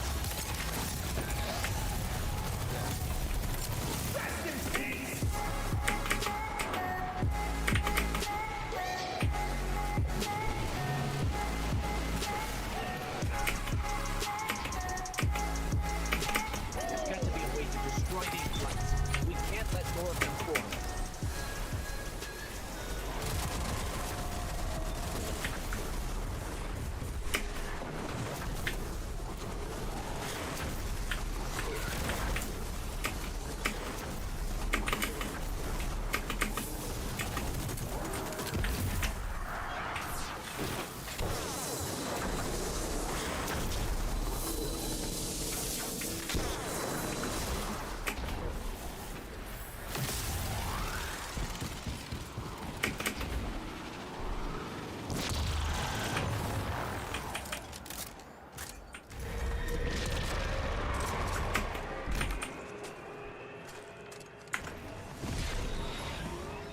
Let's go, baby.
They're found in. If we waited any longer, this would have been much worse. Yeah. I don't even want to think about that.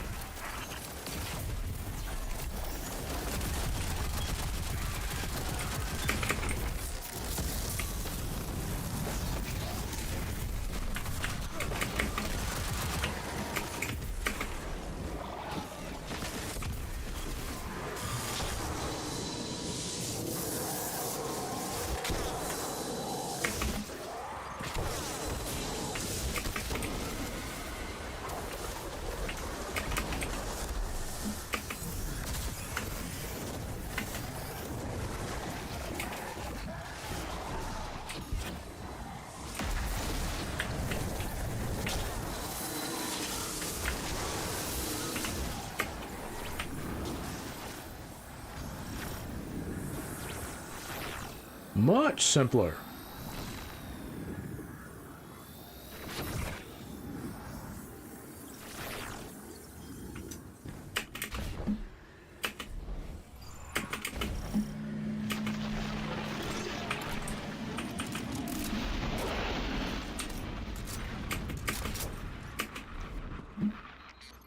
This is the access point. Let's get rid of that Taken before it opens a path into the Cloud Ark.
take this. Defenses are back up and taken or cleared out.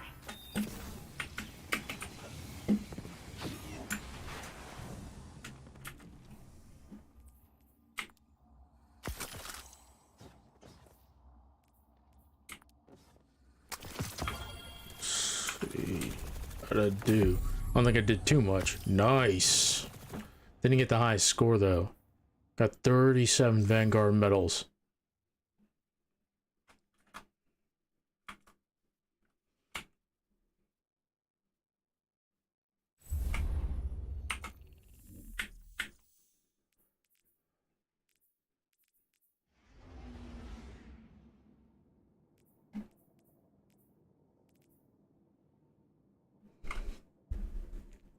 Top 80%. I fucking fell off, man.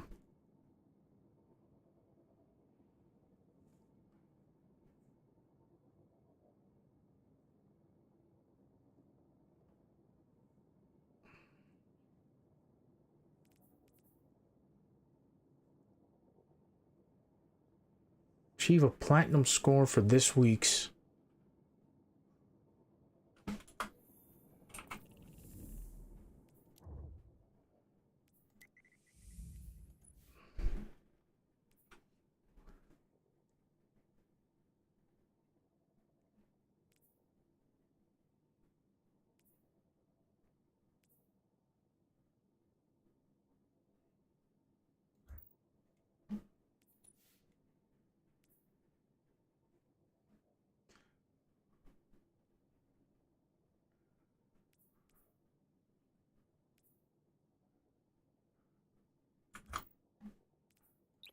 Okay.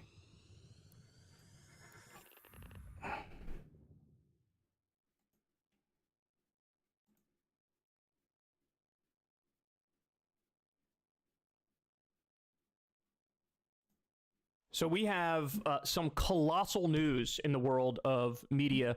So you guys know that recently Don Lemon was fired from CNN, and you have Tucker who was fired from Fox News. These are colossal shifts. But it goes a lot deeper than that too. So BuzzFeed News recently, Dunzo. They were a staple of 2010s media.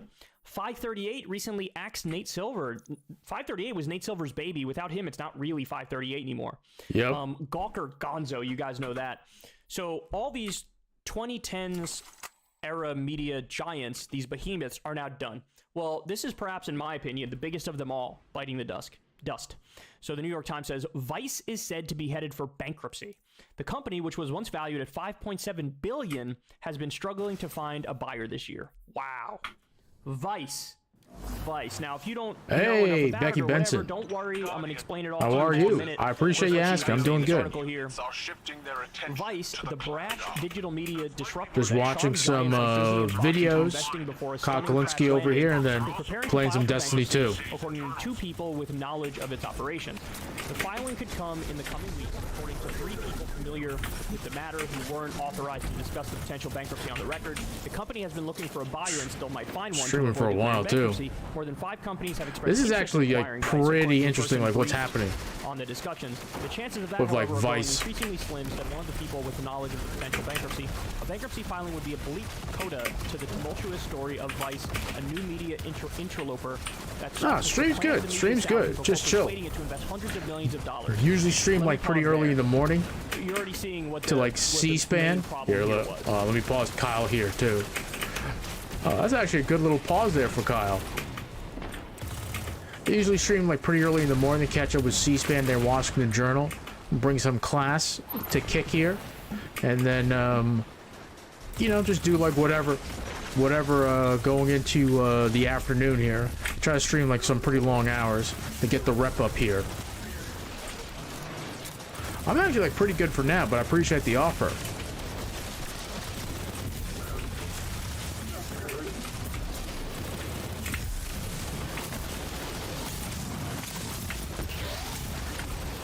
Oh shit, I am.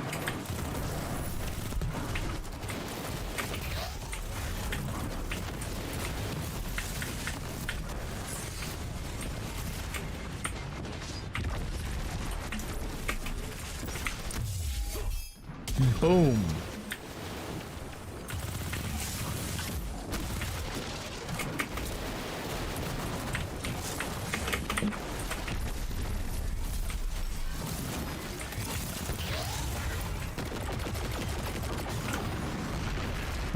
that weekend. The fucking Sunbracers is crazy, dude.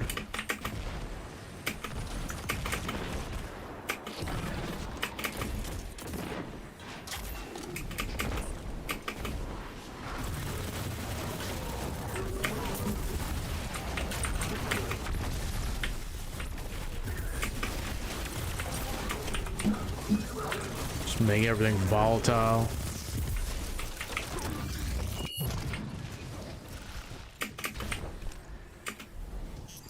Is that? Yeah, sure. Go ahead and link it. Actually, link should be off, so feel free to link it in chat. I'll take a look at it when I'm done.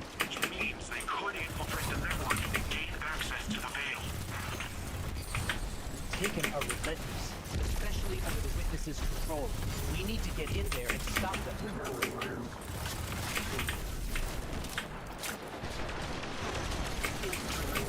Let's see.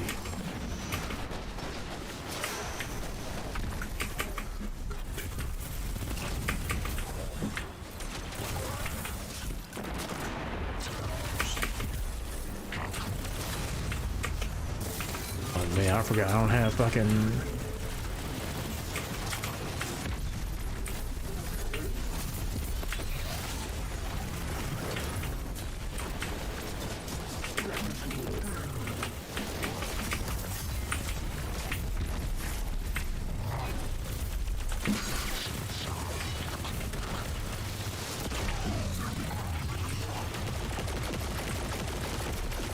Apply that weekend. Apply that weekend. That's beautiful, baby.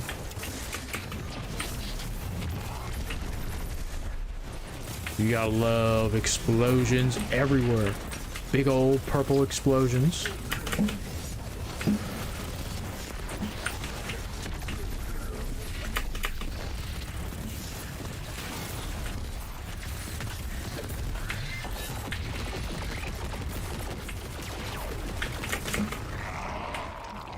What? The next portal is clear. Let's follow those taken and remove them from the system. Hey, Guardian? I'm not sure just how much damage these taken can do, but hopefully we can beat them to the punch. Is it really just like 48 rounds? Damn. Field produced by the Veil. It's resilient, but not It's a good utility weapon then. door wouldn't be impossible. Maybe getting rid of whatever is at the center of this will also help our Vex problem. Maybe. See if I can push platinum.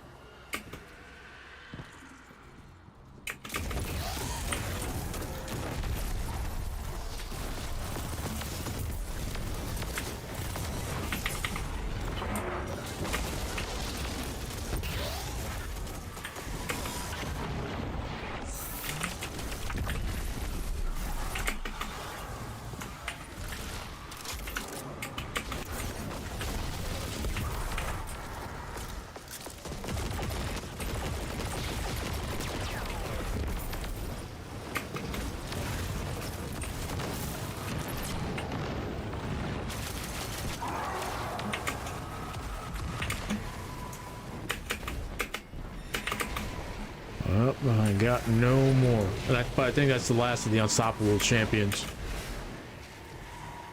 There's got to be a way to destroy these flights. We can't let more of them form.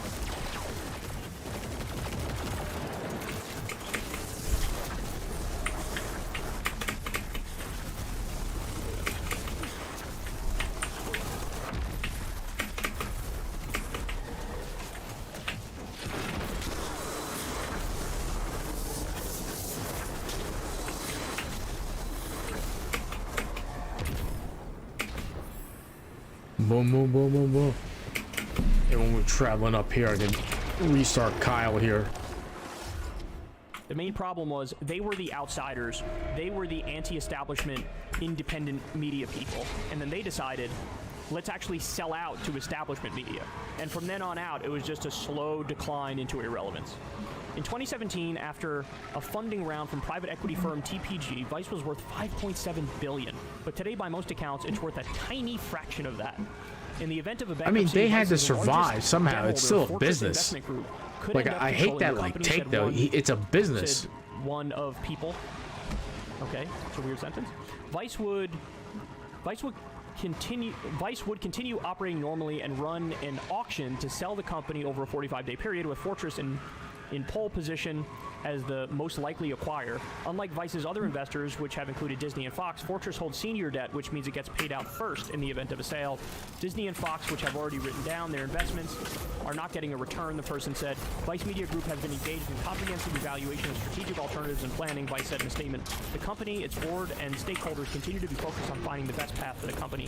Vice began as a punk magazine in Montreal more than 2 decades ago. Over the years, it blossomed into a global media company with a movie studio, an ad agency, a glossy show on HBO, and bureaus in far-flung world capitals. Disney, after investing hundreds of millions in Vice, explored buying the company in 2015 for more than $3 billion, according to the 2 people familiar with the conversation. So this is Shane Smith, who's one of the masterminds of it. Believe it or not, Gavin McGinnis, the now far-right weirdo, was actually instrumental in the original launching. Yeah, he was. Vice. Believe it or not, yeah. Again, I think the biggest issue here is Vice started out as we're the new media people, we're the independent media people, we're anti-establishment, we're the outsiders, and they did really good work. And then eventually they decided, Shane Smith decided, let me cash in, let me get out while I'm ahead, and he did exactly that. And then, look, the lesson here is you cannot turn over a company that's doing well, a company with a vision, to people who don't have a vision, to people who aren't true to the original mission. You can't just take a giant infusion of cash and get 17 voices in the room saying, I think we should do this, I think we should do this. You have to have a grand vision, you have to stick to that vision come hell or high water, and you have to keep everything close to the chest. The second it became more like a standard business is when they were doomed. It was just a slow decline from then on. So for those of you who might be too young and might not remember the powerhouse that Vice was, this is what Vice was known for, man. Vice would, like, you have CNN, MSNBC, Fox News, all these traditional media outlets, and they really stopped doing investigative reporting.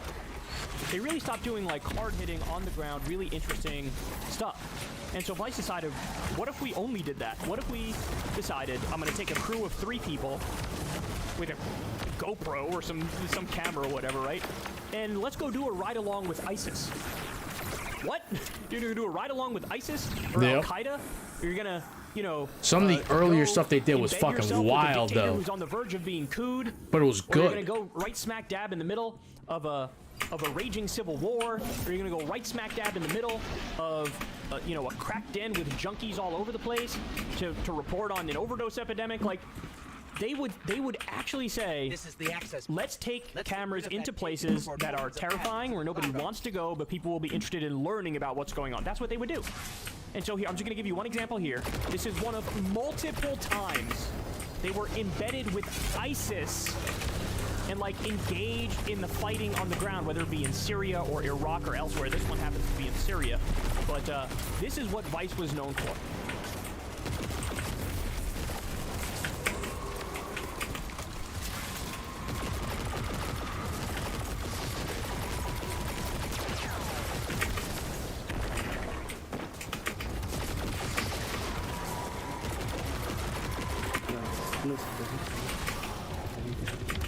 Here, I'll read it for you.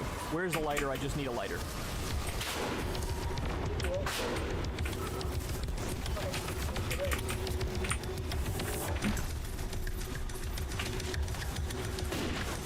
This is the heart of Aleppo, one of the world's oldest cities, now a wasteland of war. Since the war reached Aleppo 2 years ago, Syria's industrial and commercial capital has been the scene of bitter house-to-house fighting, as both the rebels and the regime struggle for overall control. Vice News spent 2 weeks with rebel fighters from the Islamic Front coalition as they struggle to hold their positions. While the Islamic Front rebels have placed government-held West Aleppo under siege, their stronghold in Aleppo's ancient Old City has come under threat from the regime push to cut off their supply line to Turkey in the north. Now the Islamic State, the most powerful single force in Syria, is the real threat, advancing towards Aleppo from the east. Okay, so this one here, they said they're with the Islamic Front, and actually ISIS is encroaching on them. So this one isn't when they're embedded with ISIS, but there's like 5 or 6 different videos where they're embedded with ISIS.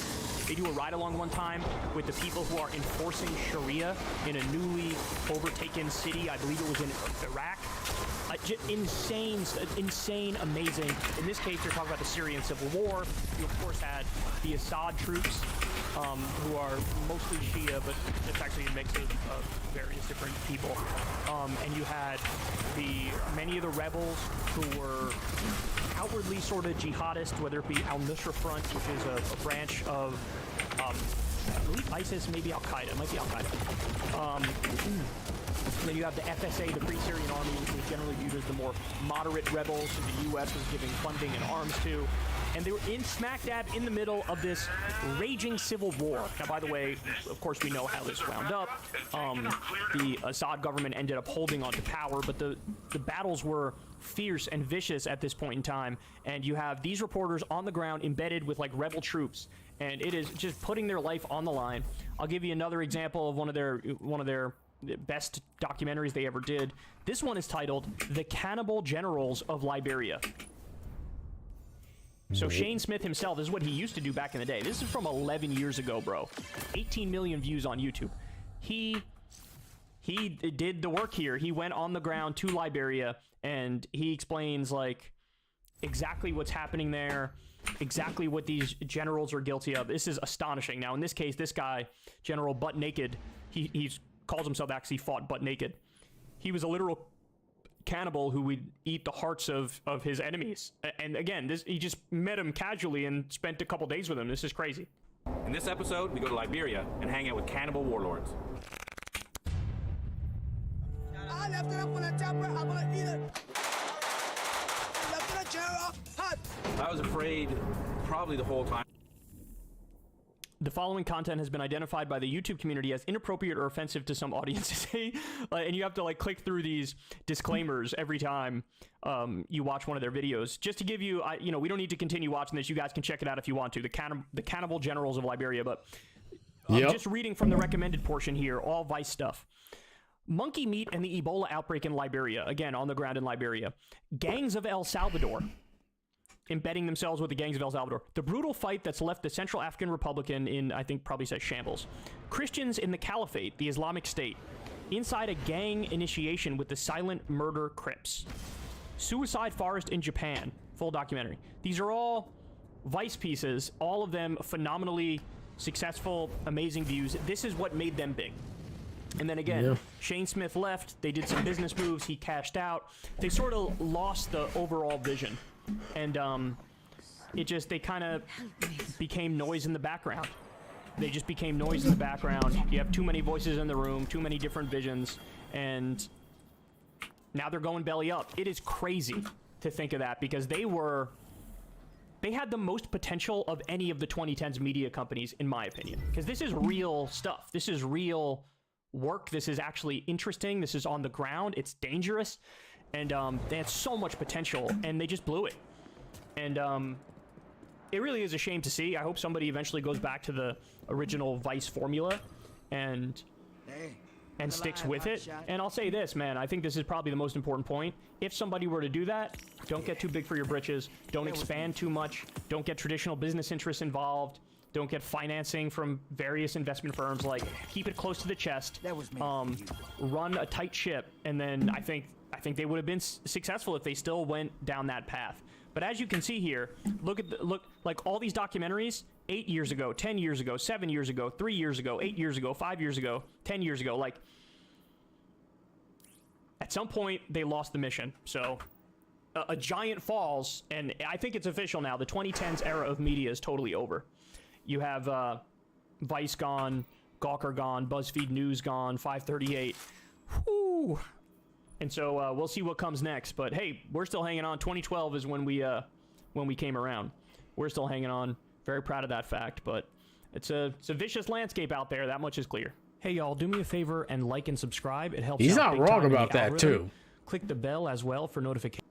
He's been around for a long time. He's not like an OG, but like he's part of like that post like new school media that came out, man. Good for Kyle, man.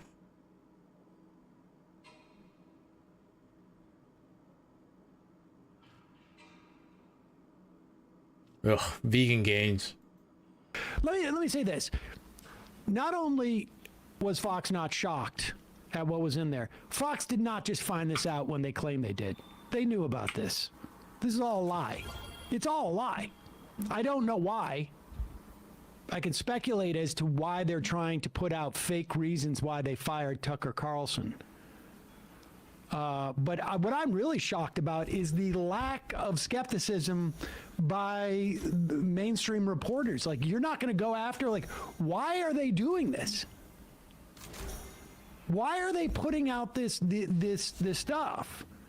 All right, maybe to embarrass Tucker Carlson, but they didn't fire him because they were so shocked to find out that's not the way white people Did they ever watch his show? But that's not even that. Well, I'll get into this later. But there's, even in the stories that report this, make it clear that they almost for sure knew that for sure that they found out about that text a long time ago. Yeah. A long time ago. So this is, I don't buy it. They were so taken aback it took them this long to act. Yeah, I just don't buy it. I am super, super skeptical as to why we are getting all of these leaks of Tucker Carlson. I do not believe the story that this is about, Rupert Murdoch going like, oh my God, he's a Christian nationalist, white supremacist. Oh dear. Crocky. What? How did this happen? Here is a text that was supposedly Fox just found. I remember this is a week after he's been fired, and they're like, Fox is clearly on a campaign to come up with a reason that is unique to Tucker Carlson as to why they fired Tucker Carlson. This is not a campaign to get their viewers to, like, okay it, because their viewers know exactly who Tucker Carlson was. I think you need to why have. they watched him. This is something else. This is a message sent to one of his producers in the hours after Trump supporters stormed the Capitol on January 6th, 2021. It's the next day. It could be actually, 4:18 p.m. UTC. What is UT? I don't even know what the UTC is. That'll be 12 Eastern time. Okay, so it is the day after January 6th at 12 Eastern time. Boy, what is UTC? 12:18 Universal time. Universal time. Oh, Primary weird. Time standard by which the world regulates clocks and time. We don't know who this was, who he was texting to. We don't know who he was texting at the time. But it's supposedly a producer, according to the Times. A couple of weeks ago, I was watching video of people fighting on the street in Washington. A group of Trump guys surrounded an Antifa kid, started pounding the living shit out of him. It was 3 against 1 at least. Jumping a guy like that is dishonorable, obviously. It's not how white men fight. Yet suddenly I found myself rooting for the mob against the man, hoping they'd hit him harder, kill him. I really wanted them to hurt the kid. I could taste it. Then Jesus Christ, Tucker. Went off. This isn't good for me. I'm becoming something I don't want to be. The Antifa creep is a human being. As much as I despise what he says and does, much as I'm sure I'd hate him personally if I knew him, I shouldn't gloat over his suffering. I should be bothered by it. I should remember that somewhere somebody probably loved this kid and would be crushed if he was killed. If I don't care about those things, if I reduce people to their politics, how am I better than he is? Well, of course you have reduced him to his politics, because that's where you get all the assumptions about him just because he's an Antifa person, and you're assessing him based upon the fact that he's on the opposite end of some Proud Boys fists. But the big issue here, of course, is that apparently Fox was really upset about hearing it's not how white men fight. right? You wouldn't do 3-on-1. That's not how white men fight.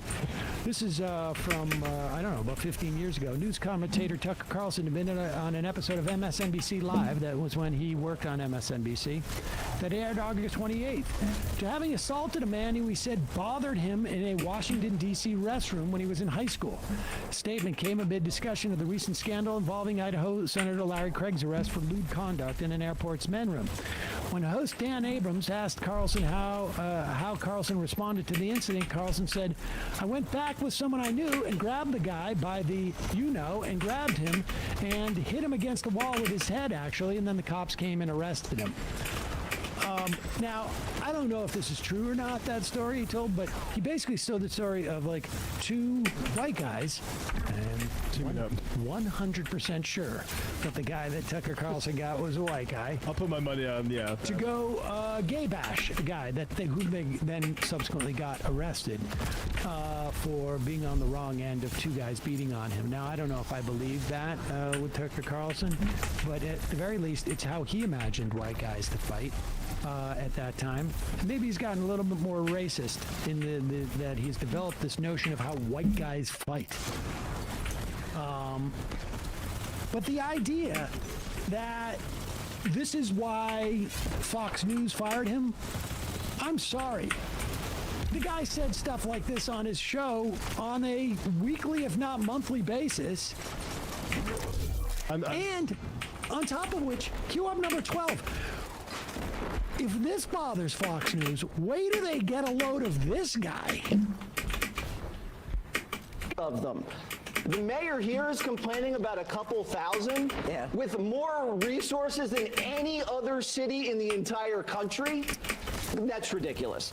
Now, I saw on the way into work a illegal immigration family digging through the trash looking for recyclables. How did you know they were illegal? You can tell. Okay, John, I mean, you can tell. Now, when they give Jesse Waters the 8 p.m. slot, which I'd say there's a 50-50 chance, honestly. Are they going to go like, we just found out that Waters is incredibly bigoted? How, Downey? How did that happen? You know what they're doing now at that 8 p.m. slot? We need to get Which is amazing because I've seen like conservatives defend, who's the guy, the name of the guy? They've got a black guy who's, I don't know. Lawrence Jones? Lawrence Jones. I guess he's a Weekend guy. Yeah, I'm not familiar with him at all. Yeah. And I've seen like right-wingers saying like, this is affirmative action. I thought Fox didn't believe about it, like Fox fans. And then other people defending this guy. It's amazing. Amazing. Your audience, What Fox. they're doing, just to be clear, is I think this is like an indication to me that they want to put Jesse Waters in there. And I'll tell you why. Because you don't want to put Jesse Waters in after Tucker because it is too on the nose. It is too much like he's supposed to be a different version of Tucker Carlson. So what you do is you put in someone who's completely different from Tucker to completely like get rid of the expectations of the audience at that hour, so that there's not a comparison, a direct comparison to someone who is so closely like Tucker. I'm gonna bet that's what's going on there. Like they're not putting like a Megyn Kelly in that spot. They're going to put someone in there who they think is, very, very similar to Tucker. But we need a little bit of distance so that similarity, it's not a direct comparison. That's my guess. But the idea that Tucker was fired because of this, impossible. They are. What the fuck this happened? Leads me to believe that they are afraid of some other exposure regarding Tucker. I'm not really paying attention either. It may be that Grossberg suit. That's my sense of what's going on there. It appears that Tucker was lying about never having interacted with Grossberg. Oh yeah, he claims that he never interacted with her, and she's been producing now. Do we have is that sound clip there? of where Grossberg? What is it that we have from Grossberg? This was her saying that he tried to broker the speaker race with on air, live on air. Oh, okay. All right, we'll get to that in a second then. But no, Grossberg, we don't need to do it. She's already like released the text. Like it's quite clear that he had direct, and I think that the Fox felt like there was so much exposure there that they fired him as a way to get him as far away as possible from the company. And sort of project, like we had no idea what was going on. I mean, here's why I think they're lying about that. In the New York Times article written about this text that it was leaked to,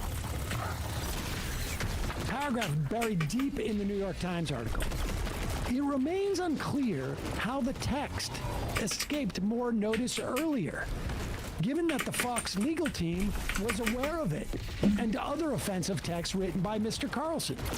In other words, these texts came from the legal team collecting all this information to provide for discovery, and before they hand it over to Dominion, they go over it so that they know what they're handing over. Fox's lawyers had produced the text as part of the discovery process and were involved in the redactions. Mr. Carlson had even been asked about it during a deposition, according to several people who have read the unredacted transcripts of his deposition. So Fox is not surprised by this stuff. Maybe they didn't want to fire him going into the Dominion suit. Although, I don't know what it has to do with Dominion.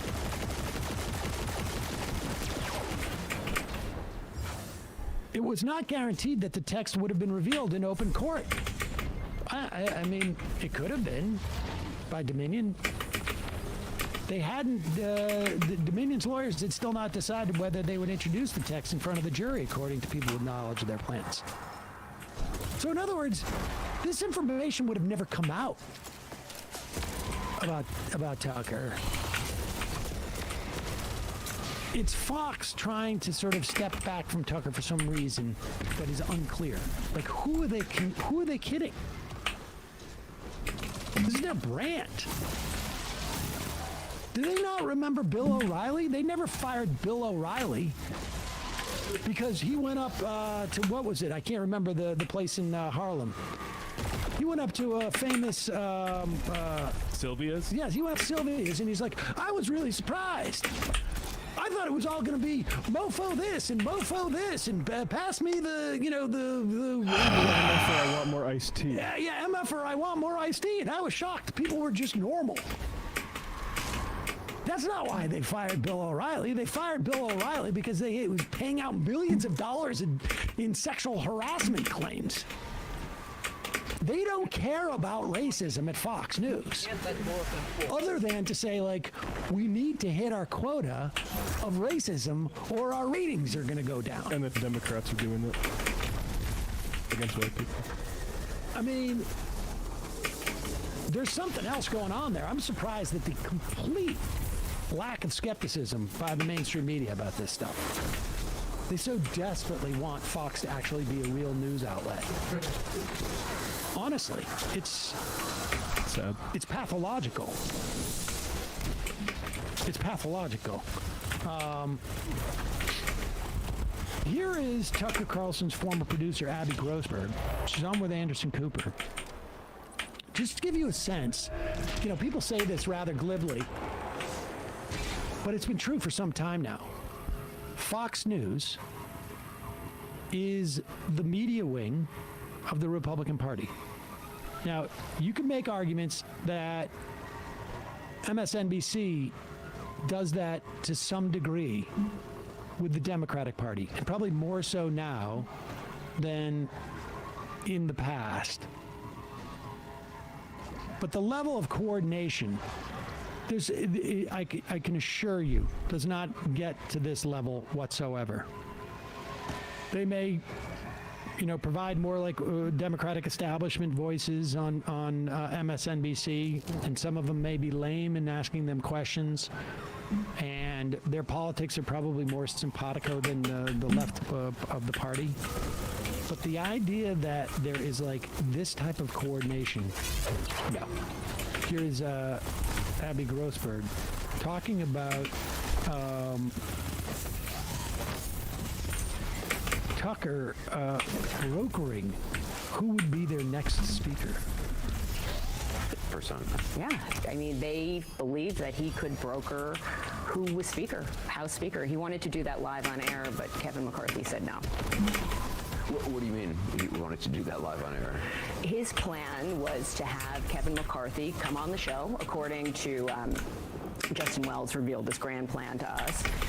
Tucker, a few days earlier, had sort of set some terms for McCarthy, which included this church kind of committee that he said about, I think this was about January 5th, so about January 2nd, he said, you should have this church committee. So fast forward to January 5th, they start asking me to book McCarthy on the show that night. I had worked with him a lot when I was at Sunday Morning Futures and had a relationship with his team. That afternoon, Justin came in and he said, here's the plan. Tucker's going to first have Kevin on, hear him beg and grovel. Then we'll bring in Matt Gaetz, and Matt Gaetz will then kind of set his terms. Then Tucker will set his terms that McCarthy has to agree to. Tucker Carlson had terms that McCarthy had terms. And we're going to make this whole thing happen on air and save the Republican Party. Now, fortunately, for McCarthy's sake, he said no. But he did call Tucker the next day from his office with Representative Thomas Massie and had agreed to some of Tucker's terms, according to a text that Tucker had sent me. And he said that was a win.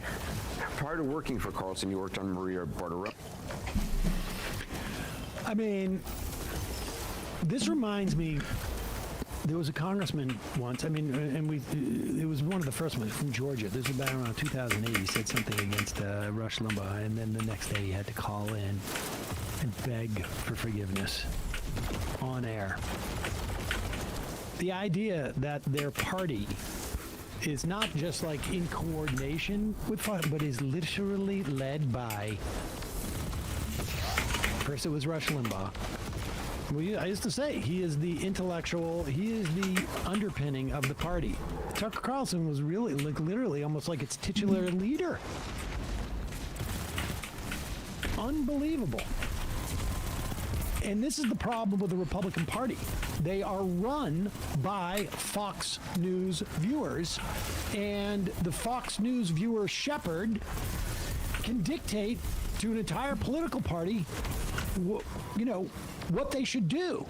And you look at what else is on Fox News.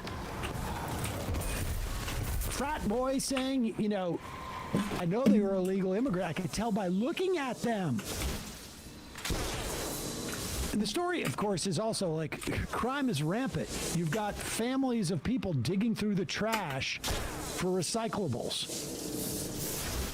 Never mind, like, the reaction that a lot of people would have is like, oh my God, we've got to help people if they're having to, like, as a family, dig through the trash for recyclables to make, you know, enough money to eat at 5 cents a bottle. This is, I mean, this is what it is.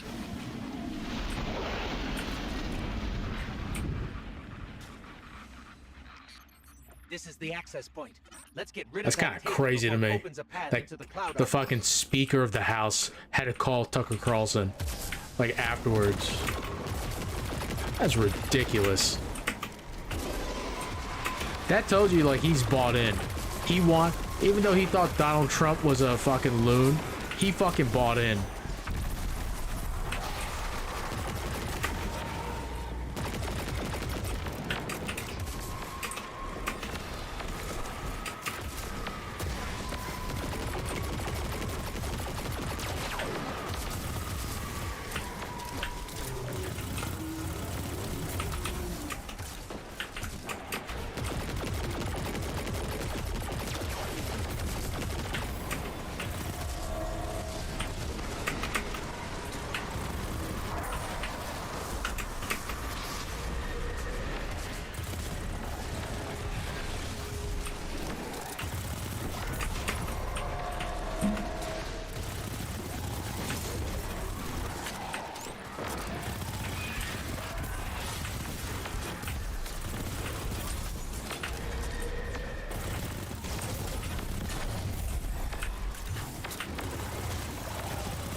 Oh my.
So you have to get...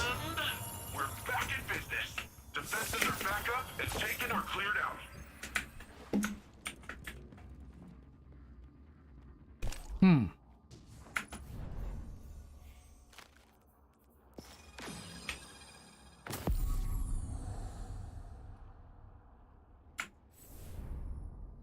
So you have to get a shit ton of medals.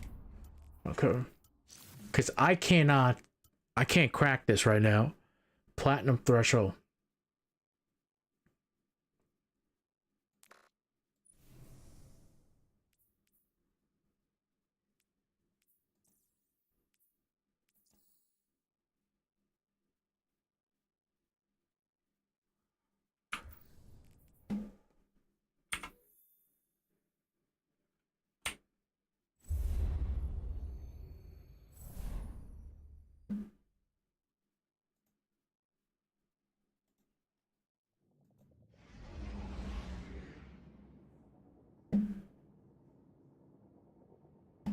Alright, so Dado's talking about that. What is All right, this? y'all, welcome to the show. I got an awesome one for you today. So, huge news just broke right before I came on air here. We have an attempted drone strike on the Kremlin. I shouldn't even say attempted. It was a drone strike on the Kremlin, and they were, I guess, attempting to get Putin, but Putin wasn't there. So, wow, that was quite a shocker to wake up to. We'll dive into that story. I mean, we don't know all that much about it right now, but I'll share what we do know. We also have new information. It just keeps getting worse and worse for Steven Crowder, man. it just keeps getting worse and worse. The stuff now that has leaked about him is like everybody's gunning for him. I mean, he may have thought at some point like, oh, I have allies in my fight here against the Daily Wire, in my divorce proceedings against my wife. Turns out, no, dude, you have like 0 allies because apparently everybody hates this guy's guts. So we'll dive into that. We also have MSNBC just absolutely viciously smearing Marianne Williamson and comparing Marianne to Tucker Carlson. And it really does appear like the 2010 era of media is over because Vice News is going to file for bankruptcy. And this is on top of, what, BuzzFeed News, similar deal, 538. Nate Silver is now out at 538, and of course he was 538. So there's a lot to say about all that. And the Hollywood strike. I got the Hollywood writer strike. I'll break down a lot of that stuff for you. You guys know the drill. Shameless plugs for you real quick. Everybody click like, click subscribe. We're still trying to, you know, grow that subscriber base. We recently crossed that 1 million mark. Now we're trying to get, apparently the next plaque is 10 million. That's a little sad because I think there's a prayer of getting to 2 million. 10 million's like Mission Impossible, but we can try Mission Impossible and just see where the chips land. So everybody click subscribe, click that bell icon so you get a notification every single time a video drops. Remember, you can always listen to the full shows over on Spotify. We drop the full audio podcast every time we have a show over on Spotify. If you want to listen to it all in one shot, you go over there. Much love to everybody who supports this show on Patreon and supports Crystal Kyle and Friends on Substack. You can support the show over there. Remember, never talk to advertisers, never will. It's built small dollars and up. You guys support the show that way, so you can support on Patreon, or you can even tip. I think there's a thanks button on YouTube now. You can tip through YouTube if you like the show. It's very much appreciated. All right, so without further ado, let's go ahead and dive into it here. So, as I said, gigantic news that just leaked right before I came on air here. This is in The Guardian. There's a number of outlets that are actually reporting this, though. It's not just The Guardian, but Russia accuses Ukraine of trying to kill Vladimir Putin with Kremlin drone strike. Kremlin says 2 drones used in an alleged attack were disabled by Russian defenses. So, again, we don't have all that much information about this right now, but I'll give you what we do have. They say Russia accused Ukraine on Wednesday of attempting a drone strike on the Kremlin with the aim of killing President Vladimir Putin. The Kremlin said 2 drones had been used in the alleged attack but had been disabled by Russian defenses. In a statement published on its website, the Kremlin stated it considered the attack a planned terrorist attack and an attempt on the life of the President of the Russian Federation. 2 unnamed aerial vehicles were aimed at the Kremlin as a result of timely actions taken by the military and special services with the use of radar warfare systems. The vehicles were put out of action, the Kremlin press service said. There were no victims and material damage, the Kremlin said, adding that the Russian side reserves the right to take retaliatory measures where and when it sees fit. Oh boy. The president was not hurt as a result of the terrorist attack. Putin spokesperson Dmitry Peskov said Putin was not in the Kremlin at the time of the alleged strike. Peskov added that Putin would spend the day at the Novogoryovo state residence outside Moscow. One verified video circulating on social media showed what appeared to be smoke coming out of the Kremlin overnight. A second appeared to show fire on the rooftop building inside the Kremlin. Ukraine has so far not commented on the claim. Okay, so now this is floating around social media. Max Sedin, Moscow bureau chief of the Financial Times. I mean, that's pretty legit and reputable source. You know, back in the day, you'd be able to tell because of the verified check mark, but of course, Elon screwed that up, and so now we can't really tell based on that. But anyway, so we have some video. So he says, Russia says Ukraine tried to assassinate Vladimir Putin overnight in a drone attack on the Kremlin. Putin was unharmed and is working as normal. It's not clear when or whether this happened, but Telegram channels are posting what looks like anti-aircraft fire over the Kremlin. So here, let me show you this video, and I think we have some more videos too.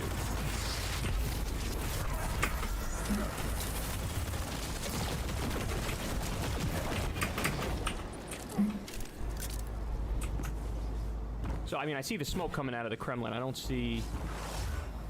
I guess up here is what they're looking at? These little dots? It almost looks like UFO type stuff. Or maybe that's a glare from the window. I don't know. But you see the smoke coming out of the Kremlin. That's pretty clear. The Kremlin says its military and secret services acted timely to shoot down the drones. Quote, Russia reserves the right to take retaliatory measures when and where it sees fit. Locals nearby posted video overnight of the apparent aftermath. All right, so here's another video. This one's more clear.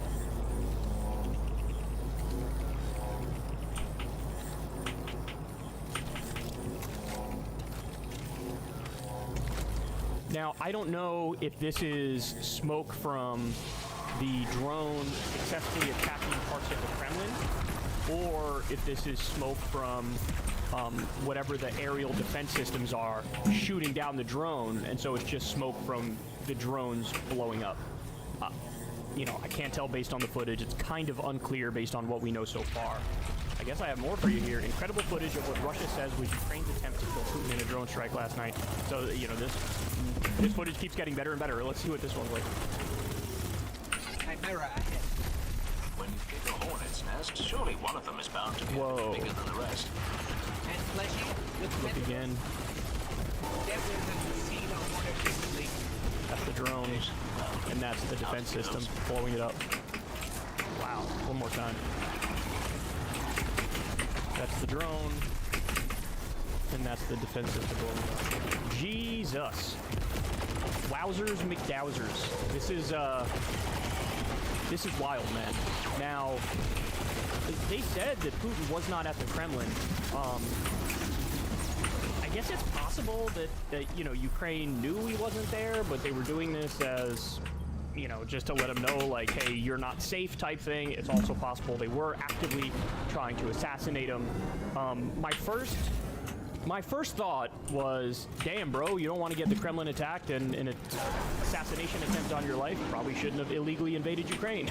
Like, that was my first thought, is like, hey, you kind of started it, right? Like, you launched the offensive invasion, and so they're going to say, of course, this is fair play. So that was my first thought. My second thought was, goddamn, this has spiraled so far out of control. Because, like, okay, now stop and think about this logically. What happens now? So if they view this, and it looks like they do, as an attempt on Putin's life, an attack on the Kremlin, well, how would the U.S. react if there was some sort of foreign adversary who attacked the White House, whether or not Biden was there, right? How would that be viewed? What is he likely to do in response to this? Because the guy is, you know, clearly not the most rational actor on the world scene, and we know that because he offensively invaded Ukraine. So, I mean, if they know, for example, that Zelensky is just in a general vicinity or like a certain city in Ukraine, is Putin going to be like, okay, I'm just going to level that entire city now? You know, he's going to think he tried to assassinate me, so I'm going to try to assassinate him. Why not use, you know, conventional weaponry and just blow up an entire city because I heard Zelensky's there?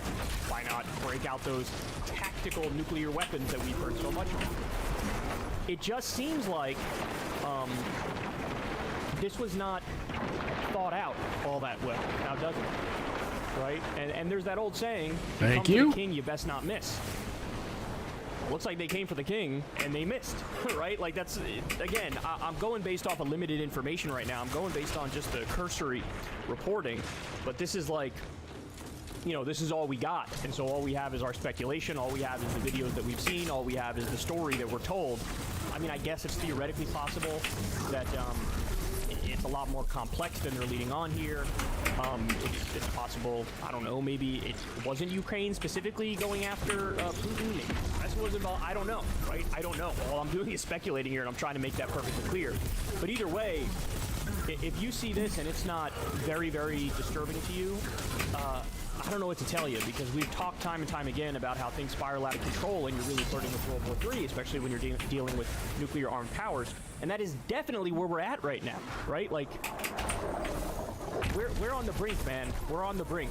And to not de-escalate, to not negotiate and use diplomacy and try to step back from the brink, I mean, it almost is like humanity has a suicide wish at this point, you know, because this could easily, as bad as this is, and as big of an escalation as this is, now you don't know what he's going to do back, and this could easily spiral out of control in a way that is,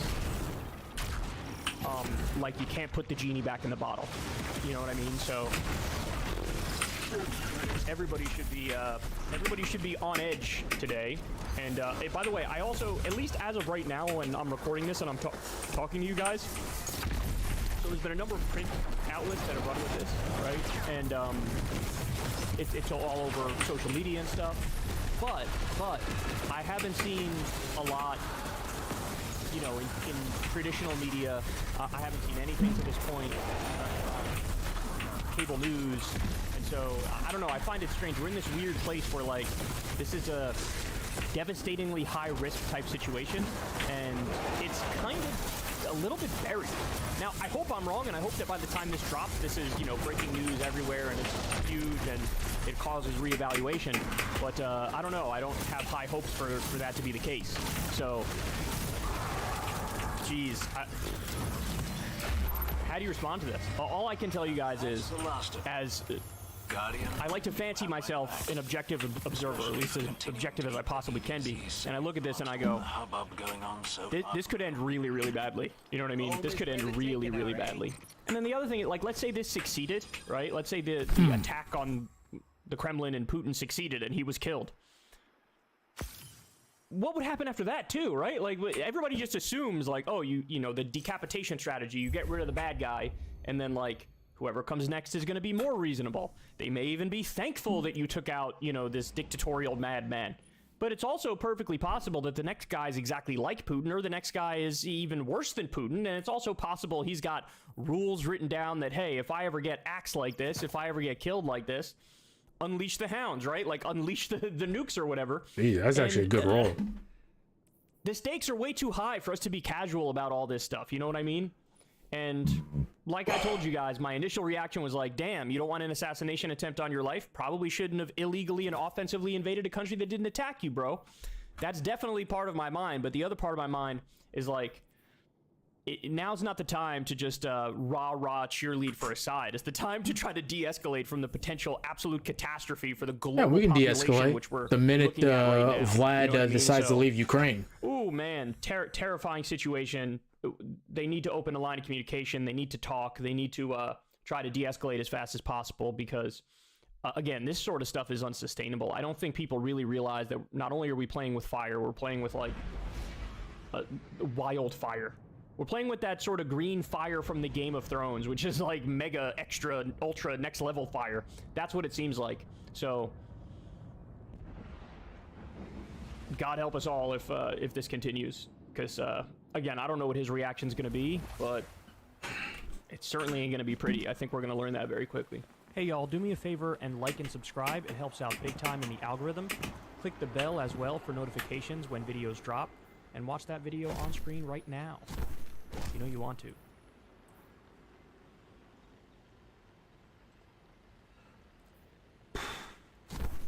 I want to like that, but it's not that great. Yeah, I think I actually need to wear this. All those other times I wore it, I didn't do it. So let's see. Let's try to do this again.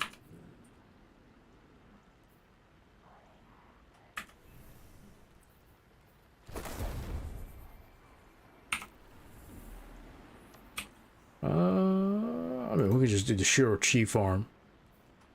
Is there anything I need to like level up? Weapon levels?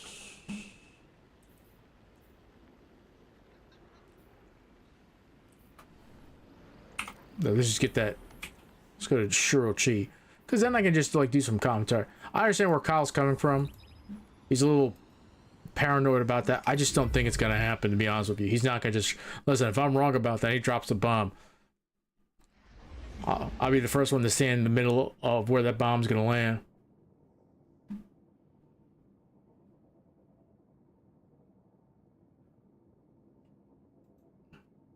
I think that draft was fine. I think that, like, there wasn't, like, a whole bunch of, like, blue-chip athletes. And, like, the offensive linemen that the Jets targeted, they were all gone, so they said, okay, we're going to go to our next group, which was building up that D-line. Housed one of the Awoken's most closely guarded secrets. She is known as Gina Carano coming back? Listen, just keep her, like...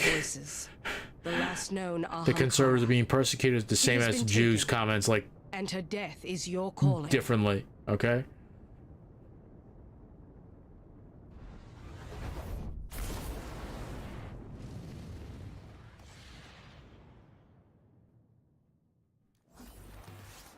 Oh, Mims has been out for like a long time. Senate Judiciary Committee is having a hearing today on the potential for some form of ethics reform of the Supreme Court. And what is being at least floated in some quarters is, holding them to the same ethical standards as the rest of the federal judiciary. The entire 9-member Supreme Court signed a letter, I believe it was a day or two ago, basically saying we don't need that. We have our own interior processes, and you have to trust that. And trust us to investigate ourselves. That works out supreme. well every time. And I want to, on one level, I want to say, the three liberals on the court, as it were, they sort of feel like they've got to sign this to show some solidarity, because it's not like them not signing on to it would mean anything different, and you want them to be able to maintain their relationship with the other members of the court. And, forget that. I'm sorry. I just don't buy it. It is quite clear that there needs to be ethical reforms. Here is Senator Sheldon Whitehouse talking about this same legislation that he introduced, which would require Supreme Court justices to, and this is a radical concept, adopt a code of ethics.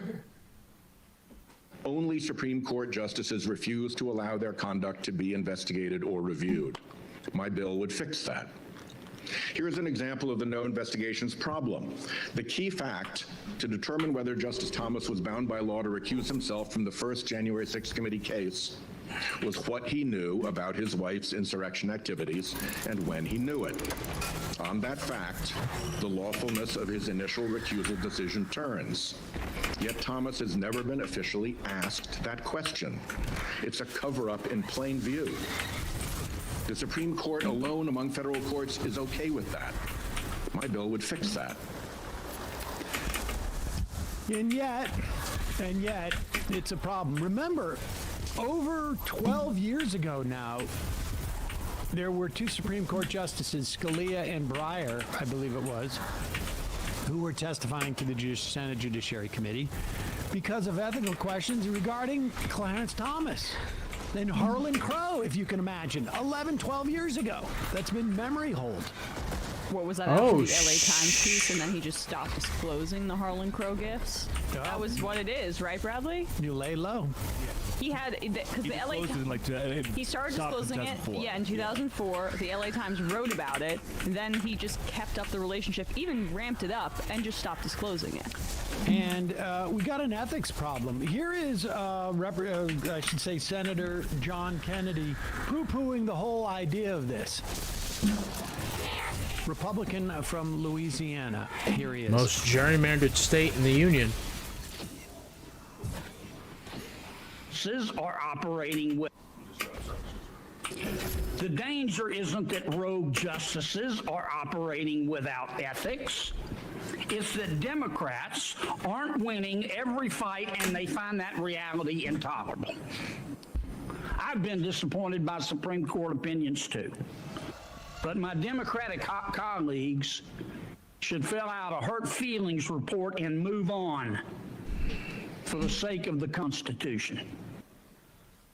Yeah, well, incidentally, there's no such thing as a hurt feelings report, and but it is a good example of why these ethical issues need to be dealt with in the moment, because otherwise you got yahoos like Kennedy, and by Yahoo I just mean fake Yahoo. He Harvard educated. I think he studied at Oxford, Rhodes Scholar. I mean, he did study at Foghorn Leghorn Studies, but that's where he went and learned the accent, essentially. But, yeah, let's not pretend like these guys are like salt of the earth. They're not. As they come. There needs to be dramatic reform of the Supreme Court. It's quite clear. But just while we're on the topic of hurt feelings, let's just compare and contrast for a moment. When Democrats supposedly have hurt feelings regarding the court, they introduce legislation saying that we need a code of conduct of ethics, like we have for the rest of the federal judiciary. When Republicans don't like the federal judiciary's behavior, you get a senator goes on the floor like John Cornyn did. We don't have the video of this?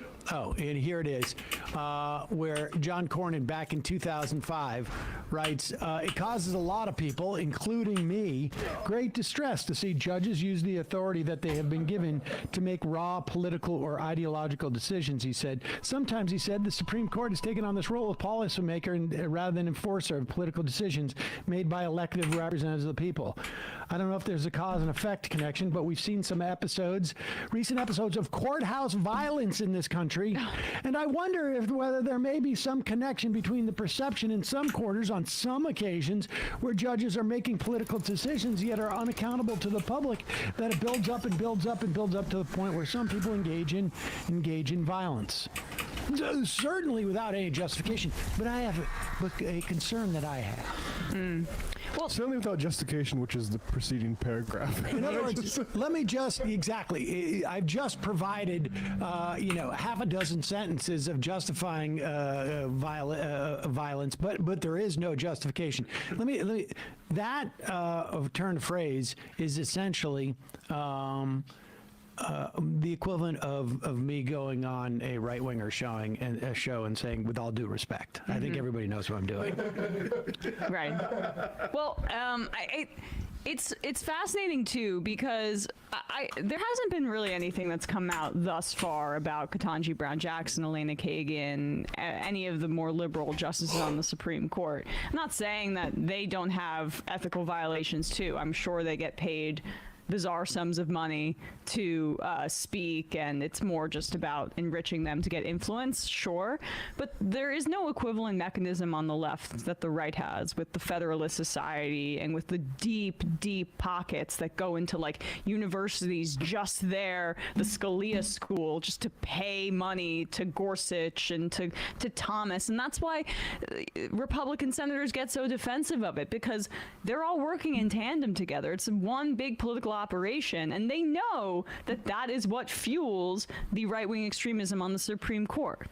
And we should say, for example, Ketanji Brown Jackson has recused herself. We don't know why, on this maritime fishery case, which could end up destroying the Chevron doctrine. One of probably the most important cases that the Supreme Court will hear.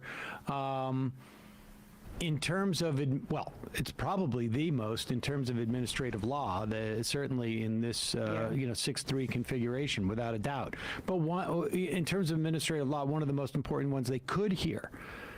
And, administrative law makes it sound very unsexy. But it is very sexy in regard to how much it can be disastrous for the ability of our government to protect citizens. And she recuses herself. We don't know why. That is the way that they do this. But when you look at like what Thompson refuses to recuse himself from, it's stunning. Stuff directly involving his wife. Yeah, I mean, that's why we need ethics standards for the Supreme Court. They're not literal descendants from God. I know that they believe that they are. They have lifetime appointments to just hand down decrees, but they actually are human beings that need ethics standards too. Well, uber human beings. Right. Superhumans. I forgot about that. Lock and load, hotshot. Get those moats to the bank. All right. I think we're done with that. Let's actually go here.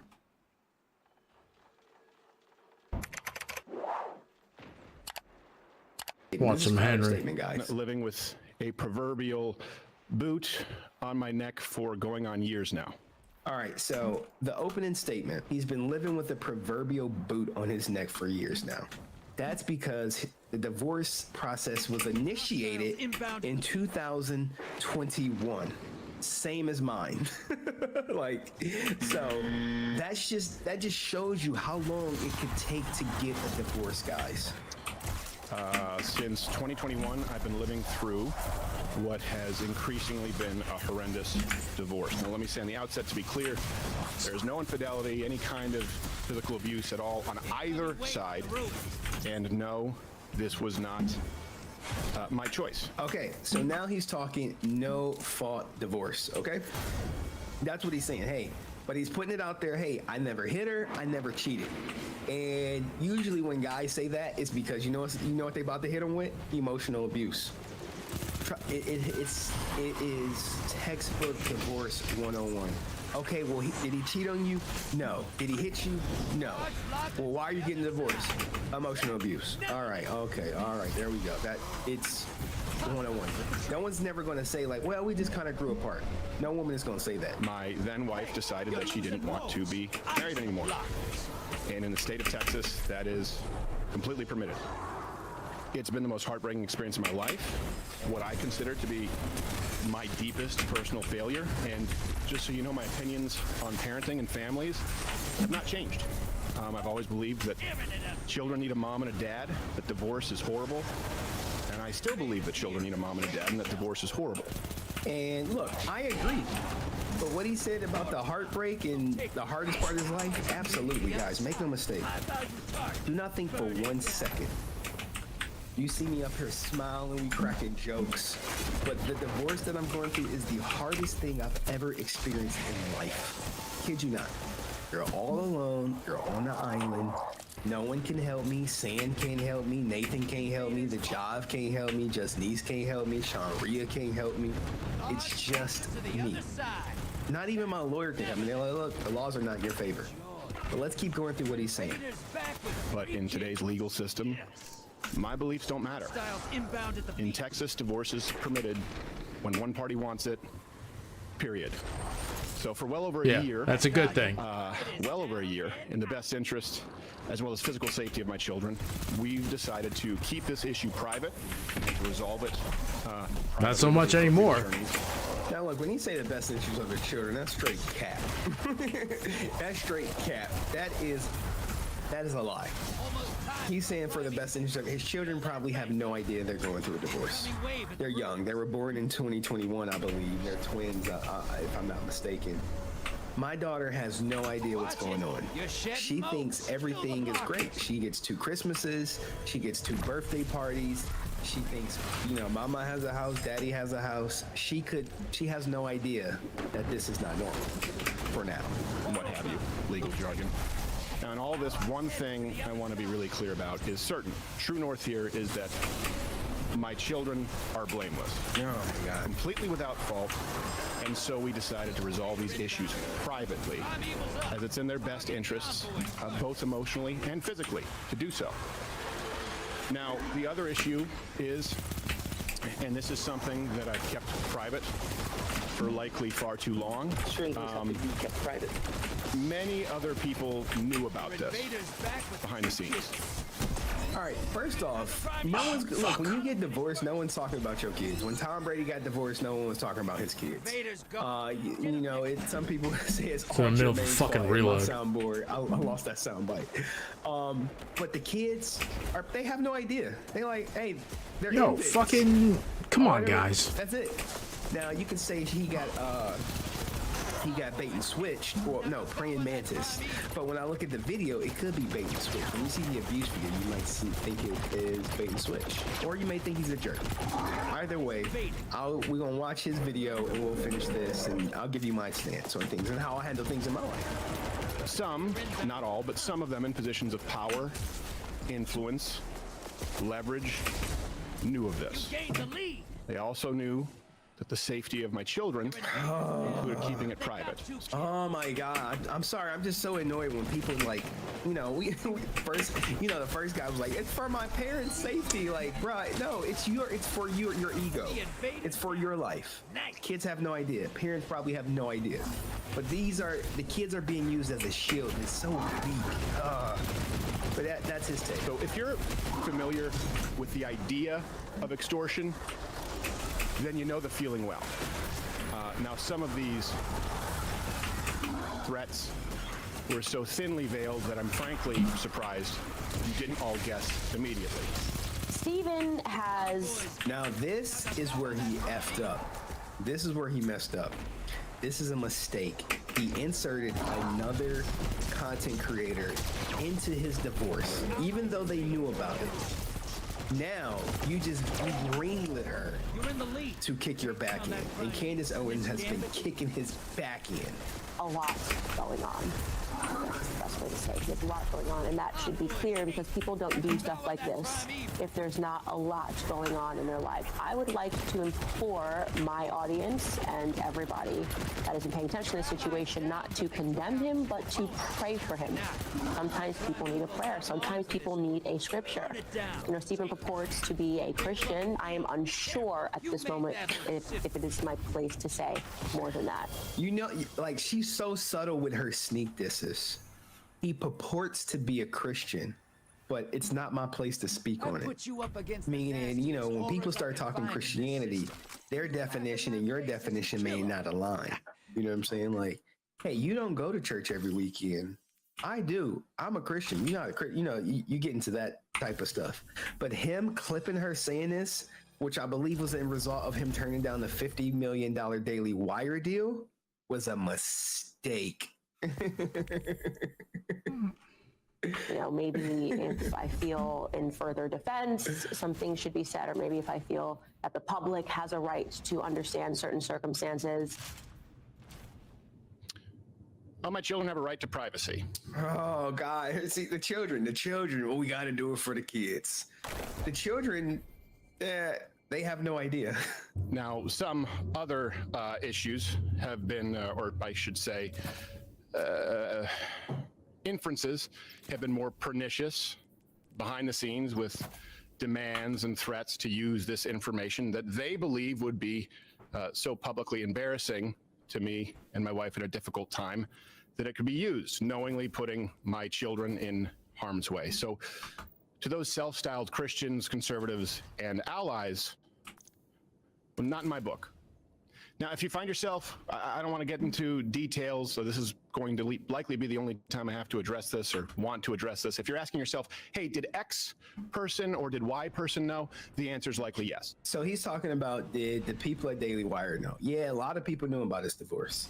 And people are like, well, why is it going on for 2 years? Oh, gosh, I can explain to you why it's going on for 2 years. With him, with me, with most guys at the end of this video. Which will be made alarmingly clear as this process of discovery continues. And also, by the way, it makes me that much. You said the process of discovery continues. The process what discovery looks like in divorce is going through financials, evaluating his net worth, evaluating his YouTube channel, evaluating every which way he earns money, every way he started earning money for the 10 years he was married to his wife. Let's see. More appreciative of those who did know about this and in understanding the best interests of my family, my children, kept their word and used discretion. I can't thank you enough. Sincerely, I appreciate it. Won't forget it. Don't let him touch. It's pretty simple. I loved a woman so much that I married her. Don't we all? we all sucker for love. Man, we are some suckers for love, man. We are. And when we realize that they never loved us, it's heartbreaking. It's a hard pill to swallow. A woman who, despite all of this, I still love as the mother of my children. And she wanted something else for her life. That's not my choice. She simply wanted out, and the law says that that's how it works. Now, of course, look, I get it. There are multiple sides. So now he's coming at no-fault divorce. And so when he said that's how the law works, people are persecuting him for saying that's how the law works. And they're saying, you know, you conservative men want to control every aspect of women's lives. Even when they want a divorce, you don't want them to get divorced. Even though it was, what was it, Reagan who got rid of, who started the no-fault divorce, if I'm not mistaken. He said it was the worst thing ever because now women have such a huge financial incentive to break up the family with no accountability. Just got to say, I'm not happy. All right, well, he's worth 20 million, we'll give you 12. To every story, but one thing that is undeniable in this case is that it's no one's fault but my own, in that I picked wrong, and that's certainly not the fault of my children. Now look, his wife is watching this, guys. She's like, you picked wrong. What? Oh, you're about to pay, buddy. You about to pay. She's about to go up in them pockets. Remember, I lost my old YouTube channel when you do it. And I will say that what's in the best interest of my children is not internet drama, speculation, certainly not blatant or veiled shakedowns or dragging their father or mother, and I can't be clear on that enough, or their mother through the mud. And to anyone who tries it, You're bleeding moats, I'm no longer brother. going to pacify, Whack the capitulate, or blockers. sidestep because I love them a whole lot more than I love you. And I will continue to do whatever is necessary to protect my children. Discussing a divorce any further on social media or on this show or in any public space is not what's best for them. I'll be handling this through the proper legal avenues and channels available as a matter of record in which I have more than full confidence. Yeah. But as they understand the need for and respect their privacy in what is obviously a pretty tough time. And I hope that none of this has to go any further. All right, so that's his statement, okay? That's his initial statement. And this is the statement before the video came out, before she made her statement. And people are like, well, why is it going on for 2 years? Why is my divorce going on for 2 years? What do you think, guys? Money. Money. Now, I would say they did do it right. I can't find the original complaint. I can't see if she's asking for a disproportionate share of the marital assets. I can't see if she's asking for any assets at all. I can't see if she's requesting full custody. I can't see if she's requesting child support. I cannot see any of that. And if they're smart, they handle it like Tom Brady and Giselle, where basically it was handled off the books. No complaint was ever, well, it's unfortunate that a complaint was already put in, and I showed you that. Here, I'll show you where the complaint was put in already. Because you can't unring the bell, guys. Share screen, give me a second. Right here. A complaint exists. And of course, I tried to find it, okay? And I couldn't. It must have been, it was in and then it was out. And that, don't worry guys, someone will find it. People with more resources than me can potentially get their hands on it, not myself. But the point I'm trying to make is, like, why is it going on for 2 years? It's a money thing. Pure money. She can have a number in mind. He could have a number in mind. Some guys want to fight the whole, no, we need to stay together. We're in love. I want you back. And she's like, no, man. When a woman's fed up, when a woman's fed up, don't worry. This petition right here, this original petition for divorce, that tells the story. Did she allege emotional abuse in her original petition? And I sympathize with him because guess what? In my ex's original petition, I was emotionally abusive.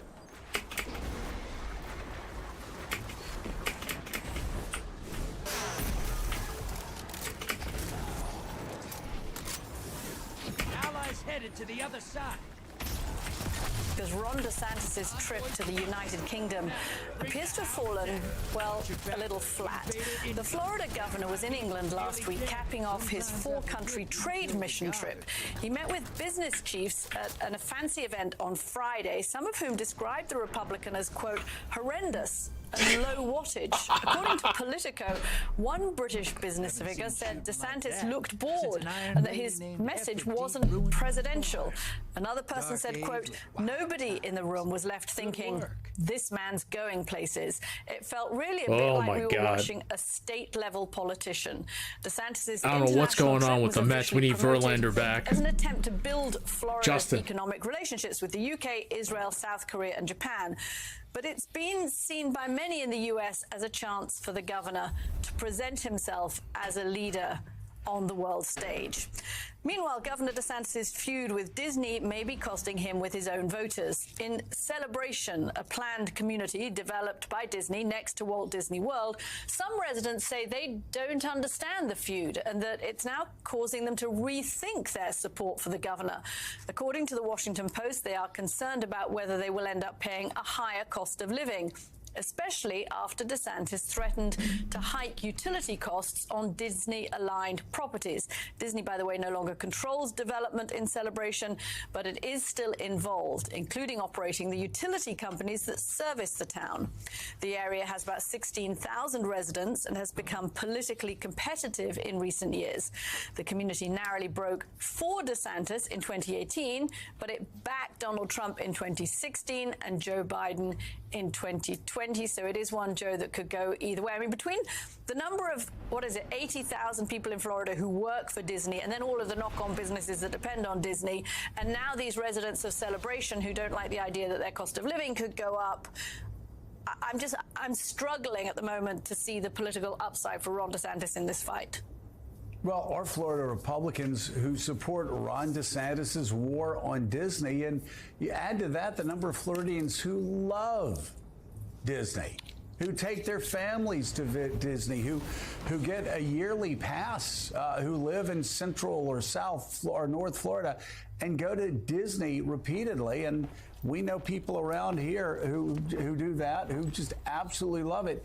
I've got to say, John, though, talking about Ron DeSantis, that comment that he looked bored, we've heard that from Republican activists when he goes in to talk to them. We've heard it from contributors who say he's downright rude to them. We've heard it from people who have served. There's that National Ranger guy. That he was Magna Carta. and strange and rude. One member of the committee sat next to him for 2 years and said Ron DeSantis never said a word to him. That's just, the more and more we hear, the more and more we find out that's just who he is. And Peggy Noonan had a great quote in her column this weekend where she talked to a Florida Politico who said Ron DeSantis' biggest problem is not that we don't like him.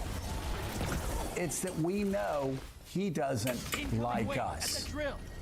And that obviously it's the wrong profession to be in if you want to be president and you don't like people.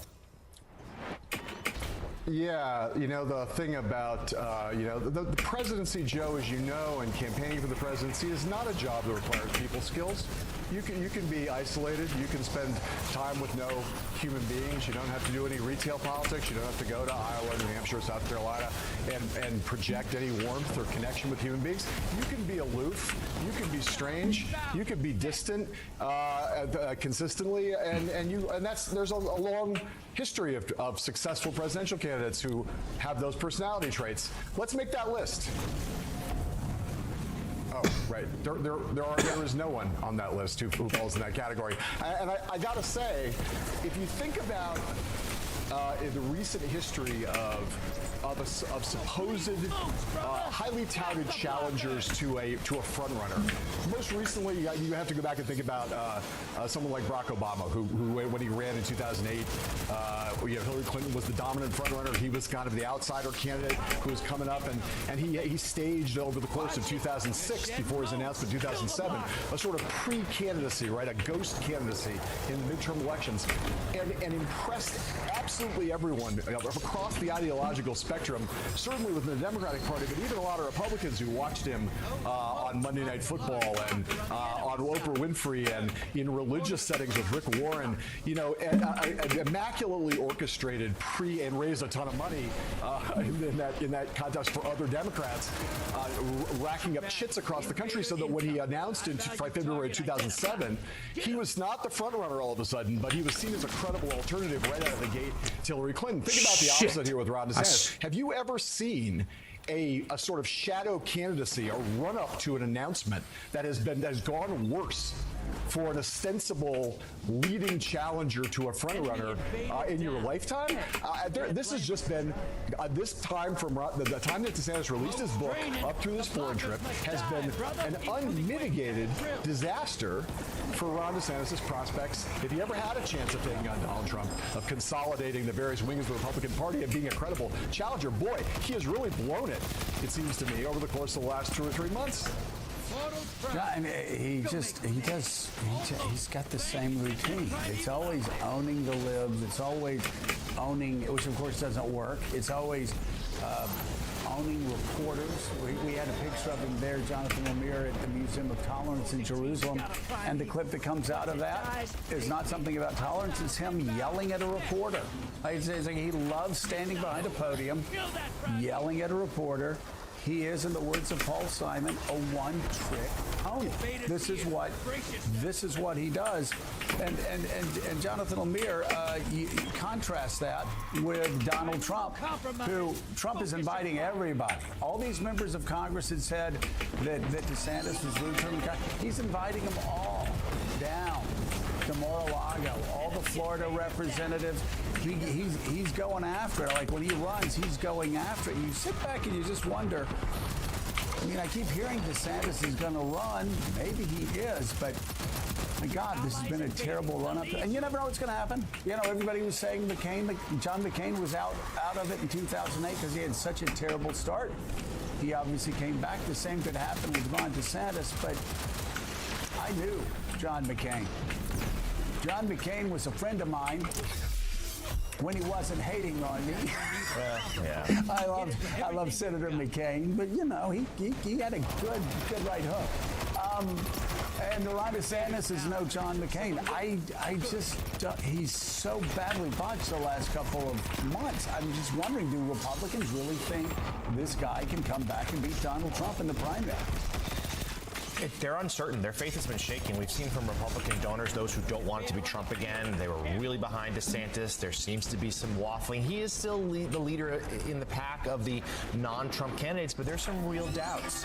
There's speculation that it'll be sometime later this month he will in fact jump in, but it's not official just yet. And we keep hearing these stories about him really struggling to connect with donors, with volunteers, with those on the stump, obviously yelling at reporters. And there's been questions for a while now about his retail political skills. And maybe Calvin Coolidge, to Hamid's point, is a guy who was elected president who didn't really like talking that Neil Storm was clutch.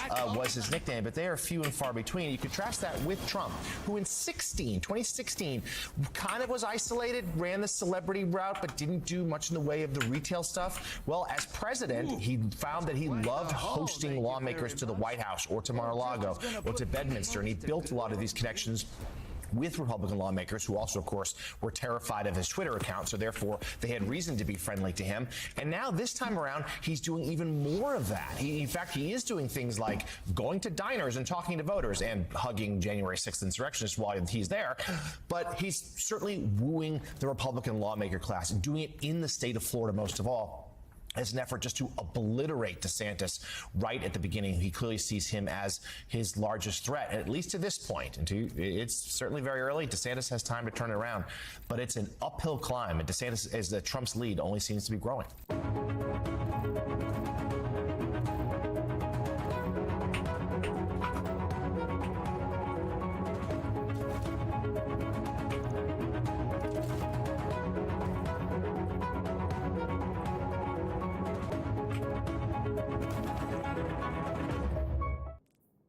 As you may know, your elected officials have required us this to is hilarious, verify by the your way. age before granting you access to our website.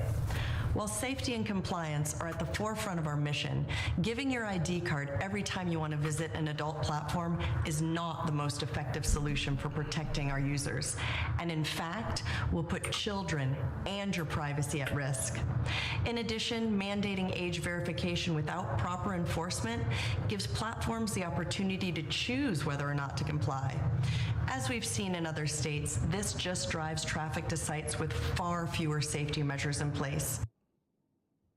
If you live in Utah and you want to get a little frisky, potentially with a partner, maybe with yourself, while watching Pornhub, you'll be greeted by adult actress Sherry DeVille saying exactly what you just saw in that video, because there is this ongoing spat between Pornhub and state lawmakers in Utah who want to implement age verification laws.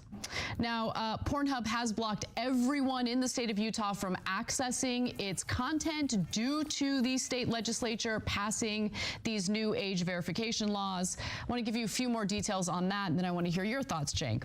So Utah Governor Spencer Cox signed SB 287. It's the online pornography viewing age requirements, and that signed into law. It went into effect on May 2nd. And here's what the text states. A commercial entity that knowingly and intentionally publishes or distributes material harmful to minors on the internet from a website that contains a substantial portion of such material shall be held liable if the entity fails to perform reasonable age verification methods to verify the age of an individual attempting to access the material. Now, companies that don't comply will be held liable, and they could be sued if a minor managed to access their content. The law also requires social media companies to verify all Utah users' ages starting March 1st of 2024, and also block accounts of users who don't supply age verification. So it's interesting how Pornhub is responding to this.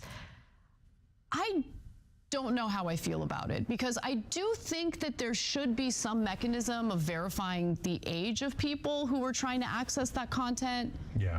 So, no, this is a near impossible situation. So, Yeah. look, what I was going to start with is, look, I get the concept behind age verification, because do you really want tiny little kids watching porn? No, you don't. I hope almost all parents don't, depending on the age, obviously, but certainly under 13, etc. And for a lot of parents, it's 18, but that's parenting. That's up to you guys how you want to do that, right? So the devil's in the details here, though. Number one, when you say to a porn site, you have to put in your ID first. It's easy to say, oh, if you're under 18 or over 18, click here. Well, everybody clicks there. Who cares, right? That doesn't really prove anything. But if you have to put in any kind of identifying information, nobody's going to go to that site. No, I disagree.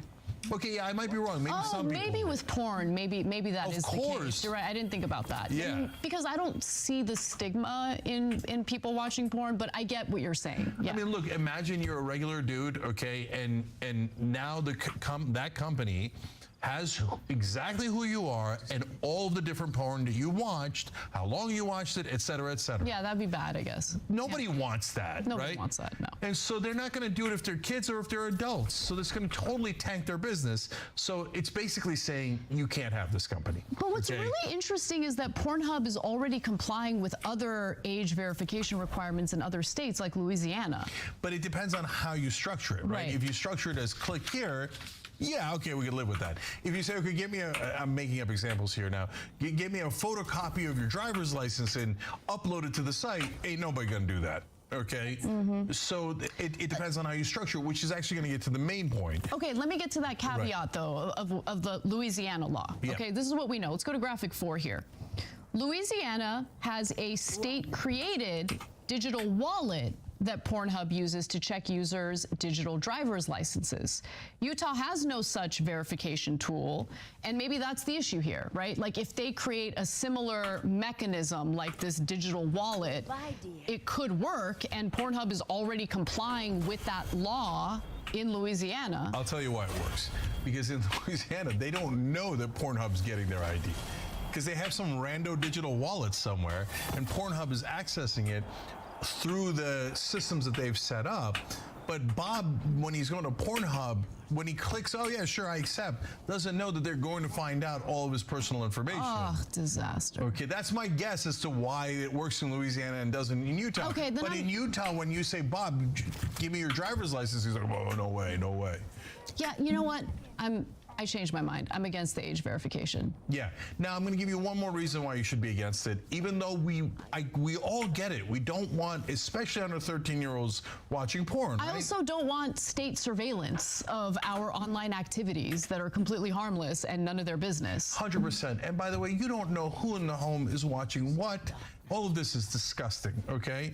Okay, was it Bob or was it Bob's son or Bob's daughter or Bob's wife or Bob's friend who was over? Oh my God, all of this is such an unbelievable invasion of our privacy, okay?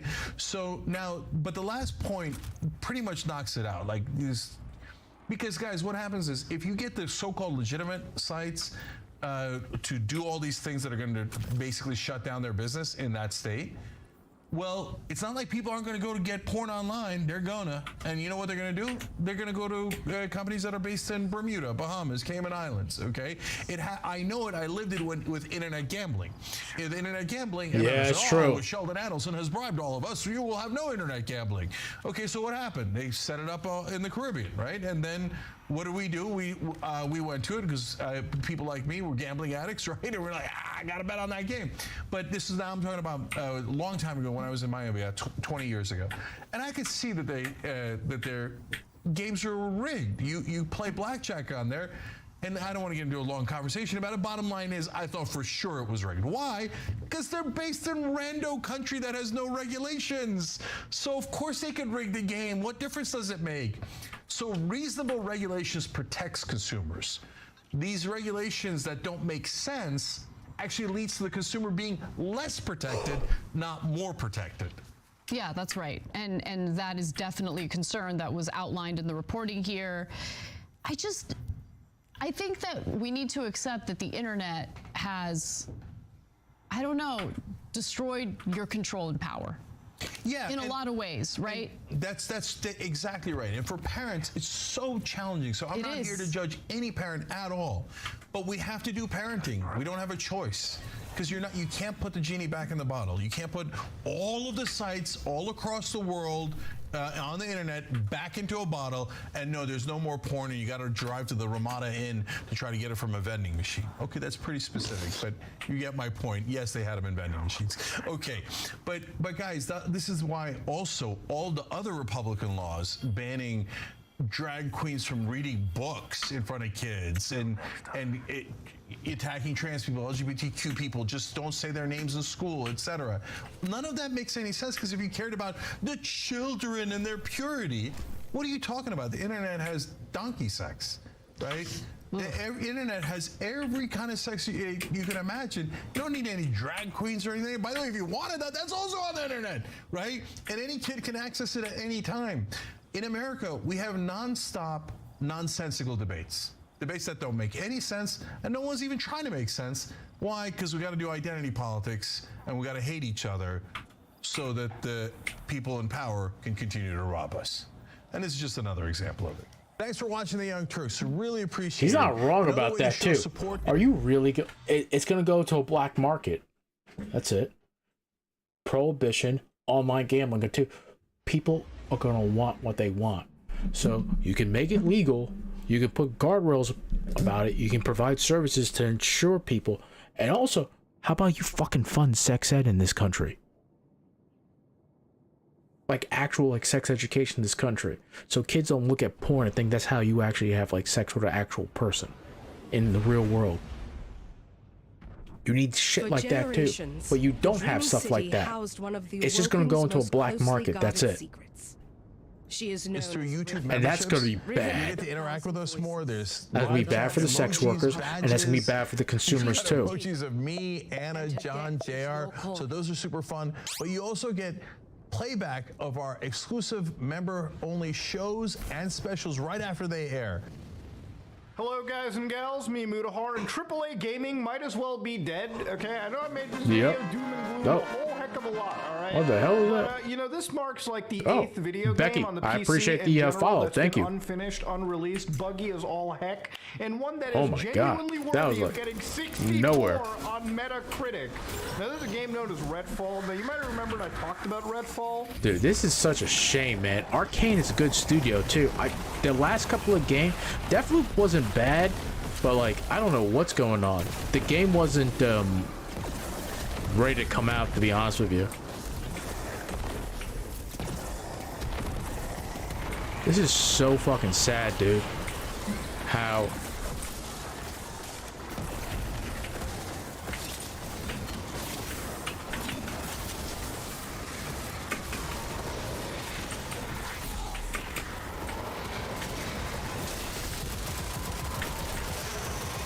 it's from the Dishonored people. That game was absolutely fantastic.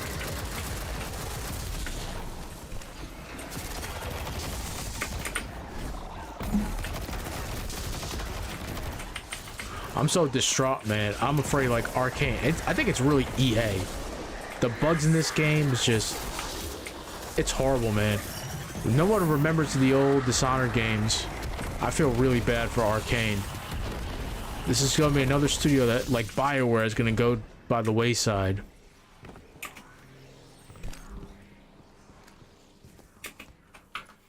Yeah.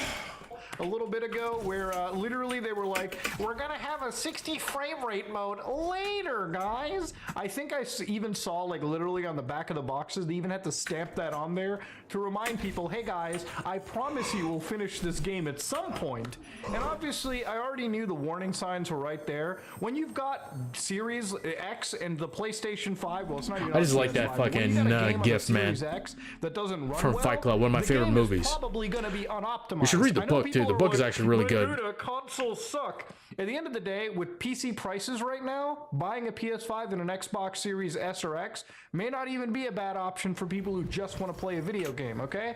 I told you, Star Wars Jedi Survivor just came out, and I'm playing on, like, welfare resolutions, okay? Homeless resolutions, minefield resolutions, okay? And people who have PlayStation 5, yeah, you're gaming at, like, 864p, like sub 720, but at least you're getting, like, 30 frames consistent, I guess. So, I mean, who's the loser now? Me or the PlayStation gamer? Look, Redfall is a game that got a terrible review score because this is one of those games that's just genuinely bad. I'm not even getting into the fact that it's gotten mostly negative all over Steam right now, mostly because it's not just a bad game, but because it's also a game that has a severe performance penalty on PC.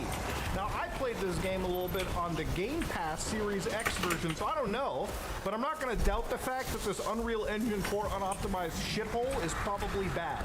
Now, of course, ladies and gentlemen, to give you positive news, I just played like 7 hours of Tears of the Kingdom, okay?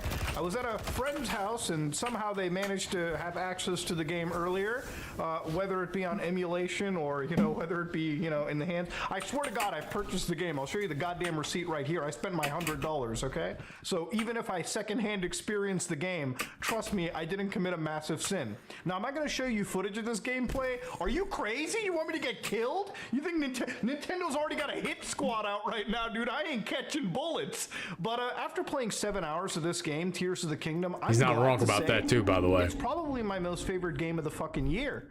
No joke. This is what happens when a game... Imagine Nintendo, who's literally producing on the most homeless of hardware, mobile technology from a decade ago. Actually, they produced an amazing Legend of Zelda game. Yes, it's more of Breath of the Wild, but dude, I thought Breath of the Wild was one of the best games ever made. And I know some people are like, well, Muda, give me your gamer card. Breath of the Wild sucked, okay? Well, your opinion, man. I thought it was good. And you know what? More of it, I'm enjoying it. I genuinely feel like they've redone Hyrule's map up a little bit. It's insane. But of course, ladies and gentlemen, Redfall being a game that has dropped down, it's one of these games where I genuinely don't know what Arcane was going for. Arcane's one of those developers where I loved their shit when it came to like Dishonored. Bro, I love Prey. Prey is literally one of my top 10 Prey was good too. I completely forgot about that. Of my life. Prey, the absolutely brilliant 2016-2015 reboot, brilliant title. Then of course, you know, Deathloop came by and put me into a goddamn coma, and Redfall is an open world that's somehow deader than Death Stranding. Now, I'm not even joking when I say this. First off, can we just all agree open world games need to just chill out? Now, there are some games that are open world that I think work really well, okay? You know, Metal Gear Solid 5, I think it's a great open world game, all right? You know, Breath of the Wild, Tears of the Kingdom, great open world games, all right? Assassin's Creed 2, brilliant open world title. Why is it that literally these game developers decide that by slapping in a lifeless open world, somehow people are going to salivate? You know what I think most open world games are now? Level select screens. Because every time you open it up, it's always the same fucking collectible map, right? Like, hey man, here's a new location. Go to this tower, unfog the map. Wow, collect 6 collectibles. Hey, here's your next main mission. The main mission might as well be the level select, okay? I might as well just insta warp there to continue he's not wrong. The game. Bro, all he's not wrong about that. Is padded out, and it makes it look like a he's bigger not wrong. game for people who are just normie gamers, okay? Somebody fires up a game and they're like, well, the map size is huge. I hope it's as big as my country. Why? There's nothing to do. Why do you care? when I was playing this game, literally all you can do is just watch live streams of this game too and find out that Arcane doesn't even know what it wants to do. Do they want to make a looter shooter? Do they want to make an immersive game? Congratulations, it fails in every regard. You know, visually looking at the character models in the very beginning of the game, which typically should like just signal you what you're about to expect for the rest of the experience, it looks like a fucking PlayStation 3 title, an Xbox 360 title. The AI in the game is a joke, and it's something I'll get to a bit later when I compare it to a game that's far older than this. But one thing that really gets me is, how is this a next generation experience?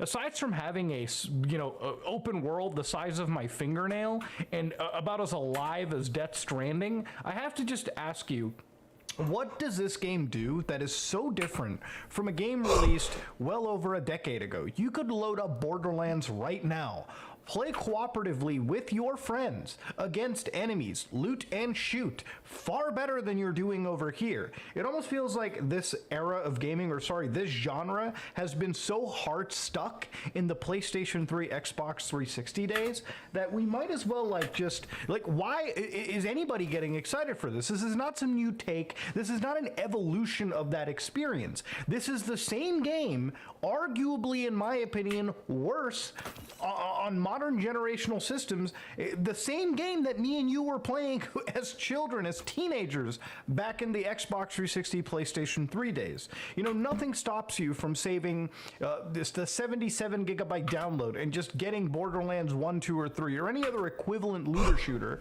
because there are obviously equivalent games, and just playing that cooperatively with your friends. Like, if this game wasn't on Game Pass for the normies to just download it and play it for the weekend alone, this wouldn't even be successful. This is a game where even the shooting mechanics never felt right. Honestly, this gave me an excuse to download Borderlands and dump a couple hours into there and actually have fun. And you know what the funniest thing is? I can genuinely see that there is some good game somewhere in this tossed around. The problem is, it should have taken a year or two extra to release. I don't know why game developers have decided that suddenly, out of nowhere, the best course of action when it comes to making a video game is to announce it and then release it in an unfinished state and somehow expect that gamers enjoy this shit.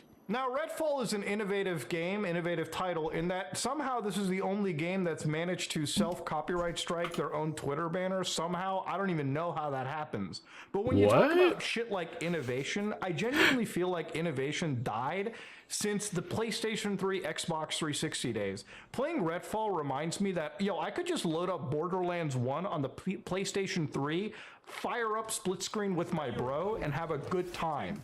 You know what Redfall doesn't have? Split screen. And part of me wonders why. Why don't they have split screen for a game like this? Especially a looter shooter that, in my opinion, doesn't do anything different than Borderlands or any of these other, 4-player cooperative shooters. Now, for Microsoft, who is buying IPs and, studios, or trying to as much as they can't even manage the few studios that they have. Literally, Halo Infinite, done on release. I got his shield down. Done on release. And honestly, after playing this and the quality control at Microsoft, I don't even have much hope for Starfield. Not even the fact that Todd Howard is a bigger liar than most fucking politicians. I don't have any hype knowing that the quality standard on Xbox is so low at this moment in time. I think a lot of it also has to do with the fact that Game Pass is a thing. And while I like Game Pass, I think it's cool that you can pay the liberal demon rat. Access to 100 games. How many of them are actually high quality? I feel like for a lot of gamers who are defending this pile of trash, literally are defending Who's it because defending it's on Game Pass, dude. As if just because it's part of a subscription service that your standards have to be so low that any time a companies can release trash like this that performs like ass and plays like ass and is genuine ass, that you somehow have to get up and defend this. At the end of the day, this is a full-priced release that these guys want to pit onto you that is completely unfinished, could have done with 2 extra years of development, no joke, and have actually been a good title. Again, when it comes to game companies releasing video games that are unfinished piles of trash, it's like, why? Why do you go down that route? Look, I get it. You have investors. You have to pressure and release these games so you can meet your deadlines and budgets. But one bad game released in such a shit state is always going to be the thing that people remember.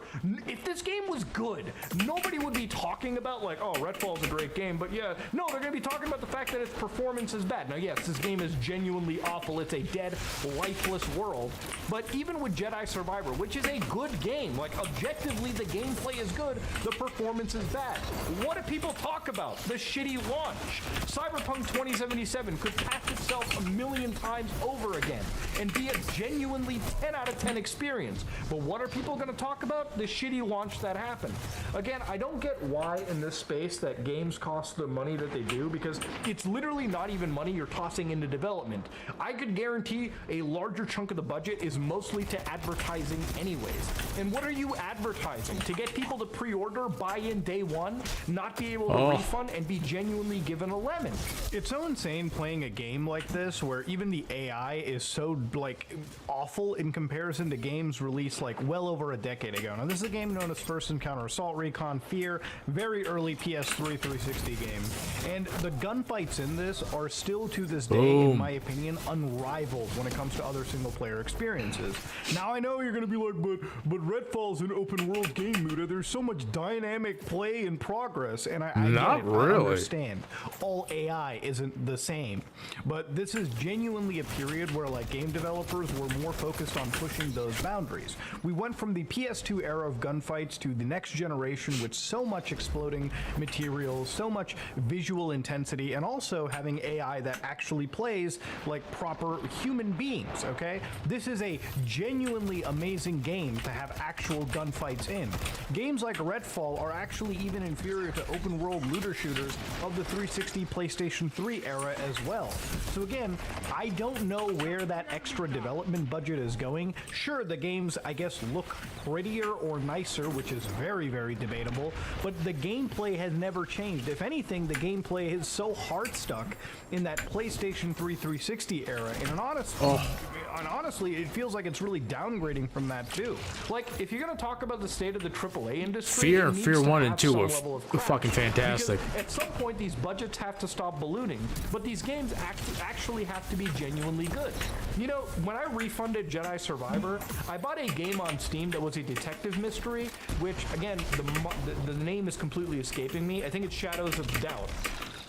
But I bought that and a bunch of other indie titles, and I can tell you right now that I can put hundreds of hours into each of those games, because yeah, while they might not be the most Hollywood AAA banger experiences, it's made by people that understand the gaming industry, and they understand literally what addictive gameplay loops are. And yes, I'm going to be playing those titles, and I'm going to be enjoying them far more than I ever would enjoy Arcane's Redfall. So yeah, ladies and gentlemen, it's a trash game, and honestly, I don't know how much longer the industry can really handle this, but then again, I don't really even think a video game crash will happen, because video gaming makes more money than it ever has been. There's a lot more normies that are in the industry than ever before. When the last gaming crash happened, it was literally a hobby for niche individuals. Now it's a hobby that makes more money than movies and television, and people come in and spend $60, or they buy it on Game Pass, and even if the game is dog shit for the average normie consumer, at least they get to have a few beers and play co-op with their friends. Yeah, the game is nothing special, but who cares? They're not even playing for the game in the first place. They're playing for the social aspect of it. And ultimately, it's people like me and you and genuinely the people that are watching that want high quality gaming experiences that genuinely get better each generation. We're the ones that have to deal with this pile of crap being thrown onto us. And you know the funny thing is, especially for single player titles, when games like this come out in a shitty state and people refund and don't buy it because of genuinely terrible releases, and then these game companies have the balls to say that the interest has died off. No, the quality has dropped off. The quality of the experiences that we purchased have fallen off. You know, every time, I don't know why, look, for the last year, in my head, I've been more nostalgia filled for like shit like Xbox 360 eras of gaming and the PlayStation 3 era. It's why I've been emulating so much lately. It's why a lot of my content has shifted towards that. Because back when I was younger, games might have been less complex, but honestly, releases like Halo 3, releases like Gears of War 3 had more impact because they were finished titles on release. They had all their features, and honestly, even if they had technical issues back in the day, the patches weren't so relied upon, and genuinely you would have a pretty feature-complete experience, relatively bug-free on release. Nowadays, it's like when the game comes out, for a fucking year straight, it's going to be in early access. You know why I'm not excited about Starfield? Because I know when that drops towards the end of the year, it's going to be so bug-ridden that genuinely trying to finish it is going to be an exercise in cock and ball torture, and you might as well wait 6 months before it's even in a playable state. Is that the industry that I enjoy? Hell no. But it's the industry that we have to deal with. Honestly, at this moment in time, fuck AAA gaming. There's a few developers and a few games that come out every year that are genuinely worthy of that AAA tag. But for the most part, get yourself indie pilled, man. Play some indie titles.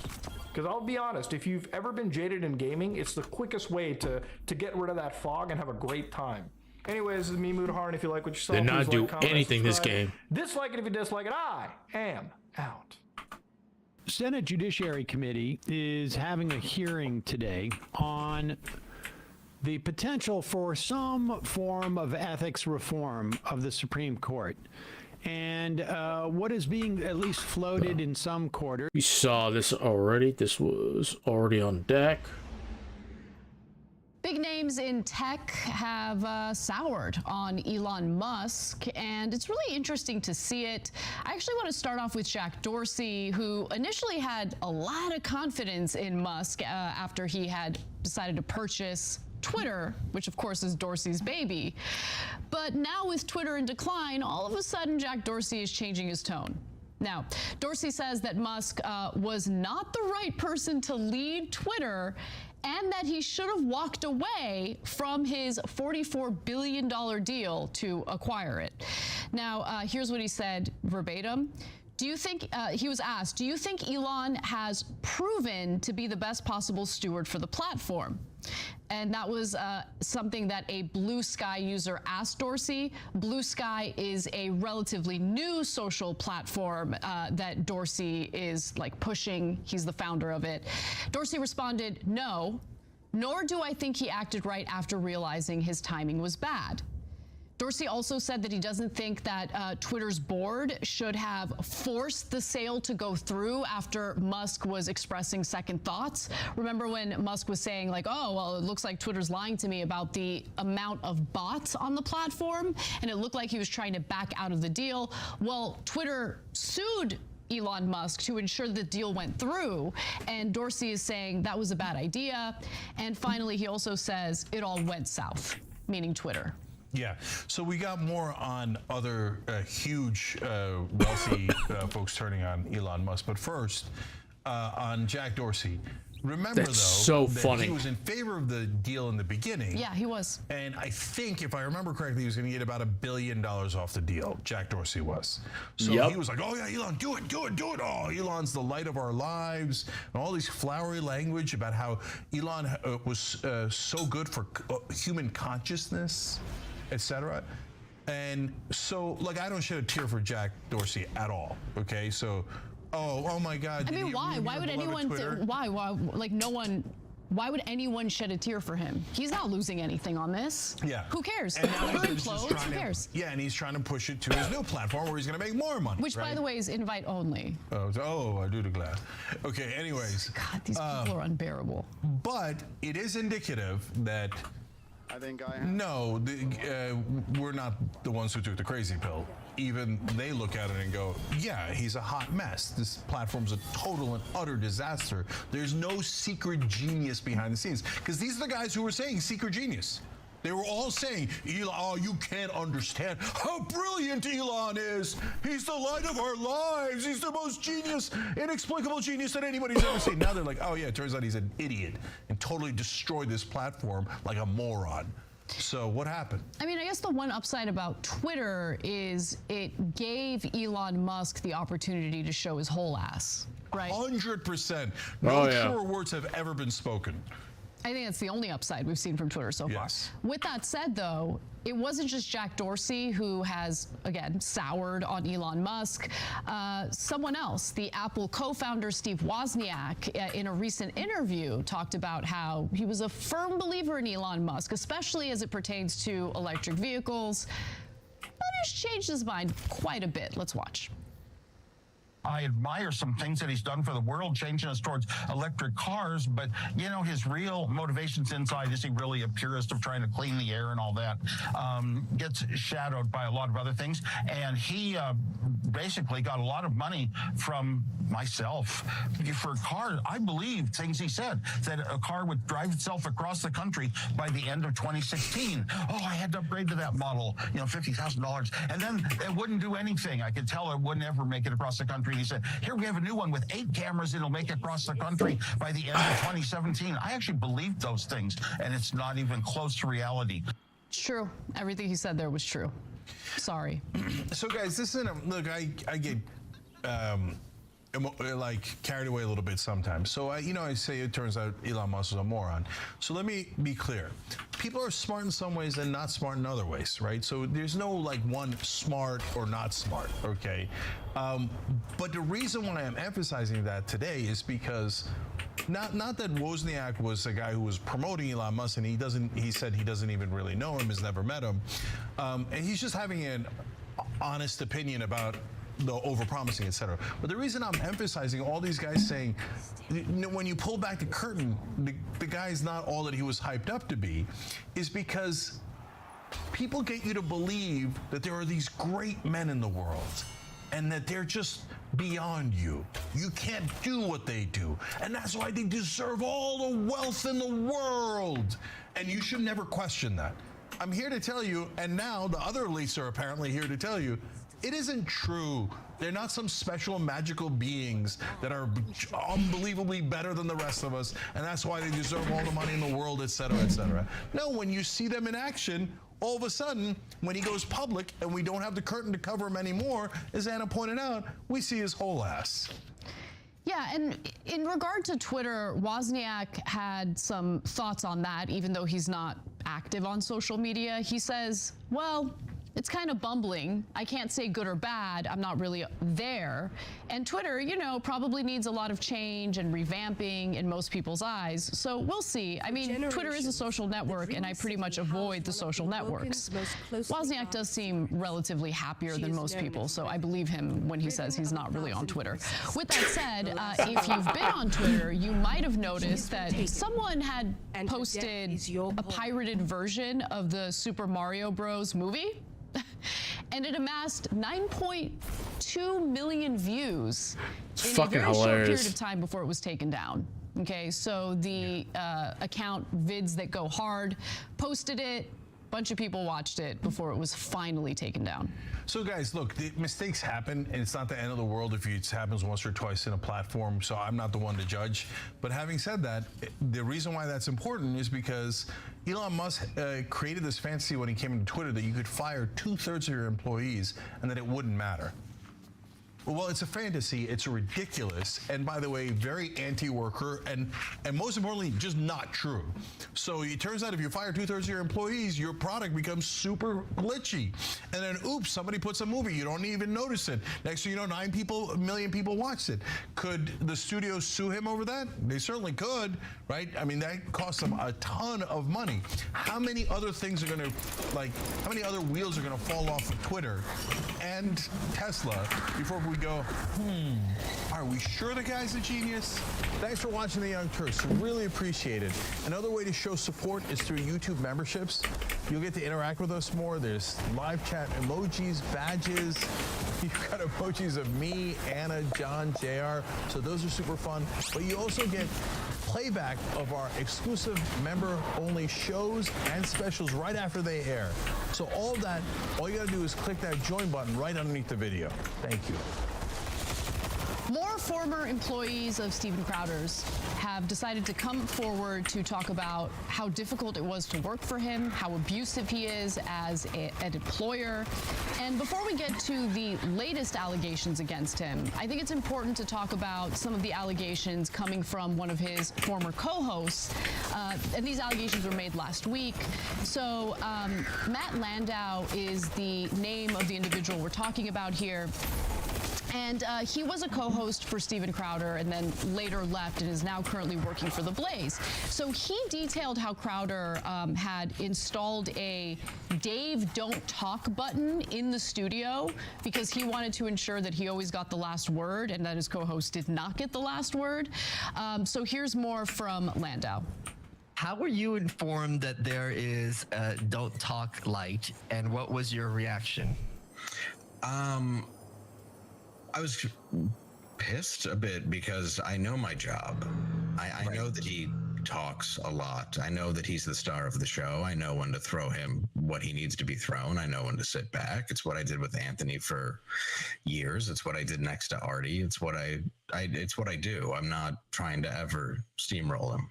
Right. It was just, hey, don't be funnier. Don't be, and that's the truth. I mean, it sounds bitter, but I knew it was true because I was pulled aside and I said it, and it was, hey, make sure if you're doing a rant or like you guys are riffing, he gets the last word. You were told this explicitly? Yes. It was all about the title and I wasn't respecting it, so there needed to be a light. And I had to make sure that, he got the last thing. So even if I did have a funnier joke, I would just leave it out. It was important for the fans to not hear it. I always felt that my job as a comedian was to leave out the good one. I have heard of it where it's just the star needs to look like the star. So I guess, it's his show, fine. But I also feel like somebody who's so pro free speech and non-censorship, he was really about censorship.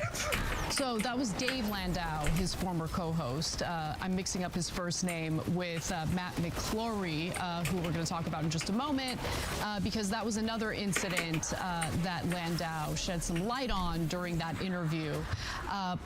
So what are your thoughts, Jake? So, okay, look, there's a couple of different issues here. There was the terrible wife video that we covered earlier when Anna and I weren't here. And then there's this new allegations of the people who work with him. Now remember, the people who work with him are all conservatives. They were almost all universally fans of Steven Crowder. They were super excited to work with him. And the fact that they're right-wingers matters for another reason. Because right-wingers generally these days, and left-wing, sorry if you're going to catch feelings about this, but that's actually the point I'm making. The right wing is a lot less sensitive. Like, you do any tiny little thing that's a little off in a normal place of work or a left-wing place of work, you're going to catch a lot of heat from employees, right? The right wing, you can abuse the hell out of them. They're like, yes, right? So they don't have the same sensitivities as the rest of the population. And he still abused them so badly that they're like, oh, this is unbelievable. This is outrageous. But look at the ego. I find the ego sickening. You got to let the stars shine. So if you have a funny joke, don't say it. Then why the hell did you hire him? What did you hire him to make non-funny jokes? I think that's pathetic.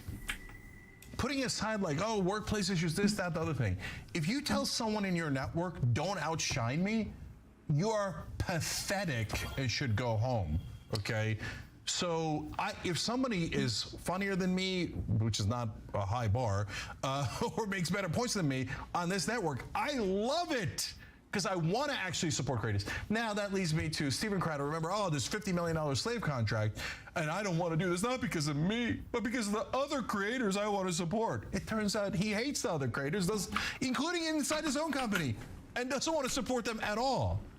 He's just a big, giant baby. And a liar. I mean, it's now safe to say anything that he claims in one of these lengthy monologue videos should be taken with a grain of salt, and you should probably think that whatever he's saying, you should believe the opposite of. Now, speaking of not wanting anyone to outshine him, there's a comedian, Matt McClory, who is supposed to fill in for him and host with Dave Landau on a day when Steven Crowder wasn't there. But suddenly, Crowder changed his mind about it. it, right? So when Crowder's assistant later said no to McLaury's appearance and Landau asked Crowder about it, the conservative personality unleashed on his co-host. He told me he owns me. It was venomous. I saw a different person that I had heard rumors about, Landau told Michael Malice during that interview. So it was another portion of that conversation. Now let's go to the latest complaints coming from former employees. I started with Landau because he was the only one who was willing to speak out publicly without hiding his identity. In this case, the New York Post spoke to several of Crowder's former employees. None of them wanted to be on the record with their names. They're worried about retaliation. Some of them also signed non-disclosure agreements. Yep. The Post also writes that they spoke to 10 former employees who claim Crowder ran an abusive company where he often screamed at his employees, including his own father, exposed his genitals, by the way, that allegedly happened a lot, sent out directives to arbitrarily fire people, and made underlings wash his dirty laundry. Jesus Christ. At work. All right. So, look, guys. I don't know how many of those guys are still there, but have some self-respect. They're all gone. Okay. They're all gone? former, yeah. Okay. All right. Good. And if anyone who's still working there, yeah, you want to do his dirty laundry? You want to have him say he owns you? Okay, have at it, Hoss. But then, either have some self-respect and leave, or, just understand the decision you're making when you're working with Steven Crowder. Look, guys, we have a rule here at TYT. It's a rule imposed by me, and that is disagreements are allowed, okay? And I'll tell you, the only time that I get bothered is when anyone on air says, you're not allowed to disagree with me. I never say it, right? But sometimes other people will think, no, I have the leftist Dream position. City housed one You are not allowed to disagree with me. No, wrong, incorrect. We're allowed to disagree here on TYT, okay? And we're going to allow it forever and ever and ever. So if folks don't like that, that's fine. There's plenty of channels where they just do all robotic stuff, okay? So now in this context, we all have freedom and we all say what we actually mean. We're authentic. And I hate that the Steven Crowders of the world ruin it for everyone. By the way, also all the cable news actors, right? Nobody's authentic. And so then the audience rightfully goes, well, who the hell am I supposed to trust? This guy tells me that he's like a wonderful Christian, etc. And golly, Gene, he's got that face. And then it turns out he's a venomous prick behind the scenes. So I think it was a pretty venomous prick on camera, too. I mean, that was his whole brand. Well, that's a great And when point, people Anna. tell you who they are, believe them. But the audience likes it when he's venomous to others. But I don't know that they love it when they see him doing it to his wife or to his coworkers who they also like. Guys, I mean right-wingers who like Steven Crowder. Let me ask you. I mean, do you think, is that, would you do his laundry? Come on, guys. Would you have a button? Imagine if I had a button that said, don't talk, Anna. Okay? She'd walk out in 1 second. Do you want someone who walks out in 1 second who has self-respect and their own opinions and their own strength? Or do you want a bunch of stupid lackeys who go, oh, yes, Steven, you're so right, Steven. Oh, I'm sorry, I didn't mean to talk. And I hope I wasn't funny. It's pathetic. I'm going to be honest. I think most people want the lackeys. Most people in media want that. They just do.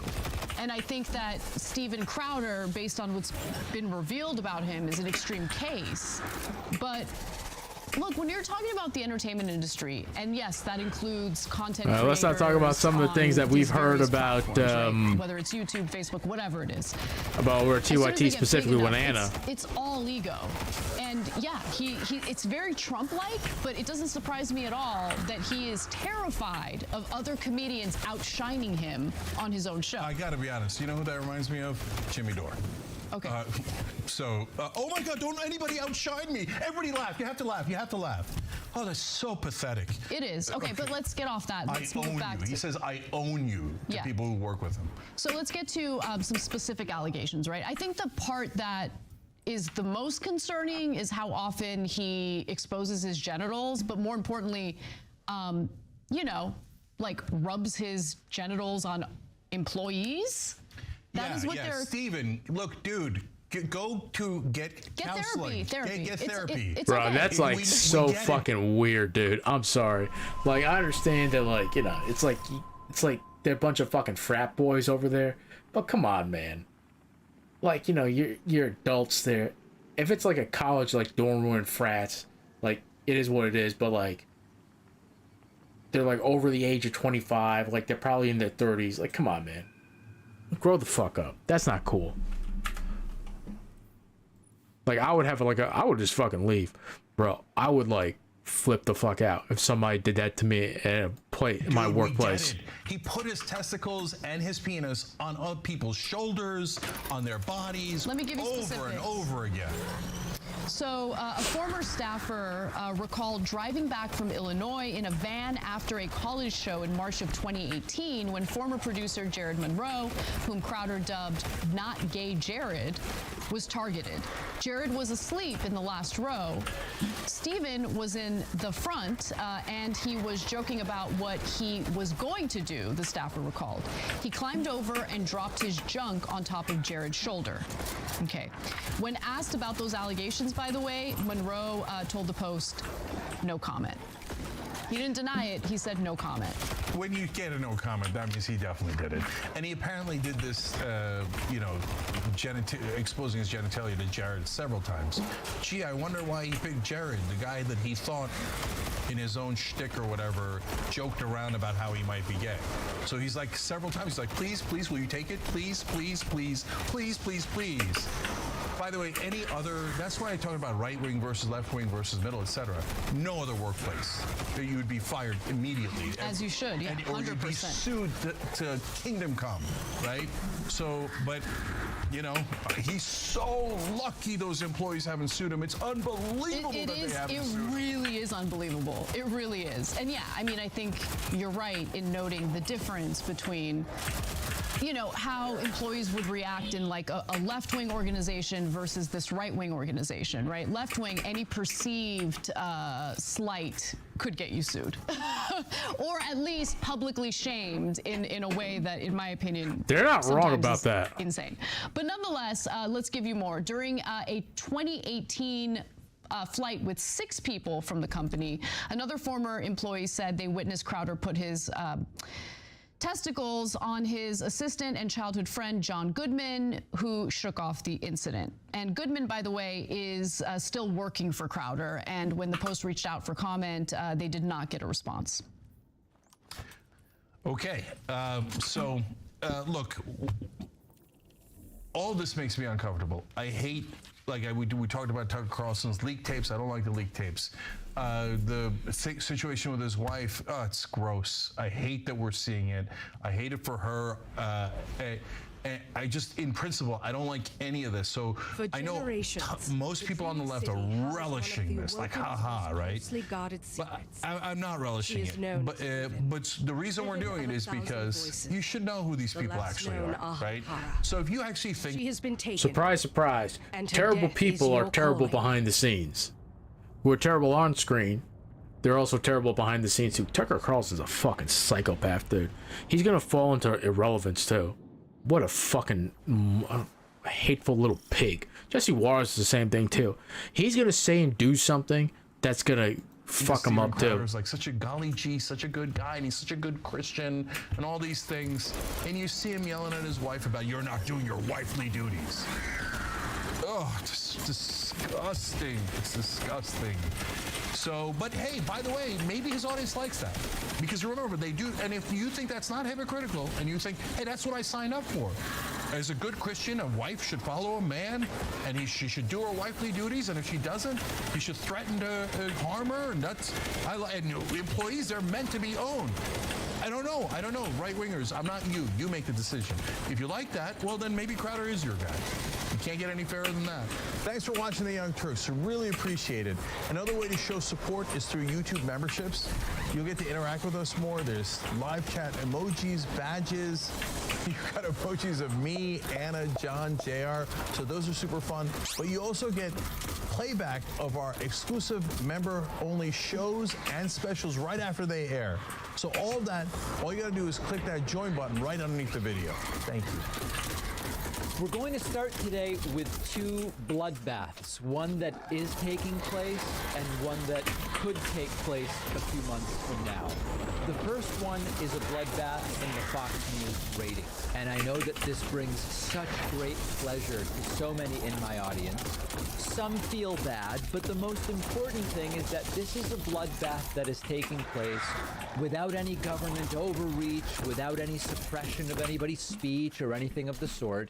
It is a self-inflicted bloodbath for Fox News. Fox News has lost half of its audience since firing Tucker Carlson during that time slot. And there's a lot of different interesting layers to this, and many of you have been writing, is this the end of Fox News? Well, no, it's not the end of Fox News, but is this the end of Fox News as we knew it? Well, that's a different question, and we still have to wait and see the outcomes of multiple additional lawsuits that still remain in play, even though the Dominion lawsuit has been settled for $787.5 million. So you have to rev it. Bloodbath. Fox News loses more than half of audience after axing Tucker Carlson. It's not just Tucker's slot, writes the article. Sean Hannity and Laura Ingraham's ratings are falling too. Hundreds of thousands of Fox News viewers have switched off the channel after the network fired top primetime host Tucker Carlson last Monday. Substitute host Brian Kilmeade garnered 1.3 million audience members during that 8 p.m. time slot, down 56% from the 3.05 million viewers who tuned in to watch Carlson last Wednesday, according to Nielsen ratings. The dip allowed MSNBC's Chris Hayes to overtake Fox in ratings, a popularity contest that Carlson used to dominate. The conservative host had an average audience of 3.03 million people for all of 2022. It was the second most popular program on cable after Fox's The Five. It is stunning to me that Fox's The Five is a popular show. It's almost completely unintelligible, but I guess it doesn't really matter when you're talking about Fox News. Okay, we'll get back to that. When approached for comment, Fox sent a statement saying for 21 years it's been the most watched cable network, and it has a team that's, quote, trusted more by viewers than any other news source. Media reporter Brian Stelter noted in a tweet that Fox's audience rating plummeted from 2.65 million watching Carlson's final show to 2.59 Monday, 1.7 million Tuesday, 1.3 million Wednesday. What's fascinating about that is that the relatively high ratings on Monday, which was Tucker's first show gone, in other words, Brian Kilmeade's first show as the temporary host there was a lot of curiosity, sort of like a rubbernecking, how bad is it going to be? It turns out it's really bad. I mean, Kilmeade is not only meaningless to listen to, but also extraordinarily unentertaining and uncharismatic. And then a lot of people said, well, if this is the replacement, then I'm out. It sort of has gotten worse from there. So let's talk about this in a few different contexts. First of all, this isn't one of those, there's dirty tricks, there's free speech suppression, and people are being limited by the woke mob or whatever else the case may be. As we have now established ad nauseum, Tucker Carlson had good ratings, but was a huge legal risk for Fox. And remember, Fox is unique as a cable news network in that it garners the vast majority of its revenues from fees that any of us who have cable pay. Even though I don't watch Fox, I have cable, so I can watch the sports and things like that. And a couple bucks, I guess, somewhere between $2 and $4 of my cable subscription goes to Fox News, even though I don't watch Fox News. That makes Fox different than many of these other channels, in that the other channels disproportionately rely on ad revenue. So the issue with Tucker was not an issue of audience. The issue was that he was a huge legal risk. And so what Fox decided to do was to fire Tucker Carlson. And I've already told you the reasons why. Tucker's program is partially responsible for disseminating the allegedly defamatory content that led to the $787 million settlement with Dominion. responsible to some degree for the content that led to the ongoing lawsuit from Smartmatic. You have a former staffer of Tucker Carlson's who has filed a lawsuit for alleged discrimination and misogyny, sexism, all sorts of, that's a problem. And then you potentially have another forthcoming lawsuit from Ray Epps, who says that Tucker has made his life miserable by playing up a conspiracy theory in which Ray Epps is some kind of FBI agent or actor instigating the January 6th riots. So Fox said this is a huge legal headache. Maybe one of the ways we can mitigate the damages we're going to end up having to pay is by saying we've taken care of what was one of the problems that caused these issues for us in the first place. Fine, Fox News did that. No one coerced them into doing that. The viewers are mad, and they don't like Brian Kilmeade, and everybody is getting to make their own decisions. Nobody's being coerced here. Now, what's the counterpoint to all of this? While it's nice to see Fox suffering, not because we want to see people go hungry or whatever, it's nice to see Fox suffering because they put out such terrible propaganda that is actively damaging and corrosive to American democracy and thinking. That David's got it right. That bad content suffer. It's alarming to see that a bunch of Fox's audience is not going to say, hey, you know what? I'm going to get my news from the AP and Reuters, and for commentary, listen to, I don't know, something much more moderate, some editorial page or whatever the case may be. A lot of the folks furiously tuning out of Fox News may well end up on even more extreme, unhinged media outlets like Newsmax or OAN or who the hell knows what. And the United States has a major problem with what we can do. People have gotten hooked on this sort of thing. As we've talked before, Fox News, in some senses, over the last 2 years since the 2020 election, became a victim of the monster it created. It knew, we now know from text messages, that they were perpetuating lies about the 2020 election. They knew Trump didn't really win. They knew that a van with sandwiches wasn't really proof that Trump actually won Michigan or whatever. They knew it, but they also knew their audience, which they've created, expects them to tell those lies. And so now we have a situation where people are addicted to this stuff. And they want their manufactured outrage. They want their scapegoats. They want their, lines like they used to get from Tucker about immigrants make the country dirtier and whatever else the case may be. And this is everywhere. Just the other day, I was at a Trader Joe's and there was a young couple there, maybe mid to late 20s. And the guy, it was a heterosexual couple, meaning there was a man and a woman. And the man, they were out. This is so insane. It sounds made up, but it's all too real. I was looking for a particular type of popsicle that my girlfriend likes. It's tangerine, and apparently it's seasonal. So I was looking and saying, sir, ma'am, where is it? They didn't have it. But in that same freezer area, there's normally mochi. Mochi is delicious, absolutely delicious, mochi ice cream. And they were out of the green tea mochi ice cream. And a guy says to his girlfriend, Joe Biden screwed up the dairy supply chain, and that's why there's no effing mochi here. And I said, this has to be a joke. I'm sure this guy's kidding. I'm sure this guy is kidding. And I kind of looked over, and he wasn't kidding, okay? This is just a little meaningless anecdote about the type of completely unhinged scapegoating and outrage that the Fox News audience wants. So a real problem for Fox News. I'm sure they will figure it out, unless they end up with billions more in settlements. Most closely guarded one of the best ways to support this show is by supporting our sponsors. Today, one of those sponsors is Sheath Underwear. It is spring. Temperatures are rising. Many of us know all too well about the sweating and the sticking and the chafing. But that's only when you use traditional underwear. When you use Sheath underwear, it's no longer a problem. Sheath underwear is ergonomically designed with separate compartments in the front to keep everything dry, cool, and separate, and to keep you comfortable. They come in a zillion different designs, something for everybody. The quality is amazing, super long lasting. Put an end. Policy decision? That would be a high crime and misdemeanor, wouldn't it, Senator? It absolutely would. In fact, it doesn't have to be a high crime or misdemeanor because the Constitution specifies that impeachment lies for treason, bribery, or other high crimes or misdemeanors. Bribery is explicitly noted in the Constitution.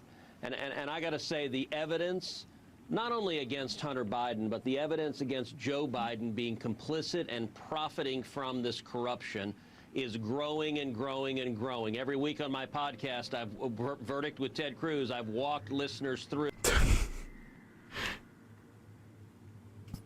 He's talking. He made sure to plug his podcast. Oh my God. Twitter scrolling.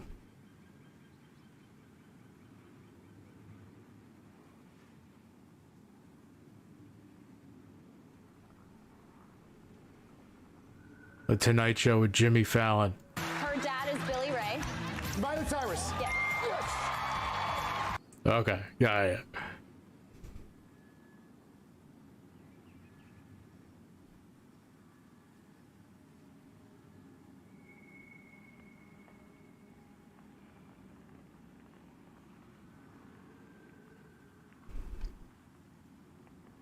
There you go.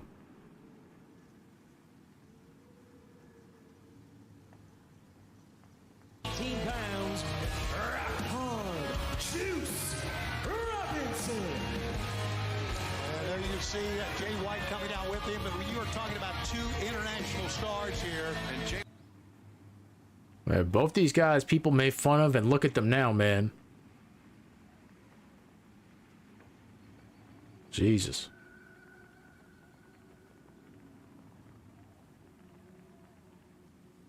So he's Zephyr getting swatted.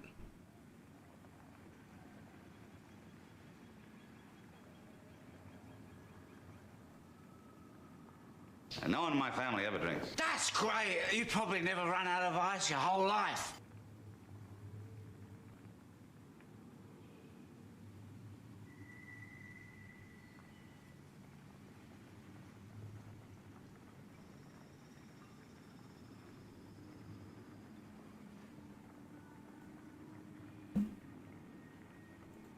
Oh, Chapo got something to say about the divorce tapes. Steven Crowder, because man, oh man, there's a lot of repulsive shitheads in the world who deserve to have bad things happen to them. But Steven Crowder has got to be near the top of the list. And like the two videos that came out about Father and Husband of the Year, Steven Crowder this week. Let's start there because the first video of him announcing his divorce on his web show or whatever was the most like on cinema in real life thing I've ever seen. Did you guys watch that clip? But in today's legal system, my beliefs don't matter. In Texas, divorce is permitted when one party wants it, period. Now, in all this, one thing I want to be really clear about is certain. True north here is that my children are blameless, completely without fault, and so we decided to resolve these issues privately, as it's in their best interests, both emotionally and physically, to do so. Yeah. As many people pointed out, I think he read somewhere in passing that you're supposed to tell your kids that it's not your fault you're getting divorced. But it's like you're supposed to tell them. You're not supposed to like in your public statement go, oh, it's not my kid's fault, because no one.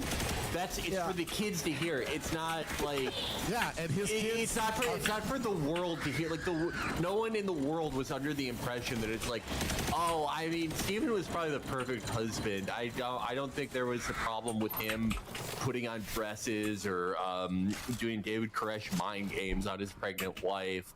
It's probably the kids that did this. No, you see, you're not understanding. In order for him to tell his kids that it's not their fault, he has to put it on the show because that's their only interaction with him. Yeah. He's the best father of all time. I mean, there's some more sordid stuff, but I like the detail that we found out that he had like there was like a surgery storyline on the Crowder program, and he made it sound like, my chest is collapsing. I think he kind of made people imply that like he had a heart disorder or something. Yeah, it turns out it was a completely elective surgery. He probably got fucking pec implants. Yeah. And knowing him, he made up like the whole like this is life-threatening and getting the surgery in the first place. He probably did that because he was jealous of the twins his wife was pregnant with getting the attention in the household. Yeah. I have the description of it here. It says in July 2021, Crowder underwent a surgical operation in which titanium bars were inserted into his chest in order to counteract his congenital condition of pectus excavatum, sunken chest. The surgery caused fluid to accumulate in his lungs, which he called excruciatingly painful. Several weeks later, he was rushed to the hospital due to a collapsed lung. In August 2021, as Crowder was still recovering from both treatments, his wife gave birth to twins. So just like choosing to get an elective surgery, so it's timed perfectly for when your wife delivers twins. Oh wait, that's when the greatest screenshot of all time. I mean, the picture of Crowder like all Bolsonaro'd up in the hospital bed, tubes coming out of him, and then it says subscribed on Spotify. I have to find that. That's got to be our episode thumbnail. But yeah, like the original video announcing his divorce to his cretinous fan base was, again, like the highlight was him saying, like, look, I just want to make it clear, the most important thing, my true North Star in all this horrible ordeal is that my children are totally blameless. And it was just like, I mean, Felix, you said no one would have thought to blame the kids, but they were my first culprits in why this otherwise happy marriage was ruined. And then the other really funny part about the divorce announcement video was when he was like, my wife chose to end this marriage. This was not my choice. She like, and in the state of Texas, that's still allowed. Normal world, normal state, you can just get a divorce from your partner. It's just like, did he think that wasn't allowed? Is there any state in America where like, I don't know. No fault divorce is universal now. Well, I mean, like, I think like in his comments on this, it's clear that like, you know, the right wing are trying to claw that back or whatever, which I think is a good idea because then we can go back to the classic era of private investigators where like you hire a guy like creeping and peeping. Taking pictures of you through the window of your motel room with your secretary while you chase her around in art boxers. and then after sex, you cool off with a big old cigar and then a giant Dagwood sandwich. And the whole time there's a skeevy private detective taking pictures with a comically giant camera. Return. I think it's a great idea. They don't have there aren't enough things that are alienating women voters on the GOP side. There aren't enough things that will completely alienate suburban white women. Yeah, it's like, hey, you know that husband who you barely put up with day to day, who like you have a perfectly managed cocktail of prescription drugs and boxed wine that keeps you from murdering him. Yeah, we're going to get rid of any legal possibility for you to ever leave him. Yeah. And like, look, folks, we've joked in the past on this show about the rolling pin, but holy shit, like Steven Crowder needs like the steamroller. The Supreme Wife Council needs to render a sentence of death he needs on Steven Crowder. After I saw that video that Yashar fucking published of this fucking asshole just like lying around smoking a big old cigar, demanding that his 8 months pregnant wife with twins walk their dogs and give their dogs medicine that's toxic to pregnant women, and he was just like, put on gloves, you're not being wifely. This is about respect and discipline and being your wifely duties. And she was just like, I'm taking the car to do errands, to buy you steak and pellets for your burning grill. And then he's just like, he's got a Traeger? Of course he does. Yeah. Fucking, of course. He's just got his giant stogie looking at his app. I'm grilling like a real man. Least abusive Traeger owner. Yeah. He's like demanding his wife handle like the dog chemo medicine. He probably gave the dogs cancer so he could get more attention in the household. It's a fucking one-car household. Yeah, that was a one-car household. This guy makes at least hundreds of thousands, if not millions of dollars a year. living in fucking Texas, in a Texas suburb with one car. You only do that if you want to torture your fucking wife. Yes. If you want to have complete control over your fucking wife, if you're that guy. Felix, it's about respect and discipline. The discipline of being a one-car household in Texas. Yeah. But like, think about that is like he was furious at his wife because she was taking the car to like run errands for him before doing the other errands he had assigned her for the or chores he assigned her for the day. And he was like getting furious at her because he was like, "You're abandoning me here.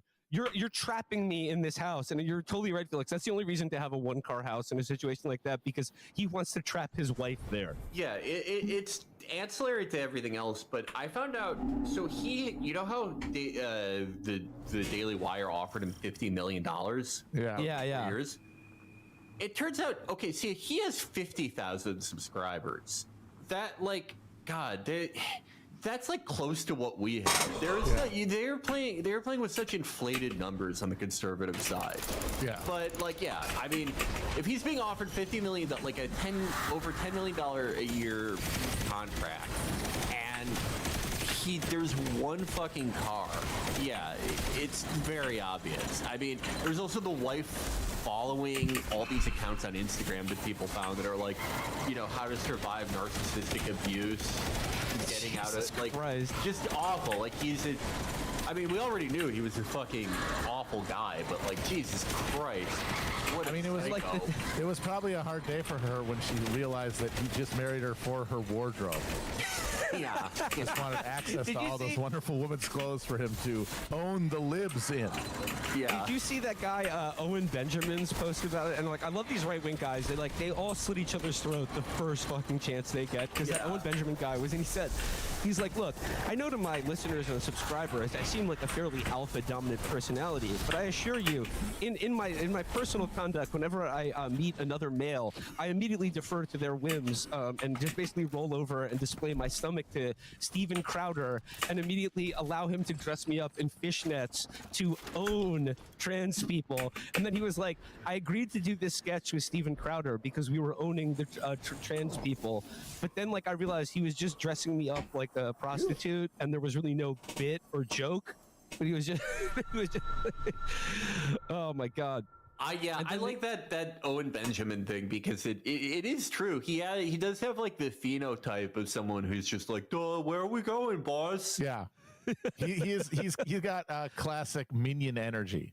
Like, yeah, he is. When he said in that post, like I'm a natural Bravo. That's up there with hot voice as a phrase that's going to be rattling around my head until I die. True though. I mean, you know, he should be wearing a turtleneck and a newsboy cap at the loading dock and going, "There's the bat."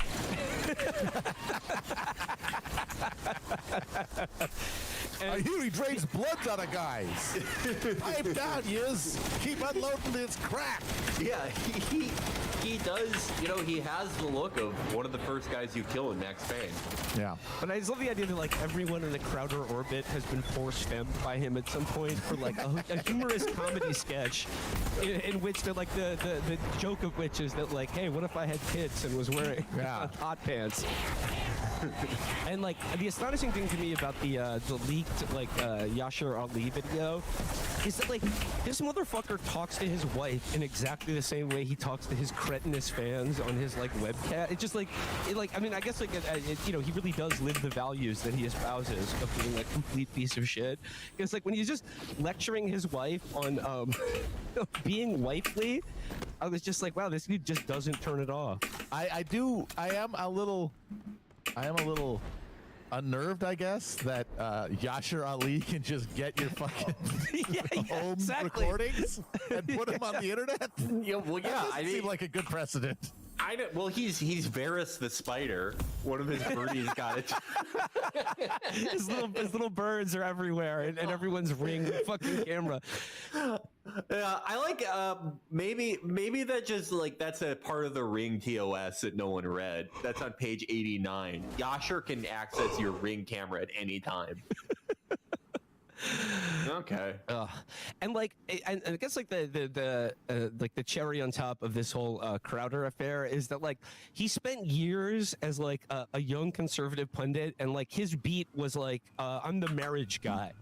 And I was reminded of this this Fox News piece that he wrote back in 2015 called "Waiting Till the Wedding Night: Getting Married the Right Way," in which he just like in the article, Jesus he Christ. describes going on his honeymoon with his now ex-wife, and like they see a woman like at breakfast the next day, who like she had just gotten married as well, but like her husband was still in the hotel room because he was a little hungover from partying the night before. And then like in the article, Crowder just talks about like, I was disgusted at this absolute boob and oaf who ruined what should have been the most special night of his life by getting drunk like it was just another party. And the whole thing is just talking about like, I got married the right way. And if you feel judged right now, good, because I am judging you. Like we waited to consummate our marriage on our wedding night, and it's just like, what a fucking psycho. It was a beautiful moment. My wife slipping the zipper down the back of my dress. Yeah, it says, feeling judged, I couldn't care less. You know why? Because my wife and I were judged all throughout our relationship. People laughed, scoffed, and poked fun at the young, celibate, naive Christian couple. We'd certainly never make it to the wedding without shtupping, and if we did, our wedding night would be awkward and terrible, they said. Turns out that people couldn't have been more wrong. No one said that. No one said that to you. That's all literally in your head. He says, looking back, I think that the women saying those things felt like the floozies they ultimately were, and the men, with their fickle manhood tied to their pathetic sexual conquests, felt threatened. I think it's important to write this column, not to gloat, though I'll be glad to, but to speak up for all the young couples, all the young cuckolds who've also done things the right way. When people do marriage right, they don't complain so much, and so their voices are silenced by the rabble of promiscuous charlatans peddling their pathetic worldview as progressive. Our wedding was perfect. Our wedding night was nothing short of amazing. Oh, Stephen, don't spare on the details, buddy. I'll write this. I write this on a plane headed into a tropical paradise with the most beautiful woman to have walked the planet Earth. I know everybody says that their bride was the most beautiful in the world. They're wrong. I win. So it's like his perfect wedding night and perfect honeymoon. He's writing this bullshit for Fox News during it. That is the mark of the perfect wedding night. It just, a true culmination of love, Song of Songs type sex.